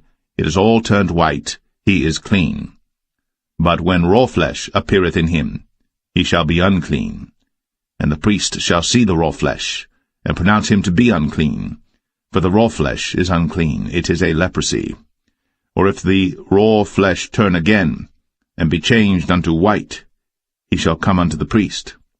And the priest shall see him, and behold, if the plague be turned into white, then the priest shall pronounce him clean that hath the plague. He is clean.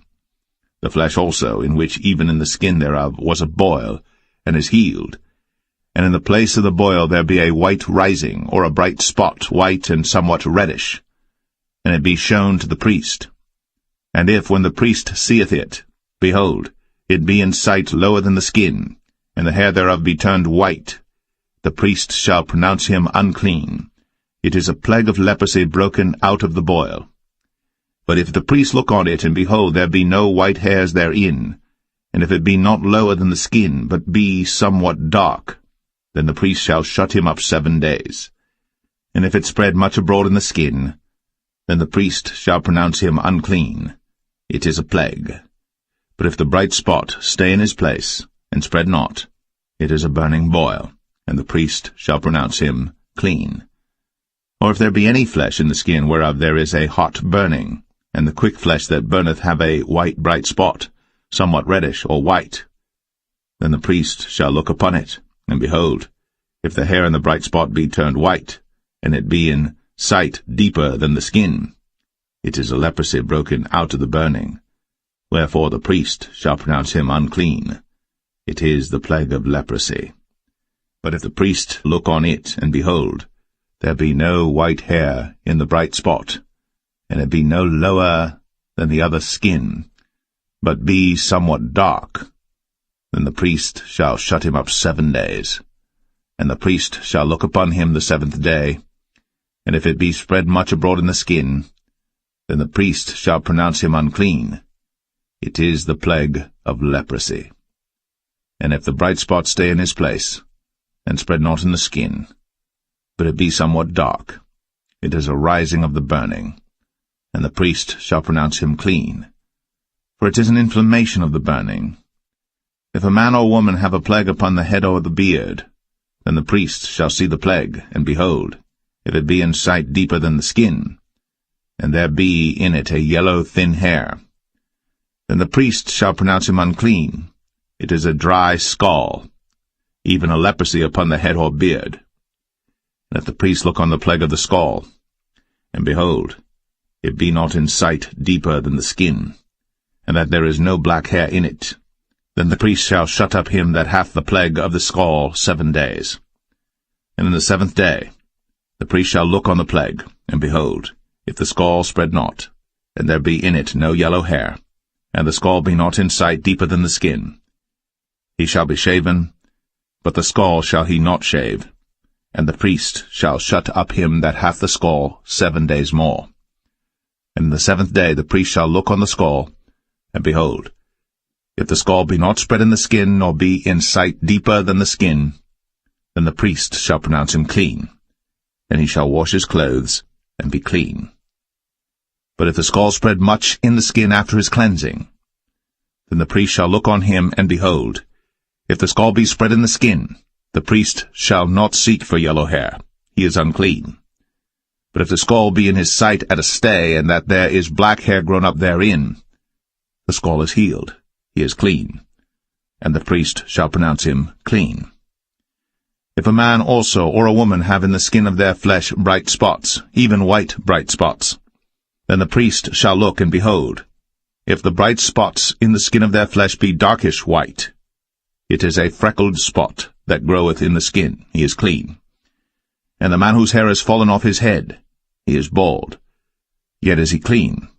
And he that hath his hair fallen off from the part of his head toward his face, he is forehead bald, yet is he clean. And if there be in the bald head or bald forehead a white reddish sore, it is a leprosy sprung up in his bald head, or his bald forehead. Then the priest shall look upon it, and behold, if the rising of the sore be white, reddish in his bald head, or in his bald forehead, as leprosy appeareth in the skin of the flesh, he is a leprous man. He is unclean. The priest shall pronounce him utterly unclean. His plague is in his head. And the leper in whom the plague is, his clothes shall be rent, and his head bare, and he shall put a covering upon his upper lip, and shall cry, Unclean, unclean. All the days wherein the plague shall be in him, he shall be defiled. He is unclean. He shall dwell alone. Without the camp shall his habitation be. The garment also that the plague of leprosy is in, whether it be a woolen garment or a linen garment, whether it be in the warp or woof of linen or of woolen, whether in a skin or in anything made of skin, and if the plague be greenish or reddish in the garment or in the skin, either in the warp or in the woof or in anything of skin, it is a plague of leprosy, and shall be shown unto the priest. And the priest shall look upon the plague, and shut up it that hath the plague 7 days. And he shall look on the plague on the 7th day, if the plague be spread in the garment, either in the warp, or in the woof, or in a skin, or in any work that is made of skin, the plague is a fretting leprosy, it is unclean. He shall therefore burn the garment, whether warp or woof, in woolen or in linen, or anything of skin, wherein the plague is, for it is a fretting leprosy, it shall be burnt in the fire. And if the priest shall look, and behold, the plague be not spread in the garment, either in the warp, or in the woof, or in anything of skin, then the priest shall command that they wash the thing wherein the plague is, and he shall shut it up 7 days more. And the priest shall look on the plague, after that it is washed, and behold, if the plague have not changed his colour, and the plague be not spread, it is unclean. Thou shalt burn it in the fire. It is fret inward, whether it be bare within or without. And if the priest look, and behold, the plague be somewhat dark after the washing of it, then he shall rend it out of the garment, or out of the skin, or out of the warp, or out of the woof. And if it appear still in the garment, either in the warp or in the woof, or in anything of skin, it is a spreading plague. Thou shalt burn that wherein the plague is, with fire. And the garment, either warp or woof, or whatsoever thing of skin it be, which thou shalt wash, if the plague be departed from them, then it shall be washed the 2nd time, and shall be clean. This is the law of the plague of leprosy in a garment of woolen or linen, either in the warp or woof, or anything of skins, to pronounce it clean, or to pronounce it unclean.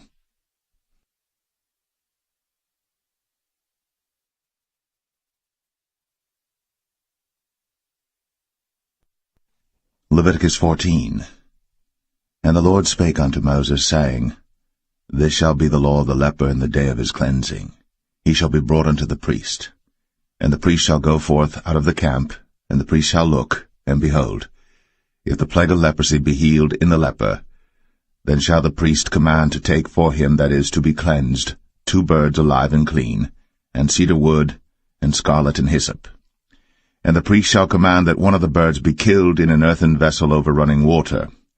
As for the living bird, he shall take it, and the cedar wood, and the scarlet, and the hyssop, and shall dip them and the living bird in the blood of the bird that was killed over the running water. And he shall sprinkle upon him that is to be cleansed from the leprosy 7 times, and shall pronounce him clean, and shall let the living bird loose into the open field. And he that is to be cleansed shall wash his clothes, and shave off all his hair, and wash himself in water, that he may be clean. And after that he shall come into the camp, and shall tarry abroad out of his tent 7 days. But it shall be on the 7th day that he shall shave all his hair off his head, and his beard, and his eyebrows. Even all his hair he shall shave off. And he shall wash his clothes. Also he shall wash his flesh in water, and he shall be clean. And on the 8th day he shall take 2 he-lambs without blemish, and 1 ewe-lamb of the 1st year without blemish, and 3/10 deals of fine flour for a meat offering, mingled with oil, and 1 log of oil. And the priest that maketh him clean shall present the man that is to be made clean, and those things before the Lord, at the door of the tabernacle of the congregation. And the priest shall take 1 he-lamb, and offer him for a trespass offering, and the log of oil, and wave them for a wave offering before the Lord. And he shall slay the lamb in the place where he shall kill the sin offering and the burnt offering in the holy place. For as the sin offering is the priest's, so is the trespass offering. It is most holy.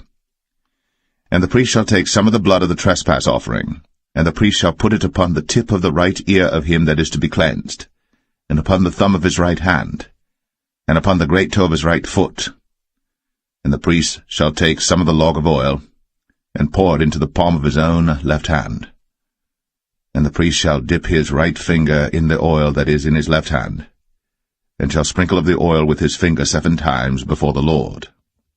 And of the rest of the oil that is in his hand shall the priest put upon the tip of the right ear of him that is to be cleansed, and upon the thumb of his right hand, and upon the great toe of his right foot, upon the blood of the trespass offering. And the remnant of the oil that is in the priest's hand he shall pour upon the head of him that is to be cleansed, and the priest shall make an atonement for him before the Lord. And the priest shall offer the sin offering, and make an atonement for him that is to be cleansed from his uncleanness, and afterward he shall kill the burnt offering. And the priest shall offer the burnt offering and the meat offering upon the altar. And the priest shall make an atonement for him, and he shall be clean. And if he be poor, and cannot get so much, then he shall take 1 lamb for a trespass offering to be waved, to make an atonement for him, and 1/10 deal of fine flour mingled with oil for a meat offering, and a log of oil, and 2 turtle doves, or 2 young pigeons, such as he is able to get, and the one shall be a sin offering, and the other a burnt offering. And he shall bring them on the 8th day for his cleansing unto the priest, unto the door of the tabernacle of the congregation before the Lord.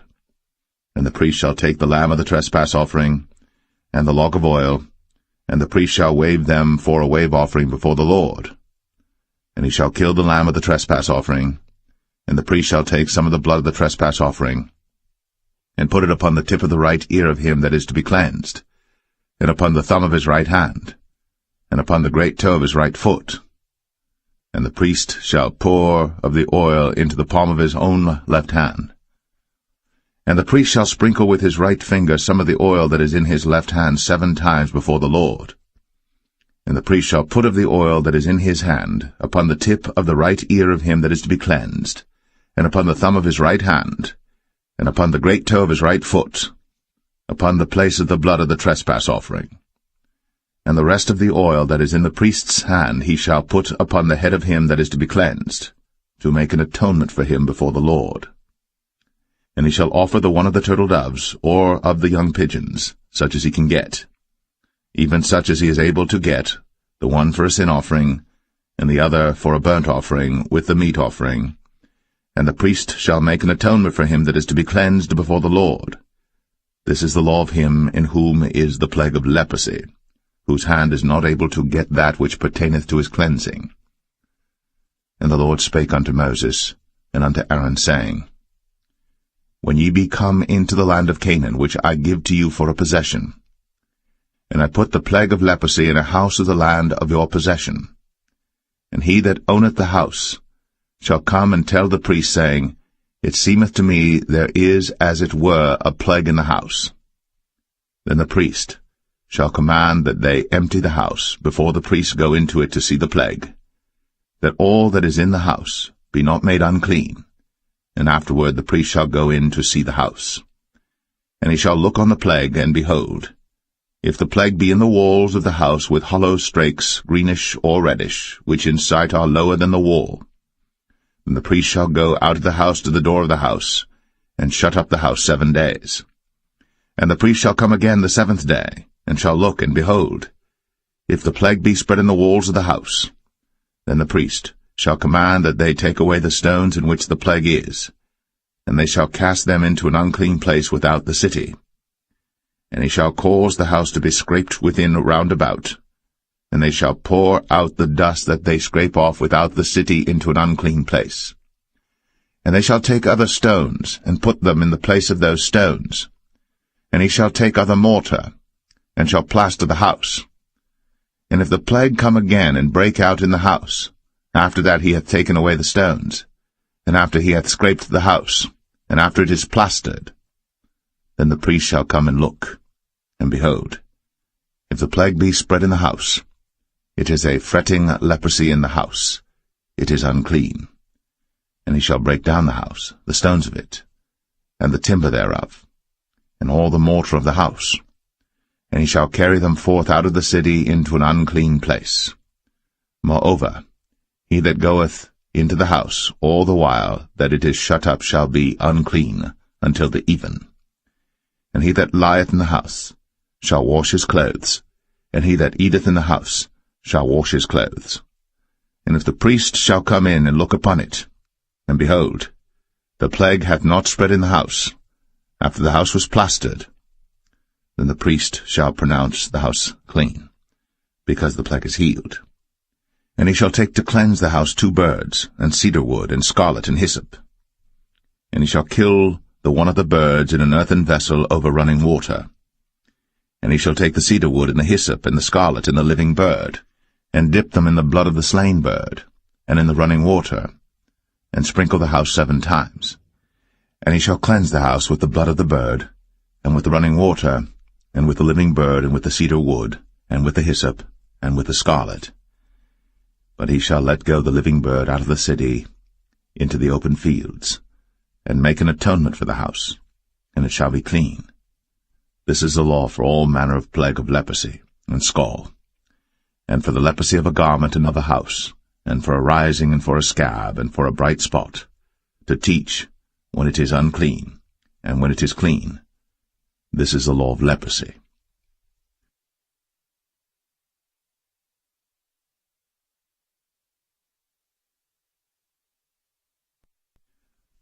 Leviticus 15. And the Lord spake unto Moses and to Aaron, saying, Speak unto the children of Israel, and say unto them, When any man hath a running issue out of his flesh, because of his issue he is unclean. And this shall be his uncleanness in his issue, whether his flesh run with his issue, or his flesh be stopped from his issue, it is his uncleanness. Every bed whereon he lieth that hath the issue is unclean, and everything whereon he sitteth shall be unclean. And whosoever toucheth his bed shall wash his clothes, and bathe himself in water, and be unclean until the even. And he that sitteth on anything whereon he sat that hath the issue shall wash his clothes, and bathe himself in water, and be unclean until the even. And he that toucheth the flesh of him that hath the issue shall wash his clothes, and bathe himself in water, and be unclean until the even. And if he that hath the issue spit upon him that is clean, then he shall wash his clothes, and bathe himself in water, and be unclean until the even. And what saddle soever he rideth upon that hath the issue shall be unclean. And whosoever toucheth anything that was under him shall be unclean until the even. And he that beareth any of those things shall wash his clothes, and bathe himself in water, and be unclean until the even. And whomsoever he toucheth that hath the issue, and hath not rinsed his hands in water, he shall wash his clothes, and bathe himself in water, and be unclean until the even. And the vessel of earth that he toucheth, which hath the issue, shall be broken, and every vessel of wood shall be rinsed in water. And when he that hath an issue is cleansed of his issue, then he shall number to himself 7 days for his cleansing, and wash his clothes, and bathe his flesh in running water, and shall be clean. And on the 8th day he shall take to him 2 turtle doves, or 2 young pigeons, and come before the Lord unto the door of the tabernacle of the congregation, and give them unto the priest. And the priest shall offer them, the one for a sin offering, and the other for a burnt offering. And the priest shall make an atonement for him before the Lord for his issue. And if any man's seed of copulation go out from him, then he shall wash all his flesh in water, and be unclean until the even. And every garment and every skin whereon is the seed of copulation shall be washed with water, and be unclean until the even. The woman also with whom man shall lie with seed of copulation, they shall both bathe themselves in water, and be unclean until the even. And if a woman have an issue, and her issue in her flesh be blood, she shall be put apart 7 days, and whosoever toucheth her shall be unclean until the even. And everything that she lieth upon in her separation shall be unclean. Everything also that she sitteth upon shall be unclean. And whosoever toucheth her bed shall wash his clothes, and bathe himself in water, and be unclean until the even. And whosoever toucheth anything that she sat upon shall wash his clothes, and bathe himself in water, and be unclean until the even. And if it be on her bed, or on any thing whereon she sitteth, when he toucheth it, he shall be unclean until the even. And if any man lie with her at all, and her flowers be upon him, he shall be unclean 7 days, and all the bed whereon he lieth shall be unclean. And if a woman have an issue of her blood many days out of the time of her separation, or if it run beyond the time of her separation, all the days of the issue of her uncleanness shall be as the days of her separation. She shall be unclean. Every bed whereon she lieth all the days of her issue shall be unto her as the bed of her separation. And whatsoever she sitteth upon shall be unclean, as the uncleanness of her separation. And whosoever toucheth those things shall be unclean, and shall wash his clothes, and bathe himself in water, and be unclean until the even. But if she be cleansed of her issue, then she shall number to herself 7 days, and after that she shall be clean. And on the 8th day she shall take unto her 2 turtles, or 2 young pigeons, and bring them unto the priest, to the door of the tabernacle of the congregation. And the priest shall offer the one for a sin offering, and the other for a burnt offering, and the priest shall make an atonement for her before the Lord for the issue of her uncleanness. Thus shall ye separate the children of Israel from their uncleanness, that they die not in their uncleanness, when they defile my tabernacle that is among them. This is the law of him that hath an issue, and of him whose seed goeth from him, and is defiled therewith, and of her that is sick of her flowers, and of him that hath an issue, of the man, and of the woman, and of him that lieth with her, that is unclean.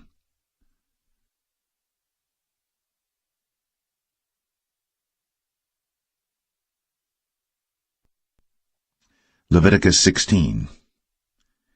And the Lord spake unto Moses after the death of the 2 sons of Aaron, when they offered before the Lord and died. And the Lord said unto Moses, Speak unto Aaron thy brother, that he come not at all times into the holy place within the veil before the mercy seat, which is upon the ark, that he die not. For I will appear in the cloud upon the mercy seat. Thus shall Aaron come into the holy place with a young bullock for a sin offering, and a ram for a burnt offering. He shall put on the holy linen coat, and he shall have the linen breeches upon his flesh, and shall be girded with a linen girdle, and with the linen mitre shall he be attired. These are holy garments. Therefore shall he wash his flesh in water, and so put them on.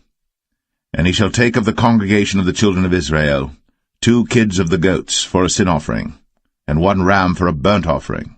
And Aaron shall offer his bullock of the sin offering which is for himself, and make an atonement for himself, and for his house. And he shall take the 2 goats and present them before the Lord at the door of the tabernacle of the congregation. And Aaron shall cast lots upon the 2 goats, 1 lot for the Lord, and the other lot for the scapegoat. And Aaron shall bring the goat upon which the Lord's lot fell, and offer him for a sin offering. But the goat on which the lot fell to be the scapegoat shall be presented alive before the Lord to make an atonement with him, and to let him go for a scapegoat into the wilderness. And Aaron shall bring the bullock of the sin offering which is for himself, and shall make an atonement for himself, and for his house, and shall kill the bullock of the sin offering which is for himself. And he shall take a censer full of burning coals of fire from off the altar before the Lord, and his hands full of sweet incense beaten small, and bring it within the veil. And he shall put the incense upon the fire before the Lord, that the cloud of the incense may cover the mercy seat that is upon the testimony, that he die not. And he shall take of the blood of the bullock, and sprinkle it with his finger upon the mercy seat eastward, and before the mercy seat shall he sprinkle of the blood with his finger 7 times. Then shall he kill the goat of the sin offering that is for the people, and bring his blood within the veil, and do with that blood as he did with the blood of the bullock, and sprinkle it upon the mercy seat, and before the mercy seat. And he shall make an atonement for the holy place, because of the uncleanness of the children of Israel, and because of their transgressions and all their sins. And so shall he do for the tabernacle of the congregation that remaineth among them in the midst of their uncleanness. And there shall be no man in the tabernacle of the congregation when he goeth in to make an atonement in the holy place, until he come out, and have made an atonement for himself, and for his household, and for all the congregation of Israel. And he shall go out unto the altar that is before the Lord, and make an atonement for it, and shall take of the blood of the bullock, and of the blood of the goat, and put it upon the horns of the altar round about. And he shall sprinkle of the blood upon it with his finger 7 times, and cleanse it, and hallow it from the uncleanness of the children of Israel. And when he hath made an end of reconciling the holy place, and the tabernacle of the congregation, and the altar, he shall bring the live goat. And Aaron shall lay both his hands upon the head of the live goat, and confess over him all the iniquities of the children of Israel, and all their transgressions and all their sins, putting them upon the head of the goat, and shall send him away by the hand of a fit man into the wilderness. And the goat shall bear upon him all their iniquities unto a land not inhabited. And he shall let go the goat in the wilderness. And Aaron shall come into the tabernacle of the congregation, and shall put off the linen garments, which he put on when he went into the holy place, and shall leave them there. And he shall wash his flesh with water in the holy place, and put on his garments, and come forth, and offer his burnt offering, and the burnt offering of the people, and make an atonement for himself and for the people. And the fat of the sin offering shall he burn upon the altar. And he that let go the goat for the scapegoat shall wash his clothes, and bathe his flesh in water, and afterward come into the camp. And the bullock for the sin offering, and the goat for the sin offering, whose blood was brought in to make atonement in the holy place, shall one carry forth without the camp, and they shall burn in the fire their skins, and their flesh, and their dung. And he that burneth them shall wash his clothes, and bathe his flesh in water, and afterward he shall come into the camp. And this shall be a statute for ever unto you, that in the 7th month, on the 10th day of the month, ye shall afflict your souls, and do no work at all, whether it be one of your own country or a stranger that sojourneth among you. For on that day shall the priest make an atonement for you, to cleanse you, that ye may be clean from all your sins before the Lord. It shall be a Sabbath of rest unto you, and ye shall afflict your souls, by a statute for ever. And the priest, whom he shall anoint, and whom he shall consecrate to minister in the priest's office in his father's stead, shall make the atonement, and shall put on the linen clothes, even the holy garments. And he shall make an atonement for the holy sanctuary, and he shall make an atonement for the tabernacle of the congregation, and for the altar. And he shall make an atonement for the priests, and for all the people of the congregation. And this shall be an everlasting statute unto you, to make an atonement for the children of Israel, for all their sins, once a year. And he did, as the Lord commanded Moses.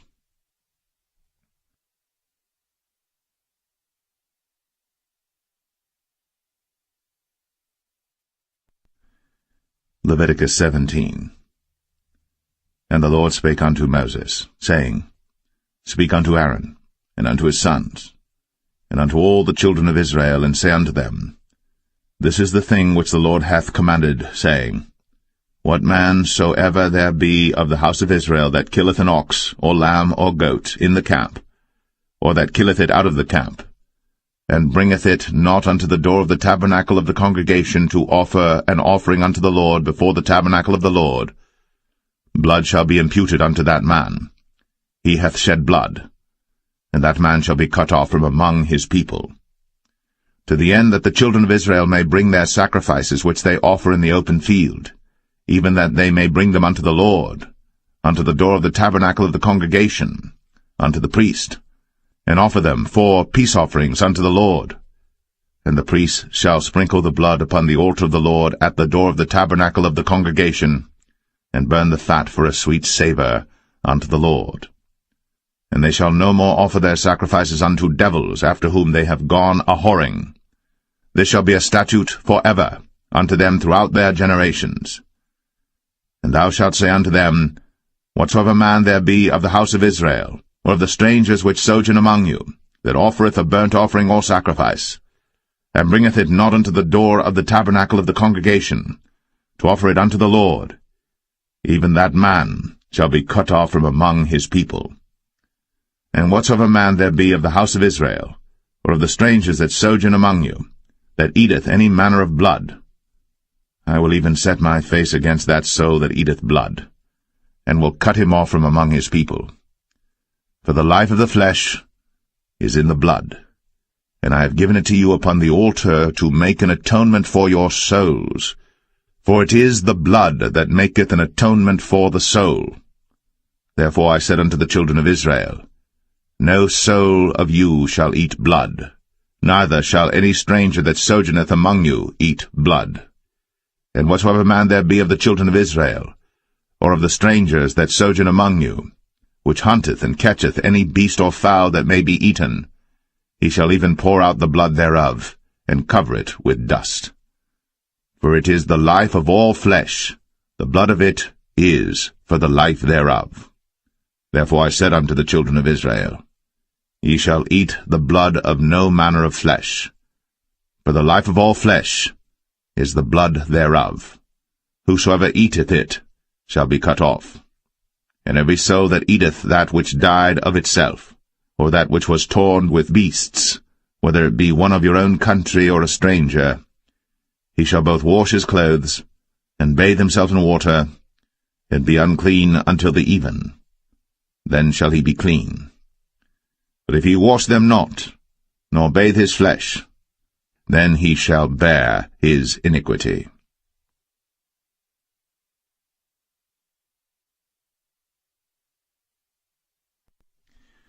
Leviticus 18.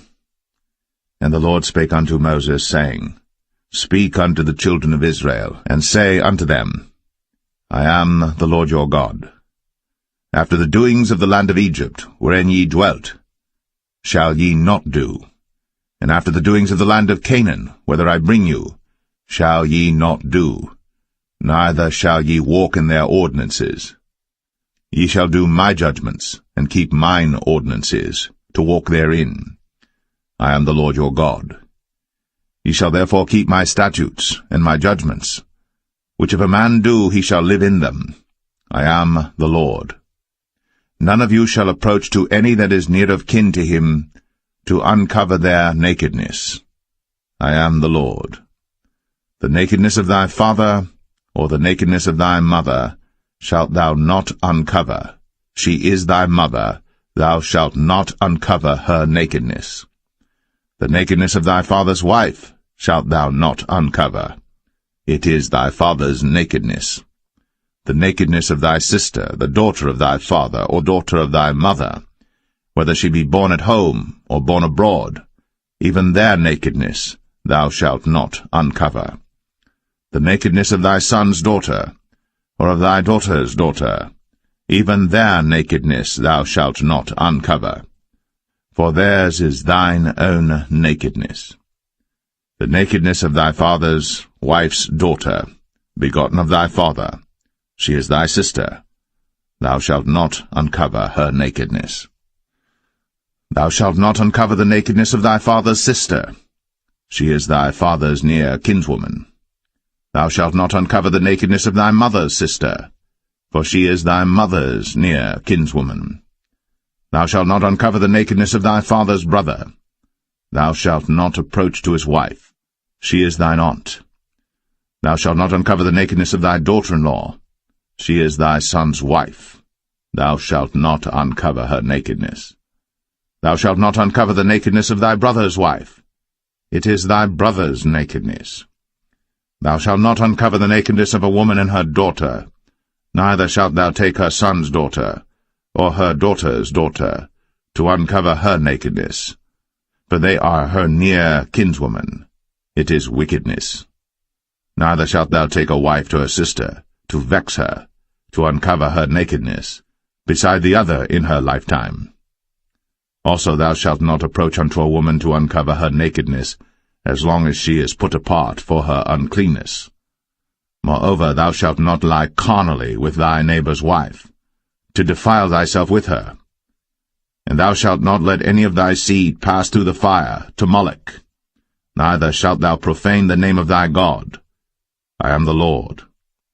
Thou shalt not lie with mankind, as with womankind. It is abomination. Neither shalt thou lie with any beast, to defile thyself therewith. Neither shall any woman stand before a beast to lie down thereto. It is confusion. Defile not ye yourselves in any of these things. For in all these the nations are defiled which I cast out before you, and the land is defiled. Therefore I do visit the iniquity thereof upon it, and the land itself vomiteth out her inhabitants. Ye shall therefore keep my statutes, and my judgments, and shall not commit any of these abominations, neither any of your own nation, nor any stranger that sojourneth among you.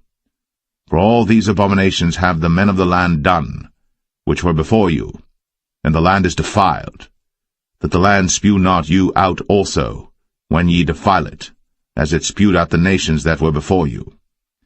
For whosoever shall commit any of these abominations, even the souls that commit them, shall be cut off from among their people. Therefore shall ye keep mine ordinance, that ye commit not any one of these abominable customs, which were committed before you, and that ye defile not yourselves therein.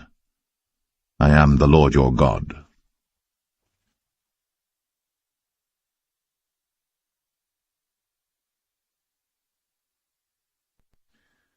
Leviticus 19. And the Lord spake unto Moses, saying, Speak unto all the congregation of the children of Israel, and say unto them, Ye shall be holy, for I, the Lord your God, am holy. Ye shall fear every man his mother, and his father, and keep my Sabbaths. I am the Lord your God. Turn ye not unto idols, nor make to yourselves molten gods. I am the Lord your God. And if ye offer a sacrifice of peace offerings unto the Lord, ye shall offer it at your own will. It shall be eaten the same day ye offer it, and on the morrow. And if aught remain until the third day, it shall be burnt in the fire. And if it be eaten at all on the third day, it is abominable, it shall not be accepted. Therefore every one that eateth it shall bear his iniquity, because he hath profaned the hallowed thing of the Lord, and that so shall be cut off from among his people. And when ye reap the harvest of your land, thou shalt not wholly reap the corners of thy field, neither shalt thou gather the gleanings of thy harvest. And thou shalt not glean thy vineyard, neither shalt thou gather every grape of thy vineyard. Thou shalt leave them for the poor and stranger. I am the Lord your God. Ye shall not steal, neither deal falsely, neither lie one to another. And ye shall not swear by my name falsely, neither shalt thou profane the name of thy God. I am the Lord. Thou shalt not defraud thy neighbor, neither rob him. The wages of him that is hired shall not abide with thee all night until the morning. Thou shalt not curse the deaf, nor put a stumbling block before the blind, but shall fear thy God. I am the Lord. Ye shall do no unrighteousness in judgment. Thou shalt not respect the person of the poor, nor honor the person of the mighty, but in righteousness shalt thou judge thy neighbor. Thou shalt not go up and down as a talebearer among thy people, neither shalt thou stand against the blood of thy neighbor. I am the Lord. Thou shalt not hate thy brother in thine heart. Thou shalt in any wise rebuke thy neighbor, and not suffer sin upon him. Thou shalt not avenge, nor bear any grudge against the children of thy people. But thou shalt love thy neighbor as thyself. I am the Lord. Ye shall keep my statutes. Thou shalt not let thy cattle gender with a diverse kind. Thou shalt not sow thy field with mingled seed, neither shall a garment mingled of linen and woolen come upon thee. And whosoever lieth carnally with a woman that is a bondmaid, betrothed to an husband, and not at all redeemed, nor freedom given her, she shall be scourged. They shall not be put to death, because she was not free. And he shall bring his trespass offering unto the Lord, unto the door of the tabernacle of the congregation, even a ram for a trespass offering. And the priest shall make an atonement for him with the ram of the trespass offering before the Lord for his sin which he hath done, and the sin which he hath done shall be forgiven him. And when ye shall come into the land, and shall have planted all manner of trees for food, then ye shall count the fruit thereof as uncircumcised. 3 years shall it be as uncircumcised unto you. It shall not be eaten of. But in the 4th year all the fruit thereof shall be holy to praise the Lord withal. And in the 5th year shall ye eat of the fruit thereof, that it may yield unto you the increase thereof. I am the Lord your God. Ye shall not eat anything with the blood, neither shall ye use enchantment, nor observe times. Ye shall not round the corners of your heads, neither shalt thou mar the corners of thy beard. Ye shall not make any cuttings in your flesh for the dead, nor print any marks upon you. I am the Lord. Do not prostitute thy daughter to cause her to be a whore, lest the land fall to whoredom, and the land become full of wickedness. Ye shall keep my Sabbaths, and reverence my sanctuary. I am the Lord. Regard not them that have familiar spirits, neither seek after wizards, to be defiled by them. I am the Lord your God. Thou shalt rise up before the hoary head, and honour the face of the old man, and fear thy God. I am the Lord. And if a stranger sojourn with thee in your land, ye shall not vex him. But the stranger that dwelleth with you shall be unto you as one born among you, and thou shalt love him as thyself. For ye were strangers in the land of Egypt. I am the Lord your God. Ye shall do no unrighteousness in judgment, and meat yard in weight or in measure. Just balances, just weights, a just ephah, and a just hin shall ye have. I am the Lord your God, which brought you out of the land of Egypt. Therefore shall ye observe all my statutes, and all my judgments, and do them. I am the Lord.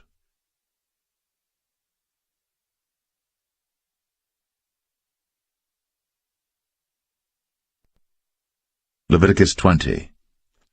And the Lord spake unto Moses, saying, Again, thou shalt say to the children of Israel, Whosoever he be of the children of Israel, or of the strangers that sojourn in Israel, that giveth any of his seed unto Moloch, he shall surely be put to death. The people of the land shall stone him with stones. And I will set my face against that man, and will cut him off from among his people, because he hath given of his seed unto Moloch, to defile my sanctuary, and to profane my holy name. And if the people of the land do any ways hide their eyes from the man, when he giveth of his seed unto Moloch, and kill him not, then I will set my face against that man, and against his family, and will cut him off, and all that go a-whoring after him, to commit whoredom with Moloch from among their people. And the soul that turneth after such as have familiar spirits, and after wizards, to go a-whoring after them, I will even set my face against that soul, and will cut him off from among his people. Sanctify yourselves, therefore, and be ye holy, for I am the Lord your God. And ye shall keep my statutes, and do them. I am the Lord which sanctify you. For every one that curseth his father or his mother shall be surely put to death. He hath cursed his father or his mother, his blood shall be upon him. And the man that committeth adultery with another man's wife, even he that committeth adultery with his neighbor's wife, the adulterer and the adulteress shall surely be put to death. And the man that lieth with his father's wife hath uncovered his father's nakedness. Both of them shall surely be put to death. Their blood shall be upon them. And if a man lie with his daughter-in-law, both of them shall surely be put to death. They have wrought confusion. Their blood shall be upon them. If a man also lie with mankind, as he lieth with a woman, both of them have committed an abomination. They shall surely be put to death. Their blood shall be upon them.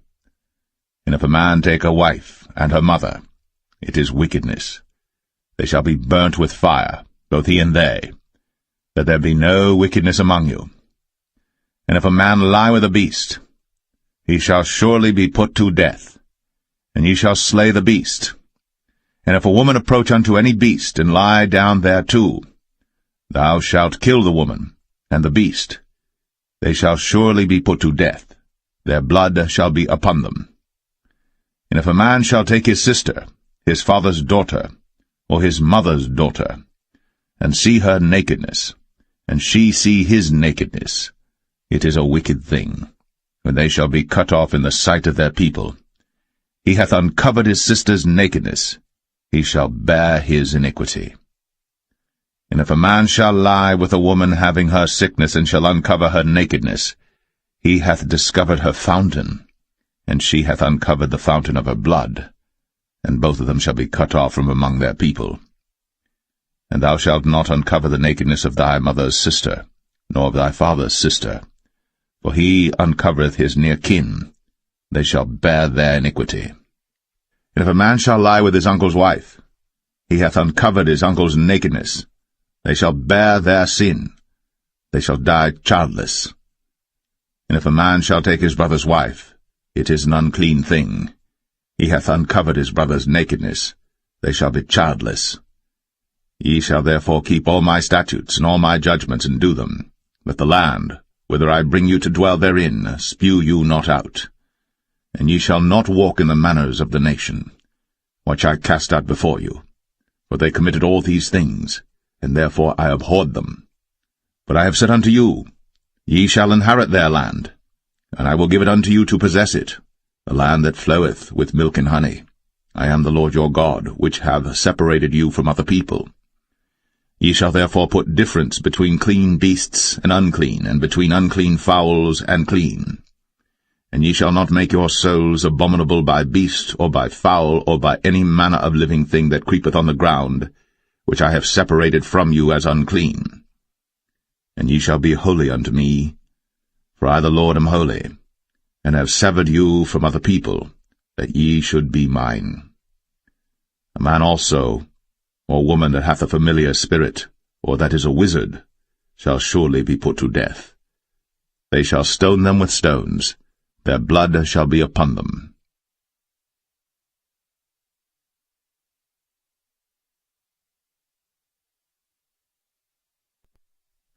Leviticus 21. And the Lord said unto Moses, Speak unto the priests, the sons of Aaron, and say unto them, There shall none be defiled for the dead among his people.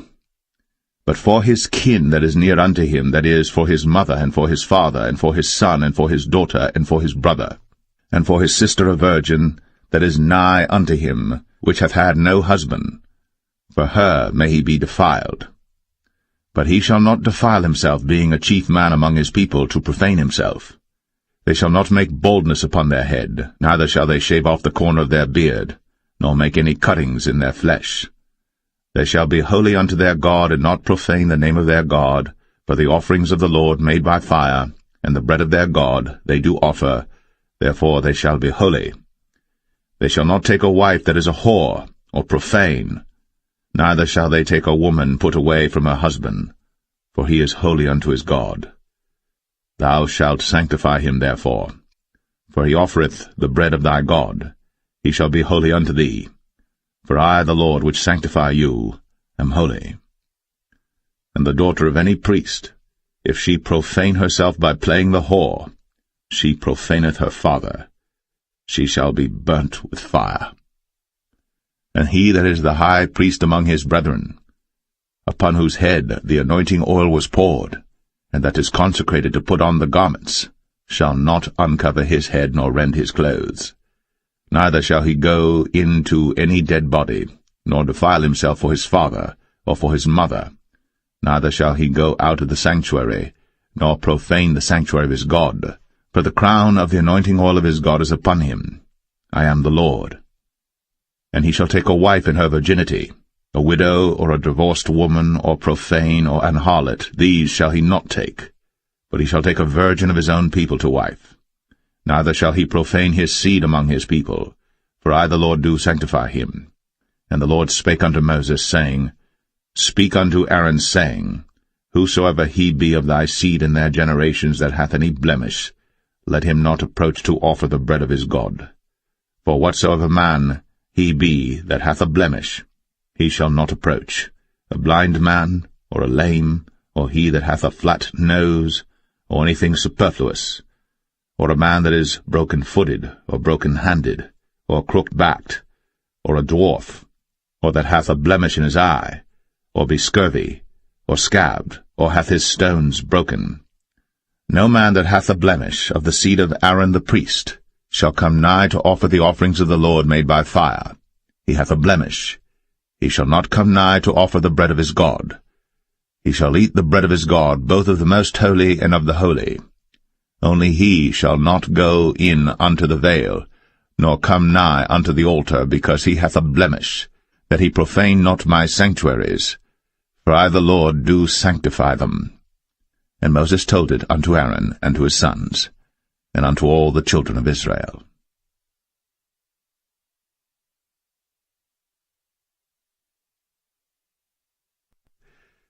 Leviticus 22. And the Lord spake unto Moses, saying, Speak unto Aaron and to his sons, that they separate themselves from the holy things of the children of Israel, and that they profane not my holy name in those things which they hallow unto me. I am the Lord. Say unto them, Whosoever he be of all your seed among your generations, that goeth unto the holy things, which the children of Israel hallow unto the Lord, having his uncleanness upon him, that soul shall be cut off from my presence. I am the Lord. What man soever of the seed of Aaron is a leper, or hath a running issue, he shall not eat of the holy things until he be clean. And whoso toucheth anything that is unclean by the dead, or a man whose seed goeth from him, or whosoever toucheth any creeping thing, whereby he may be made unclean, or a man of whom he may take uncleanness, whatsoever uncleanness he hath, the soul which hath touched any such shall be unclean until even, and shall not eat of the holy things, unless he wash his flesh with water. And when the sun is down, he shall be clean, and shall afterward eat of the holy things, because it is his food. That which dieth of itself, or is torn with beasts, he shall not eat to defile himself therewith. I am the Lord. They shall therefore keep mine ordinance, lest they bear sin for it, and die therefore, if they profane it. I the Lord do sanctify them. There shall no stranger eat of the holy thing.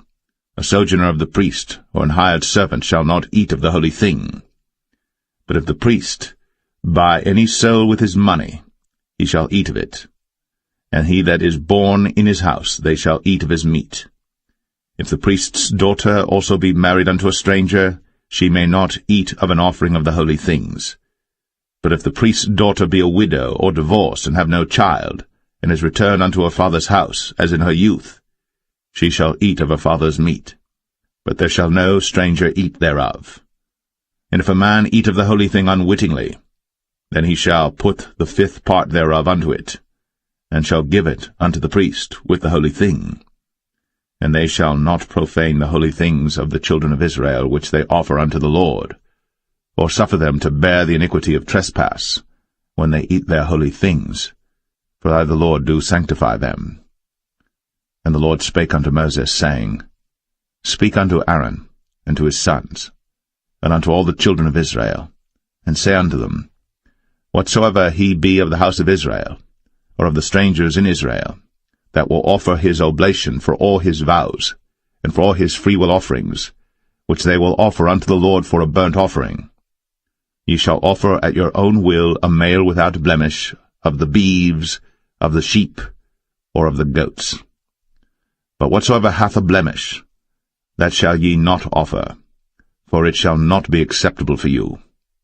And whosoever offereth a sacrifice of peace offerings unto the Lord to accomplish his vow, or a freewill offering in beeves or sheep, it shall be perfect to be accepted. There shall be no blemish therein.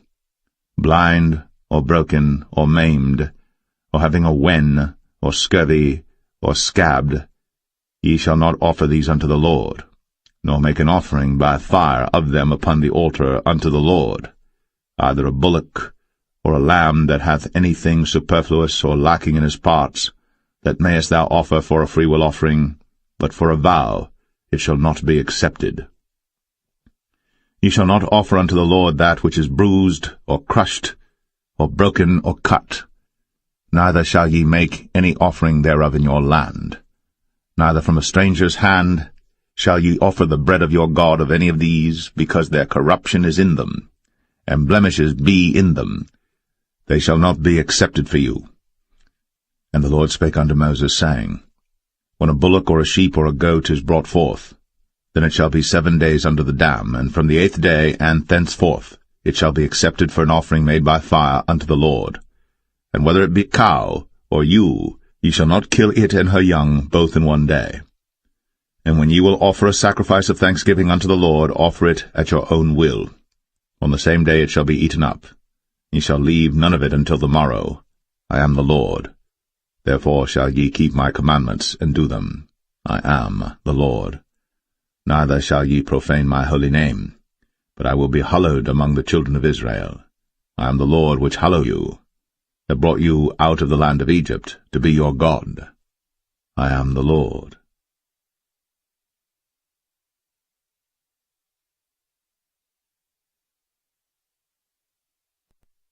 Leviticus 23.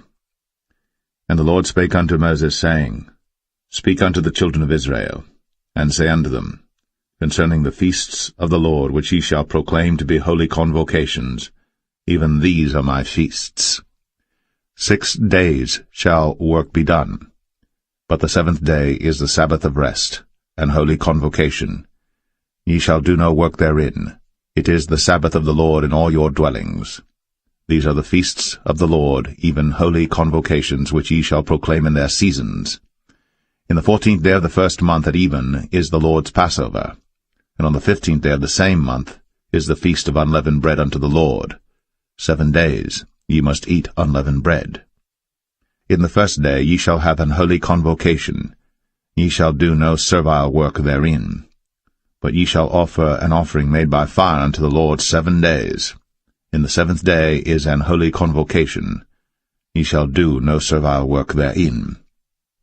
And the Lord spake unto Moses, saying, Speak unto the children of Israel, and say unto them, When ye be come into the land which I give unto you, and shall reap the harvest thereof, then ye shall bring a sheaf of the first fruits of your harvest unto the priest. And he shall wave the sheaf before the Lord, to be accepted for you. On the morrow after the Sabbath the priest shall wave it. And ye shall offer that day, when ye wave the sheaf, an he-lamb without blemish of the 1st year for a burnt offering unto the Lord. And the meat offering thereof shall be 2/10 deals of fine flour mingled with oil, an offering made by fire unto the Lord for a sweet savour. And the drink offering thereof shall be of wine, the 4th part of an hin. And ye shall eat neither bread, nor parched corn, nor green ears, until the selfsame day that ye have brought an offering unto your God. It shall be a statute for ever throughout your generations in all your dwellings. And ye shall count unto you from the morrow after the Sabbath, from the day that ye brought the sheaf of the wave offering, 7 Sabbaths shall be complete. Even unto the morrow, after the 7th Sabbath, shall ye number 50 days. And ye shall offer a new meat offering unto the Lord. Ye shall bring out of your habitations 2 wave loaves of 2/10 deals. They shall be of fine flour. They shall be baked with leaven. They are the first fruits unto the Lord. And ye shall offer with the bread 7 lambs without blemish of the first year, and 1 young bullock, and 2 rams. They shall be for a burnt offering unto the Lord, with their meat offering, and their drink offerings, even an offering made by fire of sweet savour unto the Lord. Then ye shall sacrifice 1 kid of the goats for a sin offering, and 2 lambs of the first year for a sacrifice of peace offerings. And the priest shall wave them with the bread of the firstfruits for a wave offering before the Lord. With the 2 lambs they shall be holy to the Lord for the priests. And ye shall proclaim on the selfsame day that it may be an holy convocation unto you. Ye shall do no servile work therein. It shall be a statute for ever in all your dwellings throughout your generations. And when ye reap the harvest of your land, thou shalt not make clean riddance of the corners of thy field when thou reapest, neither shalt thou gather any gleanings of thy harvest. Thou shalt leave them unto the poor, and to the stranger. I am the Lord your God. And the Lord spake unto Moses, saying, Speak unto the children of Israel, saying, In the 7th month, in the 1st day of the month, shall ye have a Sabbath, a memorial of blowing of trumpets, and holy convocation. Ye shall do no servile work therein, but ye shall offer an offering made by fire unto the Lord. And the Lord spake unto Moses, saying, Also on the 10th day of this 7th month there shall be a day of atonement. It shall be an holy convocation unto you. And ye shall afflict your souls, and offer an offering made by fire unto the Lord. And ye shall do no work in that same day. For it is a day of atonement, to make an atonement for you before the Lord your God. For whatsoever soul it be that shall not be afflicted in that same day, he shall be cut off from among his people. And whatsoever soul it be that doeth any work in that same day, the same soul will I destroy from among his people. He shall do no manner of work. It shall be a statute for ever throughout your generations and all your dwellings. It shall be unto you a Sabbath of rest. And ye shall afflict your souls. In the 9th day of the month at even, from even unto even shall ye celebrate your Sabbath. And the Lord spake unto Moses, saying, Speak unto the children of Israel, saying, The 15th day of this 7th month shall be the Feast of Tabernacles for 7 days unto the Lord. On the 1st day shall be an holy convocation. Ye shall do no servile work therein. 7 days ye shall offer an offering made by fire unto the Lord. On the 8th day shall be an holy convocation unto you. And ye shall offer an offering made by fire unto the Lord. It is a solemn assembly. And ye shall do no servile work therein. These are the feasts of the Lord which ye shall proclaim to be holy convocations, to offer an offering made by fire unto the Lord, a burnt offering, and a meat offering, a sacrifice, and drink offerings, everything upon his day. Beside the Sabbaths of the Lord, and beside your gifts, and beside all your vows, and beside all your free will offerings which ye give unto the Lord, also in the 15th day of the 7th month, when ye have gathered in the fruit of the land, ye shall keep a feast unto the Lord 7 days. On the 1st day shall be a Sabbath, and on the 8th day shall be a Sabbath. And ye shall take you on the 1st day the boughs of goodly trees, branches of palm trees, and the boughs of thick trees, and willows of the brook. And ye shall rejoice before the Lord your God 7 days. And ye shall keep it a feast unto the Lord 7 days in the year. It shall be a statute for ever in your generations. Ye shall celebrate it in the 7th month. Ye shall dwell in booths 7 days. All that are Israelites born shall dwell in booths. That your generations may know that I made the children of Israel to dwell in booths, when I brought them out of the land of Egypt. I am the Lord your God. And Moses declared unto the children of Israel the feasts of the Lord.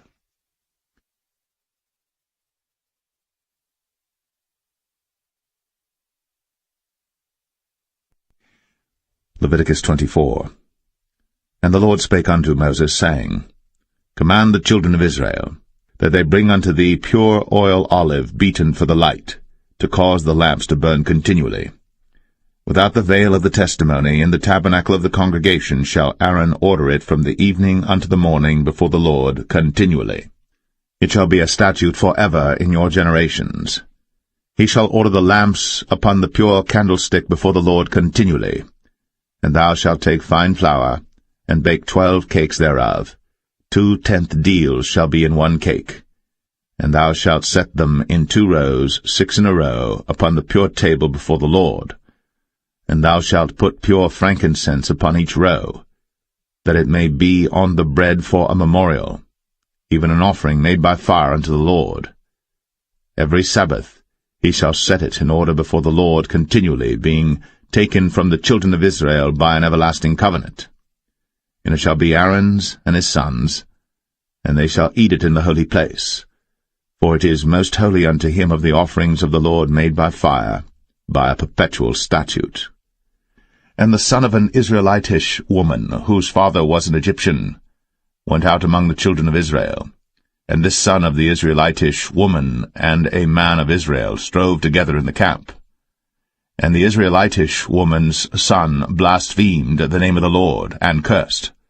And they brought him unto Moses. And his mother's name was Shilemeth, the daughter of Dibri of the tribe of Dan. And they put him in ward, that the mind of the Lord might be shown them.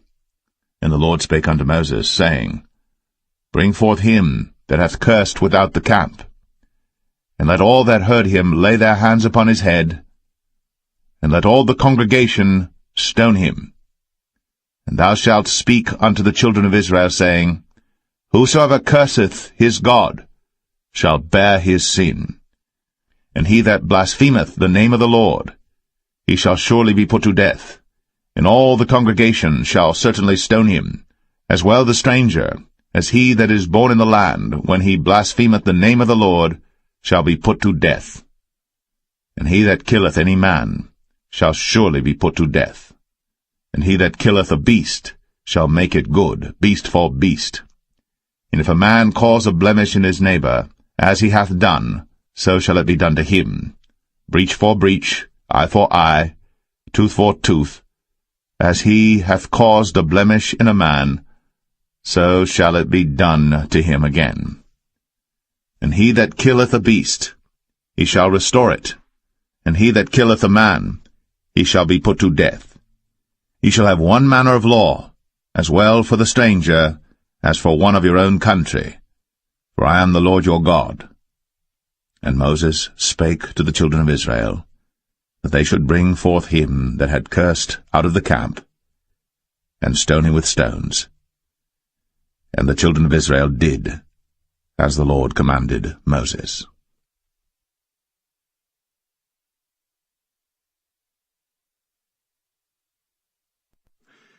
Leviticus 25. And the Lord spake unto Moses in Mount Sinai, saying, Speak unto the children of Israel, and say unto them, When ye come into the land which I give you, then shall the land keep a Sabbath unto the Lord. 6 years thou shalt sow thy field, and 6 years thou shalt prune thy vineyard, and gather in the fruit thereof. But in the 7th year shall be a Sabbath of rest unto the land, a Sabbath for the Lord. Thou shalt neither sow thy field, nor prune thy vineyard. That which groweth of its own accord of thy harvest thou shalt not reap, neither gather the grapes of thy vine undressed.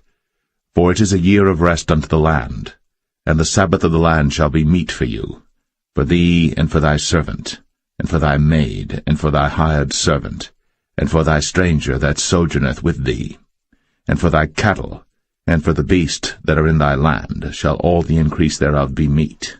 And thou shalt number 7 Sabbaths of years unto thee, 7 times 7 years, and the space of the 7 Sabbaths of years shall be unto thee 49 years. Then shalt thou cause the trumpet of the Jubilee to sound on the 10th day of the 7th month. In the day of atonement shall ye make the trumpet sound throughout all your land. And ye shall hallow the 50th year, and proclaim liberty throughout all the land unto all the inhabitants thereof. It shall be a jubilee unto you. And ye shall return every man unto his possession, and ye shall return every man unto his family. A jubilee shall that 50th year be unto you. Ye shall not sow, neither reap that which groweth of itself in it, nor gather the grapes in it of thy vine undressed. For it is the jubilee. It shall be holy unto you. Ye shall eat the increase thereof out of the field. In the year of this Jubilee ye shall return every man unto his possession. And if thou sell aught unto thy neighbor, or buyest aught of thy neighbor's hand, ye shall not oppress one another. According to the number of years after the Jubilee thou shalt buy of thy neighbor, and according unto the number of years of the fruits he shall sell unto thee. According to the multitude of years thou shalt increase the price thereof, and according to the fewness of years thou shalt diminish the price of it, for according to the number of the years of the fruits doth he sell unto thee. Ye shall not therefore oppress one another, but thou shalt fear thy God, for I am the Lord your God. Wherefore ye shall do my statutes, and keep my judgments, and do them. And ye shall dwell in the land in safety, and the land shall yield her fruit, and ye shall eat your fill, and dwell therein in safety. And if ye shall say, What shall we eat the 7th year? Behold, we shall not sow, nor gather in our increase. Then I will command my blessing upon you in the 6th year, and it shall bring forth fruit for 3 years. And ye shall sow the 8th year, and eat yet of old fruit until the 9th year. Until her fruits come in, ye shall eat of the old store. The land shall not be sold forever, for the land is mine. For ye are strangers and sojourners with me. And in all the land of your possession ye shall grant a redemption for the land. If thy brother be waxen poor, and hath sold away some of his possession, and if any of his kin come to redeem it, then shall he redeem that which his brother sold. And if the man have none to redeem it, and himself be able to redeem it, then let him count the years of the sale thereof, and restore the overplus unto the man to whom he sold it, that he may return unto his possession. But if he be not able to restore it to him, then that which is sold shall remain in the hand of him that hath bought it until the year of Jubilee, and in the Jubilee it shall go out, and he shall return unto his possession. And if a man sell a dwelling house in a walled city, then he may redeem it within a whole year after it is sold. Within a full year may he redeem it. And if it be not redeemed within the space of a full year, then the house that is in the walled city shall be established for ever to him that bought it throughout his generations. It shall not go out in the Jubilee. But the houses of the villages which have no wall round about them shall be counted as the fields of the country. They may be redeemed, and they shall go out in the Jubilee. Notwithstanding the cities of the Levites, and the houses of the cities of their possession, may the Levites redeem at any time. And if a man purchase of the Levites, then the house that was sold, and the city of his possession, shall go out in the year of Jubilee, for the houses of the cities of the Levites are their possession among the children of Israel. But the field of the suburbs of their cities may not be sold, for it is their perpetual possession. And if thy brother be waxen poor, and fallen in decay with thee, then thou shalt relieve him, yea, though he be a stranger, or a sojourner, that he may live with thee. Take thou no usury of him, or increase, but fear thy God, that thy brother may live with thee. Thou shalt not give him thy money upon usury, nor lend him thy victuals for increase. I am the Lord your God, which brought you forth out of the land of Egypt, to give you the land of Canaan, and to be your God. And if thy brother that dwelleth by thee be waxen poor, and be sold unto thee, thou shalt not compel him to serve as a bondservant, but as an hired servant, and as a sojourner. He shall be with thee, and shall serve thee unto the year of Jubilee. And then shall he depart from thee, both he and his children with him, and shall return unto his own family, and unto the possession of his fathers shall he return, for they are my servants, which I brought forth out of the land of Egypt. They shall not be sold as bondmen. Thou shalt not rule over him with rigor, but shalt fear thy God. Both thy bondmen and thy bondmaids, which thou shalt have, shall be of the heathen that are round about you. Of them shall ye buy bondmen and bondmaids. Moreover, of the children of the strangers that do sojourn among you, of them shall ye buy, and of their families that are with you, which they begat in your land, and they shall be your possession. And ye shall take them as an inheritance for your children after you, to inherit them for a possession. They shall be your bondmen for ever. But over your brethren, the children of Israel, ye shall not rule one over another with rigor. And if a sojourner or stranger wax rich by thee, and thy brother that dwelleth by him wax poor, and sell himself unto the stranger or sojourner by thee, or to the stock of the stranger's family, after that he is sold, he may be redeemed again. One of his brethren may redeem him. Either his uncle or his uncle's son may redeem him, or any that is nigh of kin unto him of his family may redeem him, or if he be able, he may redeem himself. And he shall reckon with him that bought him from the year that he was sold to him unto the year of Jubilee. And the price of his sale shall be according unto the number of years, according to the time of an hired servant shall it be with him. If there be yet many years behind, according unto them, he shall give again the price of his redemption out of the money that he was bought for. And if there remain but few years unto the year of Jubilee, then he shall count with him, and according unto his years shall he give him again the price of his redemption. And as a yearly hired servant shall he be with him, and the other shall not rule with rigor over him in thy sight. And if he be not redeemed in these years, then he shall go out in the year of Jubilee, both he and his children with him. For unto me the children of Israel are servants. They are my servants whom I brought forth out of the land of Egypt. I am the Lord your God.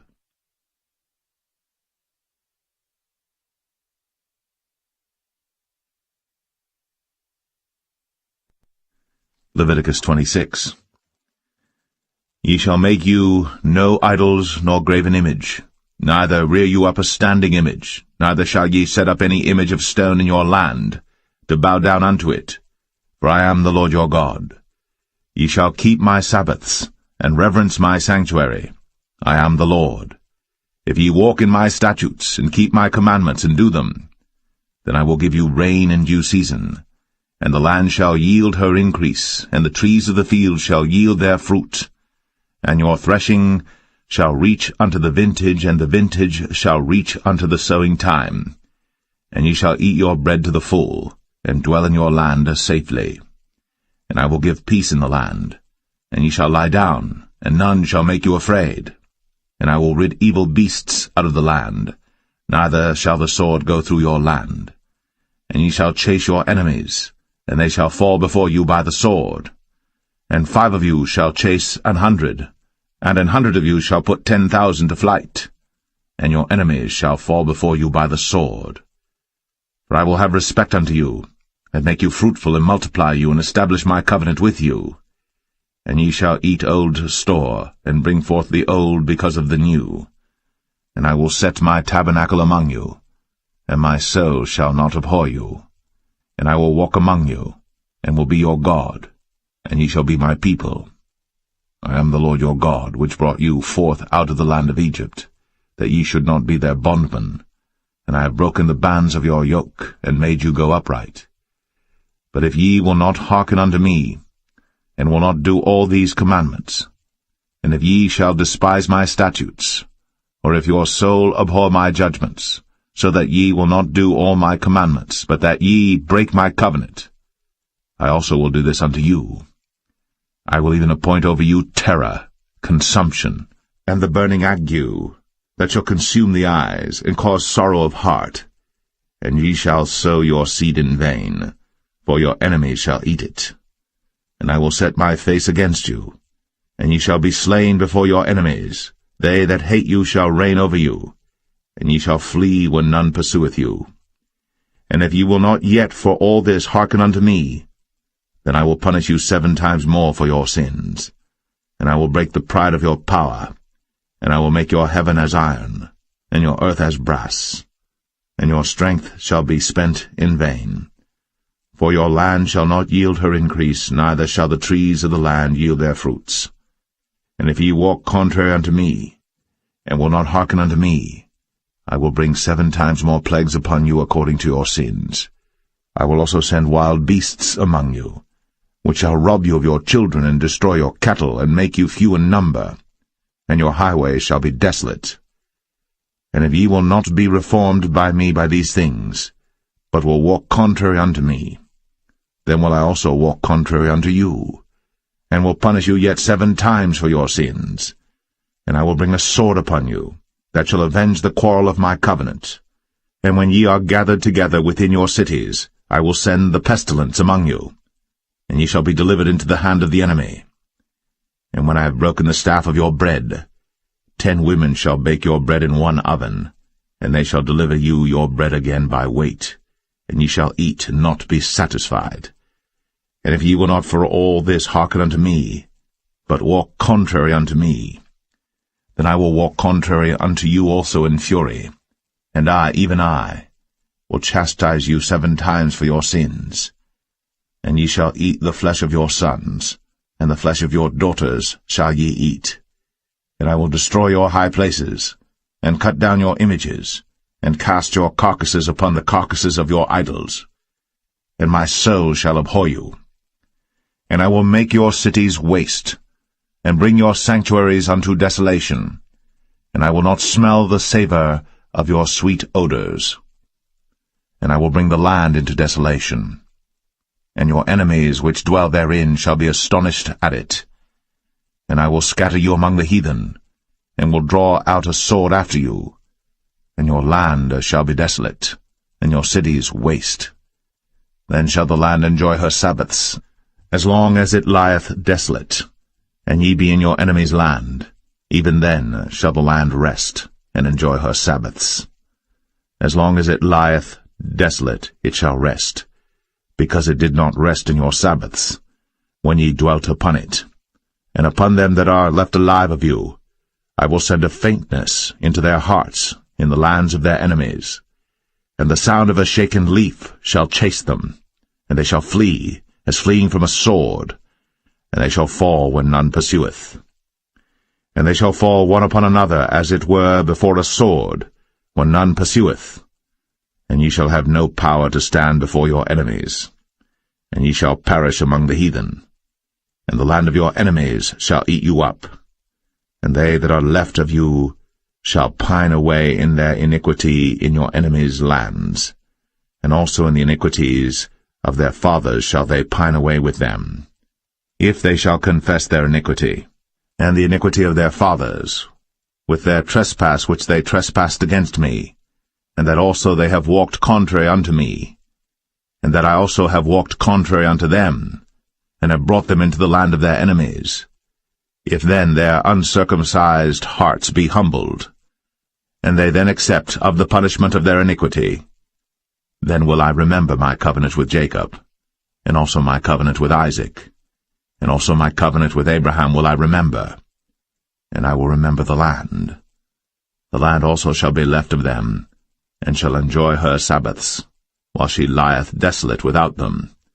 And they shall accept of the punishment of their iniquity, even because they despised my judgments, and because their soul abhorred my statutes. And yet for all that, when they be in the land of their enemies, I will not cast them away, neither will I abhor them to destroy them utterly, and to break my covenant with them, for I am the Lord their God. But I will for their sakes remember the covenant of their ancestors whom I brought forth out of the land of Egypt, in the sight of the heathen, that I might be their God. I am the Lord. These are the statutes and judgments and laws which the Lord made between him and the children of Israel in Mount Sinai by the hand of Moses.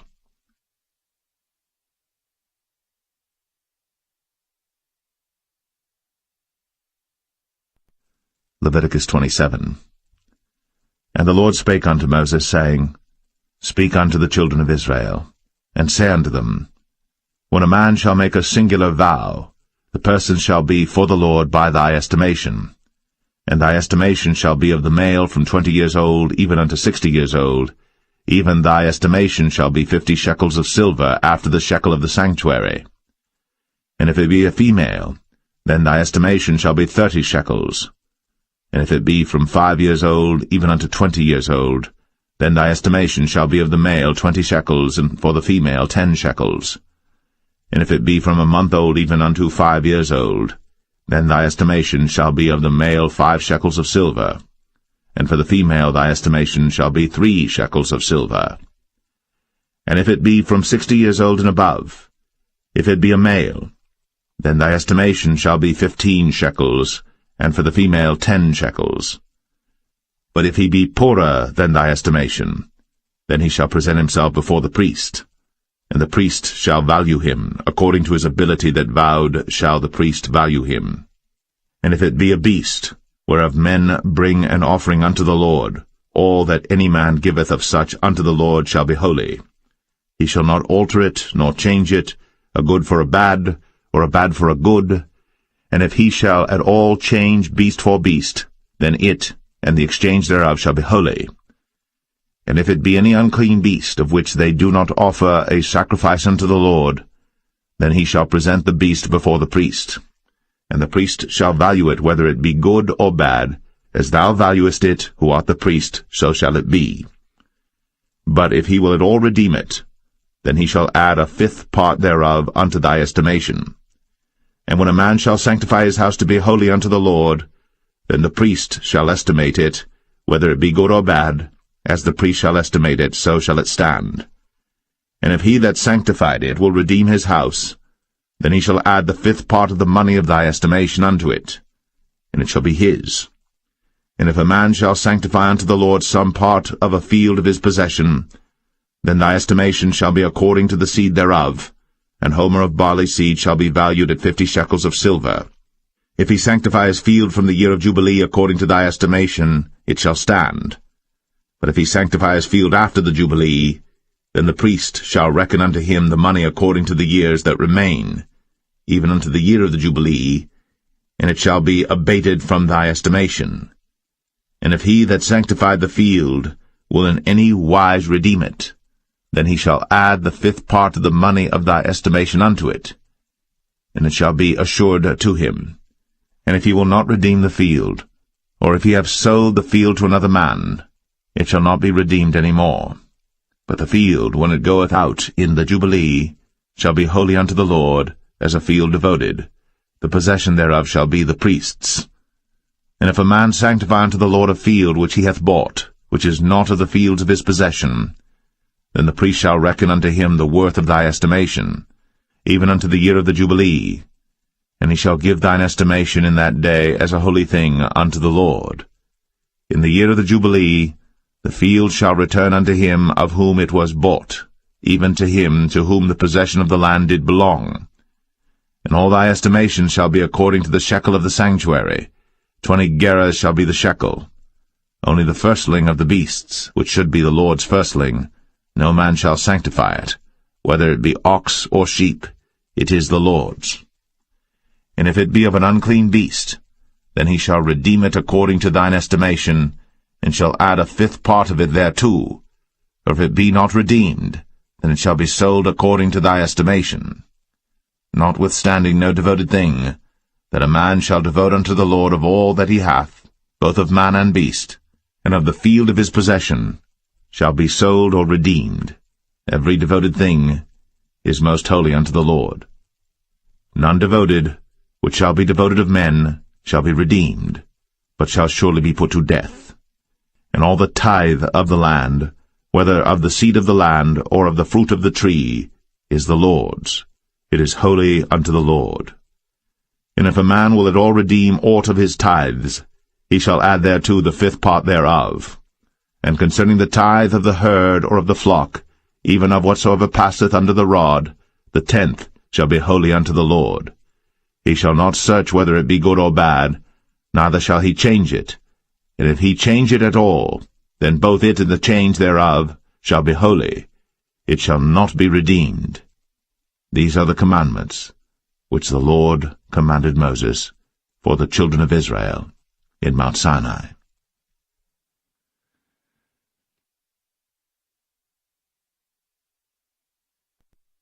The Book of Numbers, chapter 1. And the Lord spake unto Moses in the wilderness of Sinai, in the tabernacle of the congregation, on the first day of the 2nd month, in the 2nd year after they were come out of the land of Egypt, saying, Take ye the sum of all the congregation of the children of Israel, after their families, by the house of their fathers, with the number of their names, every male by their polls. From 20 years old and upward, all that are able to go forth to war in Israel, thou and Aaron shall number them by their armies. And with you there shall be a man of every tribe, every one head of the house of his fathers. And these are the names of the men that shall stand with you. Of the tribe of Reuben, Elizur the son of Shadur. Of Simeon, Shelumiel the son of Zurishaddai. Of Judah, Nahshon the son of Amminadab. Of Issachar, Nethanel the son of Zuar. Of Zebulun, Eliab the son of Helon. Of the children of Joseph, of Ephraim, Elishama the son of Ammihud. Of Manasseh, Gamaliel the son of Pedazur. Of Benjamin, Abidan the son of Gideoni. Of Dan, Ahiezer the son of Ammishaddai. Of Asher, Pagiel the son of Ochran. Of Gad, Eliasaph the son of Duel. Of Naphtali, Ahira the son of Enan. These were the renowned of the congregation, princes of the tribes of their fathers, heads of thousands in Israel. And Moses and Aaron took these men, which are expressed by their names, and they assembled all the congregation together on the 1st day of the 2nd month, and they declared their pedigrees after their families by the house of their fathers according to the number of the names, from 20 years old and upward by their polls. As the Lord commanded Moses, so he numbered them in the wilderness of Sinai. And the children of Reuben, Israel's eldest son, by their generations, after their families, by the house of their fathers according to the number of the names, by their polls, every male from 20 years old and upward, all that were able to go forth to war. Those that were numbered of them, even of the tribe of Reuben, were 46,500. Of the children of Simeon by their generations, after their families, by the house of their fathers, those that were numbered of them, according to the number of the names, by their polls, every male from 20 years old and upward, all that were able to go forth to war. Those that were numbered of them, even of the tribe of Simeon, were 59,300. Of the children of Gad, by their generations, after their families, by the house of their fathers according to the number of the names, from 20 years old and upward, all that were able to go forth to war. Those that were numbered of them, even of the tribe of Gad, were 45,650. Of the children of Judah, by their generations, after their families, by the house of their fathers, according to the number of the names, from 20 years old and upward, all that were able to go forth to war. Those that were numbered of them, even of the tribe of Judah, were 314,600. Of the children of Issachar, by their generations, after their families, by the house of their fathers, according to the number of the names, from 20 years old and upward, all that were able to go forth to war. Those that were numbered of them, even of the tribe of Issachar, were 54,400. Of the children of Zebulun, by their generations, after their families, by the house of their fathers, according to the number of the names, from 20 years old and upward, all that were able to go forth to war, those that were numbered of them, even of the tribe of Zebulun, were 57,400. Of the children of Joseph, namely of the children of Ephraim, by their generations, after their families, by the house of their fathers, according to the number of the names, from 20 years old and upward, all that were able to go forth to war. Those that were numbered of them, even of the tribe of Ephraim, were 40,500. Of the children of Manasseh, by their generations, after their families, by the house of their fathers, according to the number of the names, from 20 years old and upward, all that were able to go forth to war. Those that were numbered of them, even of the tribe of Manasseh, were 32,200. Of the children of Benjamin, by their generations, after their families, by the house of their fathers, according to the number of the names, from 20 years old and upward, all that were able to go forth to war, those that were numbered of them, even of the tribe of Benjamin, were 35,400. Of the children of Dan, by their generations, after their families, by the house of their fathers, according to the number of the names, from 20 years old and upward, all that were able to go forth to war, those that were numbered of them, even of the tribe of Dan, were 62,700. Of the children of Asher, by their generations, after their families, by the house of their fathers, according to the number of the names, from 20 years old and upward, all that were able to go forth to war, those that were numbered of them, even of the tribe of Asher, were 41,500. Of the children of Naphtali, throughout their generations, after their families, by the house of their fathers, according to the number of the names, from 20 years old and upward, all that were able to go forth to war, those that were numbered of them, even of the tribe of Naphtali, were 53,400. These are those that were numbered, which Moses and Aaron numbered. And the princes of Israel, being 12 men, each one was for the house of his fathers. So were all those that were numbered of the children of Israel, by the house of their fathers, from 20 years old and upward, all that were able to go forth to war in Israel. Even all they that were numbered were 600,000 and 3,550. But the Levites after the tribe of their fathers were not numbered among them. For the Lord had spoken unto Moses, saying, Only thou shalt not number the tribe of Levi, neither take the sum of them among the children of Israel. But thou shalt appoint the Levites over the tabernacle of testimony, and over all the vessels thereof, and over all things that belong to it. They shall bear the tabernacle, and all the vessels thereof, and they shall minister unto it, and shall encamp round about the tabernacle. And when the tabernacle setteth forward, the Levites shall take it down. And when the tabernacle is to be pitched, the Levites shall set it up, and the stranger that cometh nigh shall be put to death. And the children of Israel shall pitch their tents, every man by his own camp, and every man by his own standard throughout their hosts. But the Levites shall pitch round about the tabernacle of testimony, that there be no wrath upon the congregation of the children of Israel. And the Levites shall keep the charge of the tabernacle of testimony. And the children of Israel did, according to all that the Lord commanded Moses. So did they.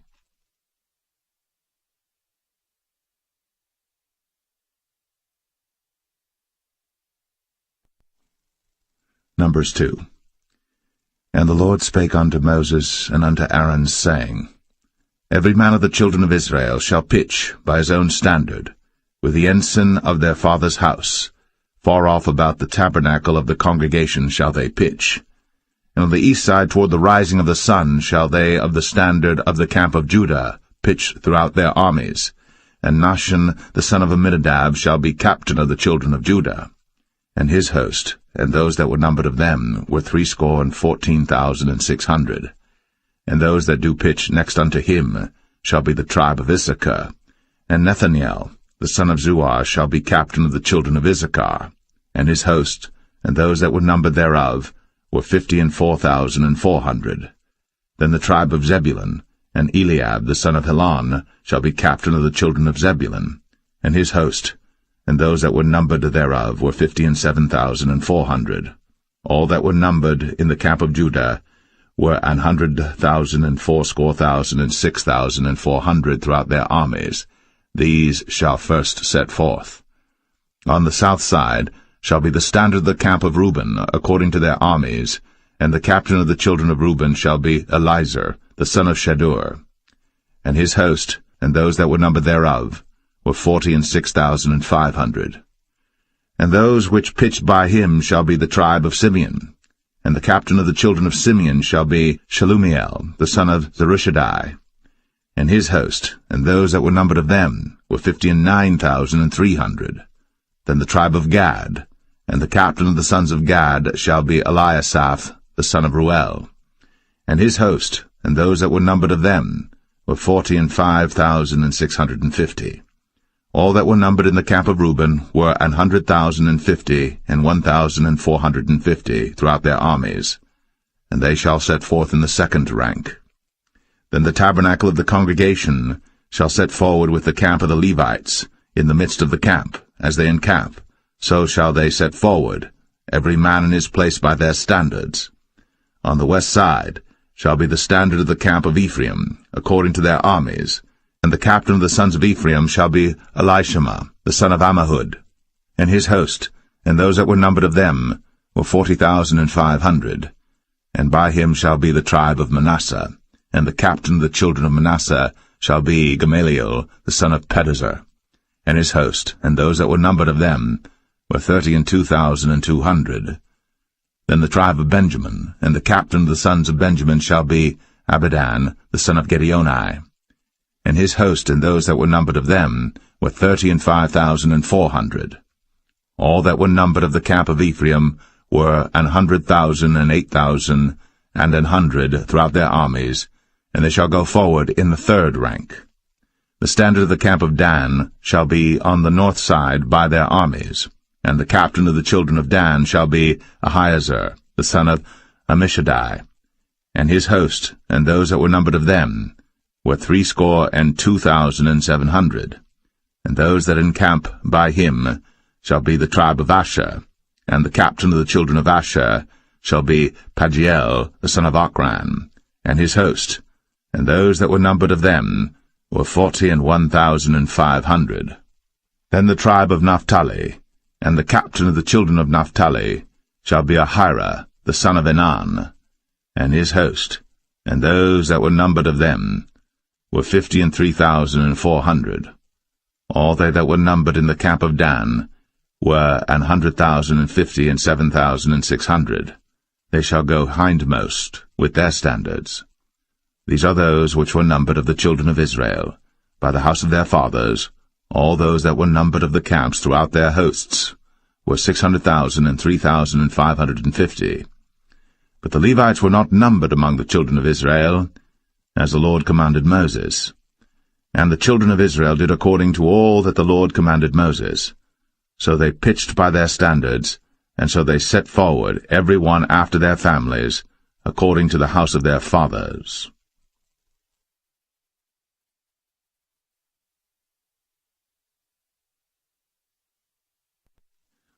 Numbers 3.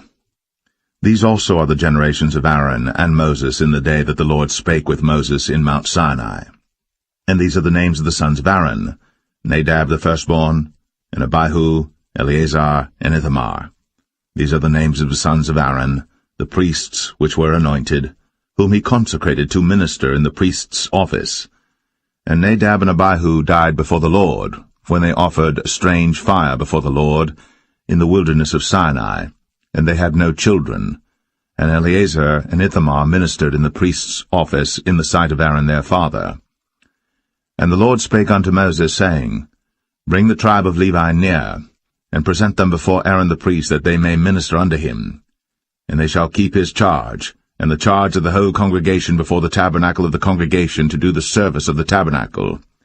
And they shall keep all the instruments of the tabernacle of the congregation, and the charge of the children of Israel, to do the service of the tabernacle. And thou shalt give the Levites unto Aaron, and to his sons. They are wholly given unto him out of the children of Israel. And thou shalt appoint Aaron and his sons, and they shall wait on their priest's office, and the stranger that cometh nigh shall be put to death. And the Lord spake unto Moses, saying, And I, behold, I have taken the Levites from among the children of Israel, instead of all the firstborn that openeth the matrix among the children of Israel. Therefore the Levites shall be mine. Because all the firstborn are mine, for on the day that I smote all the firstborn in the land of Egypt, I hallowed unto me all the firstborn in Israel, both man and beast. Mine shall they be. I am the Lord. And the Lord spake unto Moses in the wilderness of Sinai, saying, Number the children of Levi after the house of their fathers by their families. Every male from a month old and upward shalt thou number them.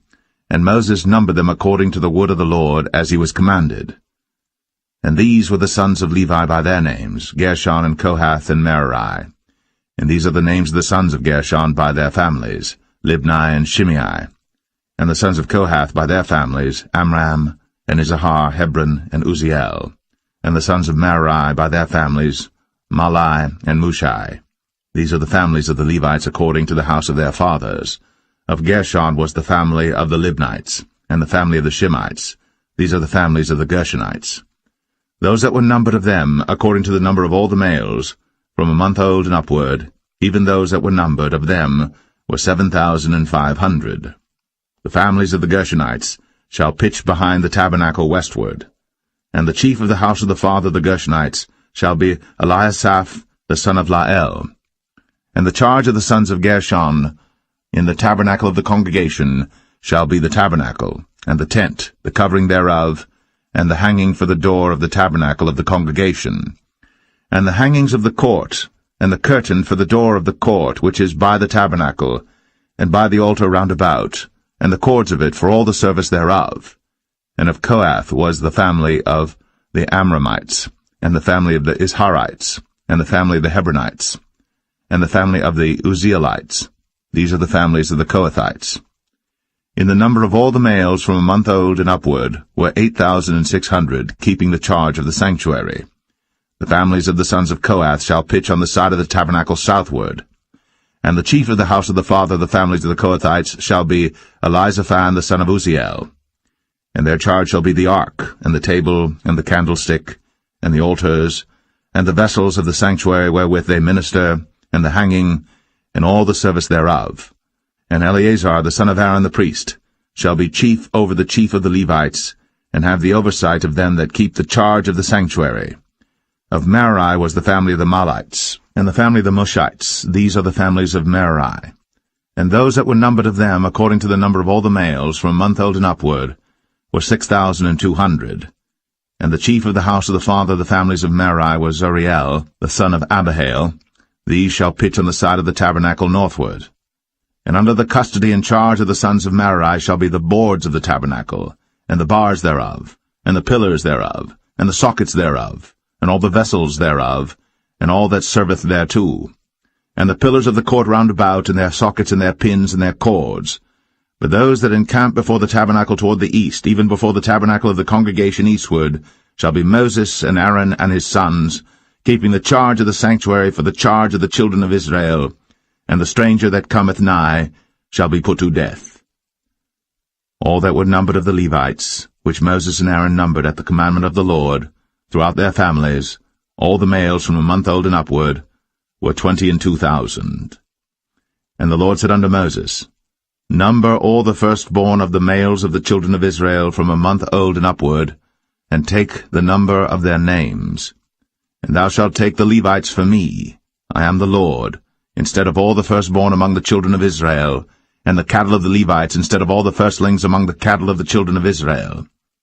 And Moses numbered, as the Lord commanded him, all the firstborn among the children of Israel, and all the firstborn males by the number of names, from a month old and upward, of those that were numbered of them, were 22,213. And the Lord spake unto Moses, saying, Take the Levites instead of all the firstborn among the children of Israel, and the cattle of the Levites instead of their cattle, and the Levites shall be mine. I am the Lord. And for those that are to be redeemed of the 213 of the firstborn of the children of Israel, which are more than the Levites, thou shalt even take 5 shekels apiece by the poll. After the shekel of the sanctuary shalt thou take them. The shekel is 20 gerahs. And thou shalt give the money wherewith the odd number of them is to be redeemed, unto Aaron and to his sons. And Moses took the redemption money of them that were over and above them that were redeemed by the Levites. Of the firstborn of the children of Israel took he the money, 1,365 shekels, after the shekel of the sanctuary. And Moses gave the money of them that were redeemed unto Aaron and to his sons, according to the word of the Lord, as the Lord commanded Moses.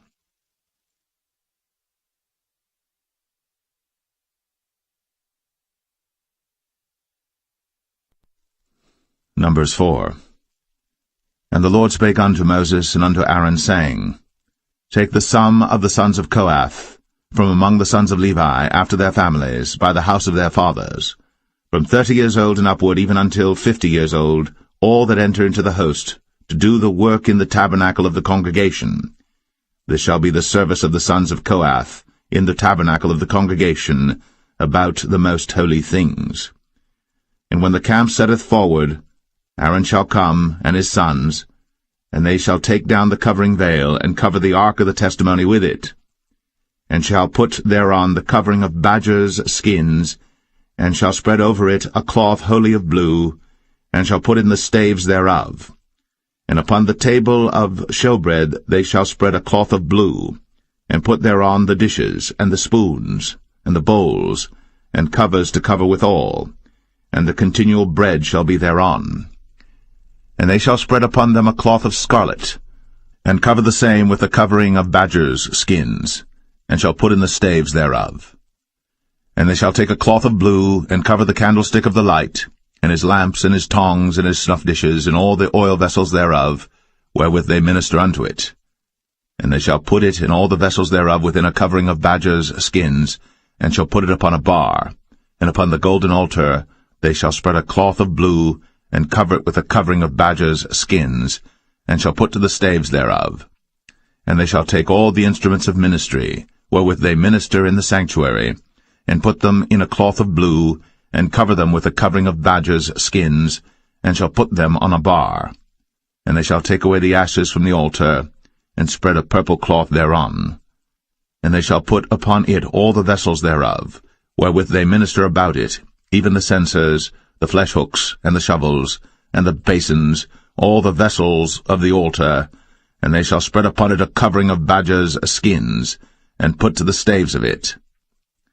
And when Aaron and his sons have made an end of covering the sanctuary, and all the vessels of the sanctuary as the camp is to set forward, after that the sons of Kohath shall come to bear it.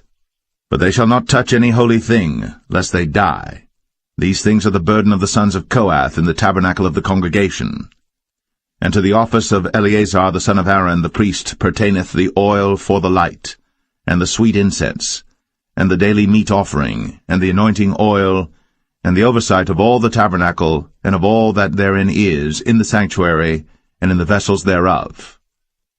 And the Lord spake unto Moses and unto Aaron, saying, Cut ye not off the tribe of the families of the Kohathites from among the Levites, but thus do unto them, that they may live and not die, when they approach unto the most holy things.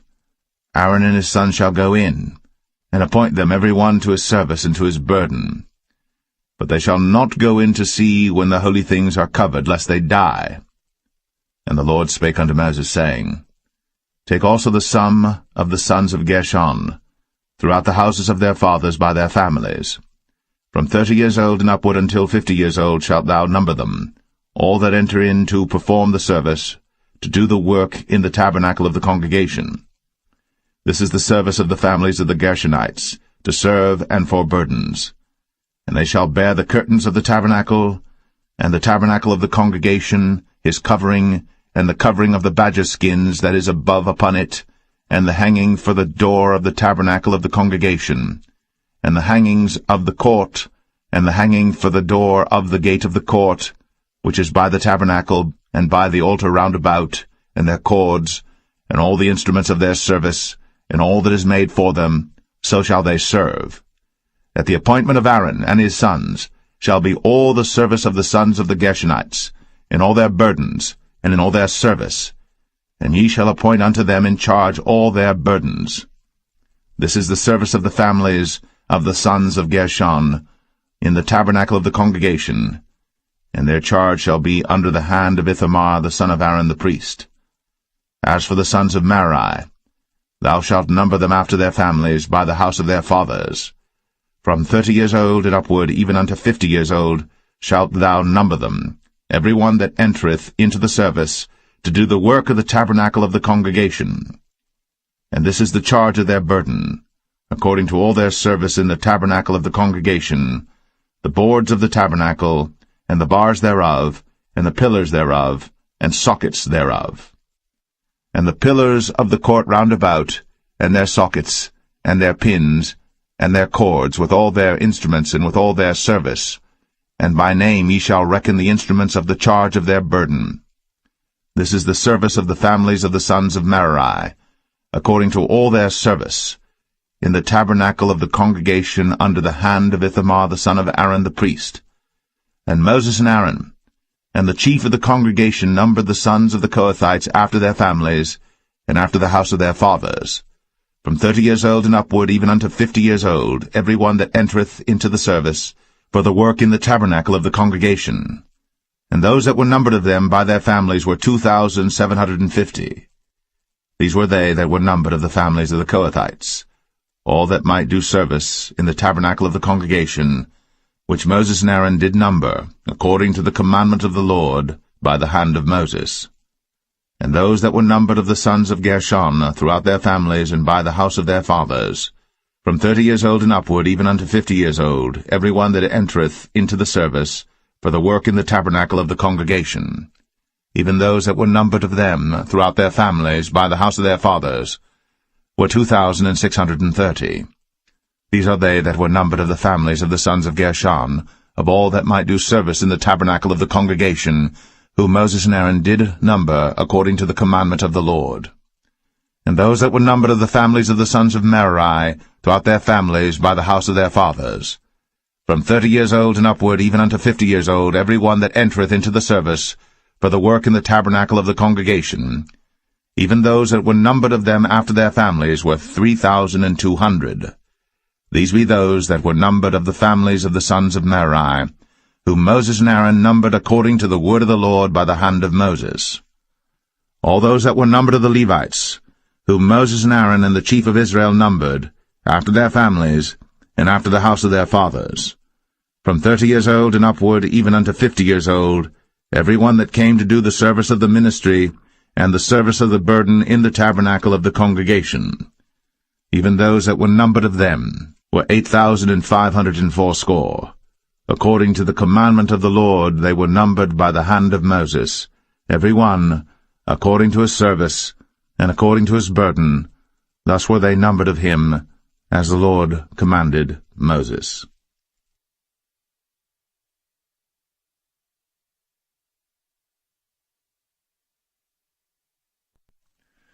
Numbers 5. And the Lord spake unto Moses, saying, Command the children of Israel, that they put out of the camp every leper, and every one that hath an issue, and whosoever is defiled by the dead.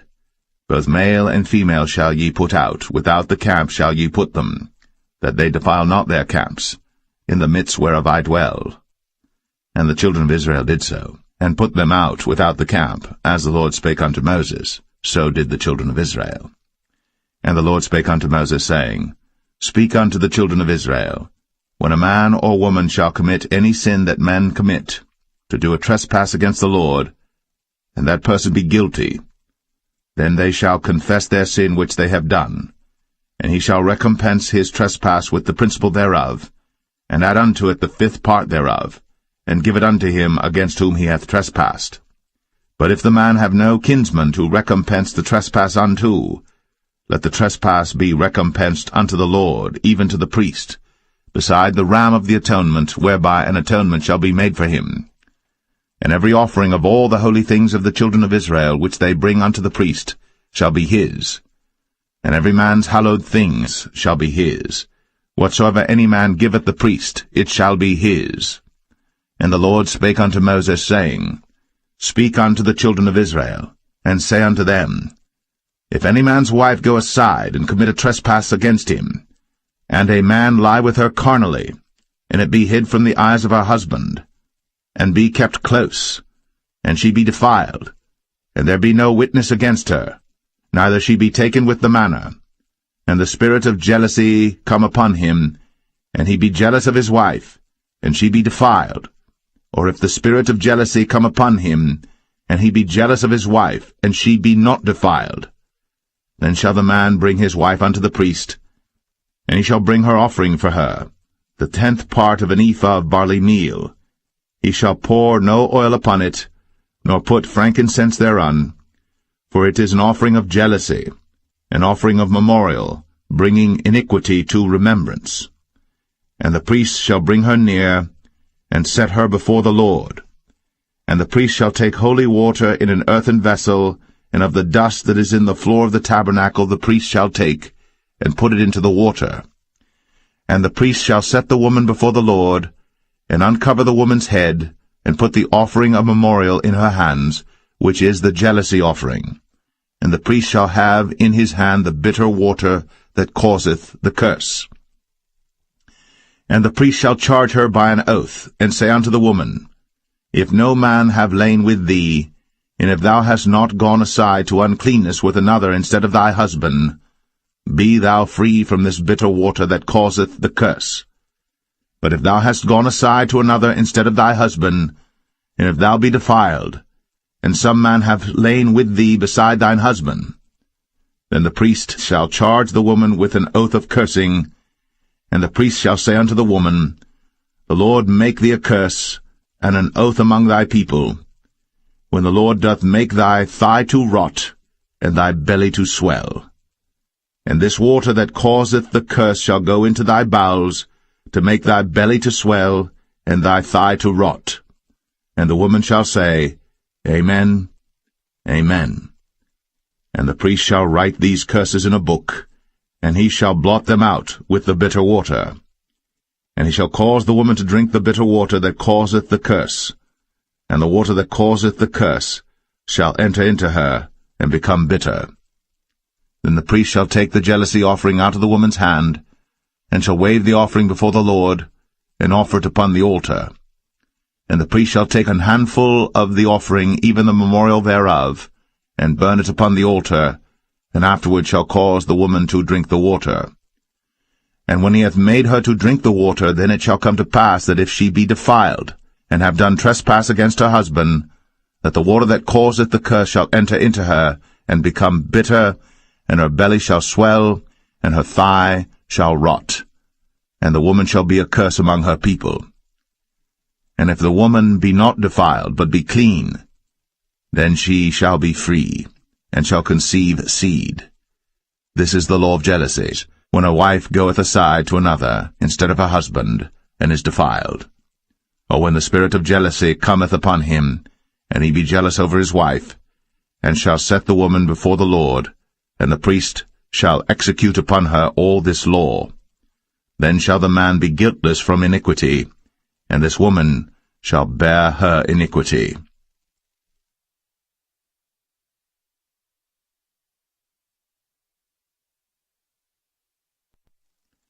Number 6. And the Lord spake unto Moses, saying, Speak unto the children of Israel, and say unto them, When either man or woman shall separate themselves to vow a vow of a Nazarite, to separate themselves unto the Lord, he shall separate himself from wine and strong drink, and shall drink no vinegar of wine, or vinegar of strong drink. Neither shall he drink any liquor of grapes, nor eat moist grapes or dried. All the days of his separation shall he eat nothing that is made of the vine tree, from the kernels even to the husk.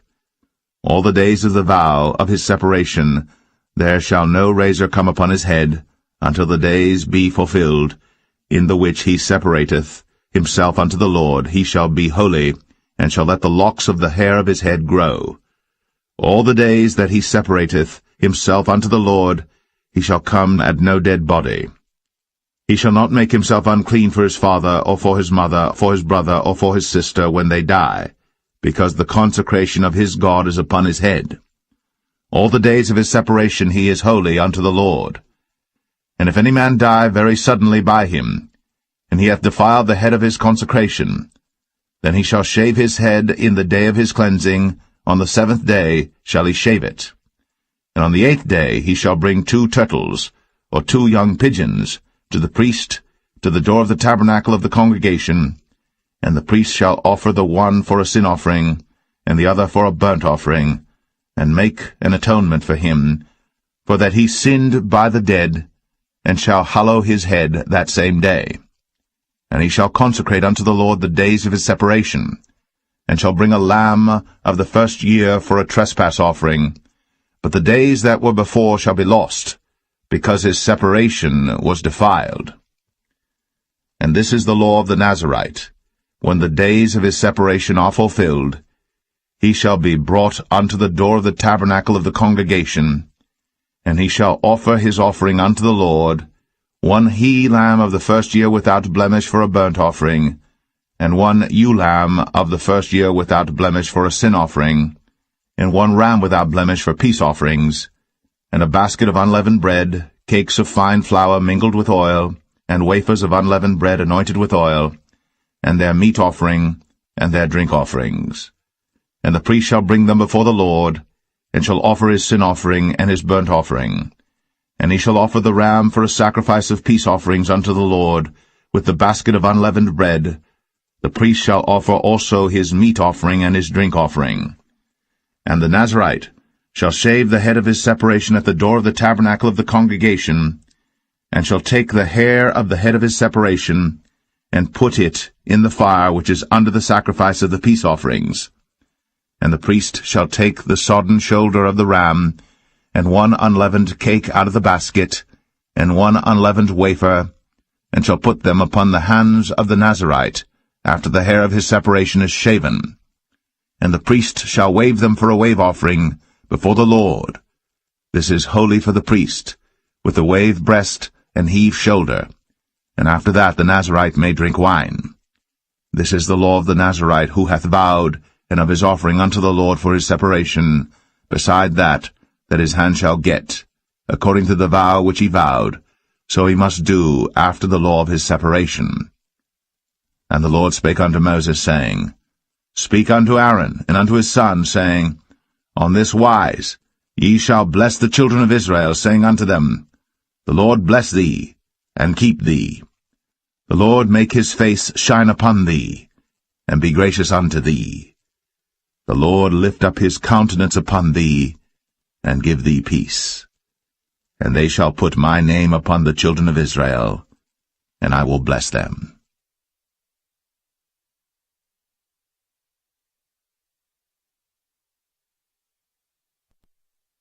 Number 7. And it came to pass on the day that Moses had fully set up the tabernacle, and had anointed it, and sanctified it, and all the instruments thereof, both the altar and all the vessels thereof, and had anointed them and sanctified them, that the princes of Israel, heads of the house of their fathers, who were the princes of the tribes, and were over them that were numbered, offered. And they brought their offering before the Lord, 6 covered wagons, and 12 oxen, a wagon for 2 of the princes, and for each one an ox. And they brought them before the tabernacle. And the Lord spake unto Moses, saying, Take it of them, that they may be to do the service of the tabernacle of the congregation, and thou shalt give them unto the Levites, to every man according to his service. And Moses took the wagons and the oxen, and gave them unto the Levites. 2 wagons and 4 oxen he gave unto the sons of Gershon, according to their service. And 4 wagons and 8 oxen he gave unto the sons of Merari, according unto their service, under the hand of Ithamar the son of Aaron the priest. But unto the sons of Kohath he gave none, because the service of the sanctuary belonging unto them was that they should bear upon their shoulders. And the princes offered for dedicating of the altar in the day that it was anointed, even the princes offered their offering before the altar. And the Lord said unto Moses, They shall offer their offering, each prince on his day, for the dedicating of the altar. And he that offered his offering the first day was Nahshon the son of Amminadab of the tribe of Judah. And his offering was 1 silver charger, the weight thereof was 130 shekels, 1 silver bowl of 70 shekels after the shekel of the sanctuary. Both of them were full of fine flour, mingled with oil, for a meat offering. 1 spoon of 10 shekels of gold, full of incense. 1 young bullock, 1 ram, 1 lamb of the first year, for a burnt offering. 1 kid of the goats for a sin offering, and for a sacrifice of peace offerings. 2 oxen, 5 rams, 5 he-goats, 5 lambs of the first year. This was the offering of Nahshon the son of Amminadab. On the 2nd day, Nathanael the son of Zuar, prince of Issachar, did offer. He offered for his offering 1 silver charger, the weight whereof was 130 shekels, 1 silver bowl of 70 shekels after the shekel of the sanctuary, both of them full of fine flour, mingled with oil, for a meat offering. 1 spoon of gold of 10 shekels, full of incense. 1 young bullock, 1 ram, 1 lamb of the first year, for a burnt offering. 1 kid of the goats for a sin offering. And for a sacrifice of peace offerings, 2 oxen, 5 rams, 5 he-goats, 5 lambs of the first year. This was the offering of Nathanael the son of Zuar. On the 3rd day, Eliab the son of Helon, prince of the children of Zebulun, did offer. His offering was 1 silver charger, the weight whereof was 130 shekels, 1 silver bowl of 70 shekels after the shekel of the sanctuary, both of them full of fine flour, mingled with oil, for a meat offering. 1 golden spoon of 10 shekels, full of incense. 1 young bullock, 1 ram, 1 lamb of the first year, for a burnt offering. 1 kid of the goats for a sin offering. And for a sacrifice of peace offerings, 2 oxen, 5 rams, 5 he-goats, 5 lambs of the first year. This was the offering of Eliab the son of Helon. On the 4th day, Eleazar the son of Shadur, prince of the children of Reuben, did offer. His offering was 1 silver charger of the weight of 130 shekels, 1 silver bowl of 70 shekels after the shekel of the sanctuary, both of them full of fine flour, mingled with oil, for a meat offering. 1 golden spoon of 10 shekels full of incense. 1 young bullock, 1 ram, 1 lamb of the first year for a burnt offering, 1 kid of the goats for a sin offering, and for a sacrifice of peace offerings 2 oxen, 5 rams, 5 he-goats, 5 lambs of the first year. This was the offering of Elizur, the son of Shadur. On the 5th day, Shelumiel, the son of Zerushadai, prince of the children of Simeon, did offer. His offering was 1 silver charger, the weight whereof was 130 shekels, 1 silver bowl of 70 shekels, after the shekel of the sanctuary, both of them full of fine flour mingled with oil for a meat offering, 1 golden spoon of 10 shekels full of incense, 1 young bullock, 1 ram, 1 lamb of the first year for a burnt offering, 1 kid of the goats for a sin offering, and for a sacrifice of peace offerings 2 oxen, 5 rams, 5 he-goats, 5 lambs of the first year. This was the offering of Shelumiel, the son of Zerushadai. On the 6th day, Eliasaph, the son of Deuel, prince of the children of Gad, offered. His offering was 1 silver charger of the weight of 130 shekels, a silver bowl of 70 shekels, after the shekel of the sanctuary, both of them full of fine flour mingled with oil for a meat offering, 1 golden spoon of 10 shekels full of incense, 1 young bullock, 1 ram, 1 lamb of the first year for a burnt offering, 1 kid of the goats for a sin offering, and for a sacrifice of peace offerings 2 oxen, 5 rams, 5 he-goats, 5 lambs of the first year. This was the offering of Eliasaph, the son of Deuel. On the 7th day, Elishama, the son of Ammihud, prince of the children of Ephraim, offered. His offering was 1 silver charger, the weight whereof was 130 shekels, 1 silver bowl of 70 shekels, after the shekel of the sanctuary, both of them full of fine flour mingled with oil for a meat offering, 1 golden spoon of 10 shekels full of incense, 1 young bullock, 1 ram, 1 lamb of the first year for a burnt offering, 1 kid of the goats for a sin offering, and for a sacrifice of peace offerings 2 oxen, 5 rams, 5 he-goats, 5 lambs of the first year. This was the offering of Elishama, the son of Ammihud. On the 8th day offered Gamaliel, the son of Pedahzur, prince of the children of Manasseh. His offering was 1 silver charger of the weight of 130 shekels, 1 silver bowl of 70 shekels, after the shekel of the sanctuary, both of them full of fine flour mingled with oil for a meat offering, 1 golden spoon of 10 shekels full of incense, 1 young bullock, 1 ram, 1 lamb of the first year for a burnt offering, 1 kid of the goats for a sin offering, and for a sacrifice of peace offerings 2 oxen, 5 rams, 5 he-goats, 5 lambs of the first year. This was the offering of Gamaliel, the son of Pedahzur. On the 9th day, Abidan, the son of Gideoni, prince of the children of Benjamin, offered. His offering was 1 silver charger, the weight whereof was 130 shekels, 1 silver bowl of 70 shekels, after the shekel of the sanctuary, both of them full of fine flour mingled with oil for a meat offering, 1 golden spoon of 10 shekels full of incense, 1 young bullock, 1 ram, 1 lamb of the first year for a burnt offering, 1 kid of the goats for a sin offering, and for a sacrifice of peace offerings 2 oxen, 5 rams, 5 he-goats, 5 lambs of the first year. This was the offering of Abidan, the son of Gideoni. On the 10th day, Ahiezer, the son of Ammishaddai, prince of the children of Dan, offered. His offering was 1 silver charger, the weight whereof was 130 shekels, 1 silver bowl of 70 shekels, after the shekel of the sanctuary, both of them full of fine flour mingled with oil for a meat offering, 1 golden spoon of 10 shekels full of incense, 1 young bullock, 1 ram, 1 lamb of the first year for a burnt offering, 1 kid of the goats for a sin offering, and for a sacrifice of peace offerings 2 oxen, 5 rams, 5 he-goats, 5 lambs of the first year. This was the offering of Ahiezer, the son of Ammishaddai. On the 11th day, Pagiel, the son of Ochran, prince of the children of Asher, offered. His offering was 1 silver charger, the weight whereof was 130 shekels, 1 silver bowl of 70 shekels, after the shekel of the sanctuary, both of them full of fine flour mingled with oil for a meat offering, 1 golden spoon of 10 shekels full of incense, 1 young bullock, 1 ram, 1 lamb of the first year for a burnt offering, 1 kid of the goats for a sin offering, and for a sacrifice of peace offerings 2 oxen, 5 rams, 5 he-goats, 5 lambs of the first year. This was the offering of Pagiel, the son of Ochran. On the 12th day, Ahira, the son of Anan, prince of the children of Naphtali, offered. His offering was 1 silver charger, the weight whereof was 130 shekels, 1 silver bowl of 70 shekels, after the shekel of the sanctuary, both of them full of fine flour mingled with oil for a meat offering, 1 golden spoon of 10 shekels full of incense, 1 young bullock, 1 ram, 1 lamb of the first year for a burnt offering, 1 kid of the goats for a sin offering, and for a sacrifice of peace offerings 2 oxen, 5 rams, 5 he-goats, 5 lambs of the first year. This was the offering of Ahira, the son of Anan. This was the dedication of the altar in the day when it was anointed by the princes of Israel.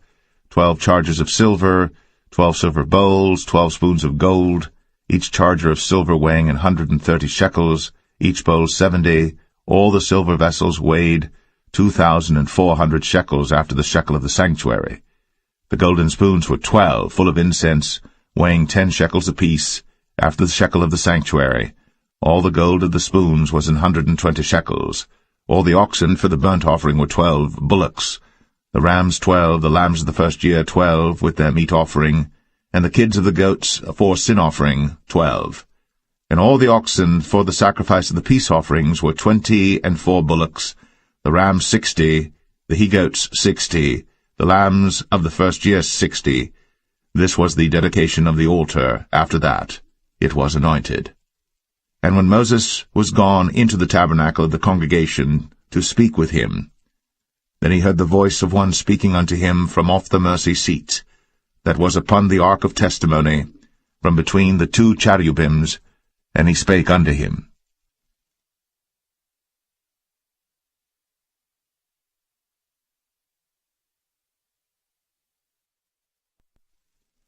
Numbers 8. And the Lord spake unto Moses, saying, Speak unto Aaron, and say unto him, When thou lightest the lamps, the 7 lamps shall give light over against the candlestick. And Aaron did so. He lighted the lamps thereof over against the candlestick, as the Lord commanded Moses.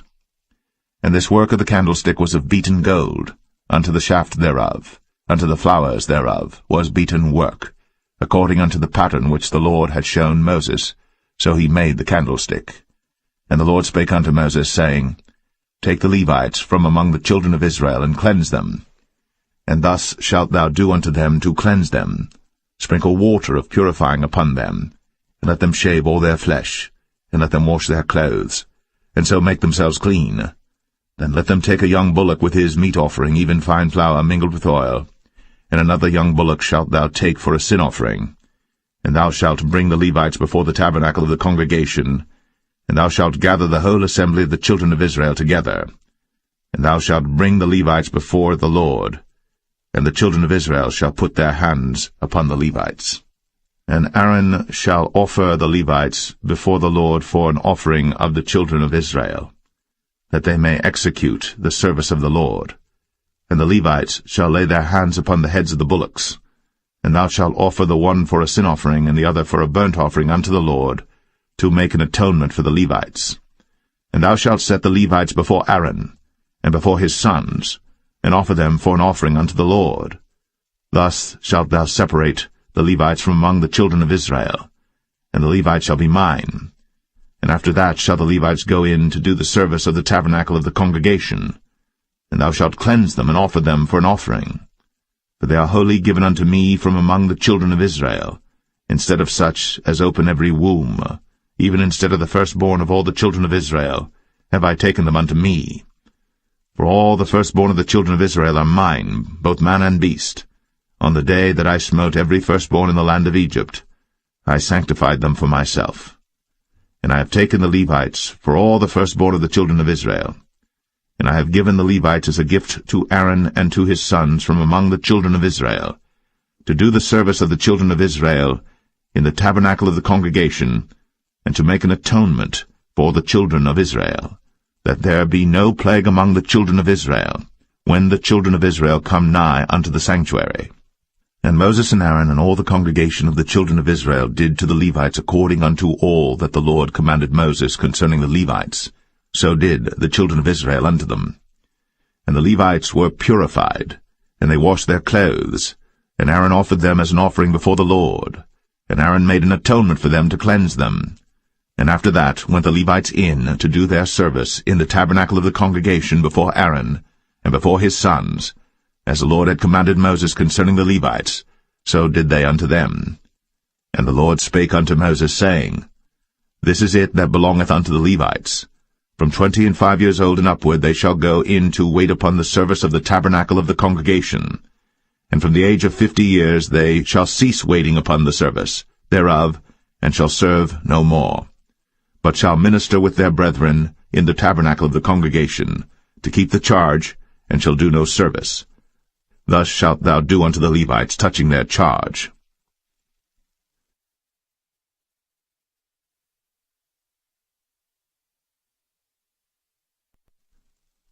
Numbers 9. And the Lord spake unto Moses in the wilderness of Sinai, in the 1st month of the 2nd year, after they were come out of the land of Egypt, saying, Let the children of Israel also keep the Passover at his appointed season. In the 14th day of this month, at even, ye shall keep it in his appointed season, according to all the rites of it, and according to all the ceremonies thereof, shall ye keep it. And Moses spake unto the children of Israel, that they should keep the Passover. And they kept the Passover on the 14th day of the 1st month, at even, in the wilderness of Sinai, according to all that the Lord commanded Moses, so did the children of Israel.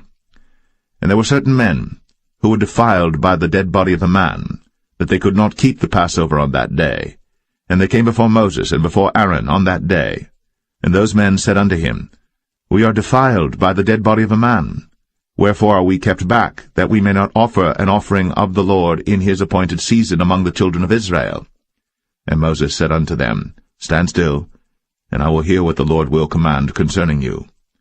And the Lord spake unto Moses, saying, Speak unto the children of Israel, saying, If any man of you or of your posterity shall be unclean by reason of a dead body, or be in a journey afar off, yet he shall keep the Passover unto the Lord. The 14th day of the 2nd month at even they shall keep it, and eat it with unleavened bread and bitter herbs. They shall leave none of it unto the morning, nor break any bone of it. According to all the ordinances of the Passover they shall keep it.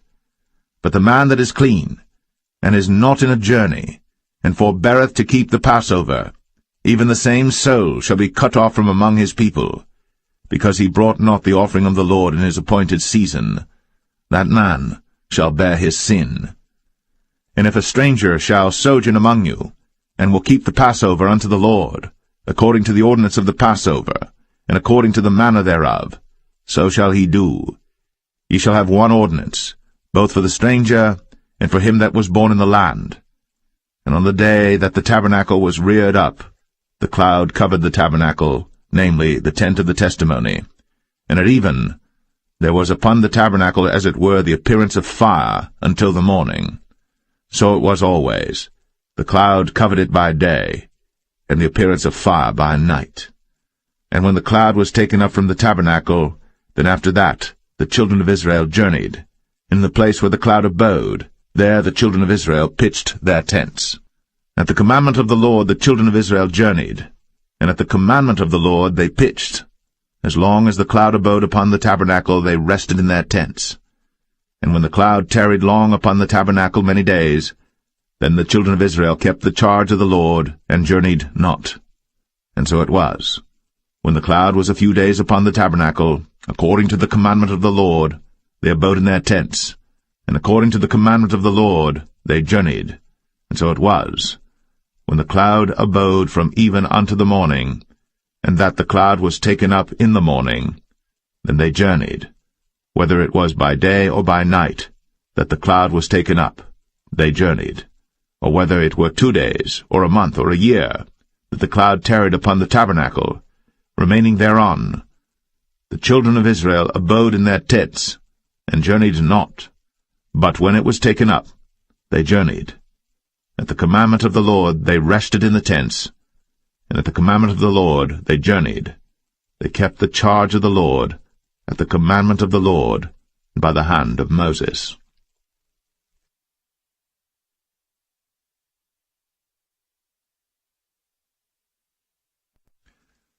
Numbers 10. And the Lord spake unto Moses, saying, Make thee 2 trumpets of silver. Of a whole piece shalt thou make them, that thou mayest use them for the calling of the assembly, and for the journeying of the camps. And when they shall blow with them, all the assembly shall assemble themselves to thee at the door of the tabernacle of the congregation. And if they blow but with 1 trumpet, then the princes, which are heads of the thousands of Israel, shall gather themselves unto thee. When ye blow an alarm, then the camps that lie on the east parts shall go forward. When ye blow an alarm the 2nd time, then the camps that lie on the south side shall take their journey, they shall blow an alarm for their journeys. But when the congregation is to be gathered together, ye shall blow, but ye shall not sound an alarm. And the sons of Aaron the priests shall blow with the trumpets, and they shall be to you for an ordinance forever throughout your generations. And if ye go to war in your land against the enemy that oppresseth you, then ye shall blow an alarm with the trumpets, and ye shall be remembered before the Lord your God, and ye shall be saved from your enemies. Also in the day of your gladness, and in your solemn days, in the beginnings of your months, ye shall blow with the trumpets over your burnt offerings, and over the sacrifices of your peace offerings, that they may be to you for a memorial before your God. I am the Lord your God. And it came to pass on the 20th day of the 2nd month, in the 2nd year, that the cloud was taken up from off the tabernacle of the testimony. And the children of Israel took their journeys out of the wilderness of Sinai, and the cloud rested in the wilderness of Paran. And they first took their journey according to the commandment of the Lord by the hand of Moses. In the first place went the standard of the camp of the children of Judah according to their armies, and over his host was Nahshon the son of Amminadab. And over the host of the tribe of the children of Issachar was Nethaniel the son of Zuar. And over the host of the tribe of the children of Zebulun was Eliab the son of Helon. And the tabernacle was taken down, and the sons of Gershon and the sons of Merari set forward, bearing the tabernacle. And the standard of the camp of Reuben set forward according to their armies. And over his host was Elizur the son of Shadur. And over the host of the tribe of the children of Simeon was Shelumiel the son of Zerushadai. And over the host of the tribe of the children of Gad was Eliasaph the son of Duel. And the Kohathites set forward, bearing the sanctuary, and the other did set up the tabernacle against they came. And the standard of the camp of the children of Ephraim set forward according to their armies, and over his host was Elishama the son of Ammihud. And over the host of the tribe of the children of Manasseh was Gamaliel the son of Pedazur. And over the host of the tribe of the children of Benjamin was Abidan the son of Gideoni. And the standard of the camp of the children of Dan set forward, which was the rearward of all the camps throughout their hosts. And over his host was Ahiezer the son of Ammishaddai. And over the host of the tribe of the children of Asher was Pagiel the son of Ochran. And over the host of the tribe of the children of Naphtali was Ahira the son of Enan. Thus were the journeyings of the children of Israel according to their armies, when they set forward. And Moses said unto Hobab the son of Raguel the Midianite, Moses' father-in-law, We are journeying unto the place of which the Lord said, I will give it you. Come thou with us, and we will do thee good. For the Lord hath spoken good concerning Israel. And he said unto him, I will not go, but I will depart to mine own land, and to my kindred. And he said, Leave us not, I pray thee, for as much as thou knowest how we are to encamp in the wilderness, and thou mayest be to us instead of eyes. And it shall be, if thou go with us, yea, it shall be that what goodness the Lord shall do unto us, the same will we do unto thee. And they departed from the mount of the Lord 3 days' journey. And the ark of the covenant of the Lord went before them in the 3 days' journey, to search out a resting place for them. And the cloud of the Lord was upon them by day, when they went out of the camp. And it came to pass, when the ark set forward, that Moses said, Rise up, Lord, and let thine enemies be scattered, and let them that hate thee flee before thee. And when it rested, he said, Return, O Lord, unto the many thousands of Israel.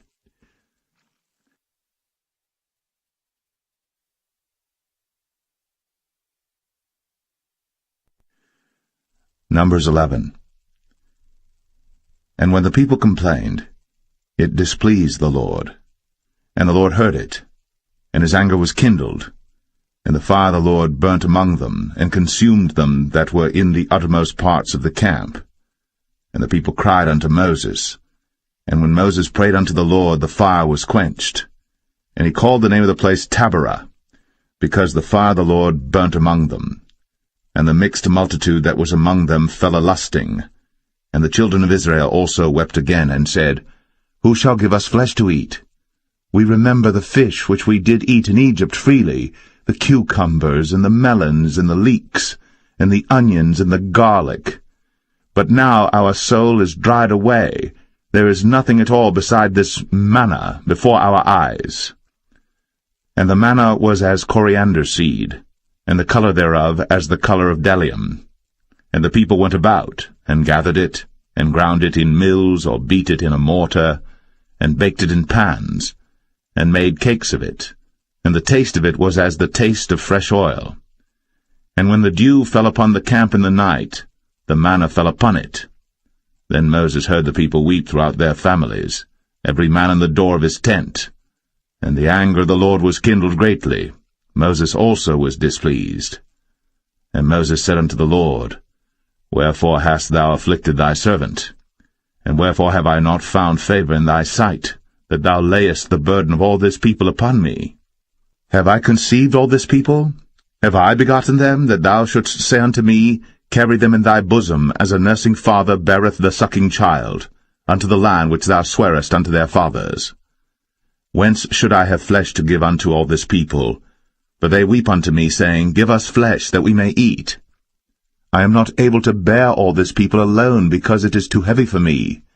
And if thou deal thus with me, kill me, I pray thee, out of hand, if I have found favor in thy sight, and let me not see my wretchedness. And the Lord said unto Moses, Gather unto me 70 men of the elders of Israel, whom thou knowest to be the elders of the people, and officers over them, and bring them unto the tabernacle of the congregation, that they may stand there with thee. And I will come down and talk with thee there.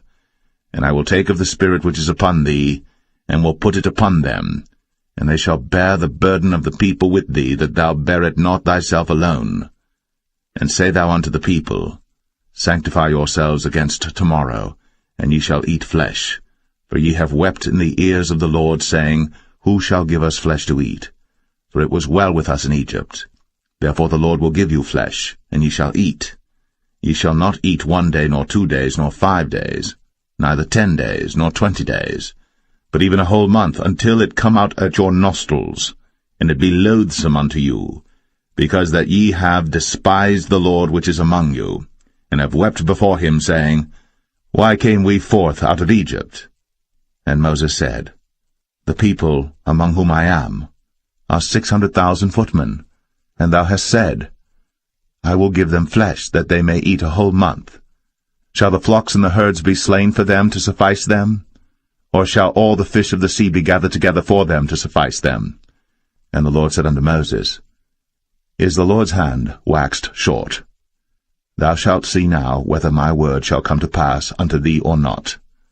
And Moses went out, and told the people the words of the Lord, and gathered the 70 men of the elders of the people, and set them round about the tabernacle. And the Lord came down in a cloud, and spake unto him, and took of the Spirit that was upon him, and gave it unto the 70 elders. And it came to pass that, when the Spirit rested upon them, they prophesied, and did not cease. But there remained 2 of the men in the camp. The name of the one was Eldad, and the name of the other Medad. And the Spirit rested upon them, and they were of them that were written, but went not out unto the tabernacle, and they prophesied in the camp. And there ran a young man, and told Moses, and said, Eldad and Medad do prophesy in the camp. And Joshua the son of Nun, the servant of Moses, one of his young men, answered and said, My lord Moses, forbid them. And Moses said unto him, Enviest thou for my sake? Would God that all the Lord's people were prophets, and that the Lord would put his Spirit upon them. And Moses gat him into the camp, he and the elders of Israel. And there went forth a wind from the Lord, and brought quails from the sea, and let them fall by the camp, as it were a day's journey on this side, and as it were a day's journey on the other side, round about the camp, and as it were 2 cubits high upon the face of the earth. And the people stood up all that day, and all that night, and all the next day. And they gathered the quails, he that gathered least gathered 10 homers, and they spread them all abroad for themselves round about the camp. And while the flesh was yet between their teeth, ere it was chewed, the wrath of the Lord was kindled against the people, and the Lord smote the people with a very great plague. And he called the name of that place Kibroth Hattaavah, because there they buried the people that lusted. And the people journeyed from Kibroth-Hattaavah unto Hazeroth, and abode at Hazeroth.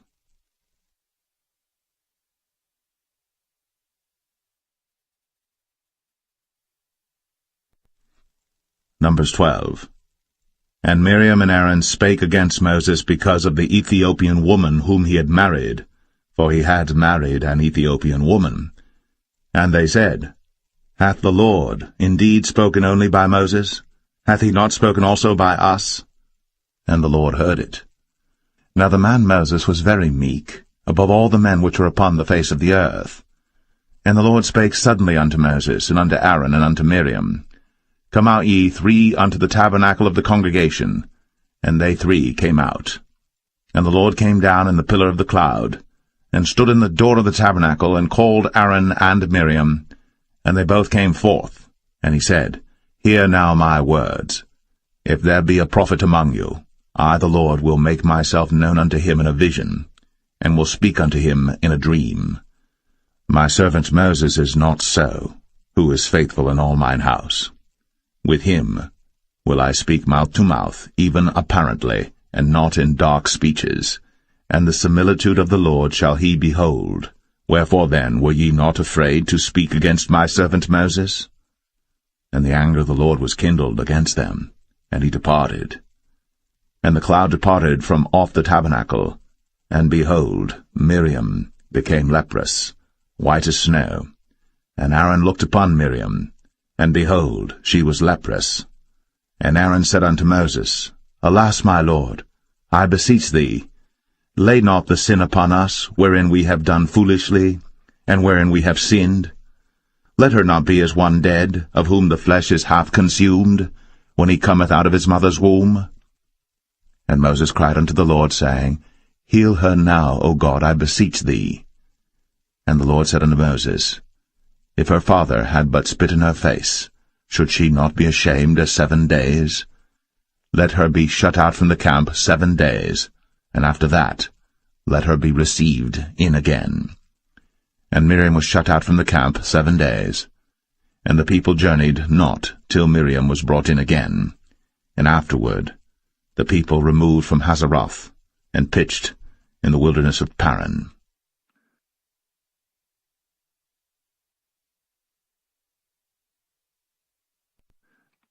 Numbers 13.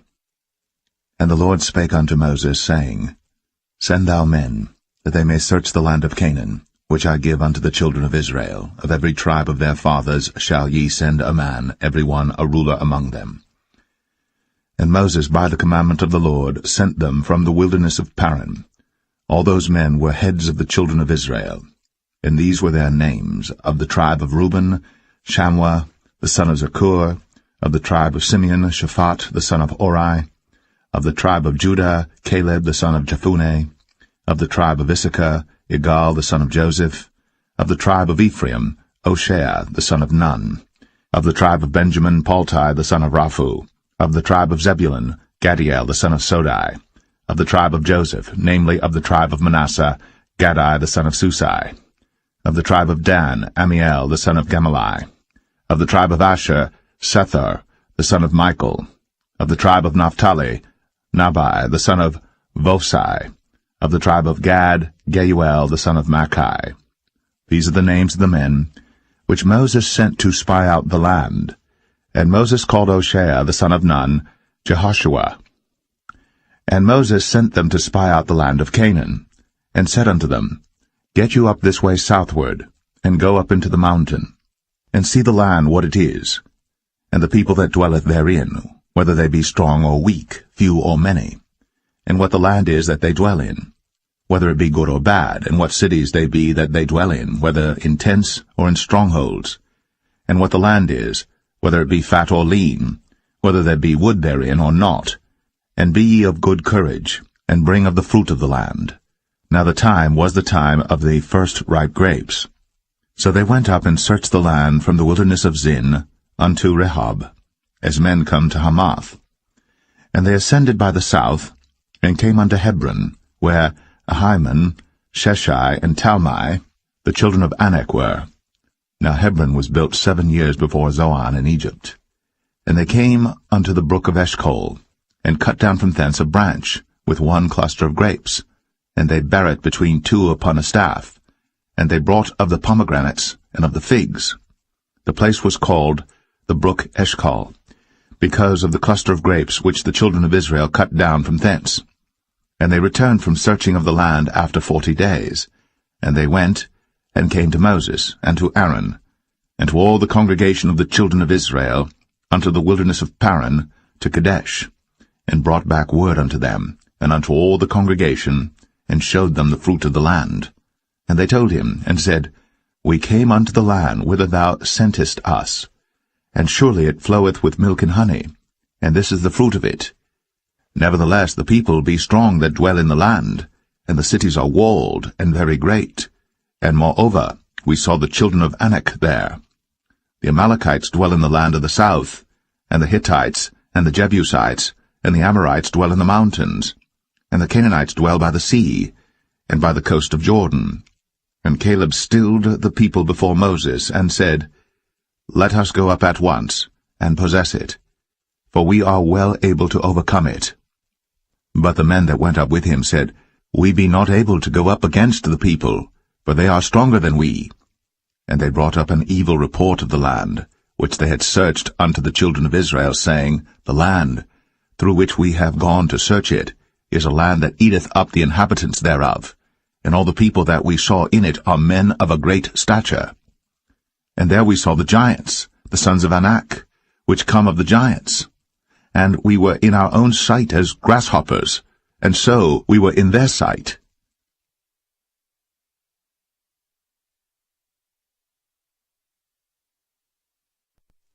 Numbers 14. And all the congregation lifted up their voice, and cried, and the people wept that night. And all the children of Israel murmured against Moses, and against Aaron. And the whole congregation said unto them, Would God that we had died in the land of Egypt, or would God we had died in this wilderness? And wherefore hath the Lord brought us unto this land, to fall by the sword, that our wives and our children should be a prey?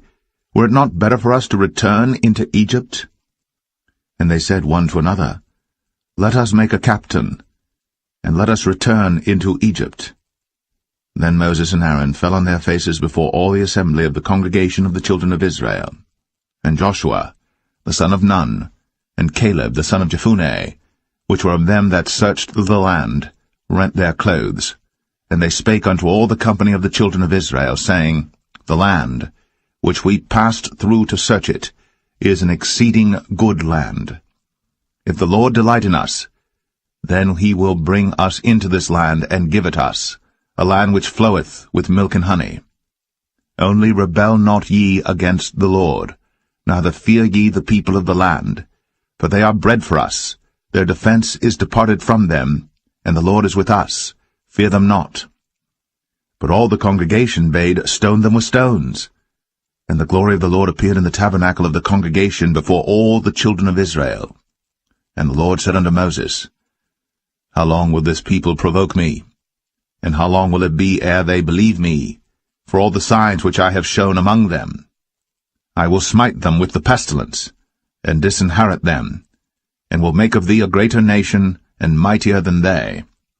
And Moses said unto the Lord, Then the Egyptians shall hear it, for thou broughtest up this people in thy might from among them, and they will tell it to the inhabitants of this land. For they have heard that thou, Lord, art among this people, that thou, Lord, art seen face to face, and that thy cloud standeth over them, and that thou goest before them by daytime in a pillar of a cloud, and in a pillar of fire by night. Now if thou shalt kill all this people as one man, then the nations which have heard the fame of thee will speak, saying, Because the Lord was not able to bring this people into the land which he sware unto them, therefore he hath slain them in the wilderness.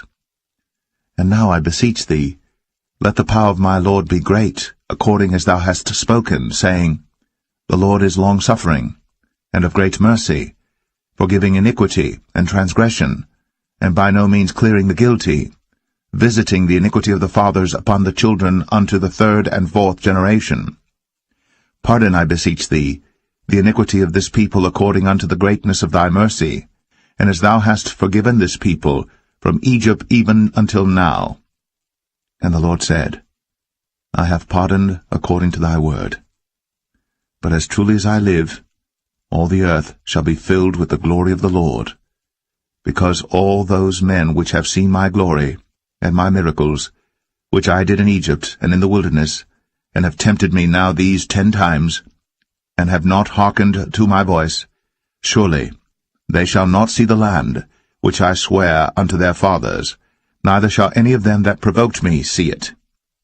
But my servant Caleb, because he had another spirit with him, and hath followed me fully, him will I bring into the land whereinto he went, and his seed shall possess it.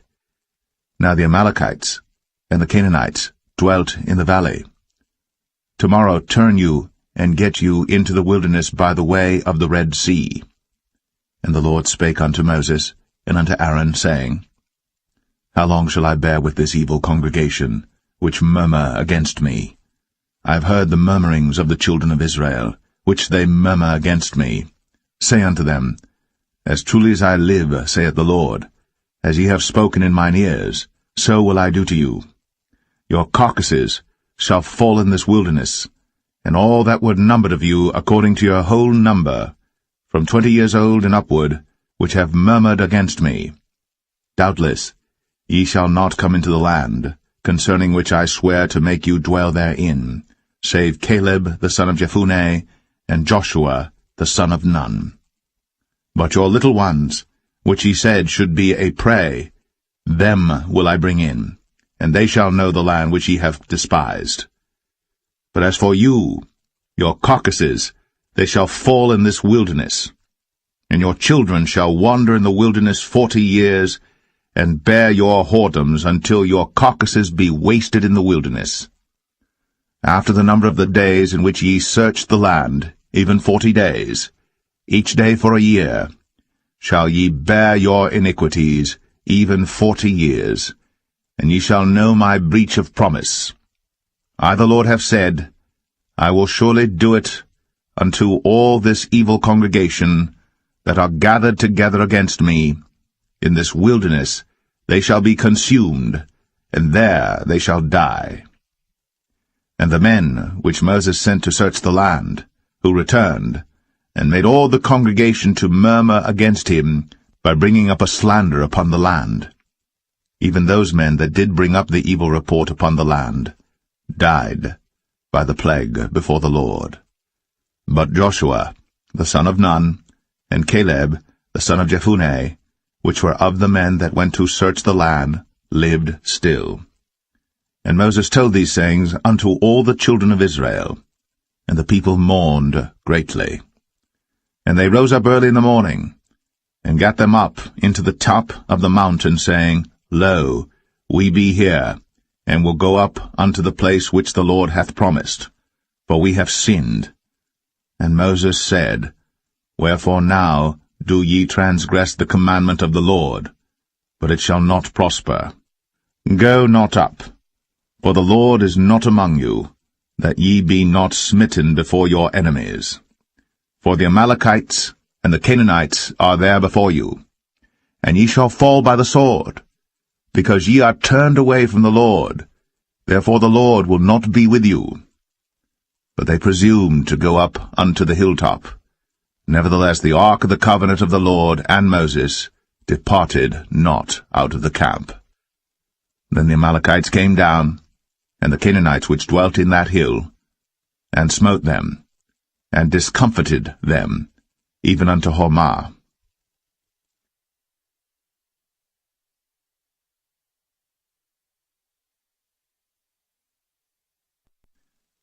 Numbers 15. And the Lord spake unto Moses, saying, Speak unto the children of Israel, and say unto them, When ye be come into the land of your habitations, which I give unto you, and will make an offering by fire unto the Lord, a burnt offering, or a sacrifice in performing a vow, or in a freewill offering, or in your solemn feasts, to make a sweet savour unto the Lord, of the herd or of the flock. Then shall he that offereth his offering unto the Lord bring a meat offering of 1/10 deal of flour mingled with the 4th part of an hin of oil, and the 4th part of an hin of wine for a drink offering shalt thou prepare with the burnt offering or sacrifice for 1 lamb. Or for a ram thou shalt prepare for a meat offering 2/10 deals of flour mingled with the 3rd part of an hin of oil. And for a drink offering thou shalt offer the 3rd part of an hin of wine for a sweet savour unto the Lord. And when thou preparest a bullock for a burnt offering, or for a sacrifice in performing a vow, or peace offerings unto the Lord, then shall he bring with a bullock a meat offering of 3/10 deals of flour mingled with 1/2 an hin of oil. And thou shalt bring for a drink offering 1/2 an hin of wine, for an offering made by fire, of a sweet savour unto the Lord. Thus shall it be done for 1 bullock, or for 1 ram, or for a lamb, or a kid, according to the number that ye shall prepare. So shall ye do to every one according to their number. All that are born of the country shall do these things after this manner, in offering an offering made by fire, of a sweet savour unto the Lord. And if a stranger sojourn with you, or whosoever be among you in your generations, and will offer an offering made by fire, of a sweet savour unto the Lord, as ye do, so he shall do. 1 ordinance shall be both for you of the congregation, and also for the stranger that sojourneth with you, an ordinance for ever in your generations, as ye are, so shall the stranger be before the Lord. 1 law and 1 manner shall be for you, and for the stranger that sojourneth with you. And the Lord spake unto Moses, saying, Speak unto the children of Israel, and say unto them, When ye come into the land whither I bring you, then it shall be that when ye eat of the bread of the land, ye shall offer up an heave offering unto the Lord. Ye shall offer up a cake of the first of your dough for an heave offering. As ye do the heave offering of the threshing floor, so shall ye heave it. Of the first of your dough ye shall give unto the Lord an heave offering in your generations. And if ye have erred, and not observed all these commandments which the Lord hath spoken unto Moses, even all that the Lord hath commanded you by the hand of Moses, from the day that the Lord commanded Moses, and henceforward among your generations, then it shall be, if aught be committed by ignorance without the knowledge of the congregation, that all the congregation shall offer 1 young bullock for a burnt offering, for a sweet savour unto the Lord, with his meat offering and his drink offering, according to the manner, and 1 kid of the goats for a sin offering. And the priest shall make an atonement for all the congregation of the children of Israel, and shall be forgiven them, for it is ignorance, and they shall bring their offering, a sacrifice made by fire unto the Lord, and their sin offering before the Lord, for their ignorance. And it shall be forgiven all the congregation of the children of Israel, and the stranger that sojourneth among them, seeing all the people were in ignorance. And if any soul sin through ignorance, then he shall bring a she-goat of the first year for sin offering, and the priest shall make an atonement for the soul that sinneth ignorantly. When he sinneth by ignorance before the Lord, to make an atonement for him, and it shall be forgiven him. Ye shall have 1 law for him that sinneth through ignorance, both for him that is born among the children of Israel, and for the stranger that sojourneth among them. But the soul that doeth aught presumptuously, whether he be born in the land or a stranger, the same reproacheth the Lord, and that soul shall be cut off from among his people, because he hath despised the word of the Lord, and hath broken his commandment. That soul shall utterly be cut off. His iniquity shall be upon him. And while the children of Israel were in the wilderness, they found a man that gathered sticks upon the Sabbath day.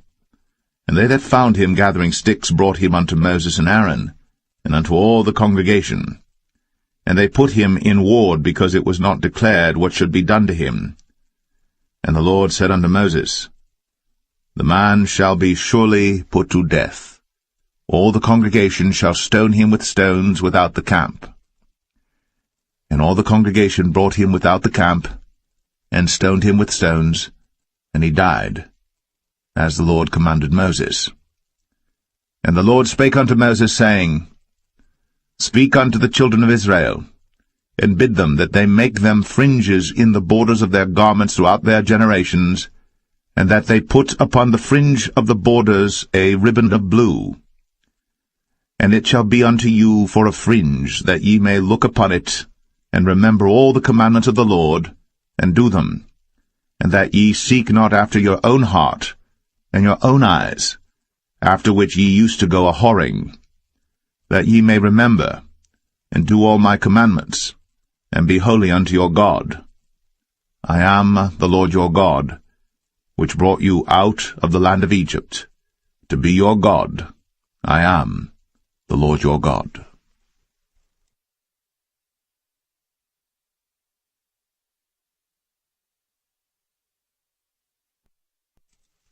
Numbers 16. Now Korah the son of Izhar, the son of Kohath, the son of Levi, and Dathan and Abiram, the sons of Eliab, and On, the son of Paulett, sons of Reuben, took men. And they rose up before Moses with certain of the children of Israel, 250 princes of the assembly, famous in the congregation, men of renown. And they gathered themselves together against Moses and against Aaron, and said unto them, Ye take too much upon you, seeing all the congregation are holy, every one of them, and the Lord is among them. Wherefore then lift ye up yourselves above the congregation of the Lord. And when Moses heard it, he fell upon his face. And he spake unto Korah, and unto all his company, saying, Even tomorrow the Lord will show who are his, and who is holy, and will cause him to come near unto him. Even him whom he hath chosen will he cause to come near unto him. This do, take your censers, Korah, and all his company, and put fire therein, and put incense in them before the Lord tomorrow. And it shall be, that the man whom the Lord doth choose, he shall be holy. Ye take too much upon you, ye sons of Levi. And Moses said unto Korah, Hear, I pray you, ye sons of Levi. Seemeth it but a small thing unto you, that the God of Israel hath separated you from the congregation of Israel, to bring you near to himself, to do the service of the tabernacle of the Lord, and to stand before the congregation to minister unto them? And he hath brought thee near to him, and all thy brethren, the sons of Levi, with thee. And seek ye the priesthood also? For which cause both thou and all thy company are gathered together against the Lord? And what is Aaron, that ye murmur against him? And Moses sent to call Dathan and Abiram, the sons of Eliab, which said, We will not come up. Is it a small thing that thou hast brought us up out of a land that floweth with milk and honey, to kill us in the wilderness, except thou make thyself altogether a prince over us? Moreover, thou hast not brought us into a land that floweth with milk and honey, or given us inheritance of fields and vineyards. Wilt thou put out the eyes of these men? We will not come up. And Moses was very wroth, and said unto the Lord, Respect not thou their offering. I have not taken one ass from them, neither have I hurt one of them. And Moses said unto Korah, Be thou and all thy company before the Lord, thou and they, and Aaron, tomorrow. And take every man his censer, and put incense in them, and bring ye before the Lord every man his censer, 250 censers, thou also, and Aaron, each of you his censer. And they took every man his censer, and put fire in them, and laid incense thereon, and stood in the door of the tabernacle of the congregation with Moses and Aaron. And Korah gathered all the congregation against them unto the door of the tabernacle of the congregation. And the glory of the Lord appeared unto all the congregation. And the Lord spake unto Moses and unto Aaron, saying, Separate yourselves from among this congregation, that I may consume them in a moment.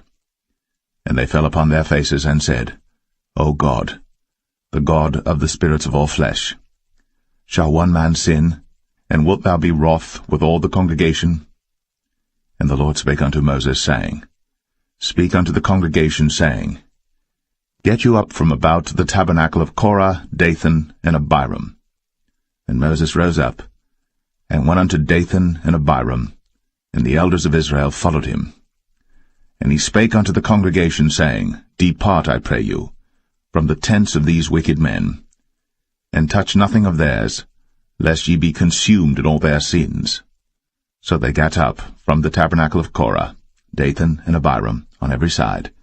And Dathan and Abiram came out, and stood in the door of their tents, and their wives and their sons, and their little children. And Moses said, Hereby ye shall know that the Lord hath sent me to do all these works, for I have not done them of mine own mind. If these men die the common death of all men, or if they be visited after the visitation of all men, then the Lord hath not sent me. But if the Lord make a new thing, and the earth open her mouth, and swallow them up, with all that appertain unto them, and they go down quick into the pit, then ye shall understand that these men have provoked the Lord. And it came to pass, as he had made an end of speaking all these words, that the ground clave asunder that was under them, and the earth opened her mouth, and swallowed them up, and their houses, and all the men that appertained unto Korah, and all their goods. They and all that appertained to them went down alive into the pit, and the earth closed upon them, and they perished from among the congregation. And all Israel that were round about them fled at the cry of them, for they said, Lest the earth swallow us up also. And there came out a fire from the Lord, and consumed the 250 men that offered incense. And the Lord spake unto Moses, saying, Speak unto Eleazar, the son of Aaron the priest, that he take up the censers out of the burning, and scatter thou the fire yonder, for they are hallowed. The censers of these sinners against their own souls, let them make them broad plates for a covering of the altar, for they offered them before the Lord. Therefore they are hallowed, and they shall be a sign unto the children of Israel. And Eleazar the priest took the brazen censers wherewith they that were burnt had offered, and they were made broad plates for a covering of the altar, to be a memorial unto the children of Israel, that no stranger which is not of the seed of Aaron come near to offer incense before the Lord, that he be not as Korah, and as his company, as the Lord said to him by the hand of Moses. But on the morrow all the congregation of the children of Israel murmured against Moses, and against Aaron, saying, Ye have killed the people of the Lord. And it came to pass, when the congregation was gathered against Moses and against Aaron, that they looked toward the tabernacle of the congregation, and behold, the cloud covered it, and the glory of the Lord appeared. And Moses and Aaron came before the tabernacle of the congregation. And the Lord spake unto Moses, saying, Get you up from among this congregation, that I may consume them as in a moment. And they fell upon their faces. And Moses said unto Aaron, Take a censer, and put fire therein from off the altar, and put on incense, and go quickly unto the congregation, and make an atonement for them. For there is wrath gone out from the Lord, the plague is begun. And Aaron took as Moses commanded, and ran into the midst of the congregation, and behold, the plague was begun among the people. And he put on incense, and made an atonement for the people. And he stood between the dead and the living, and the plague was stayed. Now they that died in the plague were 14,700, beside them that died about the matter of Korah. And Aaron returned unto Moses, unto the door of the tabernacle of the congregation, and the plague was stayed.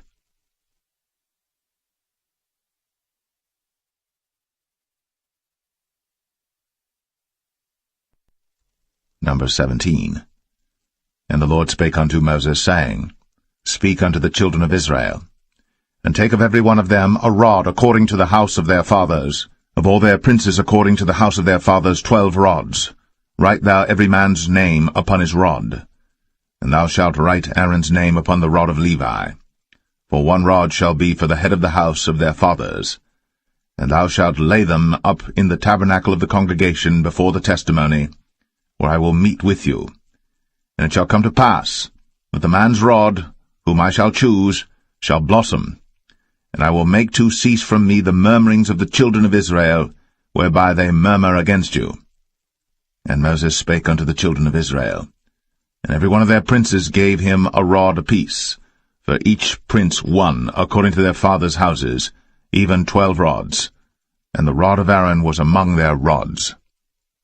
And Moses laid up the rods before the Lord in the tabernacle of witness. And it came to pass that on the morrow Moses went into the tabernacle of witness, and behold, the rod of Aaron for the house of Levi was budded, and brought forth buds, and bloomed blossoms, and yielded almonds. And Moses brought out all the rods from before the Lord unto all the children of Israel.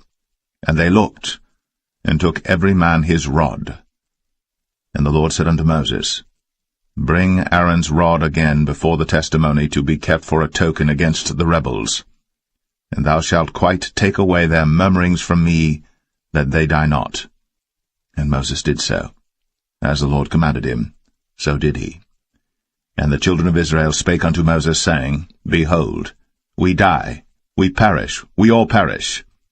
Whosoever cometh anything near unto the tabernacle of the Lord shall die. Shall we be consumed with dying?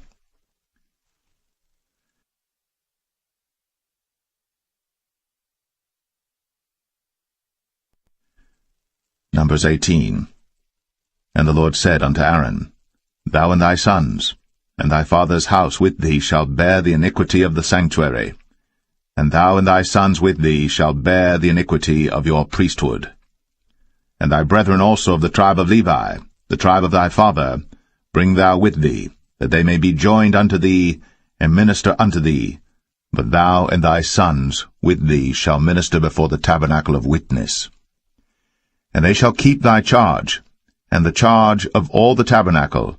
Only they shall not come nigh the vessels of the sanctuary and the altar, that neither they nor ye also die. And they shall be joined unto thee, and keep the charge of the tabernacle of the congregation, for all the service of the tabernacle. And a stranger shall not come nigh unto you. And ye shall keep the charge of the sanctuary, and the charge of the altar, that there be no wrath any more upon the children of Israel.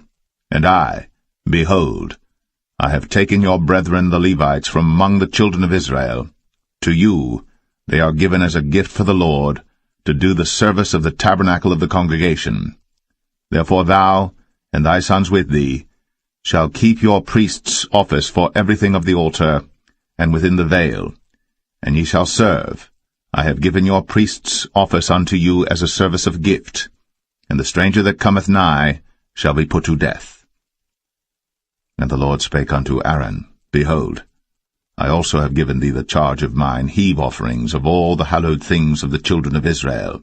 Unto thee have I given them by reason of the anointing, and to thy sons by an ordinance for ever. This shall be thine of the most holy things, reserved from the fire, every oblation of theirs, every meat offering of theirs, and every sin offering of theirs, and every trespass offering of theirs, which they shall render unto me, shall be most holy for thee, and for thy sons. In the most holy place shalt thou eat it, every male shall eat it. It shall be holy unto thee. And this is thine, the heave offering of their gift, with all the wave offerings of the children of Israel. I have given them unto thee, and to thy sons and to thy daughters with thee, by a statute for ever. Every one that is clean in thy house shall eat of it. All the best of the oil, all the best of the wine, and of the wheat, the first fruits of them which they shall offer unto the Lord, them have I given thee. And whatsoever is first ripe in the land, which they shall bring unto the Lord, shall be thine. Every one that is clean in thine house shall eat of it. Everything devoted in Israel shall be thine. Everything that openeth the matrix in all flesh, which they bring unto the Lord, whether it be of men or beasts, shall be thine. Nevertheless, the firstborn of man shalt thou surely redeem, and the firstling of unclean beasts shalt thou redeem. And those that are to be redeemed from a month old shalt thou redeem, according to thine estimation, for the money of 5 shekels, after the shekel of the sanctuary, which is 20 gerahs. But the firstling of a cow, or the firstling of a sheep, or the firstling of a goat, thou shalt not redeem. They are holy. Thou shalt sprinkle their blood upon the altar, and shalt burn their fat for an offering made by fire, for a sweet savour unto the Lord. And the flesh of them shall be thine, as the wave breast and as the right shoulder are thine. All the heave offerings of the holy things which the children of Israel offer unto the Lord have I given thee, and thy sons and thy daughters with thee, by a statute for ever. It is a covenant of salt for ever before the Lord unto thee, and to thy seed with thee.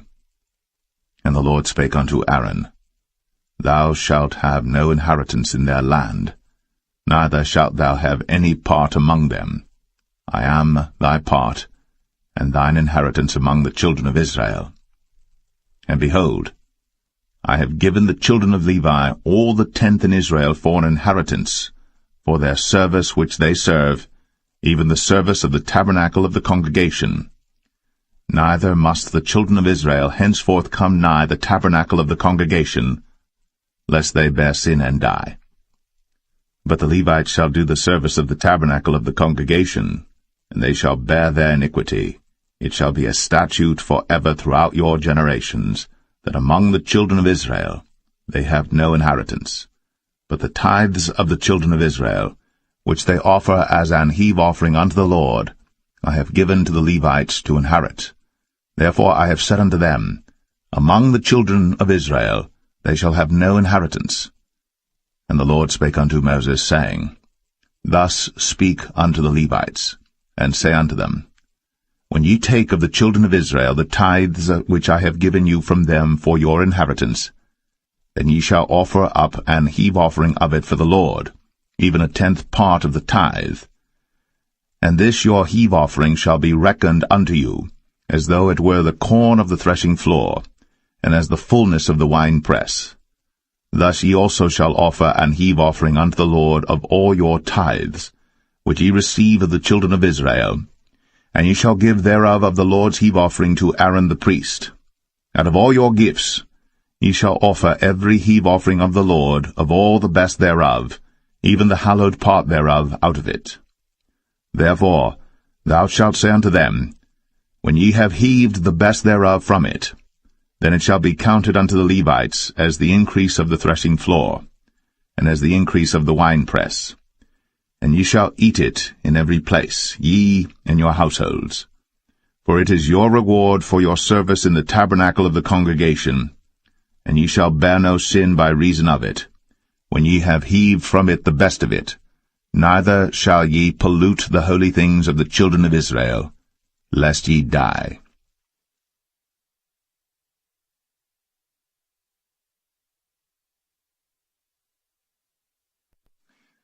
Numbers 19. And the Lord spake unto Moses and unto Aaron, saying, This is the ordinance of the law which the Lord hath commanded, saying, Speak unto the children of Israel, that they bring thee a red heifer without spot, wherein is no blemish, and upon which never came yoke. And ye shall give her unto Eleazar the priest, that he may bring her forth without the camp, and one shall slay her before his face. And Eleazar the priest shall take of her blood with his finger, and sprinkle of her blood directly before the tabernacle of the congregation 7 times. And one shall burn the heifer in his sight, her skin and her flesh, and her blood, with her dung shall he burn. And the priest shall take cedar wood and hyssop, and scarlet, and cast it into the midst of the burning of the heifer. Then the priest shall wash his clothes, and he shall bathe his flesh in water, and afterward he shall come into the camp, and the priest shall be unclean until the even. And he that burneth her shall wash his clothes in water, and bathe his flesh in water, and shall be unclean until the even. And the man that is clean shall gather up the ashes of the heifer, and lay them up without the camp in a clean place. And it shall be kept for the congregation of the children of Israel for a water of separation. It is a purification for sin. And he that gathereth the ashes of the heifer shall wash his clothes, and be unclean until the even. And it shall be unto the children of Israel, and unto the stranger that sojourneth among them, for a statute for ever. He that toucheth the dead body of any man shall be unclean 7 days. He shall purify himself with it on the 3rd day, and on the 7th day he shall be clean. But if he purify not himself the 3rd day, then the 7th day he shall not be clean. Whosoever toucheth the dead body of any man that is dead, and purifieth not himself, defileth the tabernacle of the Lord, and that soul shall be cut off from Israel, because the water of separation was not sprinkled upon him. He shall be unclean, his uncleanness is yet upon him. This is the law when a man dieth in a tent. All that come into the tent, and all that is in the tent, shall be unclean 7 days. And every open vessel, which hath no covering bound upon it, is unclean. And whosoever toucheth one that is slain with a sword in the open fields, or a dead body, or a bone of a man, or a grave, shall be unclean 7 days. And for an unclean person, they shall take of the ashes of the burnt heifer, of purification for sin, and running water shall be put thereto in a vessel. And a clean person shall take hyssop, and dip it in the water, and sprinkle it upon the tent, and upon all the vessels, and upon the persons that were there, and upon him that touched a bone, or one slain, or one dead, or a grave. And the clean person shall sprinkle upon the unclean on the 3rd day, and on the 7th day. And on the 7th day he shall purify himself, and wash his clothes, and bathe himself in water, and shall be clean at even. But the man that shall be unclean, and shall not purify himself, that soul shall be cut off from among the congregation, because he hath defiled the sanctuary of the Lord. The water of separation hath not been sprinkled upon him. He is unclean. And it shall be a perpetual statute unto them, that he that sprinkleth the water of separation shall wash his clothes, and he that toucheth the water of separation shall be unclean until even. And whatsoever the unclean person toucheth shall be unclean, and the soul that toucheth it shall be unclean until even.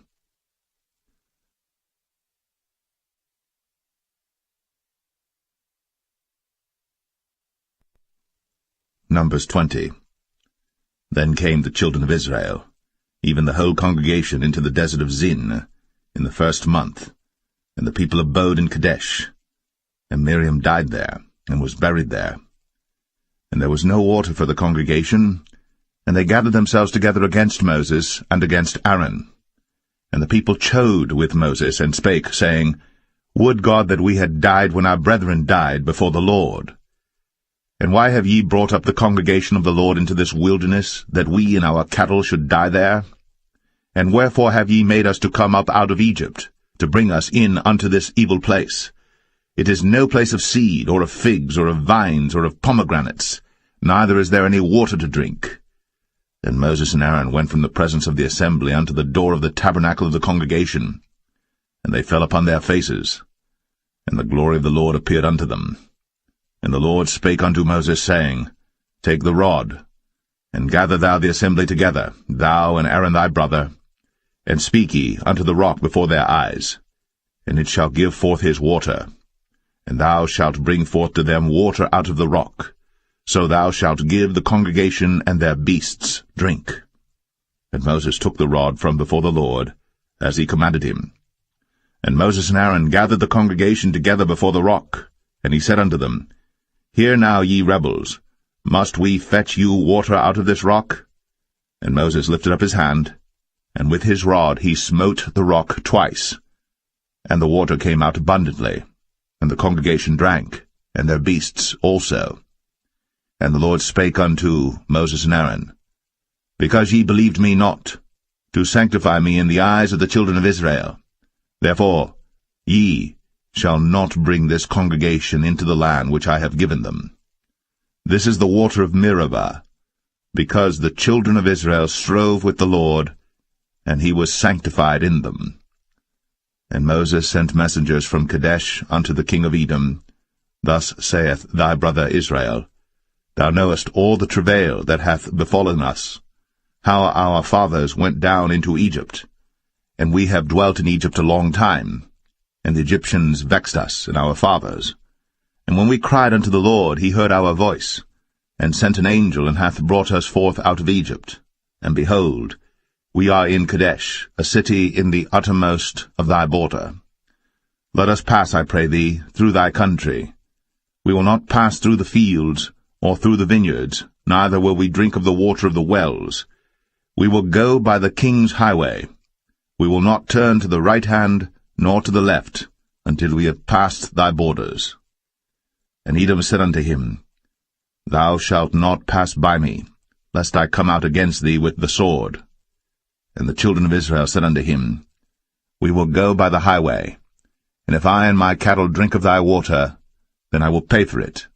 I will only, without doing anything else, go through on my feet. And he said, Thou shalt not go through. And Edom came out against him with much people, and with a strong hand. Thus Edom refused to give Israel passage through his border, wherefore Israel turned away from him. And the children of Israel, even the whole congregation, journeyed from Kadesh, and came unto Mount Or. And the Lord spake unto Moses and Aaron in Mount Or, by the coast of the land of Edom, saying, Aaron shall be gathered unto his people, for he shall not enter into the land which I have given unto the children of Israel, because ye rebelled against my word at the water of Meribah. Take Aaron and Eleazar his son, and bring them up unto Mount Or, and strip Aaron of his garments, and put them upon Eleazar his son, and Aaron shall be gathered unto his people, and shall die there. And Moses did as the Lord commanded, and they went up into Mount Or in the sight of all the congregation. And Moses stripped Aaron of his garments, and put them upon Eleazar his son, and Aaron died there in the top of the mount. And Moses and Eleazar came down from the mount. And when all the congregation saw that Aaron was dead, they mourned for Aaron 30 days, even all the house of Israel.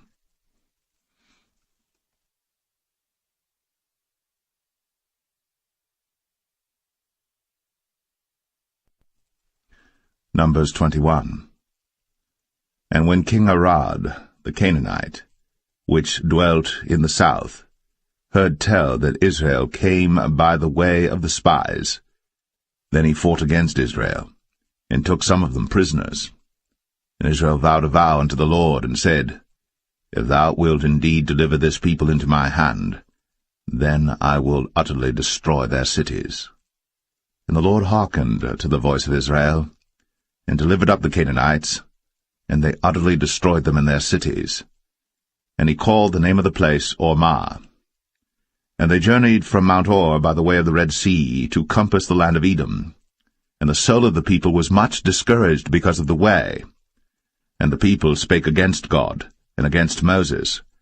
Wherefore have ye brought us up out of Egypt to die in the wilderness? For there is no bread, neither is there any water, and our soul loatheth this light bread. And the Lord sent fiery serpents among the people, and they bit the people, and much people of Israel died. Therefore the people came to Moses and said, We have sinned, for we have spoken against the Lord, and against thee.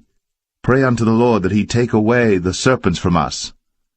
And Moses prayed for the people. And the Lord said unto Moses, Make thee a fiery serpent, and set it upon a pole. And it shall come to pass, that every one that is bitten, when he looketh upon it, shall live. And Moses made a serpent of brass, and put it upon a pole.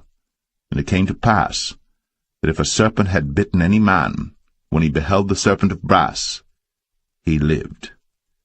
And the children of Israel set forward, and pitched in Oboth. And they journeyed from Oboth, and pitched at Ije-Abarim, in the wilderness which is before Moab, toward the sunrising. From thence they removed, and pitched in the valley of Zered. From thence they removed, and pitched on the other side of Arnon, which is in the wilderness that cometh out of the coasts of the Amorites. For Arnon is the border of Moab, between Moab and the Amorites. Wherefore it is said in the book of the wars of the Lord, what he did in the Red Sea, and in the brooks of Arnon, and at the stream of the brooks that goeth down to the dwelling of Ar, and lieth upon the border of Moab. And from thence they went to Beer, that is the well whereof the Lord spake unto Moses, Gather the people together, and I will give them water. Then Israel sang this song, Spring up, O well, sing ye unto it. The princes digged the well, the nobles of the people digged it, by the direction of the lawgiver, with their staves. And from the wilderness they went to Mattanah, and from Mattanah to Nahaliel, and from Nahaliel to Bamoth, and from Bamoth in the valley, that is in the country of Moab, to the top of Pisgah, which looketh toward Jeshimon. And Israel sent messengers unto Sihon, king of the Amorites, saying, Let me pass through thy land. We will not turn into the fields or into the vineyards, we will not drink of the waters of the well, but we will go along by the king's highway until we be past thy borders. And Sihon would not suffer Israel to pass through his border. But Sihon gathered all his people together, and went out against Israel into the wilderness. And he came to Jahaz, and fought against Israel. And Israel smote him with the edge of the sword, and possessed his land from Arnon unto Jabbok, even unto the children of Ammon. For the border of the children of Ammon was strong. And Israel took all these cities, and Israel dwelt in all the cities of the Amorites, in Heshbon, in all the villages thereof. For Heshbon was the city of Sihon the king of the Amorites, who had fought against the former king of Moab, and taken all his land out of his hand even unto Arnon. Wherefore they that speak in Proverbs say, Come into Heshbon, let the city of Sihon be built and prepared. For there is a fire gone out of Heshbon, a flame from the city of Sihon. It hath consumed Ar of Moab, and the lords of the high places of Arnon. Woe to thee, Moab! Thou art undone, O people of Chemosh. He hath given his sons that escaped, and his daughters, into captivity unto Sihon king of the Amorites. We have shot at them. Heshbon is perished even unto Dibon, and we have laid them waste even unto Nephah, which reacheth unto Medeba. Thus Israel dwelt in the land of the Amorites. And Moses sent to spy out Jazer, and they took the villages thereof, and drove out the Amorites that were there. And they turned, and went up by the way of Bashan, and Og the king of Bashan went out against them, he and all his people, to the battle at Edrei. And the Lord said unto Moses, Fear him not, for I have delivered him into thy hand, and all his people and his land. And thou shalt do to him as thou didst unto Sihon king of the Amorites, which dwelt at Heshbon. So they smote him, and his sons, and all his people, until there was none left him alive, and they possessed his land.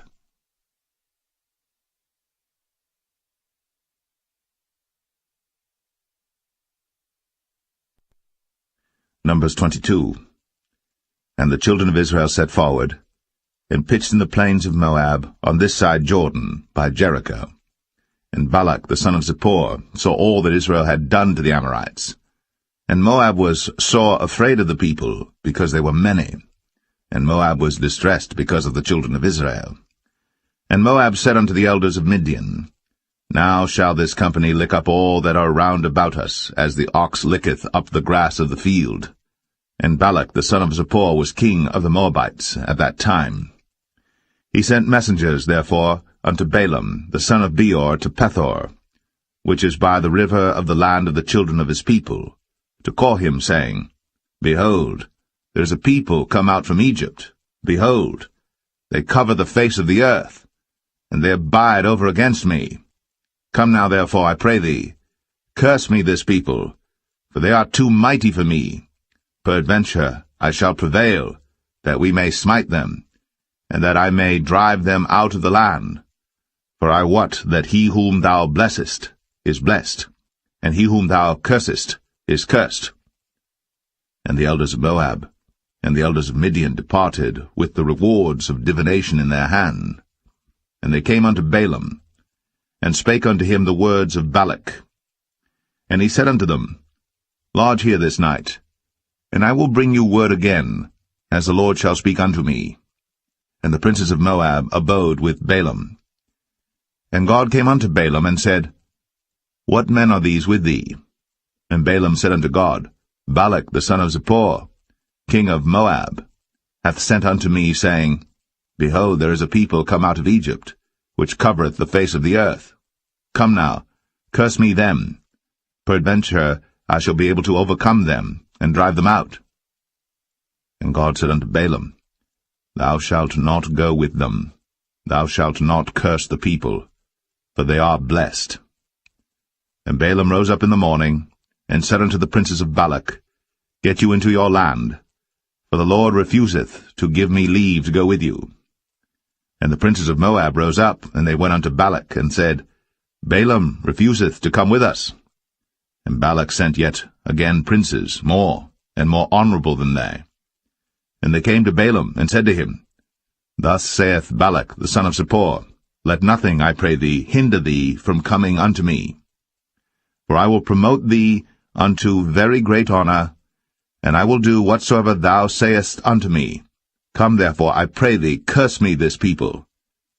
And Balaam answered and said unto the servants of Balak, If Balak would give me his house full of silver and gold, I cannot go beyond the word of the Lord my God to do less or more. Now therefore I pray you, tarry ye also here this night, that I may know what the Lord will say unto me more. And God came unto Balaam at night, and said unto him, If the men come to call thee, rise up and go with them. But yet the word which I shall say unto thee, that shalt thou do. And Balaam rose up in the morning, and saddled his ass, and went with the princes of Moab. And God's anger was kindled because he went.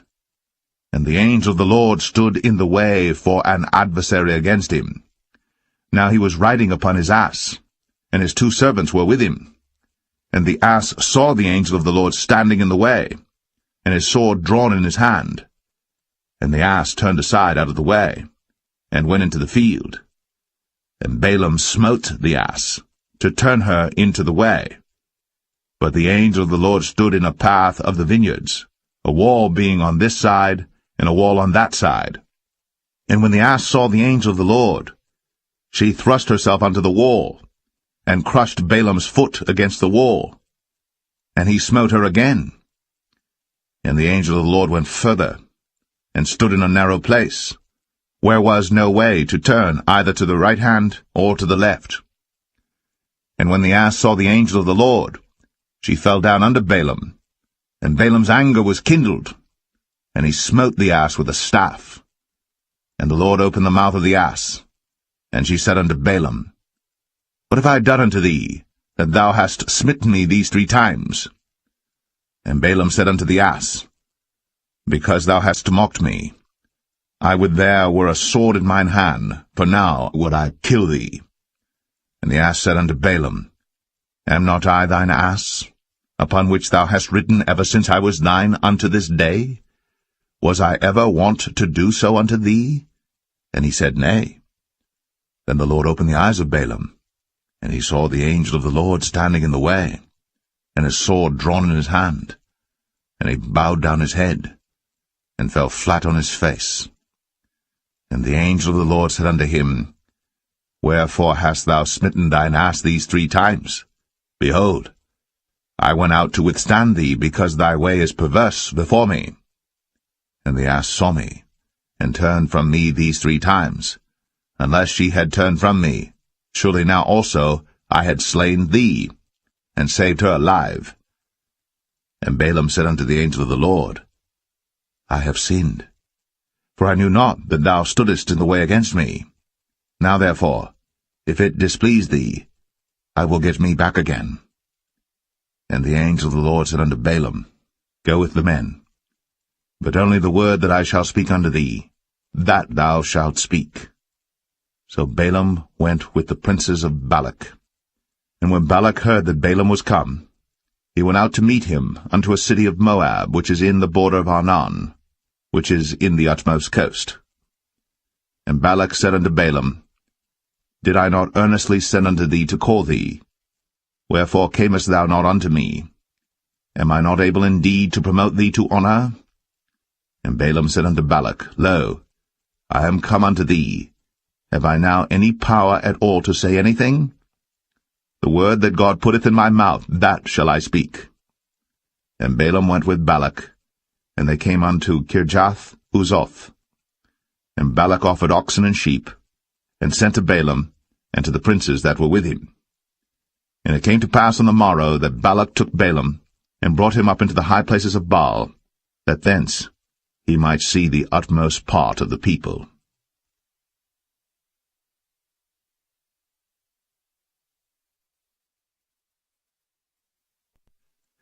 Numbers 23.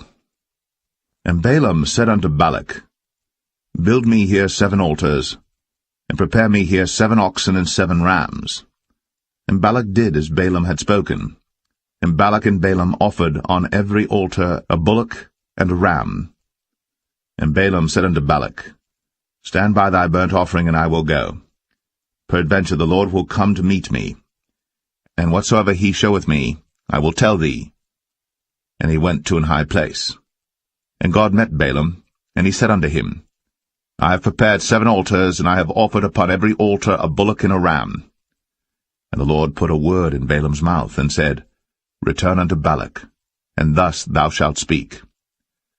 And he returned unto him, and lo, he stood by his burnt sacrifice, he and all the princes of Moab. And he took up his parable, and said, Balak the king of Moab hath brought me from Aram out of the mountains of the east, saying, Come, curse me, Jacob, and come, defy Israel. How shall I curse whom God hath not cursed? Or how shall I defy whom the Lord hath not defied? For from the top of the rocks I see him, and from the hills I behold him. Lo, the people shall dwell alone, and shall not be reckoned among the nations. Who can count the dust of Jacob, and the number of the 4th part of Israel? Let me die the death of the righteous, and let my last end be like his. And Balak said unto Balaam, What hast thou done unto me? I took thee to curse mine enemies, and behold, thou hast blessed them altogether. And he answered and said, Must I not take heed to speak that which the Lord hath put in my mouth? And Balak said unto him, Come, I pray thee, with me unto another place, from whence thou mayest see them. Thou shalt see but the utmost part of them, and shalt not see them all. And curse me them from thence. And he brought him into the field of Zophim, to the top of Pisgah, and built 7 altars, and offered a bullock and a ram on every altar. And he said unto Balak, Stand here by thy burnt offering, while I meet the Lord yonder. And the Lord met Balaam, and put a word in his mouth, and said, Go again unto Balak, and say thus. And when he came to him, behold, he stood by his burnt offering, and the princes of Moab with him. And Balak said unto him, What hath the Lord spoken? And he took up his parable, and said, Rise up, Balak, and hear. Hearken unto me, thou son of Zippor. God is not a man, that he should lie, neither the son of man, that he should repent. Hath he said, and shall he not do it? Or hath he spoken, and shall he not make it good? Behold, I have received commandment to bless, and he hath blessed, and I cannot reverse it. He hath not beheld iniquity in Jacob, neither hath he seen perverseness in Israel. The Lord his God is with him, and the shout of a king is among them. God brought them out of Egypt. He hath, as it were, the strength of an unicorn. Surely there is no enchantment against Jacob, neither is there any divination against Israel. According to this time it shall be said of Jacob and of Israel, What hath God wrought? Behold, the people shall rise up as a great lion, and lift up himself as a young lion. He shall not lie down until he eat of the prey, and drink the blood of the slain. And Balak said unto Balaam, Neither curse them at all, nor bless them at all. But Balaam answered, and said unto Balak, Told not I thee, saying, All that the Lord speaketh, that I must do? And Balak said unto Balaam, Come, I pray thee, I will bring thee unto another place. Peradventure it will please God that thou mayest curse me them from thence. And Balak brought Balaam unto the top of Peor, that looketh toward Jeshimon. Then Balaam said unto Balak, Build me here 7 altars, and prepare me here 7 bullocks and 7 rams. And Balak did as Balaam had said, and offered a bullock and a ram on every altar.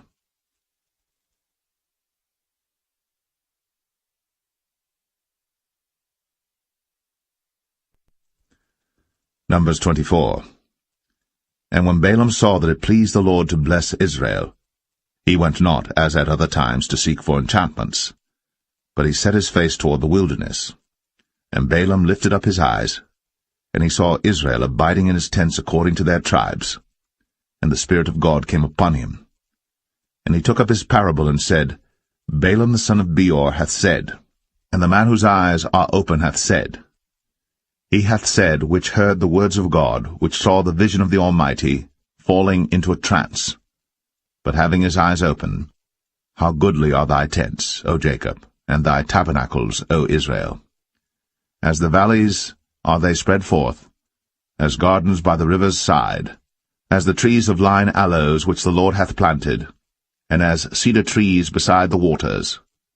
He shall pour the water out of his buckets, and his seed shall be in many waters, and his king shall be higher than Agag, and his kingdom shall be exalted. God brought him forth out of Egypt. He hath, as it were, the strength of an unicorn. He shall eat up the nations, his enemies, and shall break their bones and pierce them through with his arrows. He couched, he lay down as a lion, and as a great lion. Who shall stir him up?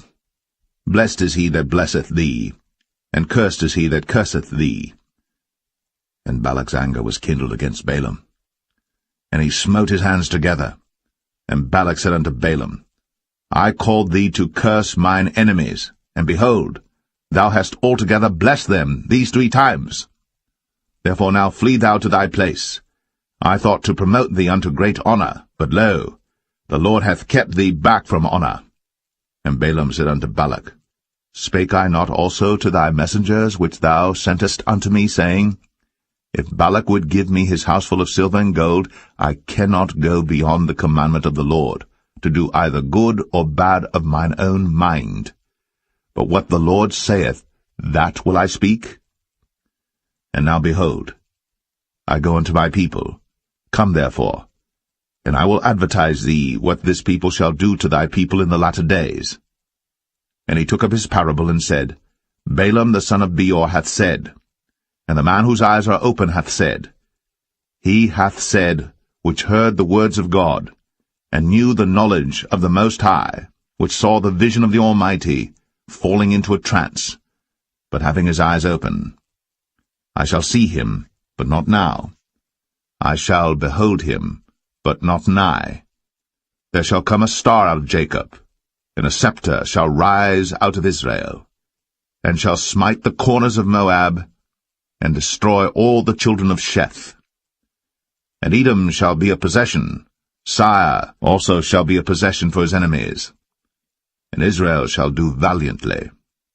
Out of Jacob shall come he that shall have dominion, and shall destroy him that remaineth of the city. And when he looked on Amalek, he took up his parable and said, Amalek was the first of the nations, but his latter end shall be that he perish for ever. And he looked on the Kenites, and took up his parable, and said, Strong is thy dwelling place, and thou puttest thy nest in a rock. Nevertheless, the Kenites shall be wasted, until Asshur shall carry thee away captive. And he took up his parable, and said, Alas, who shall live when God doeth this? And ships shall come from the coast of Chittim, and shall afflict Asshur, and shall afflict Eber, and he also shall perish for ever. And Balaam rose up, and went, and returned to his place, and Balak also went his way.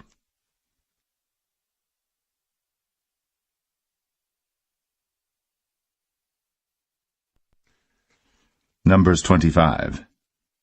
And Israel abode in Shittim, and the people began to commit whoredom with the daughters of Moab.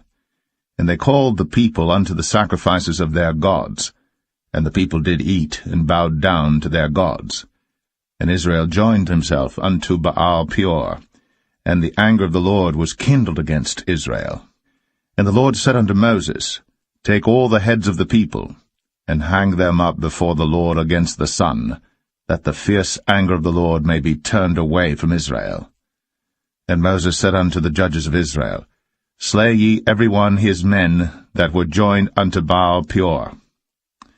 And behold, one of the children of Israel came and brought unto his brethren a Midianitish woman in the sight of Moses, and in the sight of all the congregation of the children of Israel, who were weeping before the door of the tabernacle of the congregation.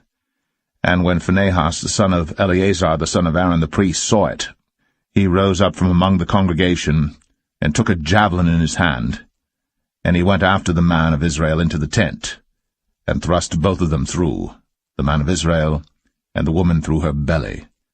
So the plague was stayed from the children of Israel.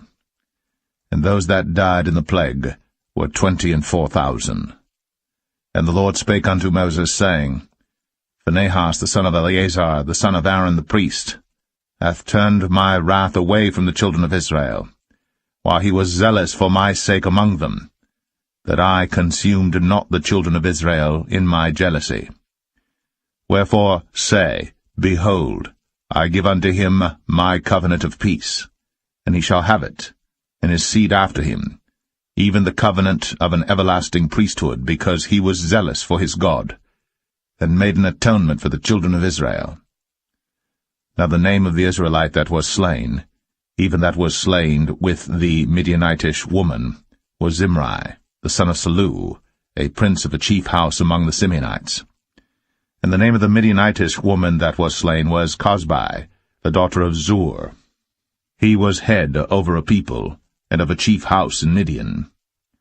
And the Lord spake unto Moses, saying, Vex the Midianites, and smite them, for they vex you with their wiles, wherewith they have beguiled you in the matter of Peor, and in the matter of Cosbi, the daughter of a prince of Midian, their sister, which was slain in the day of the plague, for Peor's sake.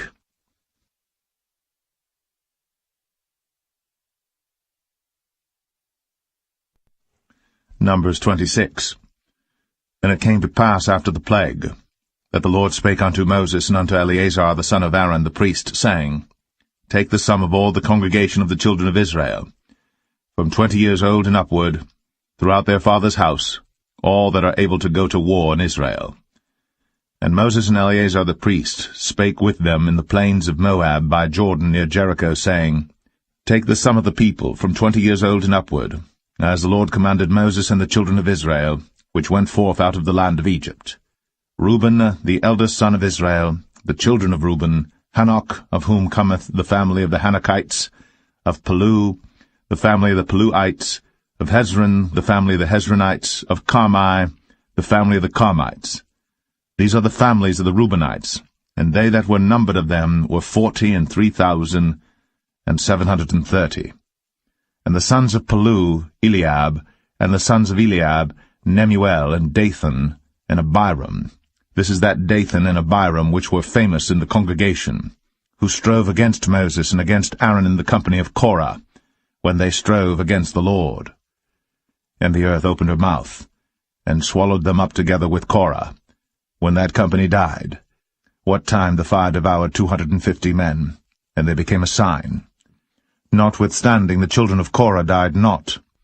The sons of Simeon after their families, of Nemuel, the family of the Nemuelites, of Jamin, the family of the Jaminites, of Jachin, the family of the Jachinites, of Zerah, the family of the Zarhites, of Shaul, the family of the Shaulites. These are the families of the Simeonites, 22,200. The children of Gad after their families, of Zephan, the family of the Zephanites, of Haggai, the family of the Haggites, of Shuni, the family of the Shunites, of Ozni, the family of the Oznites, of Eri, the family of the Erites, of Arad, the family of the Aradites, of Arali, the family of the Aralites. These are the families of the children of Gad according to those that were numbered of them, 40,500. Sons of Judah were Er and Onan, and Er and Onan died in the land of Canaan. And the sons of Judah after their families were, of Shelah, the family of the Shelonites, of Pharez, the family of the Pharzites, of Zerah, the family of the Zarhites. And the sons of Pharez were, of Hezron, the family of the Hezronites, of Hamul, the family of the Hamulites. These are the families of Judah according to those that were numbered of them, 16,500. Of the sons of Issachar after their families, of Tola, the family of the Tolaites, of Pua, the family of the Punites, of Jashub, the family of the Jashubites, of Shimron, the family of the Shimronites. These are the families of Issachar according to those that were numbered of them, 64,300. Of the sons of Zebulun after their families, of Sered, the family of the Sardites, of Elon, the family of the Elonites, of Jaleel, the family of the Jaleelites. These are the families of the Zebulunites, according to those that were numbered of them, 64,000 The sons of Joseph, after their families, were Manasseh and Ephraim. Of the sons of Manasseh, of Machir, the family of the Machirites, and Machir begat Gilead. Of Gilead come the family of the Gileadites. These are the sons of Gilead. Of Jezer, the family of the Jezerites. Of Helek, the family of the Helekites. And of Azriel, the family of the Azrielites. And of Shechem, the family of the Shechemites. And of Shemida, the family of the Shemidites. And of Hepher, the family of the Hepherites. And Zelophehad, the son of Hepher, had no sons, but daughters. And the names of the daughters of Zelophehad were Mahlah and Noah, Hoglah, Milcah, and Tirzah. These are the families of Manasseh, and those that were numbered of them, 52,700. These are the sons of Ephraim after their families. Of Shuthelah, the family of the Shuthelites. Of Becher, the family of the Bachrites. Of Tahan, the family of the Tahanites. And these are the sons of Shuthelah. Of Iran, the family of the Iranites. These are the families of the sons of Ephraim, according to those that were numbered of them, 32,500. These are the sons of Joseph after their families. The sons of Benjamin after their families, of Bela, the family of the Belites. Of Ashbel, the family of the Ashbelites. Of Ahiram, the family of the Ahiramites. Of Shepham, the family of the Shuphamites. Of Hupham, the family of the Huphamites. And the sons of Bela were Ard and Naaman. Of Ard, the family of the Ardites. And of Naaman, the family of the Naamites. These are the sons of Benjamin after their families. And they that were numbered of them were 45,600. These are the sons of Dan after their families. Of Shuham, the family of the Shuhamites. These are the families of Dan after their families. All the families of the Shuhamites, according to those that were numbered of them, were 64,400. Of the children of Asher after their families. Of Jimnah, the family of the Jimnites. Of Jesui, the family of the Jesuites. Of Beriah, the family of the Berites. Of the sons of Beriah, of